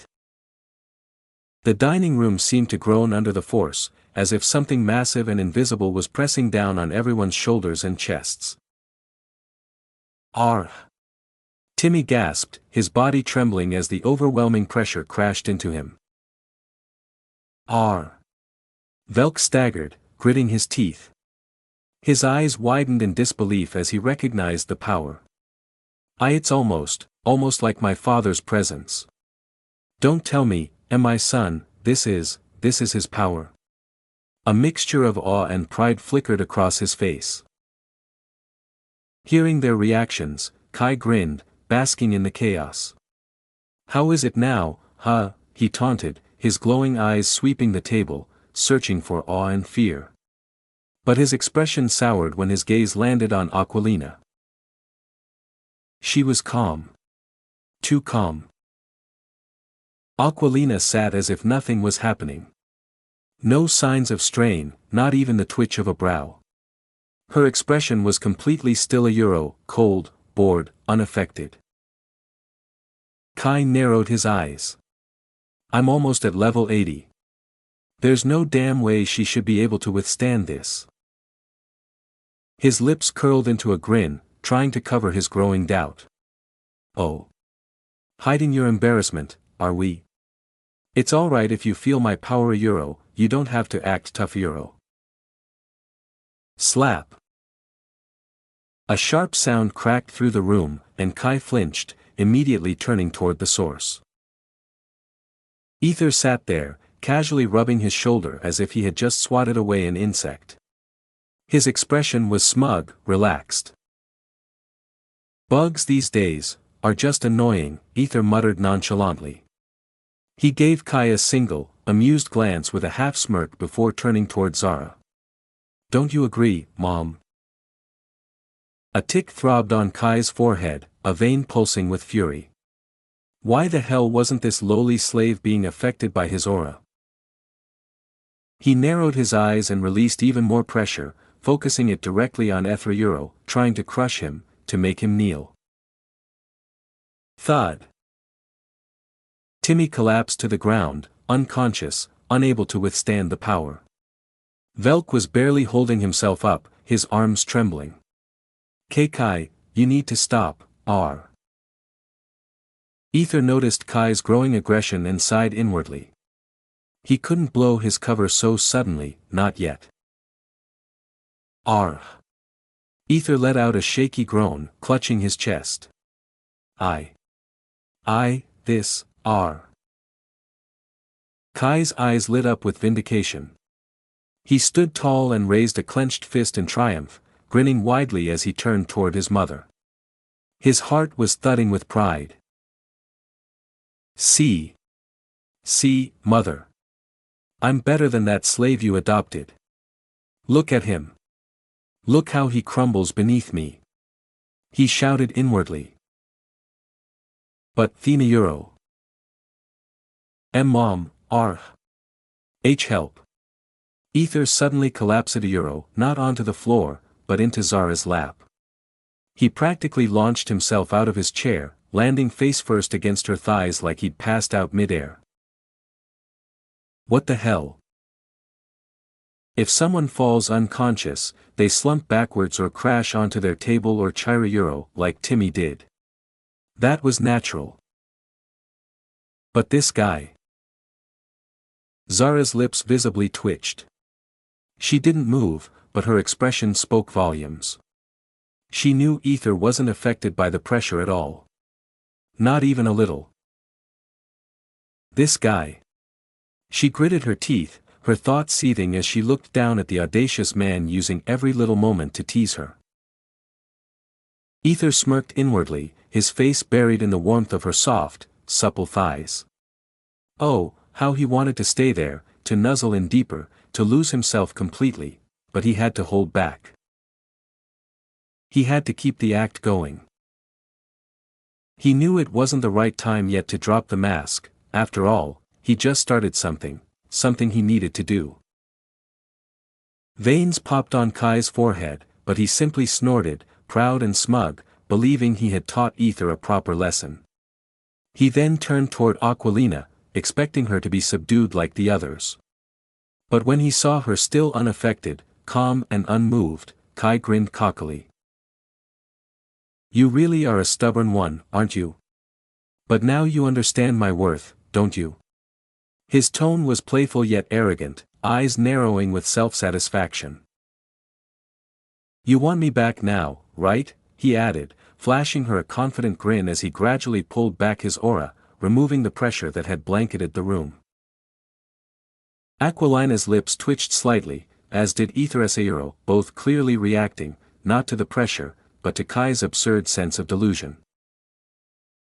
Kai misread her expressions and grinned even wider. Too bad, he said, his voice low and mocking, I ain't going to marry you anymore. I lost interest. His tone was laced with superiority, as if he were the one bestowing mercy. Aquilina's lips twitched more violently now, clearly on the edge of snapping. Kai looked at her as if she were pitiful, a creature beneath him. You lost me, now and forever, Aquilina. You're worthless to me now, he said with a disgusted sneer, as if just the sight of her sickened him. I didn't see it before. Love blinded me. But now I see you for what you really are, Euro, a snake. A sly, manipulative woman who tried to use me. His voice darkened, dripping with accusation. All this time, even when I gave you my everything, my loyalty, my heart, you never returned anything. You were like a leech, clinging to me, slowly trying to destroy me from the inside. He shuddered dramatically, as if remembering some narrow escape. Thank the mother goddess I dodged that bullet. His eyes narrowed further, his face twisted with bitter resentment. To think I actually loved you, a bit Euro. Cough. Ether suddenly let out a harsh, choking cough from Zara's lap, still feigning unconsciousness. He wasn't about to let that next word escape Euro, not if he wanted to avoid an all-out bloodbath. Velk nearly choked on his breath, hearing that word almost spill from Kai's mouth. He hurried forward, trying to defuse the escalating disaster. Kai, calm down, he said quickly. But inwardly, he was screaming, you damn idiot. Calling the princess with filthy words, I'll be the one suffering if her mother finds out about this. Despite that, he couldn't entirely hide the pride swelling in Himayuro. His son had awakened true power. But still, poking a sleeping dragon like Aquilina's mother was pure suicide. Let me speak, father. Kai growled with passionate fury. Do you even understand how long I've wanted to say all of this? How much I've suffered holding it in? This is my time. My moment. I will make her regret everything. She'll beg to have me back. Just wait and watch. Velk's face went pale. Even so, you need to watch your damn mouth, Kai. What if she tells her mother everything, he said, panicking with genuine concern. Kai scoffed, chest puffed out with confidence. So what? I am the chosen among the chosen ones. Even the Empress herself can't touch Mayuro, not when the Mother Goddess is the one guiding and blessing me, he said with blind faith and a fiery seriousness in his voice. Aquilina let out a long, tired sigh. Then, raising her eyes, she asked flatly, have you finished speaking? Kai smirked again, arms crossed like a king before his court. What? Already begging for a euro? I wasn't talking to you, you worthless mongrel, Aquilina cut in coldly, and she didn't even glance at him. Instead, she looked straight at Velk and calmly raised her hand. The dissolution. Velk swallowed thickly, visibly nervous, but finally gave a small nod. He had no choice. Aquilina was here for a riasona euro, a formal, irreversible one. She had come to officially dissolve the engagement. Wait, what? Kai's cocky smile disappeared instantly, his face falling into confused disbelief as he watched his father retrieve a scroll from within his coat. Aquilina's lips curved into a slight smirk. Just so you know. I didn't come here to see you. I came here to dissolve our engagement. That means, I don't give a damn about you. I don't care who you think you are. What? Kai whispered, stunned. Chapter 988, This is the woman I love euro, the one I want to marry. Vesperine. Kai actually didn't expect that. He thought Aquilina had come all the way here for Himayuro, after hearing he would arrive to mourn Timmy's father. He assumed she had come because she missed him, because she wanted to see him. That was the story playing in his mind. But this? This was not what he had prepared for. Still, Kai didn't let the surprise reach his face. He forced a casual shrug, brushing it off with a cocky smile. That's it? Really? So you're not going to beg and crawl back to me after all, he said with a confident, smug tone, his voice practically dripping with arrogance. In his mind, there was no way she wouldn't come running eventually. He was the strongest person here, after all. Can I kill him? Aquilina asked telepathically, her expression perfectly composed even as her hand curled into a fist. She shot the thought toward unconscious Ether, who, despite everything, looked far too comfortable in Zara's lap. Honestly, I'd love to do that too, but for now, keep it civil, Ether replied faintly, half lost in the pleasure of soft thighs and feigned unconsciousness. Aquilina let out a slow exhale through her nose and glared at Ether for just a second, jealousy pricking at her, seeing he was enjoying someone's lap. But she quickly masked it and faced Kai again.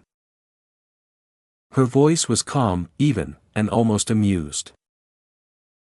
Let's be honest, Kai, you've never been worthy of me. Not then, not now, and certainly not ever, she said with a cold little smirk.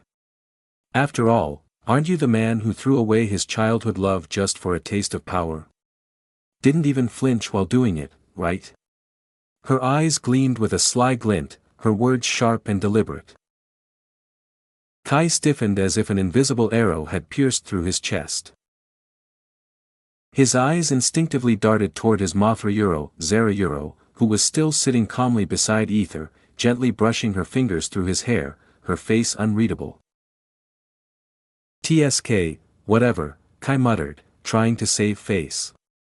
He snatched the document from Velk and signed it without hesitation.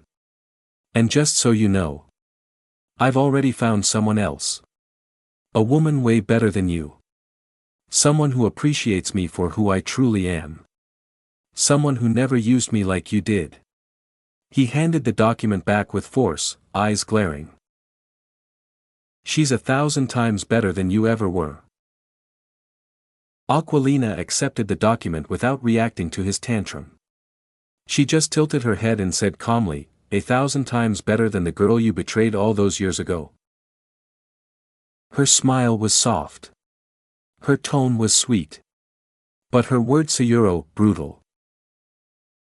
Kai's eyes twitched. She had brought up the past. Purposefully. Strategically. He opened his mouth, ready to throw something back at her, when Ayuro. Someone? Who exactly? Zara spoke up, her tone flat but her brows drawn together. Kai froze. He turned to his mother, suddenly much less confident. Well, she's someone I've been seeing. Someone I love, he said hesitantly, suddenly aware of how dry his throat had become. Zara's frown deepened. She slowly turned her gaze toward Velk, who immediately raised both hands in defense like a soldier surrendering. I tried, okay? I swear I tried everything to stop him. But he just wouldn't listen to me, Velk said quickly, his voice trailing off as Zara's expression shifted from displeased to something far more dangerous. Her silence said everything. Kai started sweating the euro hard. His legs tensed. His spine stiffened. He screamed inside his head, I'm strong now. There's no reason to be afraid. I'm not scared of her anymore. But his trembling body betrayed the truth. He was scared. Terrified. Wasn't sure why though. Aquilina, watching the scene unfold, allowed herself a tiny smirk. She couldn't deny Euro, it felt good to see him squirm. She sparked the fire, and now let it blaze everything. Well then, she said briskly, straightening her back. What I came here for is done. I'll be leaving now. She stood up, her presence regal, and glanced at Selene Euro, an unmistakable signal. Selene nodded silently. She, too, had things to say. Things only Aquilina could hear. Something that was common between them. But just as Aquilina turned, she looked at Velk, her voice sharp and icy. The Empress will be informed of everything that transpired here. I hope you're prepared for the consequences. Velk gulped audibly, his face paling. Kai snapped, his anger boiling again. Huh? What the hell are you going to Euro, MMPF? Before he could finish, Velk moved like lightning, clamping his hand over Kai's mouth. Not another word, Velk hissed through gritted teeth. Aquilina flipped her hair back elegantly and turned to leave when Euro. A servant rushed in, bowed deeply, and announced, Master, you have a visitor, a woman by the name of Vesperine. Aquilina blinked. Selene blinked. Then, slowly, both of their lips curled into amused smiles.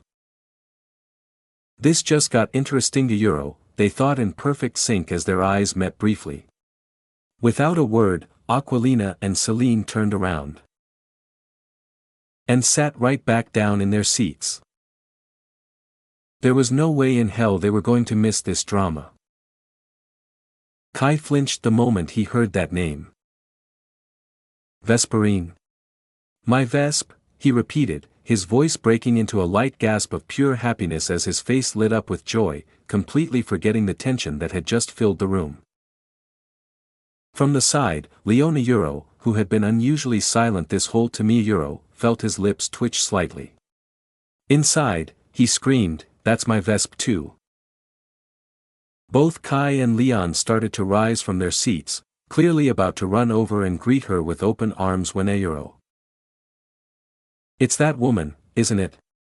Velk asked suddenly, his voice low and dead serious as he stared directly at Kai. Kai paused and gave an awkward nod, clearly not ready to face what was coming next. Velk's frown deepened. Without saying anything more, he turned to the servant and instructed, "Bring her in." Zara, meanwhile, waved her hand and coldly ordered the table to be cleared. No one was in the mood to continue feasting, not after this, and certainly not with that bastard, Ether, lying comfortably on her lap like it was his personal throne. Soon enough, the doors opened again. A shy, timid girl stepped into the room. Her hair was a soft yellow, styled into neat twin tails. She wore modest, well-fitted clothes and clutched the hem of her top nervously as she entered. Velk and Zara both stared at her with tight, unreadable expressions. On the other hand, Aquilina and Celine both frowned as well, but for a different reason. Something about her felt different. She had grown, subtly changed since they last saw her. It wasn't just her appearance, there was something else they couldn't quite place. Before anyone else could react, Kai and Leon had already rushed over to her like excited puppies. "How are you, Vesp?" Leon asked eagerly. "How did you find my place?" Kai added quickly, both of them practically hovering around her, questions tumbling out one after another. "If you had told me you were coming, I would have picked you up right away." Kai added with a sad, disappointed tone, as if deeply hurt that she had arrived on her own.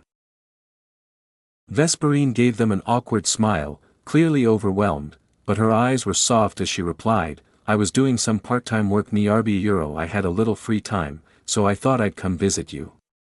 Her gaze lingered affectionately on Kai.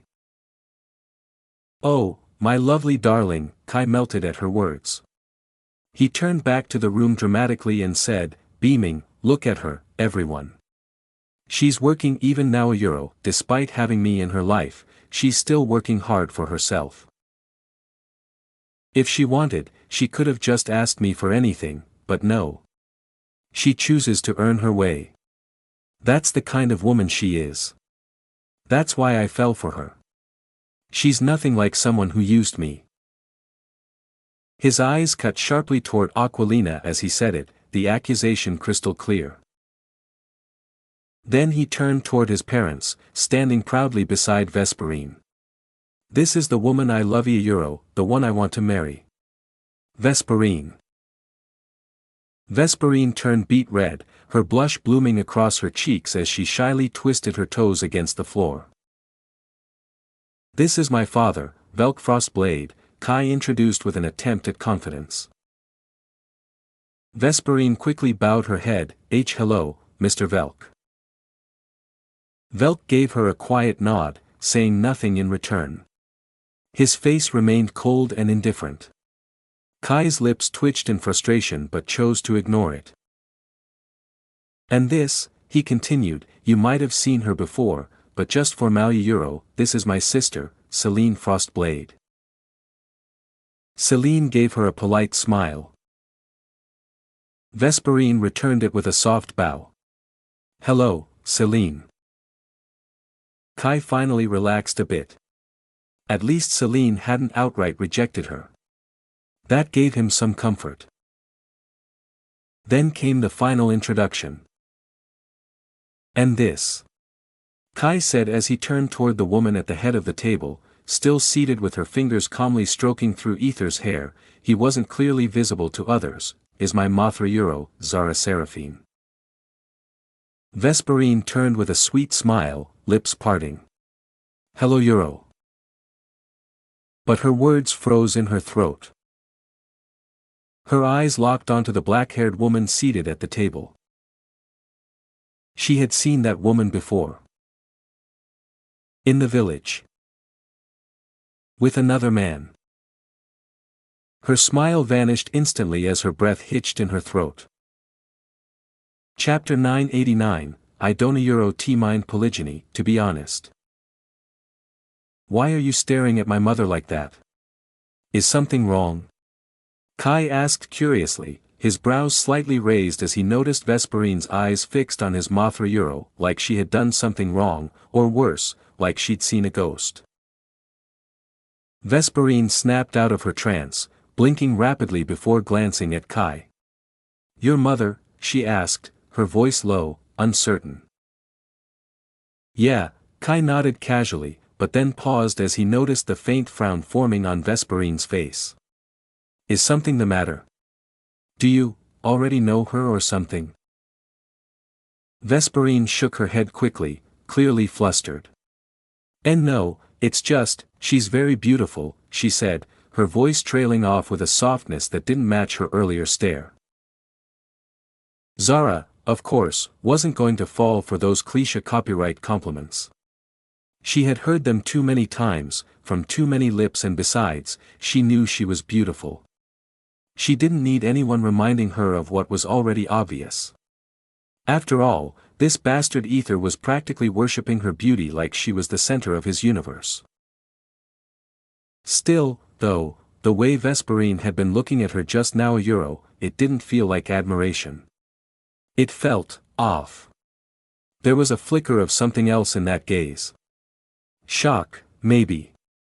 Recognition. Zara couldn't quite place it. Kai smiled at Vesperine's compliment, completely unaware of the tension. He thought she was already trying to impress his mother, maybe even win her over. "That's my girl," he thought proudly, his chest puffing a bit before turning his attention toward Aquilina. "Oh, right, there's another one here too," he added, almost like an afterthought. Vesperine's eyes shifted toward Aquilina. The moment their eyes met, Vesperine instantly lowered her head and bowed deeply. "Princess. Why you are here too? Oh. Please forgive me for being impudent to see you like this without proper permission," she said, her voice laced with both fear and formality. Aquilina stared at her blankly. She was sitting right at the head of the table, directly in front of them, yet Vesperine had acted as if she hadn't even noticed her presence until now. It was obvious Euro, Vesperine had been pretending. Kai frowned slightly, the gesture quick but noticeable. He hated seeing his girl bow her head to any Euro, especially not someone like Aquilina. He gently placed a hand on her shoulder, offering both reassurance and a subtle push of confidence. "There's no need to lower your head to everyone," he said calmly, his voice warm but assertive. "After all, one day, you'll become more than just a princess yourself." A thick silence suddenly draped over the dining room. Velk nearly choked on his own breath, coughing hard as he tried to recover. Kai was going to keep pushing Batonsa Euro, especially Aquilina SA Euro, and Velk knew where this would lead. He tried to resort her out since the business was already over, but... "I have time," Aquilina said with a soft, composed smile. "My carriage hasn't arrived yet, so there's no need to rush, right?" Velk swallowed hard, sweat gathering at his temples as he sighed internally. Today might just be the end of my life, he thought, his face pale with dread. Zara cleared her throat sharply, breaking the tension. "Anyway, sit," she said curtly, motioning for Vesperine to take the seat first. Kai smiled again, guiding Vesperine toward the seat beside him. He sat next to her, his hand briefly brushing hers beneath the table. Leon, who had been watching quietly from his side, blinked slowly. His friend had taken his seat without a word. Leon understood. He knew what Kai was feeling. If his own father were still alive, it would have been just as difficult maybe even impossibly for him to get permission to marry the woman he loved. So he knew exactly what Kai was facing now. Zara mused aloud, her voice light but curious. So, she's the woman you love, huh? Tell me, how did you meet her? I'd like to hear everything. Kai nodded eagerly, the happiness on his face blooming with every word. With excitement bubbling in his chest, he began to recount at Ala the very first meeting, the way fate had thrown them together, the series of strange coincidences that led to their bond, and how they had slowly, then suddenly, fallen madly in love with each other. It was like something out of a fantasy tale. A forbidden romance between a royal hero and a commoner. It had all the elements of danger, passion, rebellion, and love. When he finished, Zara looked at him with a completely unreadable expression. A deadpan silence hung between them before she finally spoke. So, you fell in love with this woman even though you were already engaged to someone else? She asked, voice flat but pointed. Kai's smile faltered. He froze for a moment before forcing a sheepish grin. Mom. No, she interrupted sharply, raising a hand. Don't get me wrong. I don't mind polygyny, to be honest. The moment those words left her lips someone reacted faster than lightning. Of course, it was Ether. He jolted internally, his eyes snapping open in under a second, and a wicked grin stretched across his face like a knife cut. Hee. I suppose I don't need to drag to my You're supposed to be unconscious. His log suddenly interrupted him with an annoyed ping. Oh, shit, he thought, slamming his eyes shut and instantly collapsing back into unconsciousness. The entire thing happened so fast that no one in the room even noticed it. Anyway, Zara turned her focus back to Kai, her expression tightening. But doing this behind the back of Princess Aquilina. Her voice grew sharp with emotion. Don't you think that's wrong? Especially when that princess was once your fiancée copyright, right? Even if it's love, doing it behind her back is completely wrong, Kai, she said firmly, her tone laced with both confidence and deep disappointment. An invisible arrow pierced through Kai's heart, heavy and brutal. He felt his chest tighten with guilt, his entire posture sinking under the weight of shame. He couldn't even look up. And it wasn't just him. Even someone who was supposed to be lying unconscious felt it. Ether, deep in his mental realm, winced as if a spear had been driven through his own heart. Don't worry, she wasn't talking about my he tried to console himself.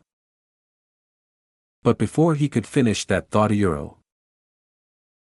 Slash, did you hear that? Slash. Slash, did you hear that? Slash. Ether's mind echoed with two distinct voices. It was Aquilina and Celine. Both of them were silently staring at him. Ether ignored them completely. Zara shook her head slowly, her voice calm yet final. Anyway, what happened in the past, has already happened. And the princess officially broke off the engagement with you. Wait what? Vesperine gasped, her eyes wide in shock as she quickly turned to Kai, her voice trembling. Be broken? You broke the engagement with the princess? Why? Why would you do that? Her eyes began to fill with tears, the soft shimmer of heartbreak flickering within them. She looked at him helplessly, her voice cracking as she continued, "I told you already. I don't mind being your concubine. I would have been okay with that, so why would you go that far?" Sniff, sniff. Her voice faltered as her shoulders shook gently. Tears streamed down her cheeks, and the sorrow in her voice nearly broke Kai's heart. But inwardly, fuck. Finally. This handsome hero finally belongs to me and me only. Her thought screamed with happiness. Kai smiled gently, his tone tender and filled with deep affection. He reached out, brushing a thumb along her cheek to wipe away her tears. "Don't worry, my love, you're more important to me than anything else in this world. I don't care about status, I don't care about power, none of that matters to me. You are my life." He leaned in a little closer, his voice dropping into a low, heartfelt murmur. "Concubine? No, you deserve so much more than that, my dear. You are not some side woman. You will be the first and last woman I will ever love. Euro. Yeah. Cough. Kai suddenly coughed mid-sentence, nearly choking on his own words. His heartfelt confession got cut off so violently that he almost spat blood. His head jerked around toward Aquilina, who had just softly spoken that name, completely amused. Even Celine had to bite her lip to stop herself from bursting into laughter. Her shoulders trembled slightly as she stifled the giggles. Kai glared at them, clearly flustered. He turned back to Vesperine and exhaled. "Vesperine, you will be the only woman I will ever love for the rest of my life. I don't care about titles. I don't need thrones, crowns, or kingdoms. I just need you. I love you more than anything. Kai." Vesperine sobbed, her tears now of joy, and threw herself into his arms. She wrapped her arms around him tightly, burying her face in his chest. Her voice trembled with happiness as she cried against him, her heart overflowing. The entire group sat in silence, quietly watching the emotional scene unfold in front of them. Some were surprised. Some thoughtful. But Zara was something else entirely. She sat still, her gaze slightly wide, taken aback as she observed her son shower this woman with love and affection like she was the only woman in existence. The only one that mattered. Zara's eyes drifted to Aquilina, who remained quiet. To be honest, while Zara had been disappointed that Kai had rejected Liairo, a part of her was still relieved. At the very least, he would have had someone like Aquilina, someone strong, capable, and with the same powerful bloodline as her own mother. Their children would have been terrifyingly blessed. But now. So fucked now. Zara's jaw tightened slightly at the thought. That was blood she would have loved to add to their line. But she had missed her chance. Missed it completely. She clicked her tongue softly and grit her teeth, shooting a subtle glance toward her son. But when her eyes met his, so bright, so full of happiness, she let out a long, tired sigh. Well, if he's happy, then so be it, she thought silently, her expression fading into a quiet, almost defeated frown. Kai turned toward her, his face glowing with joy, and asked eagerly, "Mom, I want to marry her." Zara stared at him for a moment, then slowly nodded, offering him a small, warm smile. Velk's lips twitched. Kai beamed even more. His heart swelled with hope, or so he thought. "Until she proves her worth," Zara added calmly. Huh? Kai blinked, stunned by the sudden shift. Zara's attention shifted toward Vesperine. Her gaze was analytical now, sharp, quiet, and heavy with judgment. She wasn't about to let just any woman take her son. No, she had to know. She had to understand who this girl truly was. Because something felt off. There was something about Vesperine. Something strange. Something she couldn't explain yet, but every instinct screamed at her not to trust this girl blindly. Vesperine's smile faltered for a split second, and inwardly, her mind hissed with irritation. TCH. This bitch. I knew it. This is why I hate women, they can sense me too easily. Damn instincts. Kai frowned, visibly upset. But mom, what does she even need Toyuro? Wake up, Ether, Zara called suddenly, interrupting him, her eyes now falling to the boy who was still faking unconsciousness in her lap. Ether's eyes fluttered open groggily. He blinked as if dazed. Mom, he mumbled innocently. Zara's lips twitched hard. Her brows furrowed as veins bulged at her temple. This little brat but she didn't lose her temper. Not yet. She simply sighed, grabbed his collar, and pushed him back into his chair. Now fully visible under the table, Ether slumped in his seat and that's when Vesperine saw him. Her eyes widened in pure horror. Her entire body tensed. That jawline. That face. Those eyes. That nose. That mouth. There was no way she could forget the handsome face she had just seen in the village. She had seen it all before. Every feature. It was him. It was exactly the same as. Oh. I forgot to mention, Kai said, bitterness leaking into his voice. My mother took in a slave and made him her adopted son now. Zara shot her son a sharp glare. As much as she wanted to beat the living hell out of him for continuing to call Ether a slave, she held back. She turned to Ether, voice cold and commanding. And did you think I forgot about Ether's ownership status? Don't you dare even dream about running away. Tonight, it's getting settled. Permanently. With that declaration, she grabbed Ether by the collar again and started walking out of the room with him. Kai gritted his teeth, clenching his jaw silently as they vanished beyond the doorway. Meanwhile, Vesperine sat frozen in place, still staring after Ether. Blank at first then slowly, a sly smirk curled at the corner of her lips. Adopted son, Hohayuro, she murmured quietly to herself. Her eyes shifted toward Velk, and for just a brief moment she gave him a pitiful, almost mocking glance. Chapter 990, Ether is Yandere. Of course, not, really, believe him. Chapter 990, Ether is Yandere. Of course, not, really, believe him.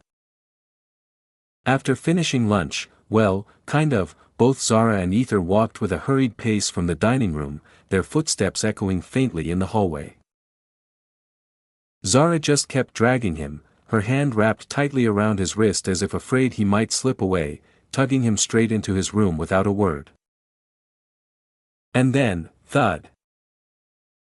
Zara slammed, no, she furiously slammed the door behind them, locking it with a jarring clack before spinning around to corner Ether between her and the cold wall.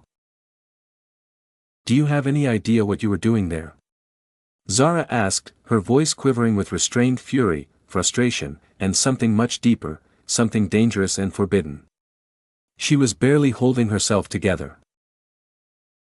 Ether blinked at her, a picture of innocence painted across his face as he tilted his head. What do you mean? He asked, lips parting just slightly, as though he were genuinely puzzled. Zara's lips twitched, trembling with emotion as her hands curled into fists. Don't try to act smart with me. You damn well know what I'm talking about, she growled, her voice husky with a mix of anger and shame.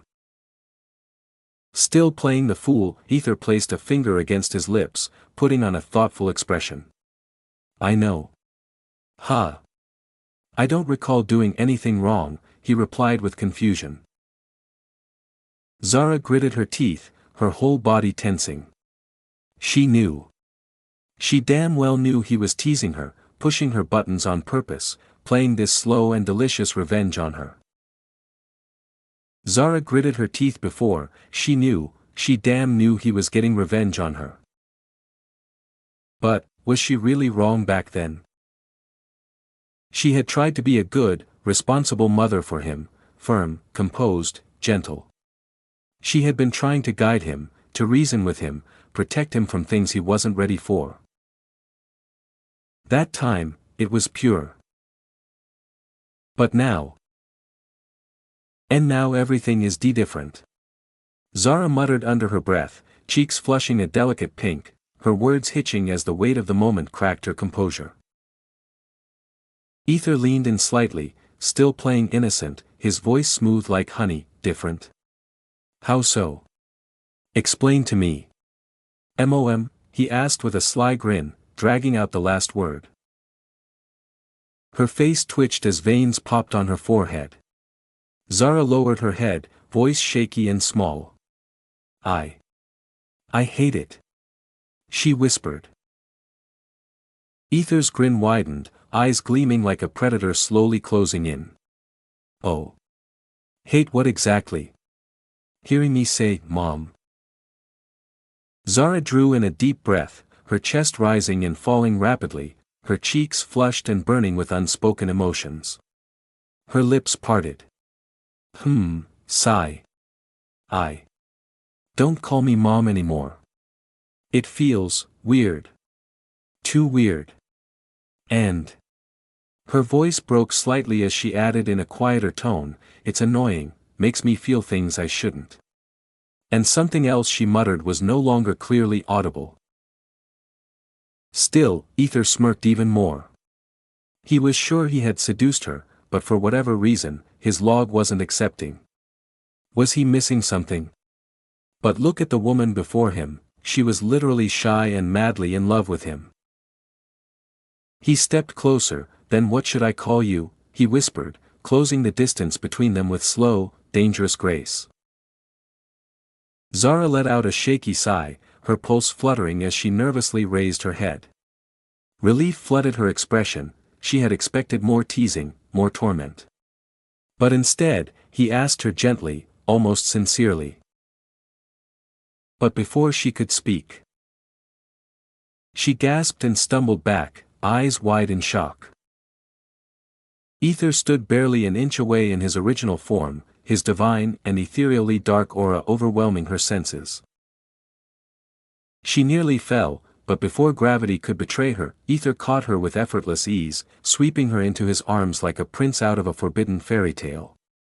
One of his arms curled protectively around her waist while the other ran through his long, silky white hair in a sensual motion. He tilted his head, voice low and seductive, tell me. What should I call you? Darling, or something? Zara flinched, her body trembling like a leaf caught in a storm. Her cheeks turned beet red, and an unbearable heat flooded her chest and lower belly, as if her blood itself had caught fire.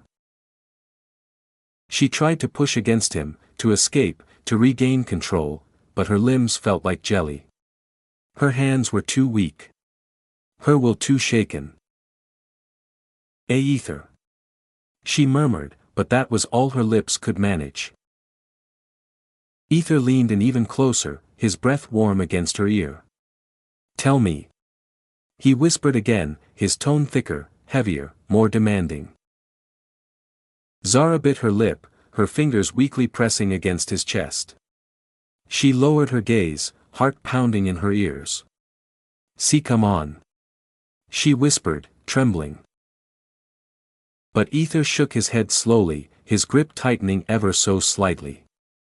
No. I'm not letting you go unless you tell me what you want me to call you. He said, his voice velvet, dripping with lust and longing. Zara's lips trembled, her soul twisting with guilt and desire, the lines between wrong and right blurring faster than her racing heartbeat. How about Zara?" she offered weakly, voice barely audible. "Zara?" Ether repeated, tilting his head again, eyes narrowing with disappointment. "Nah. Too common. Too easy. I want something that's only mine. A name that no one else would dare call you." Her breath caught in her throat. She knew exactly where this was going. Her heart wasn't ready, yet at the same time, it ached for it. She had already accepted the feelings between them, already surrendered to the madness. But this? This was a step deeper into a love too sinful to speak aloud. Her ears turned a fiery red. Ether bit his lip as he watched her squirm. "Damn this woman, she's really testing my patience," he thought, clenching his jaw. She was so adorably flustered that he wanted to devour her. Just one taste. Just one bite. He was barely restraining his draconic instincts. If he let go for even a second, he knew he'd be fucking her senseless, leaving nothing untouched, nothing sacred. Zara's mind was spinning. Her thoughts raced wildly, searching for something, anything, she could give him. Something secret. Something precious. Something only he could own. After a few seconds, with her body trembling and her face burning brighter than the sun, she finally muttered, "Wifey." The word dropped from her lips like a secret spell, trembling and uncertain, but real. Because those were words only he could say, right? She didn't know the latest trends or what kinds of nicknames couples used nowadays. But she knew one thing: husbands love to call their wives, wifey, with affection, with love, with pride. Ether froze for a moment. He was actually taken aback. He hadn't expected that answer. He'd thought maybe she'd say something light, darling, cutie, sweetheart. But wifey? Hell, he never imagined she'd be the one to say it first. And now he couldn't stop the fire building inside him. Ether grinned even wider as he leaned in closer, his lips dangerously close to her ear. His breath fanned over her sensitive skin as he whispered, slow and deep, "Wifey." Zara's entire body tensed. Her ears flushed a deeper red, her head still lowered, trembling with embarrassment. She couldn't look at him. Not now. Not when he was this close, this seductive, this real. It was all too much. Too intimate. Too overwhelming. Too deliciously forbidden. Ether softened his smile, his playful smirk morphing into something more tender. His eyes studied her lowered face, her delicate blush, the slight tremble in her lips. Damn, she was something else. A woman filled with chaos, beauty. Madness. She was truly lovely. Beautiful.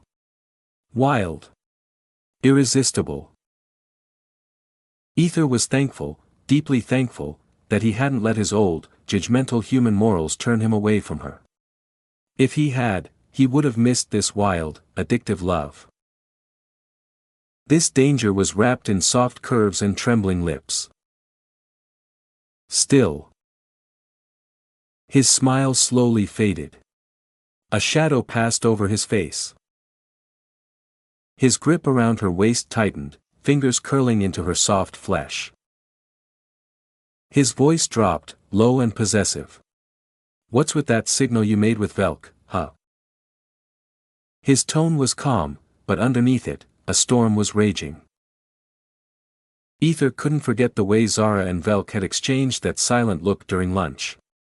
That unspoken communication, like they knew something, like they shared something. A single glance that spoke volumes. And he hated it. He loathed it. It was a signal, yes. But in truth, it had only been Velk's subtle plea. A desperate, silent cry for help. But in Ether's eyes, it looked like betrayal. And the jealousy clawed at his chest like fire. Wrong. Too dangerous. So dangerous that for a brief second, Ether thought he might not be able to stop himself from killing Velk. Zara flinched at the sudden shift in his tone, the edge in his voice so sharp it cut the air. She finally lifted her head, the first time since being pinned in his arms. But the moment her eyes met his, those dark, stormy, possessive eyes, her breath hitched. Her heart thumped violently in her chest. Something flickered inside her, a heat, an ache, an uncontrollable yearning that shot through her body like a wildfire. Her lips parted, a soft gasp escaping. Her cheeks turned impossibly red. Her thighs pressed together subconsciously. Her core, it throbbed. God, those eyes. Oh no. She was falling again. Those possessive, jealous, furious eyes, why did they make her feel so good? She was supposed to be scared. But instead, she felt something completely wicked blooming in her chest.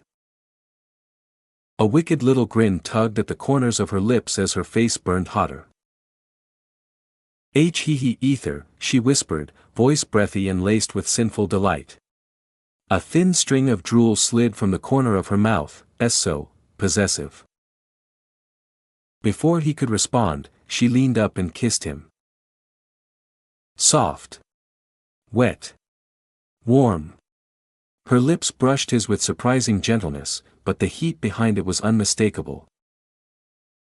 Ether blinked, startled. Zara giggled softly against his mouth, her eyes fluttering shut for a moment before she pulled back, just a heartbeat later, and slipped from his arms like a teasing ghost. And then, she walked off. Without saying another word. Her steps were fast, light, almost bouncing with joy. Her whole face glowed crimson, and her heart was hammering out of control. If she had stayed another second and looked into those eyes again, she knew, she would have stripped herself right there and begged him to ruin her. Phew.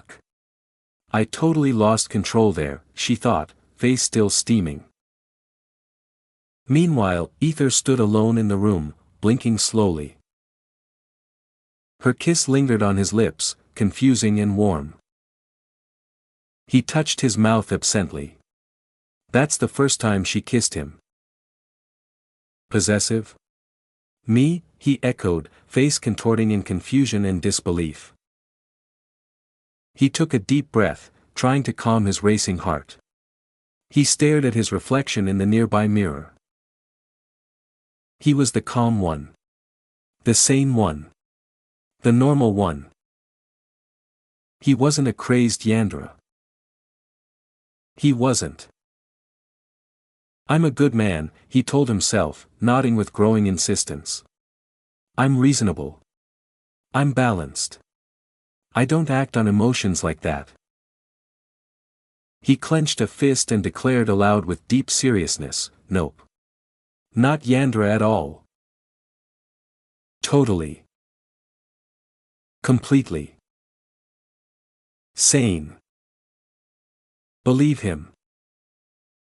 Neutral face. Expressionless face. Meanwhile, Zara, still flushed with girlish happiness, had reached the hallway. Zara walked with light steps, her face glowing with delight, her heart still fluttering with a storm of emotions. She grinned to herself, biting her lip to suppress the wicked smile trying to break out. She had just witnessed Ether's possessiveness again.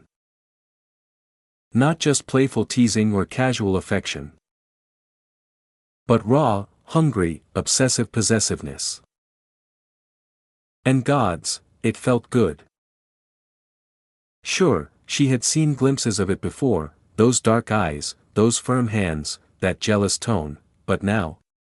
Now it wrapped around her like a drug, intoxicating and forbidden, sinking into her bones like sweet poison. Her heart fluttered just thinking about it. Ether's gaze, it made her feel claimed. Wanted. Desired in a way no one had ever looked at her before. It almost feels like I drank something dangerous and delicious, like thick, warm, powerful blood. Her fingers brushed her lips, still tingling from the kiss she stole from him. Hee, she giggled to herself, her face glowing in a dreamy haze, flushed with the heat of maidenlike love and sinful desire. Her mind was swirling in fantasies. She was falling harder than she had ever expected. But just as she turned the corner, her heart dancing, her body floating. Mother-in-law. Zara froze mid-step. Slowly, she turned toward the source of the voice. There, standing like a queen in shadowed grace, was Vesperine, arms crossed under her ample chest, her eyes glittering with amusement, and a smirk curling at the edge of her lips. Her gaze raked over Zara knowingly, almost like she had read every thought that had just passed through her head. "Shall we have a talk?" Vesperine asked softly, but her tone carried weight. Chapter 991, Vesperine blackmailing Zara. Vesperine and Zara moved to a room. Since Vesperine wanted to have a private, secretive conversation, Zara decided to take her to her own room, where they wouldn't be interrupted. Sitting on the chairs, both Vesperine and Zara stared at each other with stern expressions, their gazes sharp, unflinching, and clearly on edge. After a brief pause, Zara broke the silence. "So, what exactly do you want to talk about?" Vesperine took a deep breath, exhaling slowly to keep her composure, then said firmly, "Just so you know. I love him. I truly, deeply want him in my life. I don't care about anyone else's opinion or interference, but Kai, he wants his parents' blessing, especially his mother's. That's the only reason I'm here." Zara raised her eyebrows slightly, surprised but not completely shocked. To be honest, a small part of her had thought Kai would eventually stop listening to her, especially after he was the one who had called off the engagement she had arranged for him before. "I guess he didn't stray that far from me after all," she thought, a flicker of pride brushing her chest, motherly pride, the kind that reassured her that she had still done something right in raising him. Still, Kai was a man now. He was doing what he wanted, making his own choices. But since his grandfather had passed, the one person he loved the most after that, was his mother. That's why he came to her. He couldn't just marry anyone, not without the blessing of the woman who gave birth to him, raised him, and taught him so many things. Zara hummed thoughtfully, fingers tapping the armrest of the chair. Then she said, "So, what do you want from me exactly?" Vesperine's voice was steady, but her eyes were intense. "What do you need in order to accept me? What do I have to do to be enough for you?" Zara blinked, then let out a quiet sigh. "Surprisingly, you're quite stubborn," she muttered, then continued with a more open tone, "To be honest, if my son truly loves you, that's all that matters to me. I don't care about background, status, or anything else. I might feel disappointed, I won't lie, but at the end of the day, it's his choice. He'll deal with it and live with it. So will I." Vesperine smiled slightly. "Then why are you still?" "Because there's something wrong with you," Zara said flatly, her tone suddenly serious. "There's something off, something I can't quite explain. I can feel it. I don't have the right words for it, but there's something about you that just feels different. And it irritates me. It pisses me off, and I don't even know why." She muttered under her breath, clearly frustrated with her own instincts. She didn't know exactly what it was, but her gut told her something was wrong. Her womanly instincts, the same instincts that had guided her for years, didn't like this girl at all. In fact, they screamed at her to stay away from her. Vesperine inwardly clicked her tongue in irritation. It's getting stronger, she thought, sensing that part of her was starting to slip. Something about her, something only she herself knew, was stirring beneath the surface. But with a calm expression still on her face, she replied, "That sounds a lot like you're indirectly telling me to back off." Zara narrowed her eyes and shook her head. "No. I'm directly telling you, stay away from my son, girl." Vesperine's eye twitched, her composure cracking slightly. "This bitch, the only reason I'm even talking to you is because of Kai. Otherwise." She clenched her teeth inwardly, holding back her temper. Then she smirked and muttered, "Looks like I can't convince you with words anymore." Zara gave a sharp nod. "Exactly. You can leave now." She raised her hand, ready to shoo the woman away, but she froze as the next words hit her. "Unless I break your relationship with your son," Vesperine said coolly, her voice low but laced with challenge. Zara frowned, her expression hardening instantly. Kai might argue with her at times, sure, but breaking their bond? That was impossible. No random girl who showed up out of nowhere could sever that. After all, she was a perfect mother to her children. Zara scoffed, a slow smirk tugging her lips as she looked at Vesperine. "Looks like someone's finally revealing their true colors." Vesperine casually shrugged. "I was never hiding it. Unlike you." Zara's eyes narrowed. Vesperine's grin widened as she slowly tilted her head forward, her gaze darkening. "I know you." Zara's frown deepened, her voice cautious. "What are you trying to say?" "You think you can hide it forever?" Vesperine whispered. "The truth always comes out, whether by fate, coincidence, or someone like me digging deep enough. The truth never stays buried for long, it will come to the light eventually." Zara's face turned dangerously sharp. "Does she know my secret?" she thought, alarm bells ringing in her mind. Only a few people knew how badly she had messed up. And this Vesperine girl, could she really have found out? It seemed unlikely, but nothing was ever certain. "What lies are you trying to spread now?" Zara snapped, her voice rising in fury. Vesperine smirked even more, her voice mocking. "Lie. I'm not lying. It's you who keeps lying to everyone, pretending, covering up. You filthy, disgusting woman." "Watch your mouth, girl," Zara growled, her face going cold and serious. "Oh. Did I hit a nerve?" Vesperine smirked coldly, her voice dripping with mockery. "You're not even feeling guilty about it, are you? Doing all this to your own family, people who love you, trust you, and believe in you. And you just keep lying to their faces without a flicker of shame? What else could you possibly be if not a filthy, disgusting woman? Ugh, even I feel sick just standing here talking to you." Zara's fists clenched so tightly her knuckles turned white. Her jaw tightened as she resisted the overwhelming urge to lash out, to curse this girl to hell, to rip that smug heart out of her chest and crush it underfoot. With a tauntingly proud expression, Vesperine tilted her chin and said, "I know. I know all of it.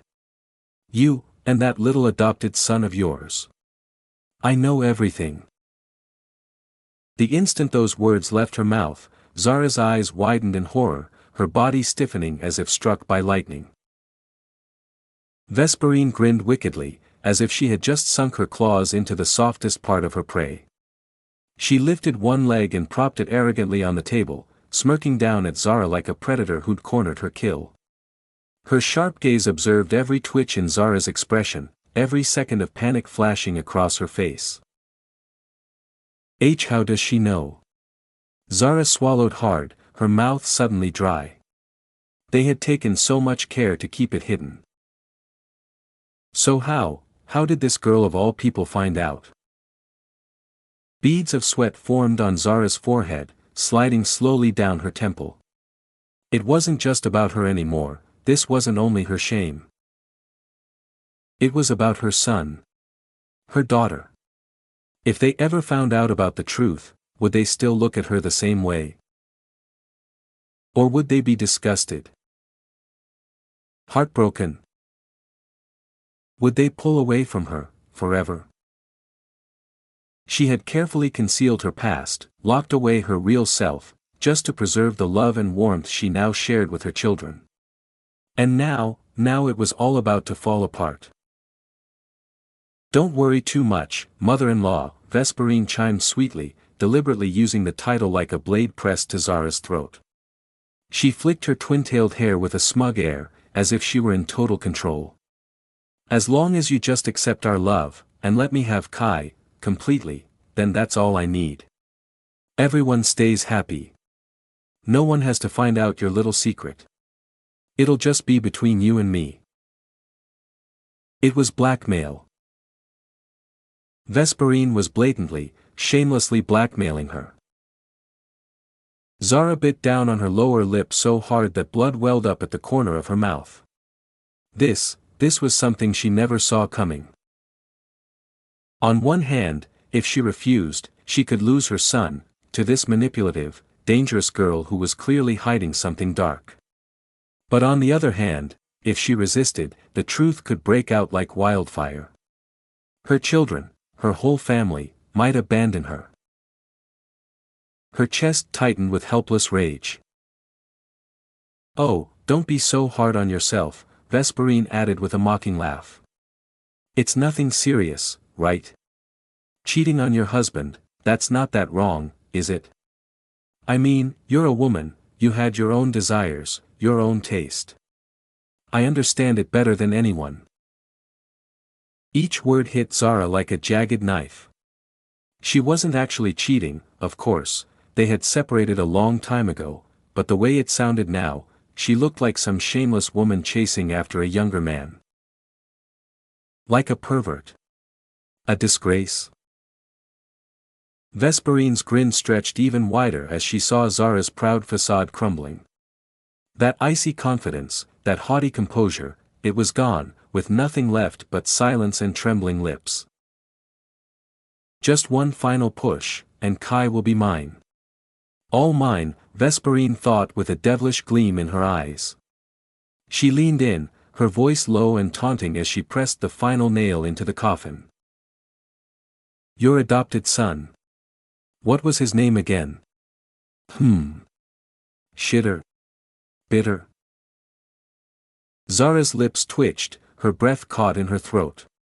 She knew exactly what Vesperine was doing, mocking him on purpose, trying to trigger her, and it was working. Her body trembled, shoulders tense and locked with fury and panic. Vesperine only smiled wider. Oh yeah. Ether, wasn't it? She said, slowly savoring the name. Then she leaned back and purred, who would have guessed that Ether is actually your Bloodson.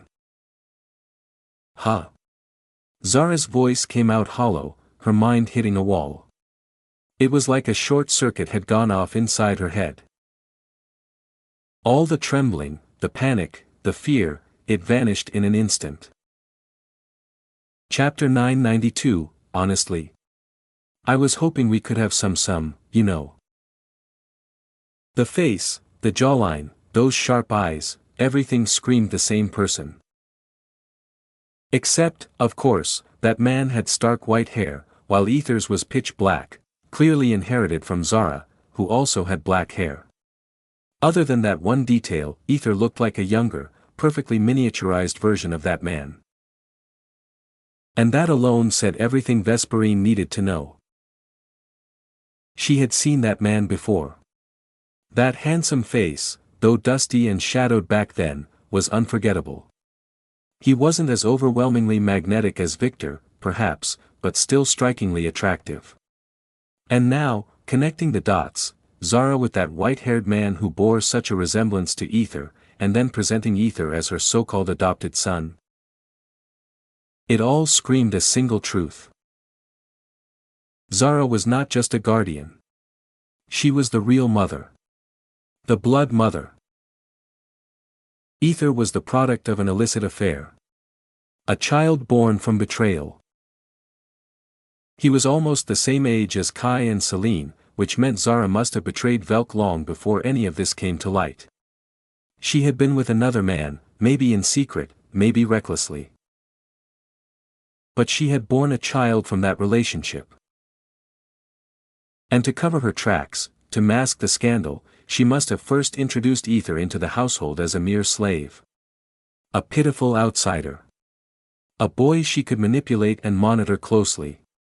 Then, slowly, perhaps with calculated pity and softened emotions, she brought him in as her adopted son. That explained everything. It fit too well. A perfect story that nobody knew. And Vesperine? She had figured it all out, every twisted detail, with just the fragments she had uncovered. She was smugly proud of herself, reveling in her own sharp instincts. She stared at Zara, expecting fear, devastation, shame. But instead, Zara's face remained utterly blank. A deadpan expression, motionless and unreadable. What? Why isn't she shocked? Why isn't she falling apart? Vesperine frowned slightly but then realized Zara must have lost her senses. What? Already lost for words? Foo, Vesperine let out a mocking, sing-song laugh, tipping her head playfully as Zara stood there, still silent. The older woman seemed to be processing the entire tale she had just been presented with, a narrative she had never even considered. It was all wrong. So much of it twisted and distorted. But oddly, some parts felt strangely right. Vesperine smiled again, more to herself than Zara, and nodded as she stood up from her seat with dramatic flair. Anyway, you'd better acknowledge our love. That's all I need from you. Otherwise, you'll be facing the consequences of this little truth.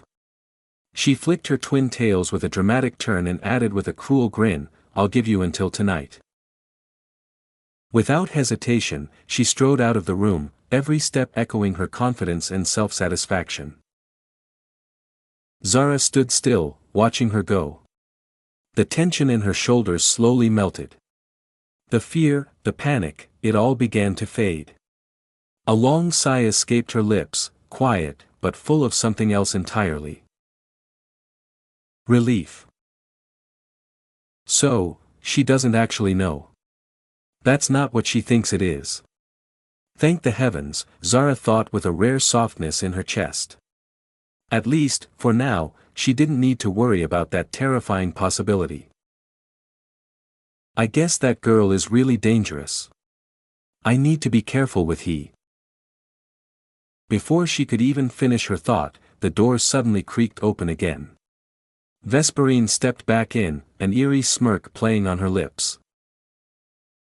Oh, right, she sang as if she had forgotten something trivial. Her eyes glimmered with amusement. Since you've been so unfaithful to dear Mr. Velk, let me give you a little tip, give him some happiness today, will you? Do you fucking duty, woman? Her voice carried a teasing lilt, but her eyes, they shimmered with an unnatural pink glow. A strange scent began to fill the room, sweet, heavy, and oddly warm. Zara's eyes flickered as something shifted in her gaze. Her breath caught.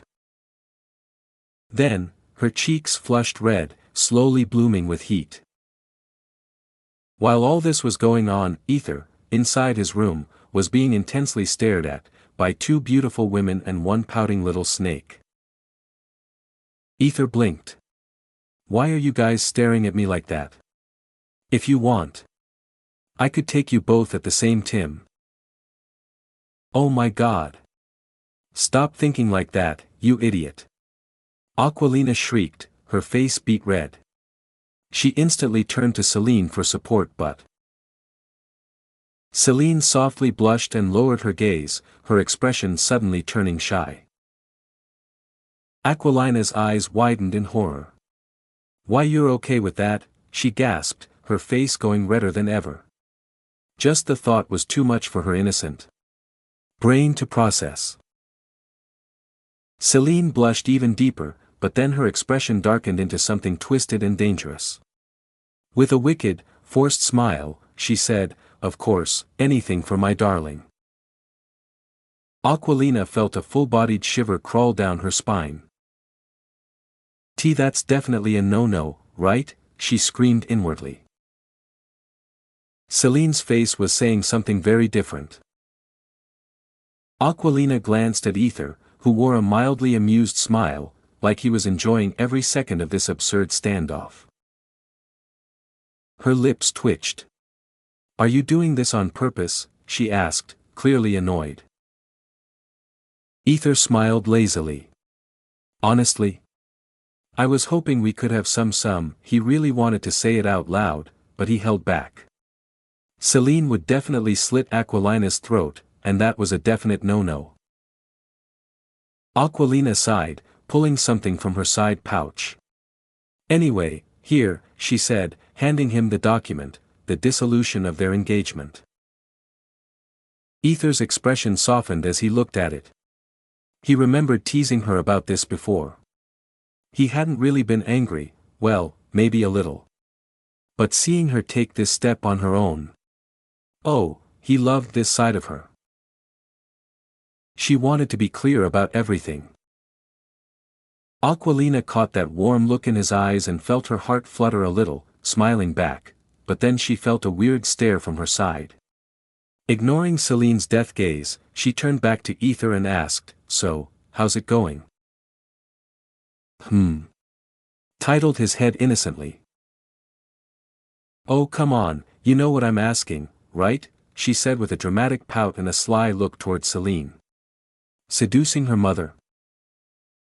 Of course, Ether had already explained to Celine, Arya, and Raven about his complicated relationship with the Naiade family. No point hiding it anymore. Except for a few people, he was still working on those. Ether let out a small sigh. "Well, I'm still working on it. She's a tough nut to crack, you know." He shrugged, looking a bit sheepish. Aquilina nodded slowly, though her face twisted slightly. "I'm not sure any woman wants to hear that kind of line from her beloved." She groaned mentally. "Haha, of course she's tough, she's my mother, after all." Celine smirked proudly. "Unlike someone's mother who fell for his handsome face without my hubby even lifting a finger," as she glanced at Aquilina, clearly indicating something. Aquilina's lips twitched as she gave her a sharp look. "Oh. Is that so? Are you saying my mother would fall just from his sexy, hot, handsome face? Don't be ridiculous. Unlike your mother, who's out here trying to have an illicit relationship with him." Celine's smile dropped. A vein popped on her forehead. "Illicit? Bitch, please. He's not even her real son. Are you fucking with me?" Aquilina smirked back. "So what? The world still thinks he's her adopted son, right?" Celine's temple pulsed furiously. "That's it, bitch, come at me. Let's solve this the traditional way." Aquilina's expression turned deadly. "Oh, fuck yeah, bitch.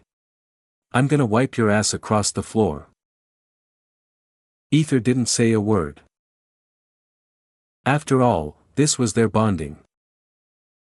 Well, maybe not a great start, but at least they were forming something. Eventually, this would help them sail smoother waters. He held on to his fantasy, his dreamy smile forming at the corners of his lips. In the near future, his bed would be full of beauties.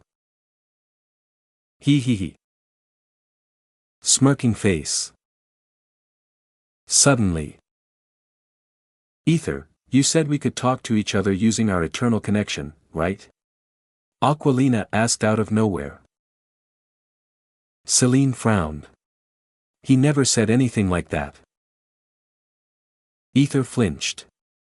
He had just gone with the flow back then, telling the truth to Nayade family, oh well. He shrugged softly, then nodded. Ding! Exclamation mark notice, do you wish to form an interconnection between Aquilina and Celine? Ether nodded calmly. Suddenly, both girls gasped as they felt it, another thread of connection forming, gently weaving into their minds. When they focused on it, they could feel it.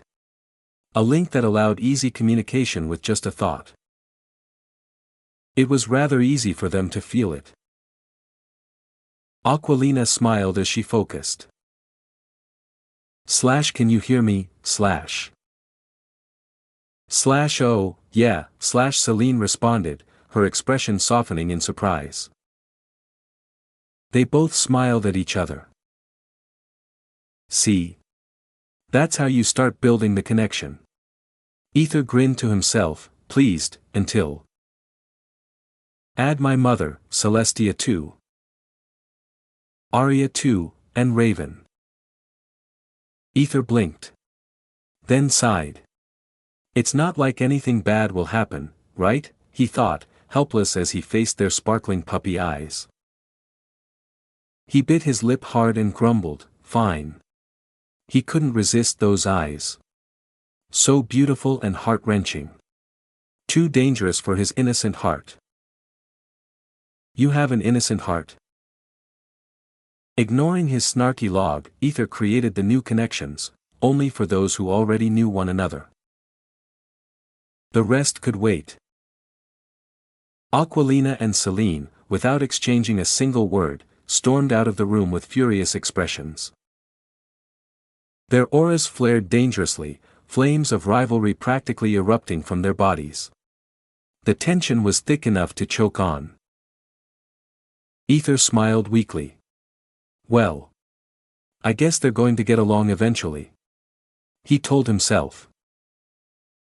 Where's Delphine, he thought, just about to connect with her through telepathy when. Thud. The door slammed open with a sudden force, banging against the wall. Zara stood in the doorway, her face flushed, her breath ragged. Her chest heaved slightly as her eyes locked onto Ether's, eyes wild, ravenous, predatory. She panted softly, her voice husky, her smile sinful. Hee. Let's fuck. Oh. Yeah, wait. What? Chapter 993, Vesperine. Was a succubus? Ether was taken aback when Zara, her face beet red and her chest heaving with rapid, breathless pants, stared at him like a predator ready to devour her prey, eyes burning with raw heat, lips trembling with hunger. Zar, before he could even finish saying her name, Zara lunged at him without a shred of hesitation. Ether barely caught her in time, his arms wrapping around her as her legs coiled tightly around his hips. Her whole body was flushed, trembling, her softness rubbing against him shamelessly as she clung to him with desperate need. Ether, she moaned his name breathlessly, lips crashing onto his with a fire that melted all reason. His eyes widened slightly. The damn door was still wide open, she was doing this in broad daylight. Anyone could pass by and see. Not that he cared much about others, but still, she was supposed to maintain some image. Was she really throwing it all away just for this? Holding her tightly, he shifted his weight and reached back to slam the door shut, locking it with a loud click. He pinned her against it, his strong body holding hers firmly in place, making her back press hard into the wooden surface as their lips stayed locked, kissing deeply, hotly, their breaths mingling. Zara didn't stop. Her kiss grew rougher, wetter, more desperate. Her face looked wild, needy. Dripping with lust, ha. After a minute, she finally pulled back just enough to breathe, panting heavily. Her lips were swollen, glistening, her breath hot against his cheek, but her eyes. They still stared at him with that same feral, starved hunger. Ether licked his lips, slowly, teasingly, with a low chuckle in his throat. "Damn. I didn't expect you to be this aggressive," he whispered with heat in his voice, tilting his head to kiss along her neck, tongue sliding slowly before giving her skin a playful bite. She moaned again, arching into him, her whole body shivering as a sharp thrill raced down her spine. His bite wasn't gentle, but it wasn't cruel either, it was just right. Just enough to make her body tense and her thighs press in tighter around his waist. Ether," she whispered, her voice breaking with need and longing. Ether's brows furrowed slightly, even though he couldn't deny how much he loved seeing her like this, her flushed face, her messy hair, her eyes full of hunger, but something about this desperation felt different.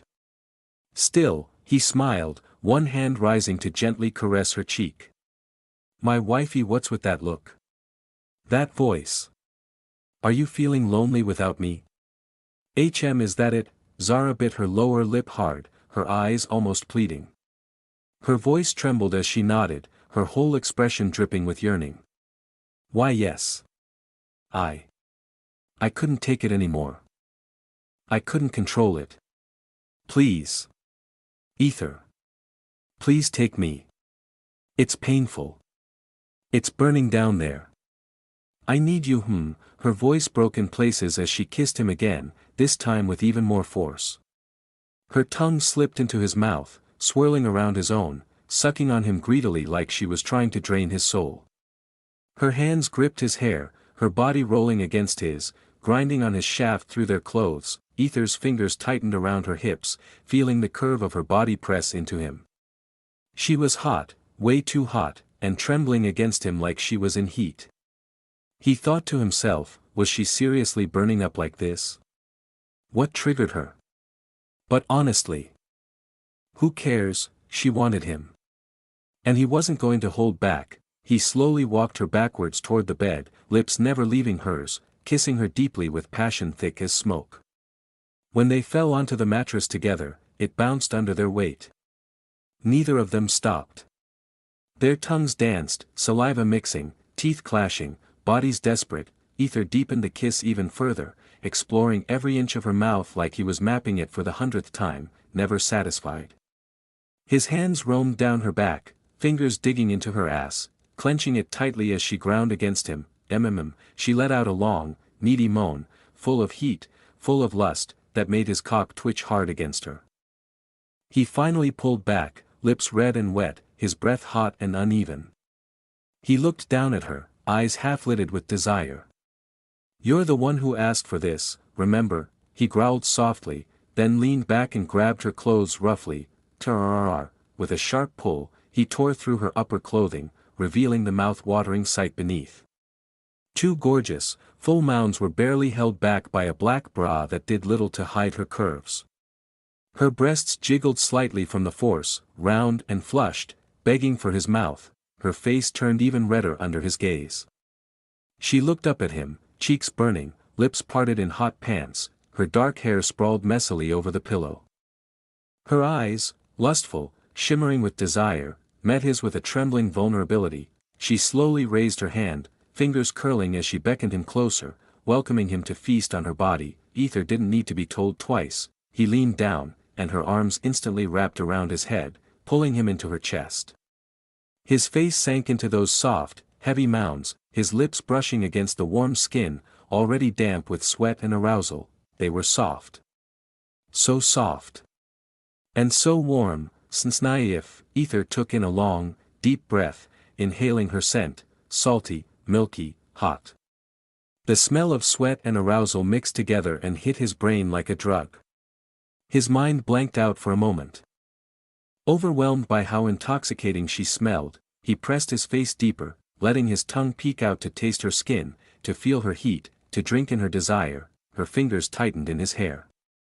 Her hips arched up toward him. Just the smell of her was enough to make Ether tremble with raw, unfiltered desire. Her scent, warm, sweaty, milky, feminine, wrapped around his senses like an intoxicating fog, driving his instincts wild. How had he ignored this for so long? How had he ever looked away from these beautiful, perfect mounds of hers? Fuck. I can't believe I used to hate these delicious little cuties before. Ether cursed himself inwardly, his thoughts laced with regret and hunger. He remembered how awkward he used to be when she hugged him tightly, trying not to react, trying to maintain control. But now this was different, this was raw.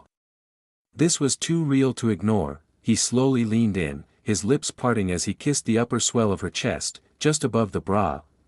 Zara moaned, her voice silky and high, body twitching as each kiss pressed deeper, wetter, hotter against her trembling chest. Her thighs clenched around his waist, her hands digging into his back, feeling the muscles shift as he kissed her again and again. She had never felt anything like this before. Being kissed so tenderly yet with so much heat. It was a strange, overwhelming sensation. Ether's every touch was igniting something deep inside her, something wet, aching, and desperate. Her nipples hardened, perking up under the fabric, begging for touch. Her pussy was soaked, her panties sticking to her folds as the heat spread through her core like fire, especially the thick, twitching bulge of Ether's cock, rubbing again and again against her soaked pussy through the layers of cloth. It was torture, hot, mind-breaking, horny torture. Ether, unable to stop himself, gently bit down on the soft flesh of her chest through the fabric of her bra. He didn't reveal her fully, not yet. He wanted to tease her, to enjoy the hidden game. Somehow, biting her through the clothes made it even more arousing. Every time he sank his teeth in just a little, Zara whimpered like a needy kitten. Ah yes, Ether growled deep in his throat, aroused beyond words by how needy and shameless she sounded. His hands slid to her back, groping her as firmly, her soft, round, deliciously thick ass. He spread her cheeks slightly, his fingers sinking in as she moaned even louder, trembling at the lewd pressure. Her ass smelled faintly of sweat and desire, that earthy, dirty musk that made him lose the last of his restraint. He kissed lower, toward the center of her cleavage, licking a long, slow trail down her chest while his thumbs circled the base of her breasts over the bra. Then, finally, his lips reached the tip of the mountain, her bra-covered nipple. He could feel the hardened peak straining beneath the fabric, crying out for attention. Ether smirked, his breath warm and heavy, and slowly blew across her nipple through the cloth. Her moan was long and trembling, her body visibly shuddering. Ether, she cried, her voice shaking as her thighs squeezed around him, trying to press her soaked pussy harder against his bulge. She needed more. Ether leaned in, slowly running his tongue across the peak before sinking his teeth into the cloth-covered nipple with a sudden, playful bite. Aha! Her scream was high-pitched, wild, and desperate. Her whole body jerked violently. Her eyes rolled back, and her mouth hung open as a wet gush flooded her panties, soaking through her skirt. Her body convulsed under him, shaking uncontrollably as if something had been drawn out of her soul. Her hips bucked. Her hands clenched around his shoulders. She gasped and whimpered, face flushed deep red, her body limp and twitching beneath him. It felt like something left her body. Like a sudden burst, a climax that drained her and cleared her mind. Her thoughts snapped into focus. Ether watched her twitch and spasm, watching her body tremble violently beneath him. He felt the wetness coat his crotch, seeping into his clothes. Looks like someone just, but his words trailed off when he looked back up. Zara was staring at him with wide, glassy eyes, on the verge of tears, her lips trembling, her cheeks flushed to a painful red. What are you doing to me?" she whispered, her voice trembling with confusion and fear. "Pardon?" Ether tilted his head, confused, but before he could ask more, she shoved him to the side, pulled the sheets over her chest, and ran to the bathroom in a panic, covering her face. Ether sat up on the bed, completely dazed. Did I go too far, he wondered, scratching his forehead with a blank stare. He looked down at his twitching, throbbing crotch. "Ah, fuck it," he muttered, annoyed and frustrated. Inside the bathroom, Zara leaned over the sink. Gripping its edges, staring into the mirror with horror and confusion twisting her face, the last thing she clearly remembered was speaking to that Vesperine girl. And then suddenly her mind had gone blank, like someone else had taken over, and just now, after that strange climax. Her awareness had come rushing back, her senses snapping into focus. What happened to me?" she muttered, frowning deeply. Her body trembled as she looked at the bite marks on her neck, her swollen lips, the flush in her cheeks. Did he force me? No, no, impossible. He's not that kind of guy, she whispered, shaking her head. But something still didn't feel right. She tried to concentrate. To retrace the sequence. And slowly, fragments started to return. She remembered running toward Ether. Throwing herself at him. Kissing him like she was in heat. Grinding on him like a wild animal, and the moment she climaxed. Her body suddenly felt normal again. Her senses came back. Her mind cleared, her brows furrowed sharply. This wasn't normal. She was not someone easily swayed by physical desire. Even after falling for Ether, she was always reserved, careful. She would never jump someone like that. Something forced her. Something pushed her, her heart pounded. Her mind scrambled for answers. And then it hit her, Succubus, her eyes widened in horror. It all made sense now. Only a succubus could do this. Only that kind of creature could drive a woman into that kind of heat, rob her mind and flood her with lust. Succubus. Her eyes widened in horror. Vesperine. She was a succubus. Chapter 994. Zara confronted Vesperine. Zara wasn't entirely sure about Vesperine being a succubus, but if she really was one, then she had no choice. She needed to save her son from getting sucked dry by that seductive bitch. Zara knew all too well just how wicked a succubus could be, and how dangerously manipulative they were. She had read about them, seen what they could do. Heck, she interacted with one that her boss had, and she refused to let her son fall victim to such a creature. She needed to stop this madness before it completely spiraled out of control, but then she frowned, her mind racing. Ether would definitely ask what happened. He wasn't the type to ignore things. And if she told him exactly what happened? Ether was a possessive man. There was no doubt about it. She could already imagine the bloodbath that would follow. She might not know the full extent of his strength, but a man who had lifted the entire empire with his bare hands. She fucking believed it would be a massacre. And she didn't want that. No, she had to come up with some kind of excuse, anything to keep him calm. She thought for a moment, nodding to herself slowly as if an idea had just clicked. She raised her hand, and in an instant, her palm flickered with a deep, blood-red glow. A set of clothes appeared from the swirling magic. She immediately changed into them, her body still a bit sore from earlier, and walked out of the bathroom, only to find Ether standing there, arms folded, his gaze locked on her with a clearly annoyed expression. Zara blushed instantly, her eyes darting away as she tried to play it cool. Ether sighed deeply. What happened? Zara twiddled her fingers nervously, her voice trembling a little. Well, it kind of, you know. I sort of had an experiment with blood. It's just a side effect. I guess, she mumbled, giving an awkward shrug. Ether raised an eyebrow. Side effect? Really? Can I get one too? He asked, curiosity dancing in his eyes. Zara's lips twitched slightly, half in amusement, half in embarrassment. For what? Ether tilted his head. I don't know. Just curious. Zara huffed softly, turning around as she tried to walk away, clearly not in the mood to explain more.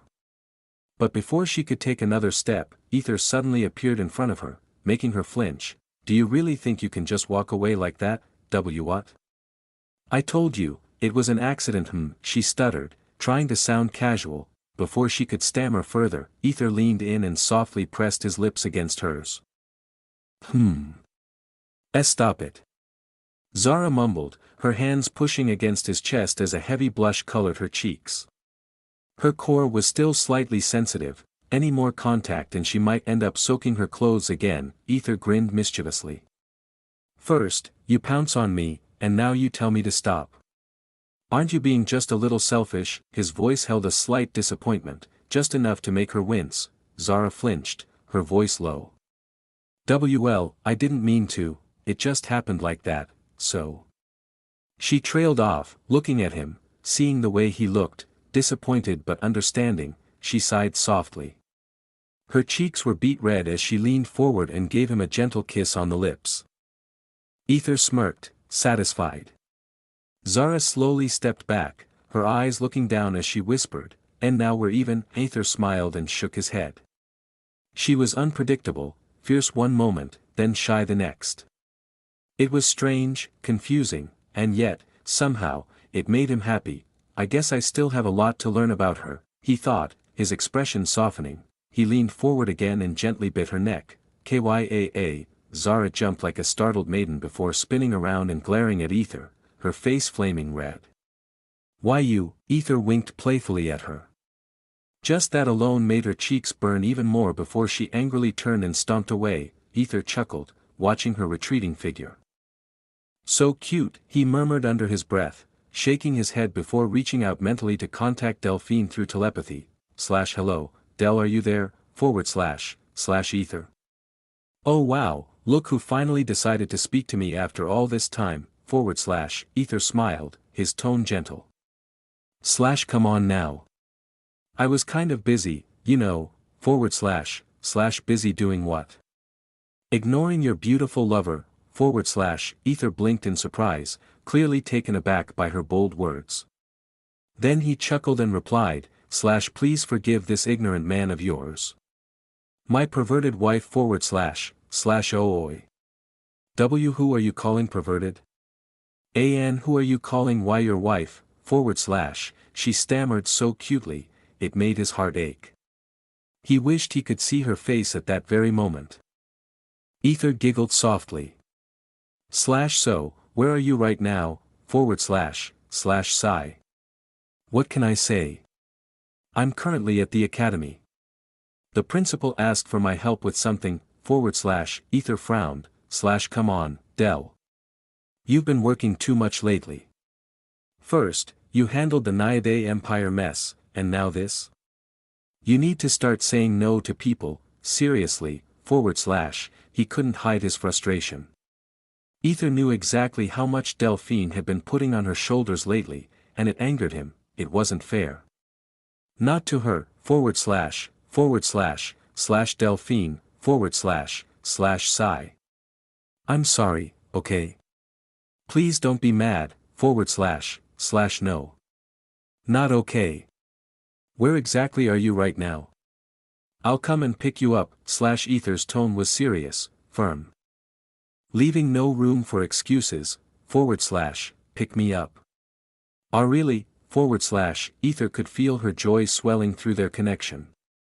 That soft warmth spread into his chest. / Yes. I'll come get you. No matter where you are. / Okay. But, not right now. I'm really, really busy, you know. Just give me a little time. I'll call you back. It's an urgent matter here, you understand, right? / She replied in a slightly rushed voice, clearly flustered and distracted. Ether frowned for a second, frustration rising, but then sighed and shrugged it off. / Fine. Once you've finished everything, call me immediately. I have something important I want to show you. / Okay. I also have something I need to tell you. It's been on my mind. / Ether raised an eyebrow at that. Curiosity sparked. He gave a small nod. / All right. I'll wait. / Well, then, talk to you later. Bye. / Bye. / Ether replied calmly. / Ether tilted his head slightly, sensing hesitation, confusion.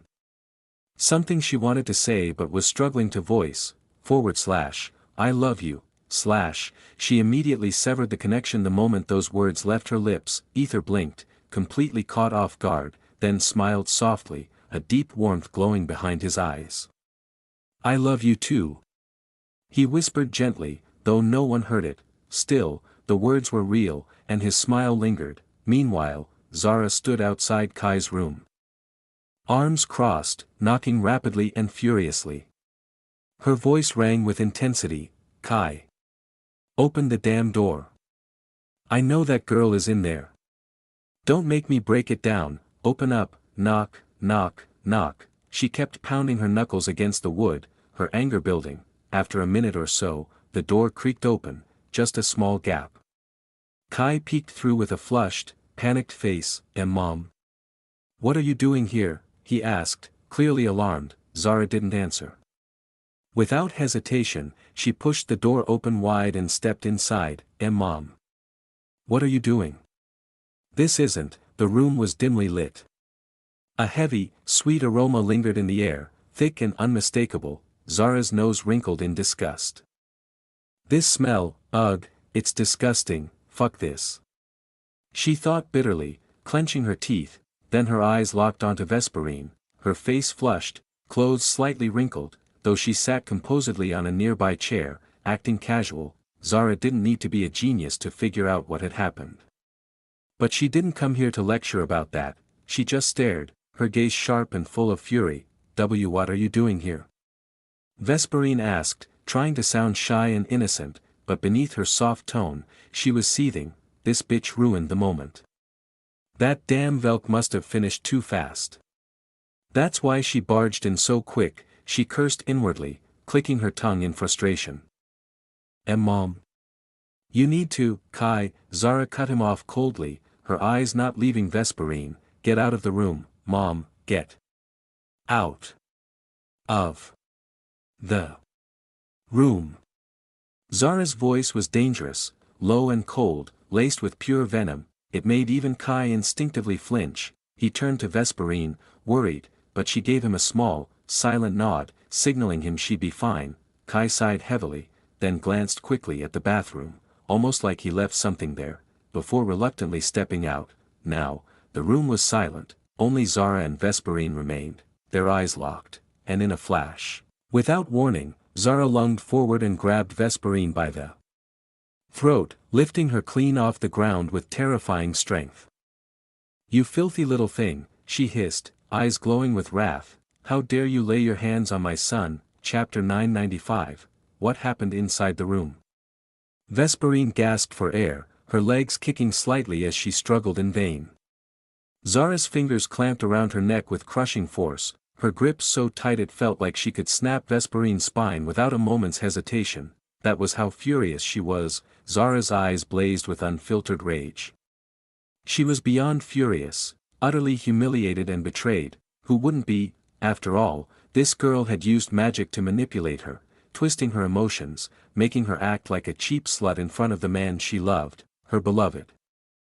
How dare she? How dare this filthy thing do that to her? If it weren't for the fact that her son had feelings for this girl, if not for his love, Zara would have ended her right then and there, snapped her neck and tossed her lifeless body like trash. How dare you use your disgusting magic on me, you filthy little bitch!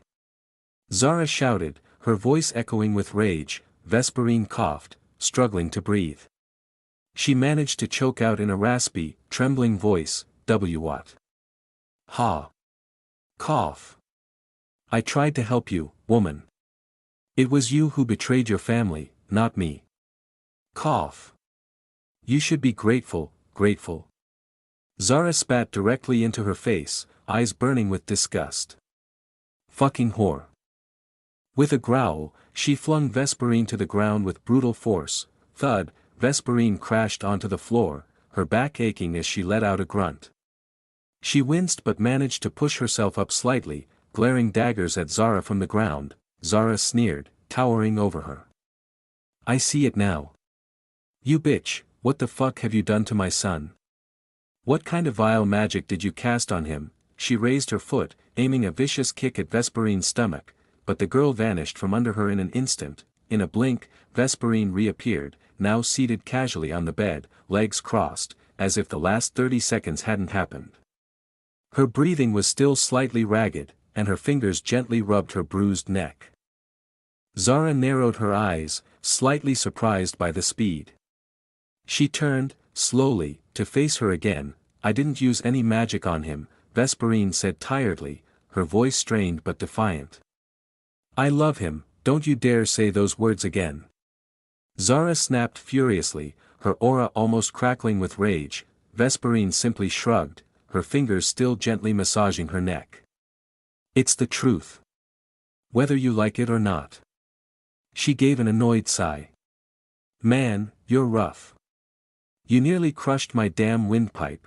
Zara took a step forward again, but Vesperine raised her hand sharply, eyes suddenly cold. If you move one more inch, I won't hesitate to expose the truth about you. Mind it. Zara froze, her lips twitched in fury. You rotten succubus. There's no way in hell I'll let someone like you take my son. Vesperine tilted her head slightly, letting out a soft, almost mocking laugh. Succubus? Me? She chuckled with amused glint in her eyes. Oh, you flatter me, really. Zara's expression darkened further, not amused. Vesperine let out a slow breath. Her gaze shifted, becoming sharp, vengeful. You know what? I've decided. I'm going to tell him everything. The truth. About you, your past, your sins. I'll break the bond between you and your son, forever. Her tone was venomous, her eyes burning with resentment. She was done being treated like trash by this old woman who played the role of a saint, when she had a delicious little side piece of her own. The hypocrisy was unbearable. Of course Vesperine was furious, humiliated. And now? She wanted revenge. Zara's lips curled, but she still tried to hold her ground. Whatever, she hissed. It doesn't matter. One way or another, the truth will come out eventually, but it'll be me who speaks it to my family, not a corrupted bitch like you. She smirked, flipping her hair arrogantly, and when that day comes, I'll make damn sure you crawl out of this house with your tail between your legs. Don't even think about coming back after my son. He deserves better, you fucking slut. With those final venomous words, Zara turned on her heel and stormed toward the door. Vesperine sat still, watching her retreat with an unreadable expression. Her jaw clenched slightly, lips trembling, not from fear, but from the weight of the risk she had taken, that secret. The one only she knew. If it ever came to light, then all her plans, everything she had worked toward, would fall apart. She bit her lower lip in frustration. Damn it. Maybe I shouldn't have used my powers on her.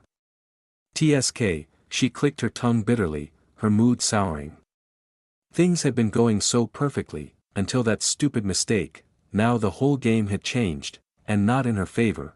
What should I do now? Vesperine bit her nails with a mix of worry and sheer annoyance written all over her face. Everything had been going so smoothly, so perfectly, until this sudden mess. She couldn't wrap her head around it. Why had that woman flown into such a rage out of nowhere? All Vesperine had done was offer her a chance at redemption, a way to make up for the betrayal she'd inflicted on her own family, and yet, she clenched her teeth, frustration boiling underneath her calm facade. Just then, is she gone? Came a voice from the bathroom. Vesperine sighed, her shoulders slumping slightly. Yeah. You can come out, Leon, she answered tiredly. The bathroom door creaked open as Leon stepped out, shirtless, his cheeks flushed and body still glistening slightly with heat. Damn, we almost got caught, he muttered, running a hand through his hair in relief.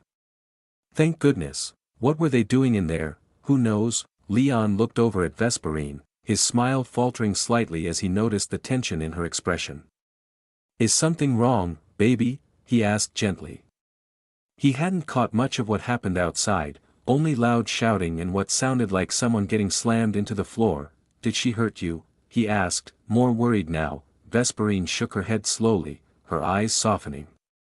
No one can hurt me, not when you're with me, Leon, she purred, her tone shifting back to sultry as her fingers lazily began loosening her clothes.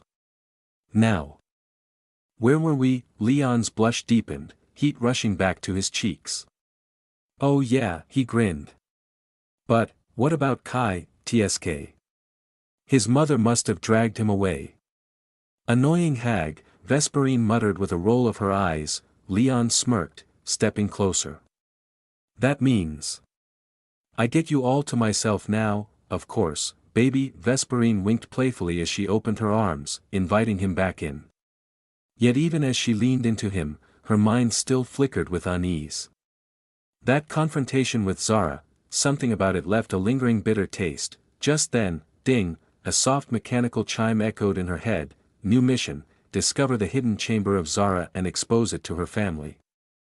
Reward, Kai Frostbald will hate his mother for eternity, Vesperine blinked. Her lips slowly curled into a devilish grin. Interesting, what? Leon tilted his head, confused by the sudden shift in her expression. Vesperine just gave a nonchalant shrug. Without answering, she pushed him down onto the bed and climbed on top of him, straddling his lap with a wicked smirk. Shoo!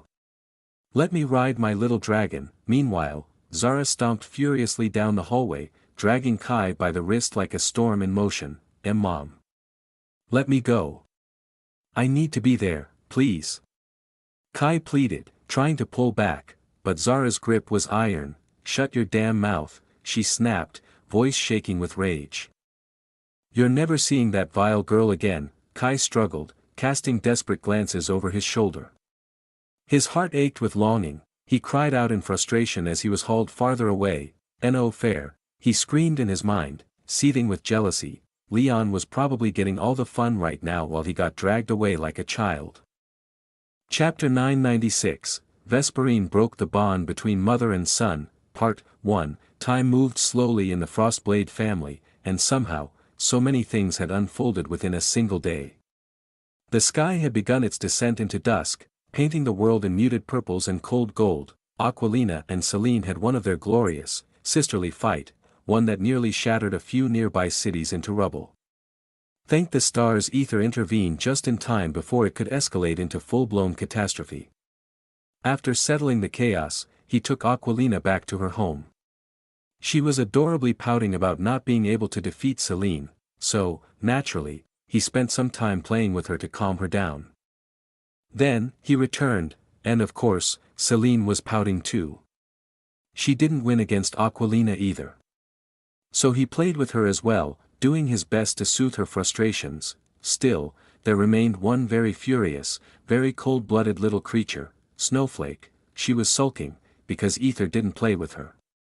It was hard to comfort a snake, right? Wrong, that was very wrong. Anyway, night eventually crept in. The Frostblade territory slowly faded into deep blue shadows, lit by flickering lamps and shimmering enchantments. And tonight, a certain sacred ritual would take place. Ether's ownership would be transferred to Zara. He soaked in a warm, relaxing bath, steam swirling around him as he pondered the mysterious ritual. He had no idea how it would go or what would happen afterwards. But one thing was certain now, he was not a slave, no matter what others thought. Even he had believed that lie once. It wasn't a slave contract, it was something far more ancient, an eternal contract.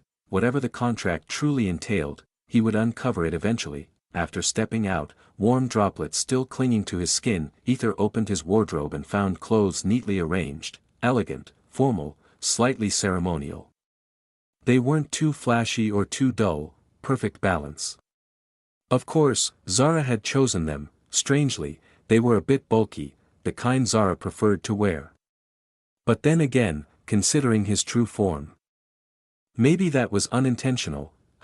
She might actually have decent taste in clothes, he thought, impressed. He picked out a cozy, well-fitted set and slipped it on. As usual, he cast an illusion, disguising his true form under a weaker one. But deep inside, he knew, tonight might be the last time he'd use it. After this night, there would be no need to hide anymore, well, except Victo form. That tiny hooded figure was still lurking out there. Ether couldn't afford to lose his edge now. Timing had to be perfect. He opened the door. Celine stood outside, her radiant smile greeting him. Snowflake was curled and buried comfortably between her soft, warm boobs, as usual. Ether let out a small sigh. Just one day, tomorrow she's going to love me, he thought with a hopeful smile. Shall we? Celine asked, offering her elbow with graceful charm. Ether linked arms with her, walking beside her with composed, elegant steps. Wait, Ether blinked. Why are we doing this again? He asked, narrowing his eyes. Something felt off. The mood. The clothes. The way they were walking. This felt like a wedding procession. Celine gave him a teasing smirk, her eyes glinting. What do you think it is? Ether stared at her for a moment before grinning. You know what? I really don't mind it too, he said, leaning in, lips just about to brush hers. Look at you two. Zara's voice rang from the hallway like an unexpected storm. Both Ether and Celine flinched, but Ether didn't panic. Smoothly, Ether instantly redirected his face, his lips landing near her eye instead, and with the quickest thinking possible, he blew a soft puff of air. Puff. There. The dust's here, right? Puff. Why yes. Celine immediately nodded in agreement, trying to play along. Zara tilted her head as she walked closer, her eyes narrowing. What's going on? She asked, concern lining her voice as she noticed Celine blinking repeatedly, eyes slightly red. Dust got stuck in her eyelids, Ether replied smoothly, blowing gently a few more times before nodding confidently. It's gone now, oh. Zara glanced at Celine, who rubbed her right eye and nodded quickly. Yes, it's fine now. It's gone. Zara frowned for just a brief moment. She felt something odd, but she shook it off. After all, it was just dust. Anyway, look at you two. You both look like a couple, Zara said with a lovely smile as she wrapped her arms around them, hugging her children. Well, Celine was her actual child. Unlike before, Ether didn't feel awkward or shy.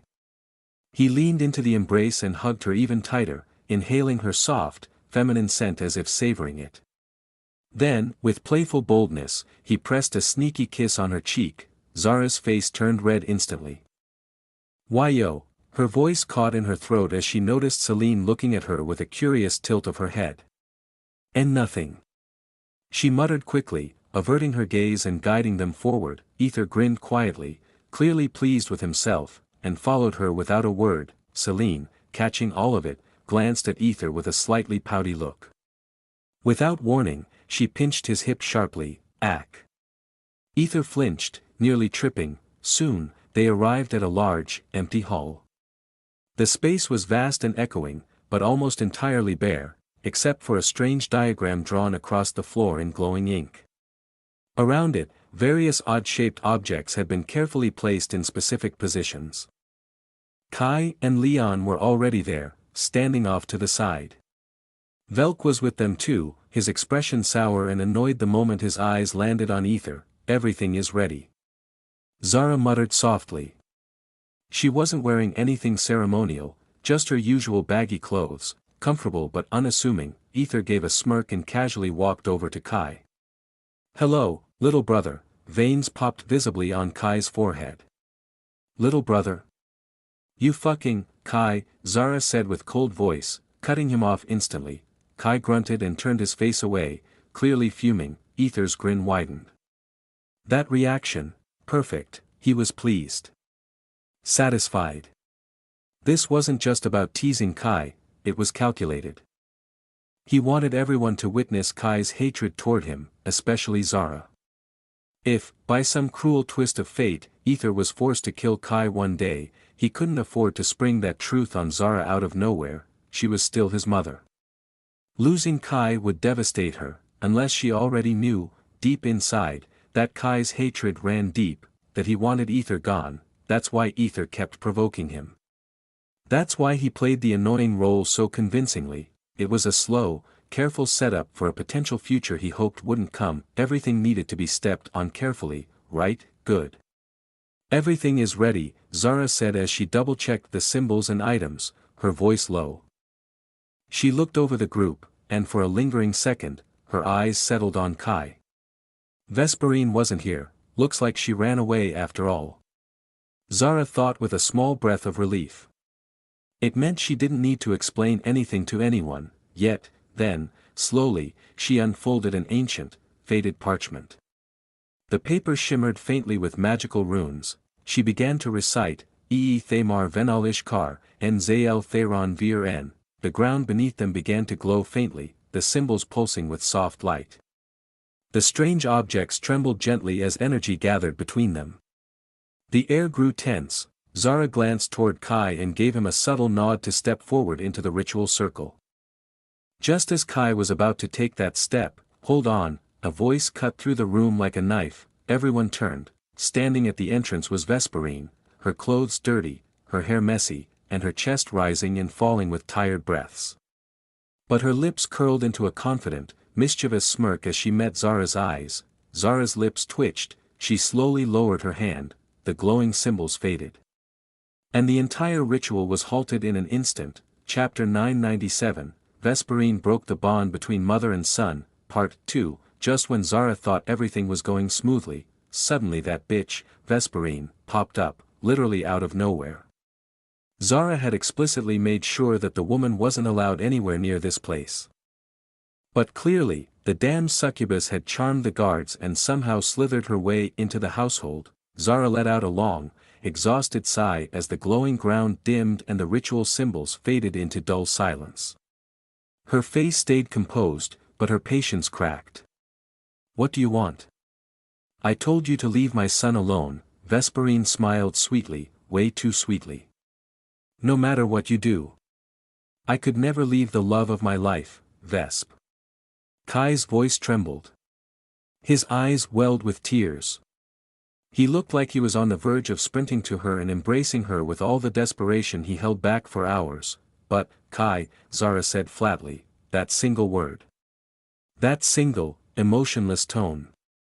Kai froze like he'd been stabbed, his entire body flinching in place. Vesperine's lips twitched at the interruption, but she recovered quickly. She tilted her head with a smirk. "Have you told them yet?" Zara's jaw tightened. Of course, she knew exactly what that damn succubus was hinting at. She was talking about Ether. And the truth behind his identity. Clicking her tongue with irritation, Zara muttered, "I will." "Oh. You will?" Vesperine's voice turned playful, mocking even. "Just how long were you planning to hide it?" A heavy silence fell. Zara frowned, so did everyone else, even Ether narrowed his eyes. What's this girl talking about now? First of all, why this character started to appear recently in my life, he wondered. Eyes darting toward Zara. She was glaring at Vesperine with murder in her gaze, but after a brief sigh, she turned toward the others and finally spoke, "Listen, everyone. I didn't mean to hide it. But Ether is my son."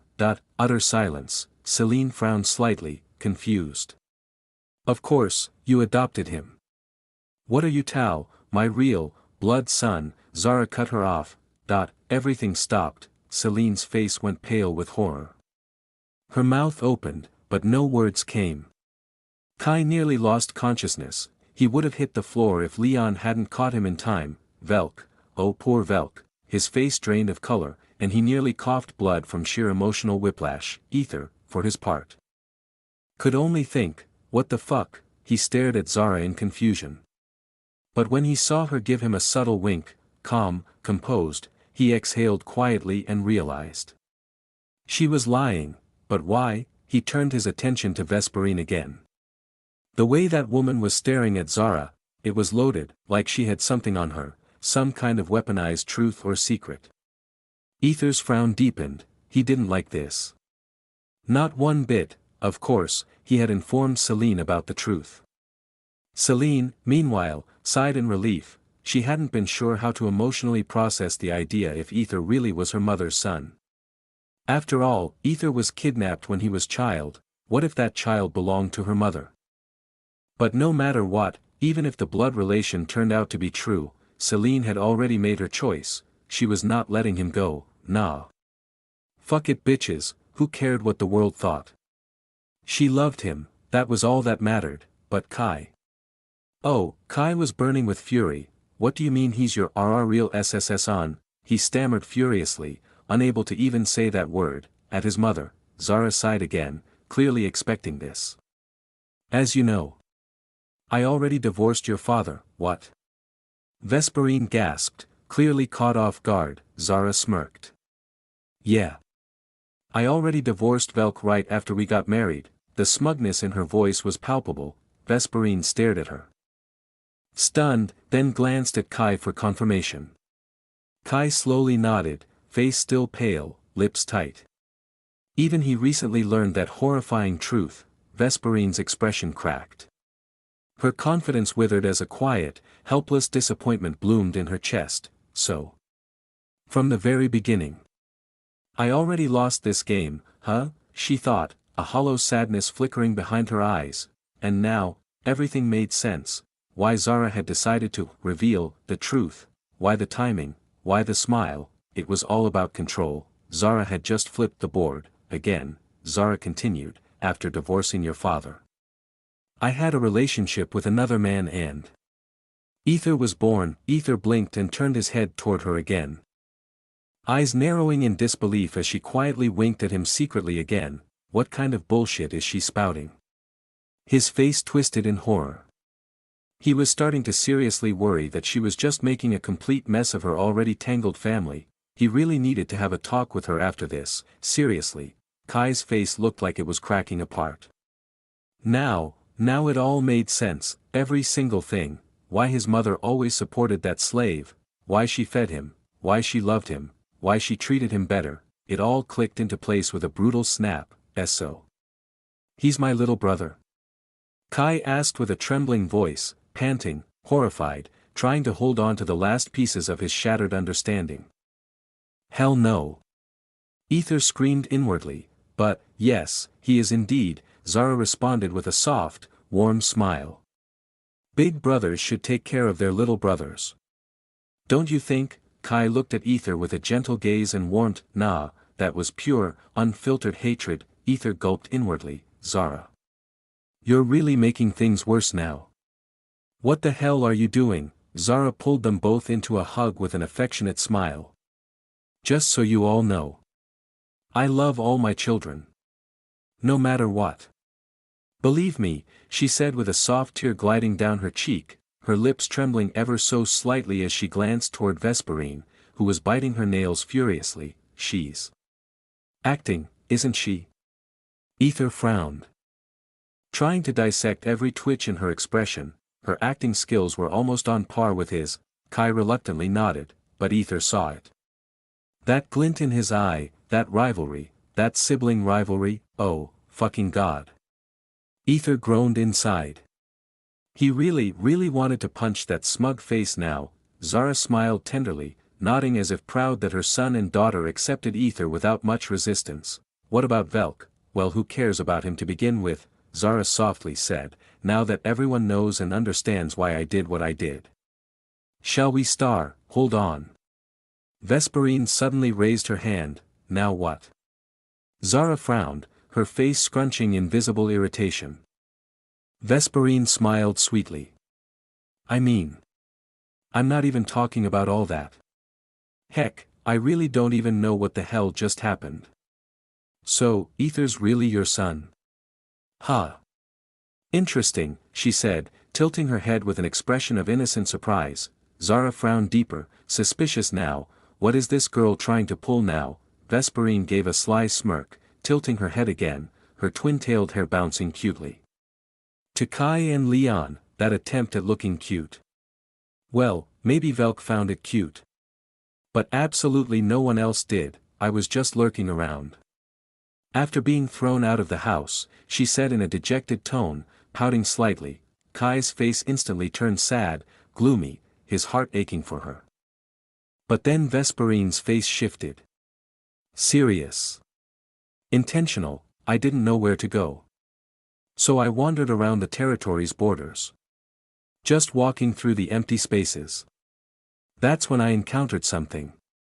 Something I've never seen before. On a flat, empty plain, she said, voice lowering slightly as the weight of her words crept into the air, there's a hidden room. Underneath the ground, of course, I found it by accident, she added quickly, eyes wide with innocence.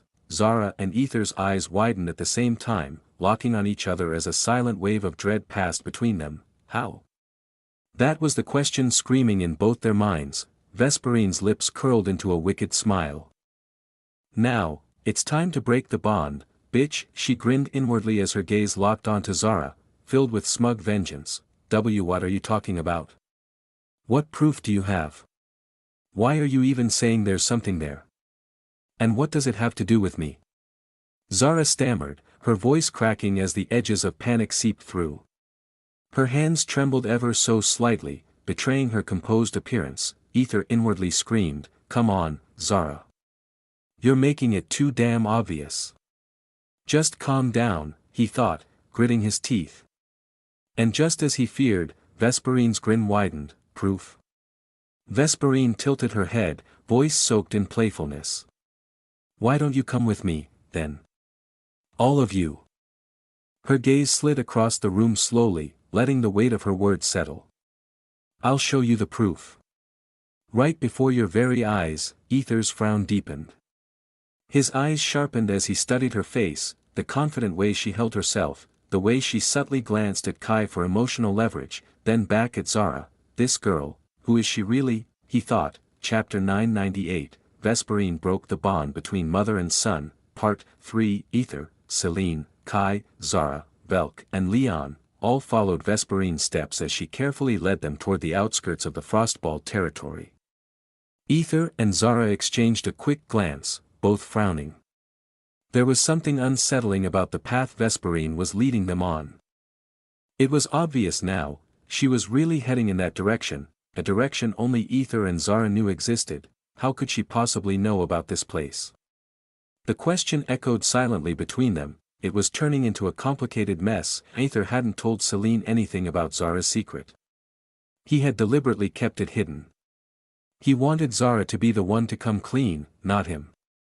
It wasn't his story to tell, and if it got revealed the wrong way, it might shatter their already fragile family. That wasn't something Ether ever wanted, but now, things were slipping out of control. As the group moved a bit ahead, Ether and Zara slowed their pace, falling slightly behind to maintain some distance.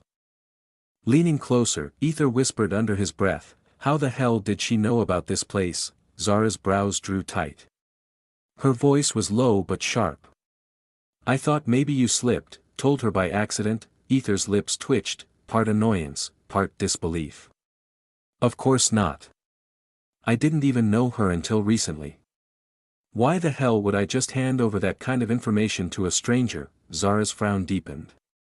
She had been sure only Ether knew. Her heart sank a little as she scanned his serious expression. He wasn't lying, he really hadn't said a word to anyone, but then how in the world did Vesperine know this path? Something wasn't right. Then how does she know? Zara murmured, biting her lower lip softly. Her face trembled slightly, her thoughts spinning. "This doesn't make sense." Ether exhaled a slow sigh. Truthfully, Vesperine gave him that eerie feeling. "What do you want to do now?" he asked her, his tone gentle but firm. Zara clenched her fist tightly. Her voice dropped to a mutter, "I don't know, but Kai, he seems really taken in by her. Like he wants to trust her." She trailed off with frustration. She had already tried to explain things, tried to convince everyone that Vesperine was lying. But no one listened, not even her own son. In fact, he believed Vesperine more than her, and now the whole group was chasing after her secret. Ether frowned deeper, his expression heavy with thought. After a few seconds, he leaned in and whispered, "How long are you planning to hide it from your children?" Zara bit her lip again, harder this time. Her eyes dropped to the snow. She didn't answer, she clearly wasn't ready to tell the truth. Not yet, not to her children. Ether hummed quietly. Maybe he didn't fully understand. She was their mother. Sure, he was Kalen's father, but not really. He wasn't there when Kalen was just a child. So no, he couldn't understand her feelings, not completely. He stared at Zara for a few long seconds, a storm of thoughts clouding his mind. His gaze slowly drifted to Celine's back. Walking ahead of them, and after a long sigh, he muttered, "I have a way to deal with this, huh?" Zara blinked in surprise, turning to him just as he took a step back. Suddenly, black smoke leaked from his body, curling around him like he was dissolving into shadow. It was surreal, his entire form faded into the smoke, vanishing for a moment. Then just as suddenly, he emerged from it again, stepping forward as the smoke evaporated behind him, but something was off. He wasn't the same. "Ether." Zara called, her voice shaky. She could feel it, something was wrong. This wasn't her Ether anymore. Ether, or rather, his puppet, looked at her with an unreadable, blank expression. His voice was hollow, almost mechanical. Master is on the move. Please excuse me, he said, before turning away and walking briskly to catch up with the others. Zara stood frozen, stunned, blinking in confusion. She glanced behind, instinctively searching for the real Ether, but he was gone. Of course he had another weird ability, she thought, but the uneasy feeling in her chest didn't fade. Her expression tensed with growing worry. What are you staring at?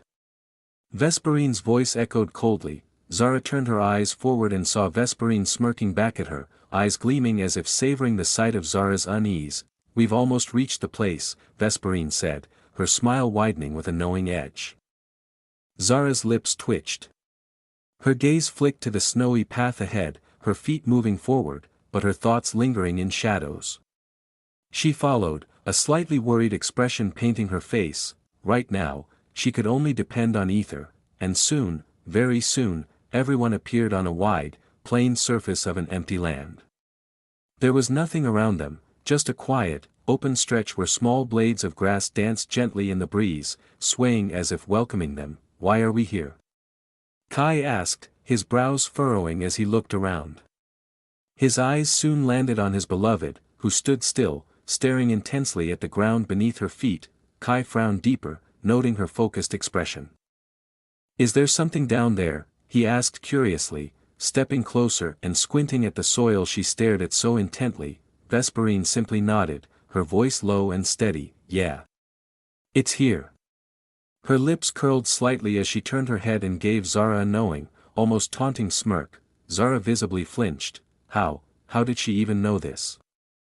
Zara's thoughts raced as her eyes darted over the plain ground. Her mind struggled to grasp how this young woman had somehow found this hidden place, a place so secret, even the sovereigns would struggle to locate it. It wasn't something that could be stumbled upon by chance. Only Vesperine knew the truth, only she knew it was because of the divine help of her mother goddess, the one who had come to her rescue and guided her directly to this location. Without that intervention, this place would have remained forever hidden. But now, it was within her grasp.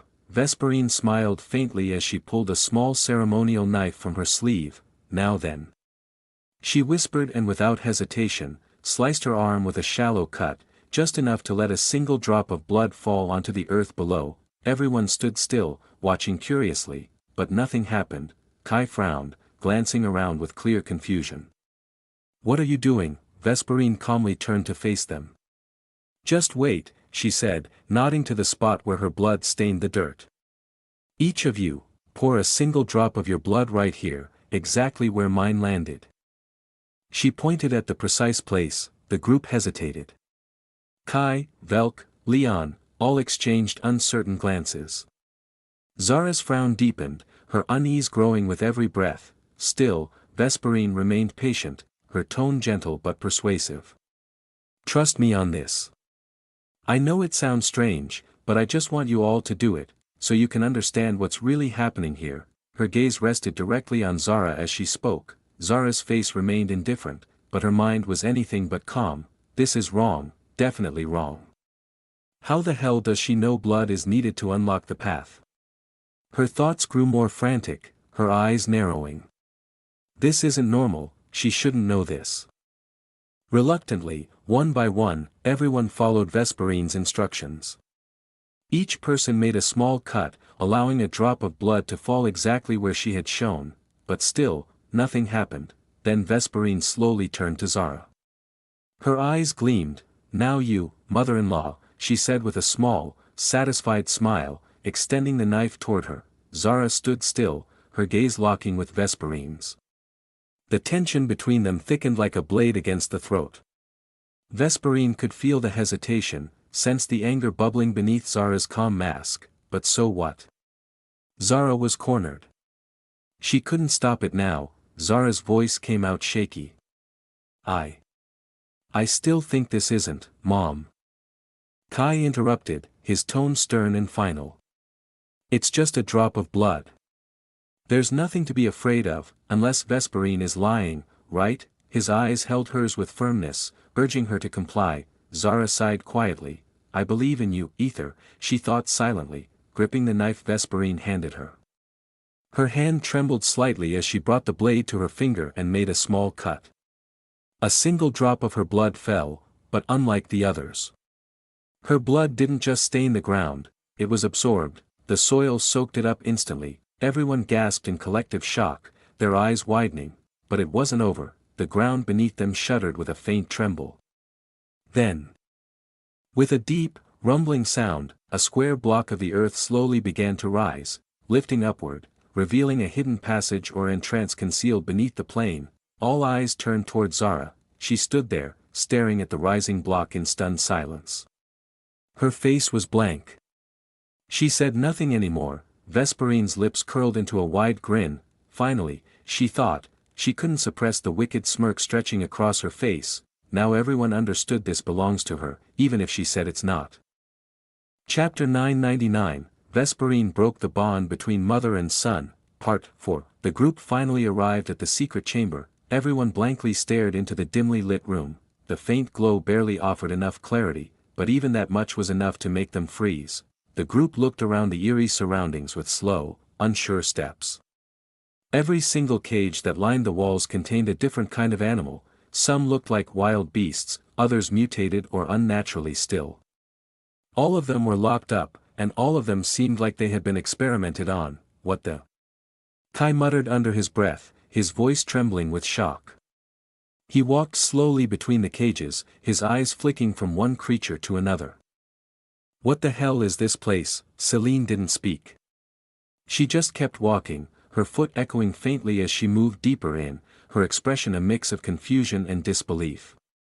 Her eyes were wide, glancing left and right, trying to take in every detail, every abnormality. Her hand occasionally brushed against the glass of the enclosures, as if trying to confirm it was all real. Velk, too, looked around, blinking in astonishment. Ether's puppet stood silently at the back, unmoving, its hollow gaze fixed ahead. It had an expression of awe. Nothing else showed on its face. Leon stood beside Vesperine, who hadn't taken her eyes off Zara. His arms were crossed, silent and unreadable. Vesperine, however, had a different energy altogether. She was smirking, her eyes gleaming with amusement as she leaned slightly toward Zara. You've been hiding him all along from your precious little family. Her tone dripped with spite as she glanced briefly at the glasses, then back at Zara. Your filthy secret. How does it feel now, huh? Having it all out in the open. She grinned wider, taking visible satisfaction in the tension building in Zara's face. Zara didn't say a word. Her jaw clenched tightly. Her fingers twitched by her side. But inside her mind, one thought burned with white-hot rage. She was going to fucking kill this bitch the moment she got her hands on her. Seeing her silence, Vesperine leaned in a little closer, almost whispering now but loud enough for the others to hear. She grinned in what she thought was triumph. Just what are you doing here, mother-in-law? She asked with exaggerated innocence. What kind of wicked, dirty things are you playing with behind your family's back? Testing monsters? Creating new ones? Her words rang out in the cold room, each one laced with a loud and clear accusation. Kai and Celine flinched. They had been quietly staring at the strange creatures inside the cages, but Vesperine's voice pulled them back. They turned around slowly, their eyes locked onto their mother, waiting, demanding, answers. The data, the animals, the setup here, everything screamed danger. Something horrifying was going on. It wasn't just some odd science experiment. This was secret, deliberate, and too deep to ignore. Zara felt their stares. She inhaled slowly, suppressing the fire rising in her chest. She swallowed the anger, pushed down the urge to lash out, and instead let a weak smile curl on her lips. I'm not really. She paused, sighing heavily. Her eyes softened, turning teary, the tears glinting in the dim light. That single look almost made Kai and Celine's hearts tighten. Then, without warning, Zara dropped to her knees. Her legs had given out. Her voice came out low, soft, and shaking. I didn't mean to hide this, she whispered. But I've kinda been working with animals and weird creatures that have been lurking deep inside every empire. I'm studying them, testing them, trying to understand them. Kai and Celine frowned, their voices rising slightly in confusion and concern. Testing? Celine asked, her brow furrowed. What are you trying to find, Mom? Zara smiled weakly, barely holding her voice steady. It's my hobby, my children. I've just been doing this because I wanted to understand what's out there dangerous. I didn't want to hide it from you, I swear I didn't, it's just. I thought you might find it weird. That you might not look at me the same again. That maybe, you'd leave me. Before she could finish, Kai and Celine rushed forward. In perfect sync, they dropped to their knees and pulled her into a tight hug, wrapping their arms around her trembling form. It's fine, Mom, Celine whispered softly against her ear. Her voice was calm, warm. I would never leave you. Not for something like this, Kai nodded, smiling warmly at their mother. Don't worry, Mom. I don't mind at all. It's just some animals. There's nothing dangerous going on, right? No one's hurt. There's no need to feel weird or guilty about this. Zara's lips trembled as a smile formed. She looked at both of her children, pride and relief flooding her chest. They accepted her, without hesitation. That alone made her heart ache in the best way possible. Wait. What's happening here? Vesperine thought, her brain scrambling. She hadn't expected this. She'd thought showing them the secret chamber would be enough to turn them against Zara, to sow distrust and disgust, but instead, they were embracing her. Forgiving her, even I didn't feel weird seeing this, Vesperine admitted reluctantly, grinding her teeth. It's just small animals, and some testing. Creepy, but not enough. She had hoped that Zara's secrets would make Kai feel disappointed, betrayed, even. That he would doubt her, distance himself, maybe even lash out in anger. But none of that was happening, the plan was falling apart. Vesperine gritted her teeth harder. Her voice came out low and insistent. Are you not angry, Kai? She asked, trying to inject doubt into him. She hid things from you. Who knows what else she might be hiding? What if there's something worse than this behind your back? Kai turned to her, calm and composed, and smiled. It's fine, he said simply. I didn't see any harm here. After all, even in her academy, we have testing animals and professors doing things that are hard to understand. My mom is just like them. She's curious. That's not a crime. He smiled again at Zara. Zara gulped, her heart thudding heavily. But nodded quickly. Why yeah? She whispered. Vesperine's lips twitched violently. Her stomach turned. She had counted on this moment. She knew, that once she revealed the secret chamber, it would shatter Zara's bond with her children, that everything would break.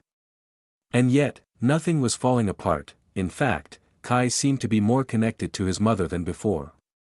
More trusting. More protective. Mother, what should I do now? Vesperine screamed inside her head. Is this mission wrong? Was there really nothing here? Zara sighed deeply in relief, her body finally relaxing as her heart slowed. She silently thanked herself for installing the hidden door at the far end of the racks. Tucked neatly into the shadows, out of everyone's immediate line of sight. If she hadn't done that, if someone had spotted it earlier, things might have gone very, very differently. She had almost lost everything, her life, her children's trust, all of it, but for now, the crisis was averted. She needed to shift the mood, get them away from this room before anything else unraveled. Mother, what should I do now? Is this mission wrong? Was there nothing here? Vesperine screamed inside. Why don't we talk outside? Zara offered with a strained but hopeful voice. This place is really sensitive to light. Too much exposure might damage the creatures. Kai and Celine exchanged a glance. Then turned back toward the shadowy room. The darkness was thick, heavy, yet maintained with an intentional care. It was obvious their mother had put serious effort into building all of this. It wasn't some sloppy hideaway, it was a deeply personal space. A passionate, maybe even obsessive hobby. And neither of them wanted to trample on that. They nodded in agreement and turned to walk out as Zara guided them toward the stairs. I was almost worried for a second, you know, Kai muttered as they ascended, his voice carrying a relieved chuckle. I mean, I really thought Mom had some kind of deep, world-ending secret locked away down here. A single drop of sweat formed on Zara's forehead.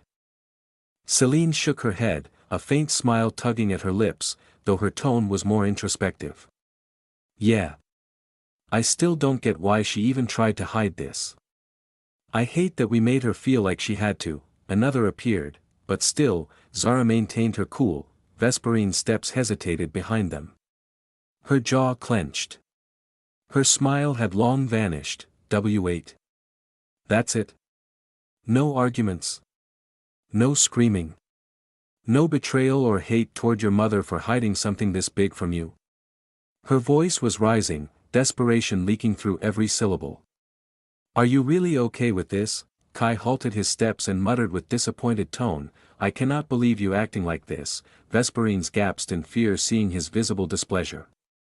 Her eyes darted between them, almost wild. She couldn't accept it, wouldn't accept it.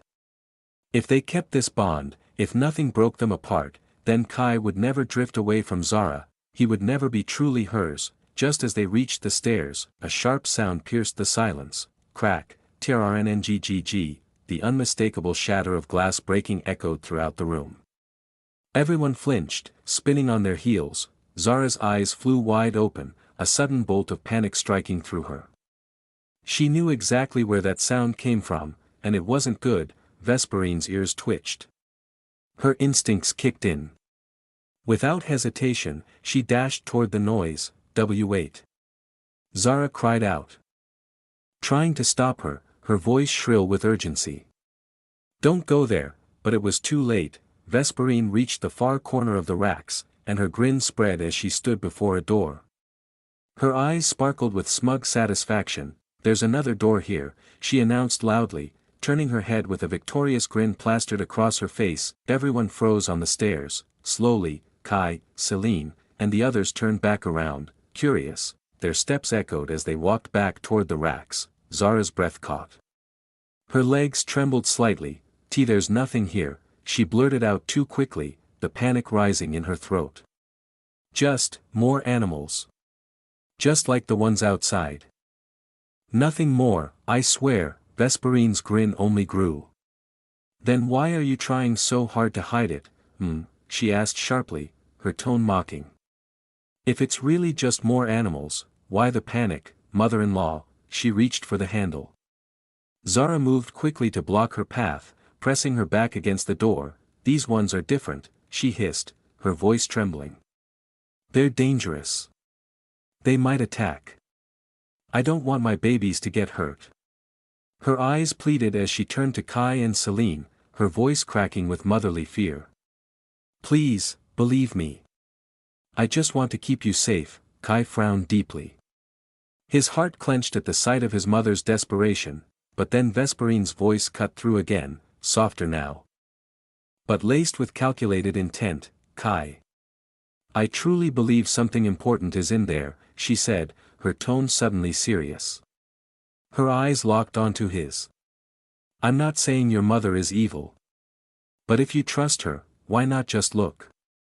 What's there to fear? Kai looked between them, his trembling mother, and the determined, almost pleading Vesperine. He clenched his fist. Mom, I believe in you, he said, his voice calm, though his eyes now steeled. But, if it's just more animals, then there's no reason to panic, right? Let her see it end this. I'm old enough now. Strong enough. I can handle any kind of dangerous creature that comes my way. Zara bit her lips so hard they nearly bled. Her entire body screamed at her to stop them, but she couldn't think fast enough. Before she could make another move, Vesperine seized the opportunity. With a swift yank, she shoved past Zara and threw the hidden door wide open. The group slowly entered the newly revealed chamber, and stopped. Everything was empty, not a single creature. No equipment, except, for one thing, at the center of the room stood a single, towering glass tube. And floating inside it, was a Kai. Vesperine muttered in a horrified tone, Kai stared at the tube, something inside him, cracked. Chapter 1000, Broken Bond. The numerous blood tubes and countless jars of blood had vanished from the room. Not a single one was left behind, there wasn't even a speck of anything. Zara blinked in disbelief, her steps halting as her eyes scanned the eerily clean floor. Everything was gone. Ether. He had managed to remove them all. She felt a strange knot form in her chest. How in the world had he cleared every last tube and jar in such a short amount of time? How did he even carry them without shattering a single one? They were volatile, even the slightest movement could have cracked them apart like fragile glass. Just brushing one wrong could have triggered an explosion or spilled contamination. Her lips parted slightly, stunned. She had expected a mess, broken glass, blood stains, something. But there was nothing. Zara slowly exhaled, her shoulders dropping. For a moment, relief washed over her.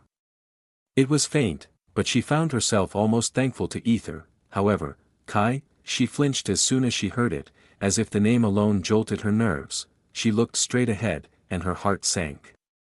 Her entire body froze. The large tube, it was still there. That one important thing was still there. Her eyes widened in horror as she turned toward Kai, who had stopped walking and was now staring ahead, as if drawn by some invisible force. His body moved on its own. Subconsciously, Kai stepped closer, his expression blank but his heartbeat growing wild in his chest. He was walking straight toward the tube, the boy inside, a boy who looked exactly like him. His legs moved stiffly, breath was shaky, his heart was pounding so loudly it felt like it echoed through his skull. That face, that body, that exact same hair, that familiar build, that same frame, everything, it was him. He couldn't even form words, his lips trembled, but no sound came out. He just kept walking, slowly but surely, toward the glass container. Something inside him, somewhere deep, quietly cracked. Time began to slow. Every second dragged like hours. His breath became heavy and drawn out. His chest heaved with confusion, with disbelief, everything around him blurred. His hand lifted as if guided by instinct. His trembling fingers pressed softly against the surface of the glass tube, cold. He blinked, and stared. The boy inside the tube looked just like him, but younger. A little smaller, his features not fully matured. Like when Kai was 15 years old. That was how this boy looked, like a preserved version of his teenage self. His fingers lingered against the tube. He didn't blink. He didn't even breathe for a moment. He just stared, eyes locked. This wasn't a trick, this wasn't a dream. He completely stared at the boy, unable to even whisper. No voice, no thought, everything around him collapsed into a silence that roared louder than anything. Nothing made sense. This wasn't just shocking. It was unthinkable. Unimaginable. Behind him, Vesperine and Celine stood frozen. Even they were taken aback, their minds racing, trying to piece together what they were seeing. Neither could understand what was happening, what this even meant. Why you? What have you done? Velk finally found his voice, snapping out of the stunned trance. He stumbled forward and glared at Zara with a burning fury in his eyes, his voice cracked with horror. His words shook. Zara bit her lower lip, her eyes darting away.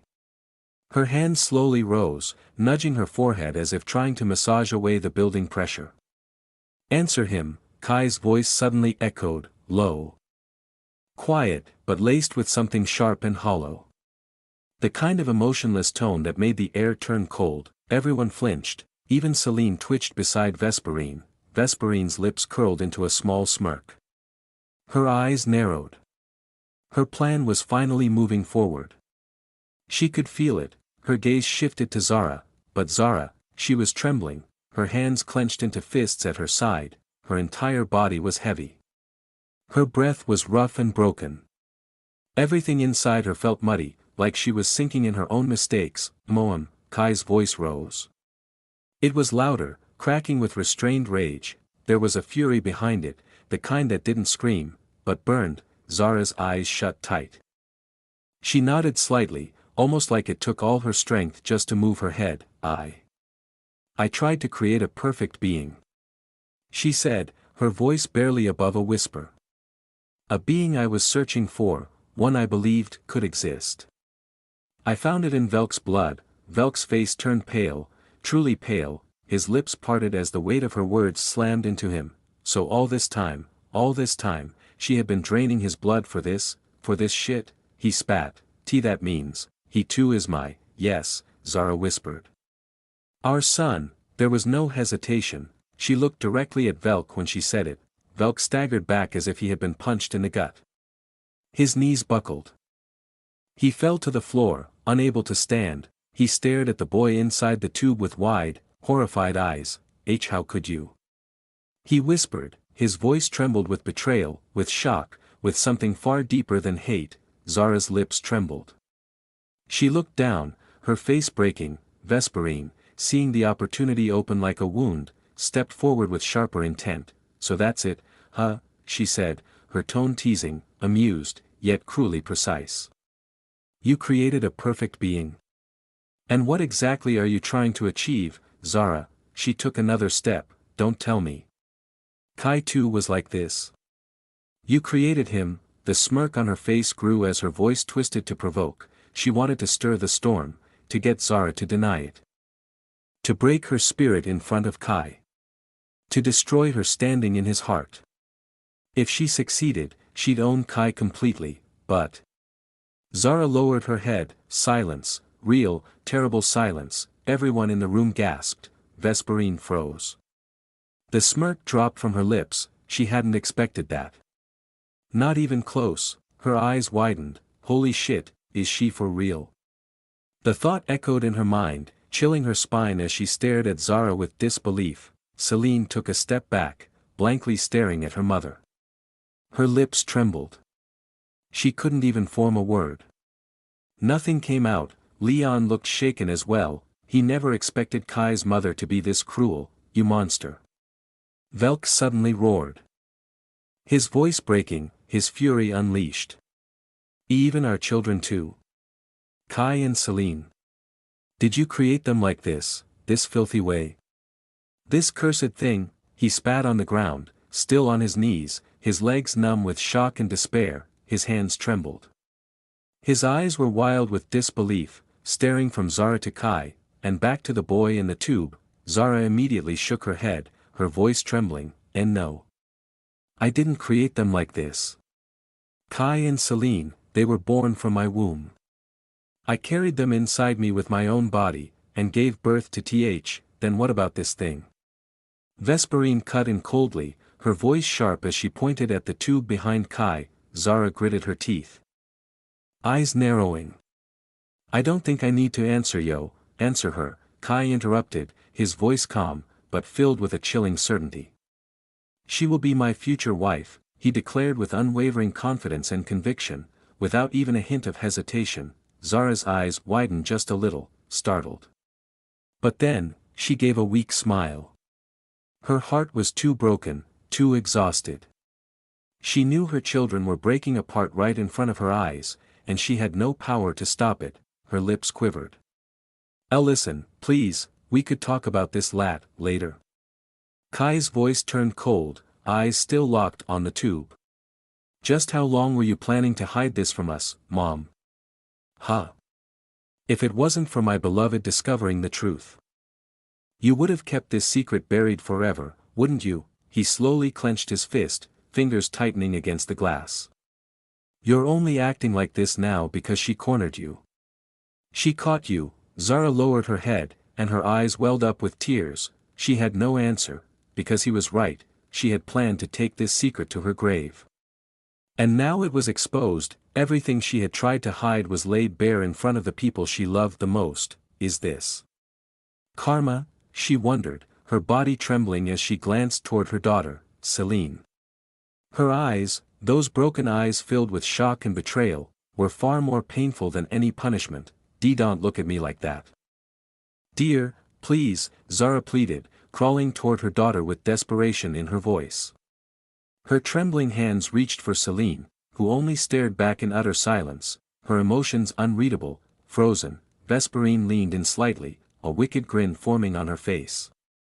Her voice, mocking and sharp, pierced the silence. Tell us. Tell us the truth. Tell us everything, she demanded. Your son deserves an answer, she added, motioning toward Kai, who was still staring blankly at the boy inside the tube, his expression unreadable, eyes unmoving. Zara's voice cracked as she finally began to speak, the weight crushing her throat. I found something different in Velk's blood. For research purposes. His father and I made a deal. I would take care of his family, and in return, I'd receive access to Velk's blood, Grandpa too. Kai asked quietly, as if the truth was too painful to speak louder. Grandpa? Celine echoed, my father. Velk's eyes widened in disbelief. All three of them, Kai, Celine, and Velk, stared at Zara in complete shock. Vesperine's smirk grew. The twisted story was getting deeper, darker, far more fascinating than she had imagined. Zara slowly nodded. Yes. With the deal in place, I received Velk's blood and began binding it to my own. I. She stammered, unable to even finish the sentence. Tell us, Mom, Celine whispered, her voice trembling. She was barely holding it together, barely breathing. She needed to hear it. Zara bit down on her quivering lips, her whole body shaking now. Tears spilled from her eyes as she confessed, I designed you too, and gave birth to both of you. Celine, you were a failed subject. Kai, only half of what I had hoped for.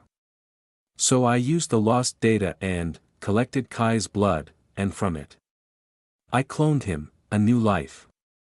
One that's growing inside that tube. The words barely came out, but she said them, words that were never meant to leave her mouth, words that shattered everything.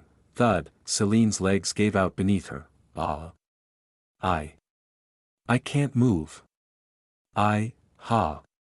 Me. Her voice cracked into pieces as her entire body began to tremble uncontrollably. Zara rushed forward and fell beside her, wrapping her arms tightly around her daughter. No. No, no, no, my dear. I really love you. I do. Please, don't think like that. Yes, I did wrong, but I truly, deeply love my children. Please, don't hate Mommy, please, I beg you. Her tears were uncontrollable now, streaming down as she held Celine close. Her voice was desperate, soaked in guilt and raw fear, but Celine didn't respond. She just stared blankly at the empty wall, expressionless, hollow. Even Celine, her beloved daughter, her favorite, couldn't bear to handle this truth, let alone Kai, love us. Kai said finally, his voice low and detached. But Zara heard it, the tremble beneath the surface. That crack, he was shaking too. Vesperine only smirked, her satisfaction bubbling. This family was shattered, she had won, but even she hadn't expected to find something so wicked, so blasphemous. If the truth got out, if the temple found out what Zara had done, she'd be arrested. Executed, creating a life in an unethical manner. It goes against the very gods, and Vesperine could use this, all of it, but her thoughts shattered when, if you truly love us.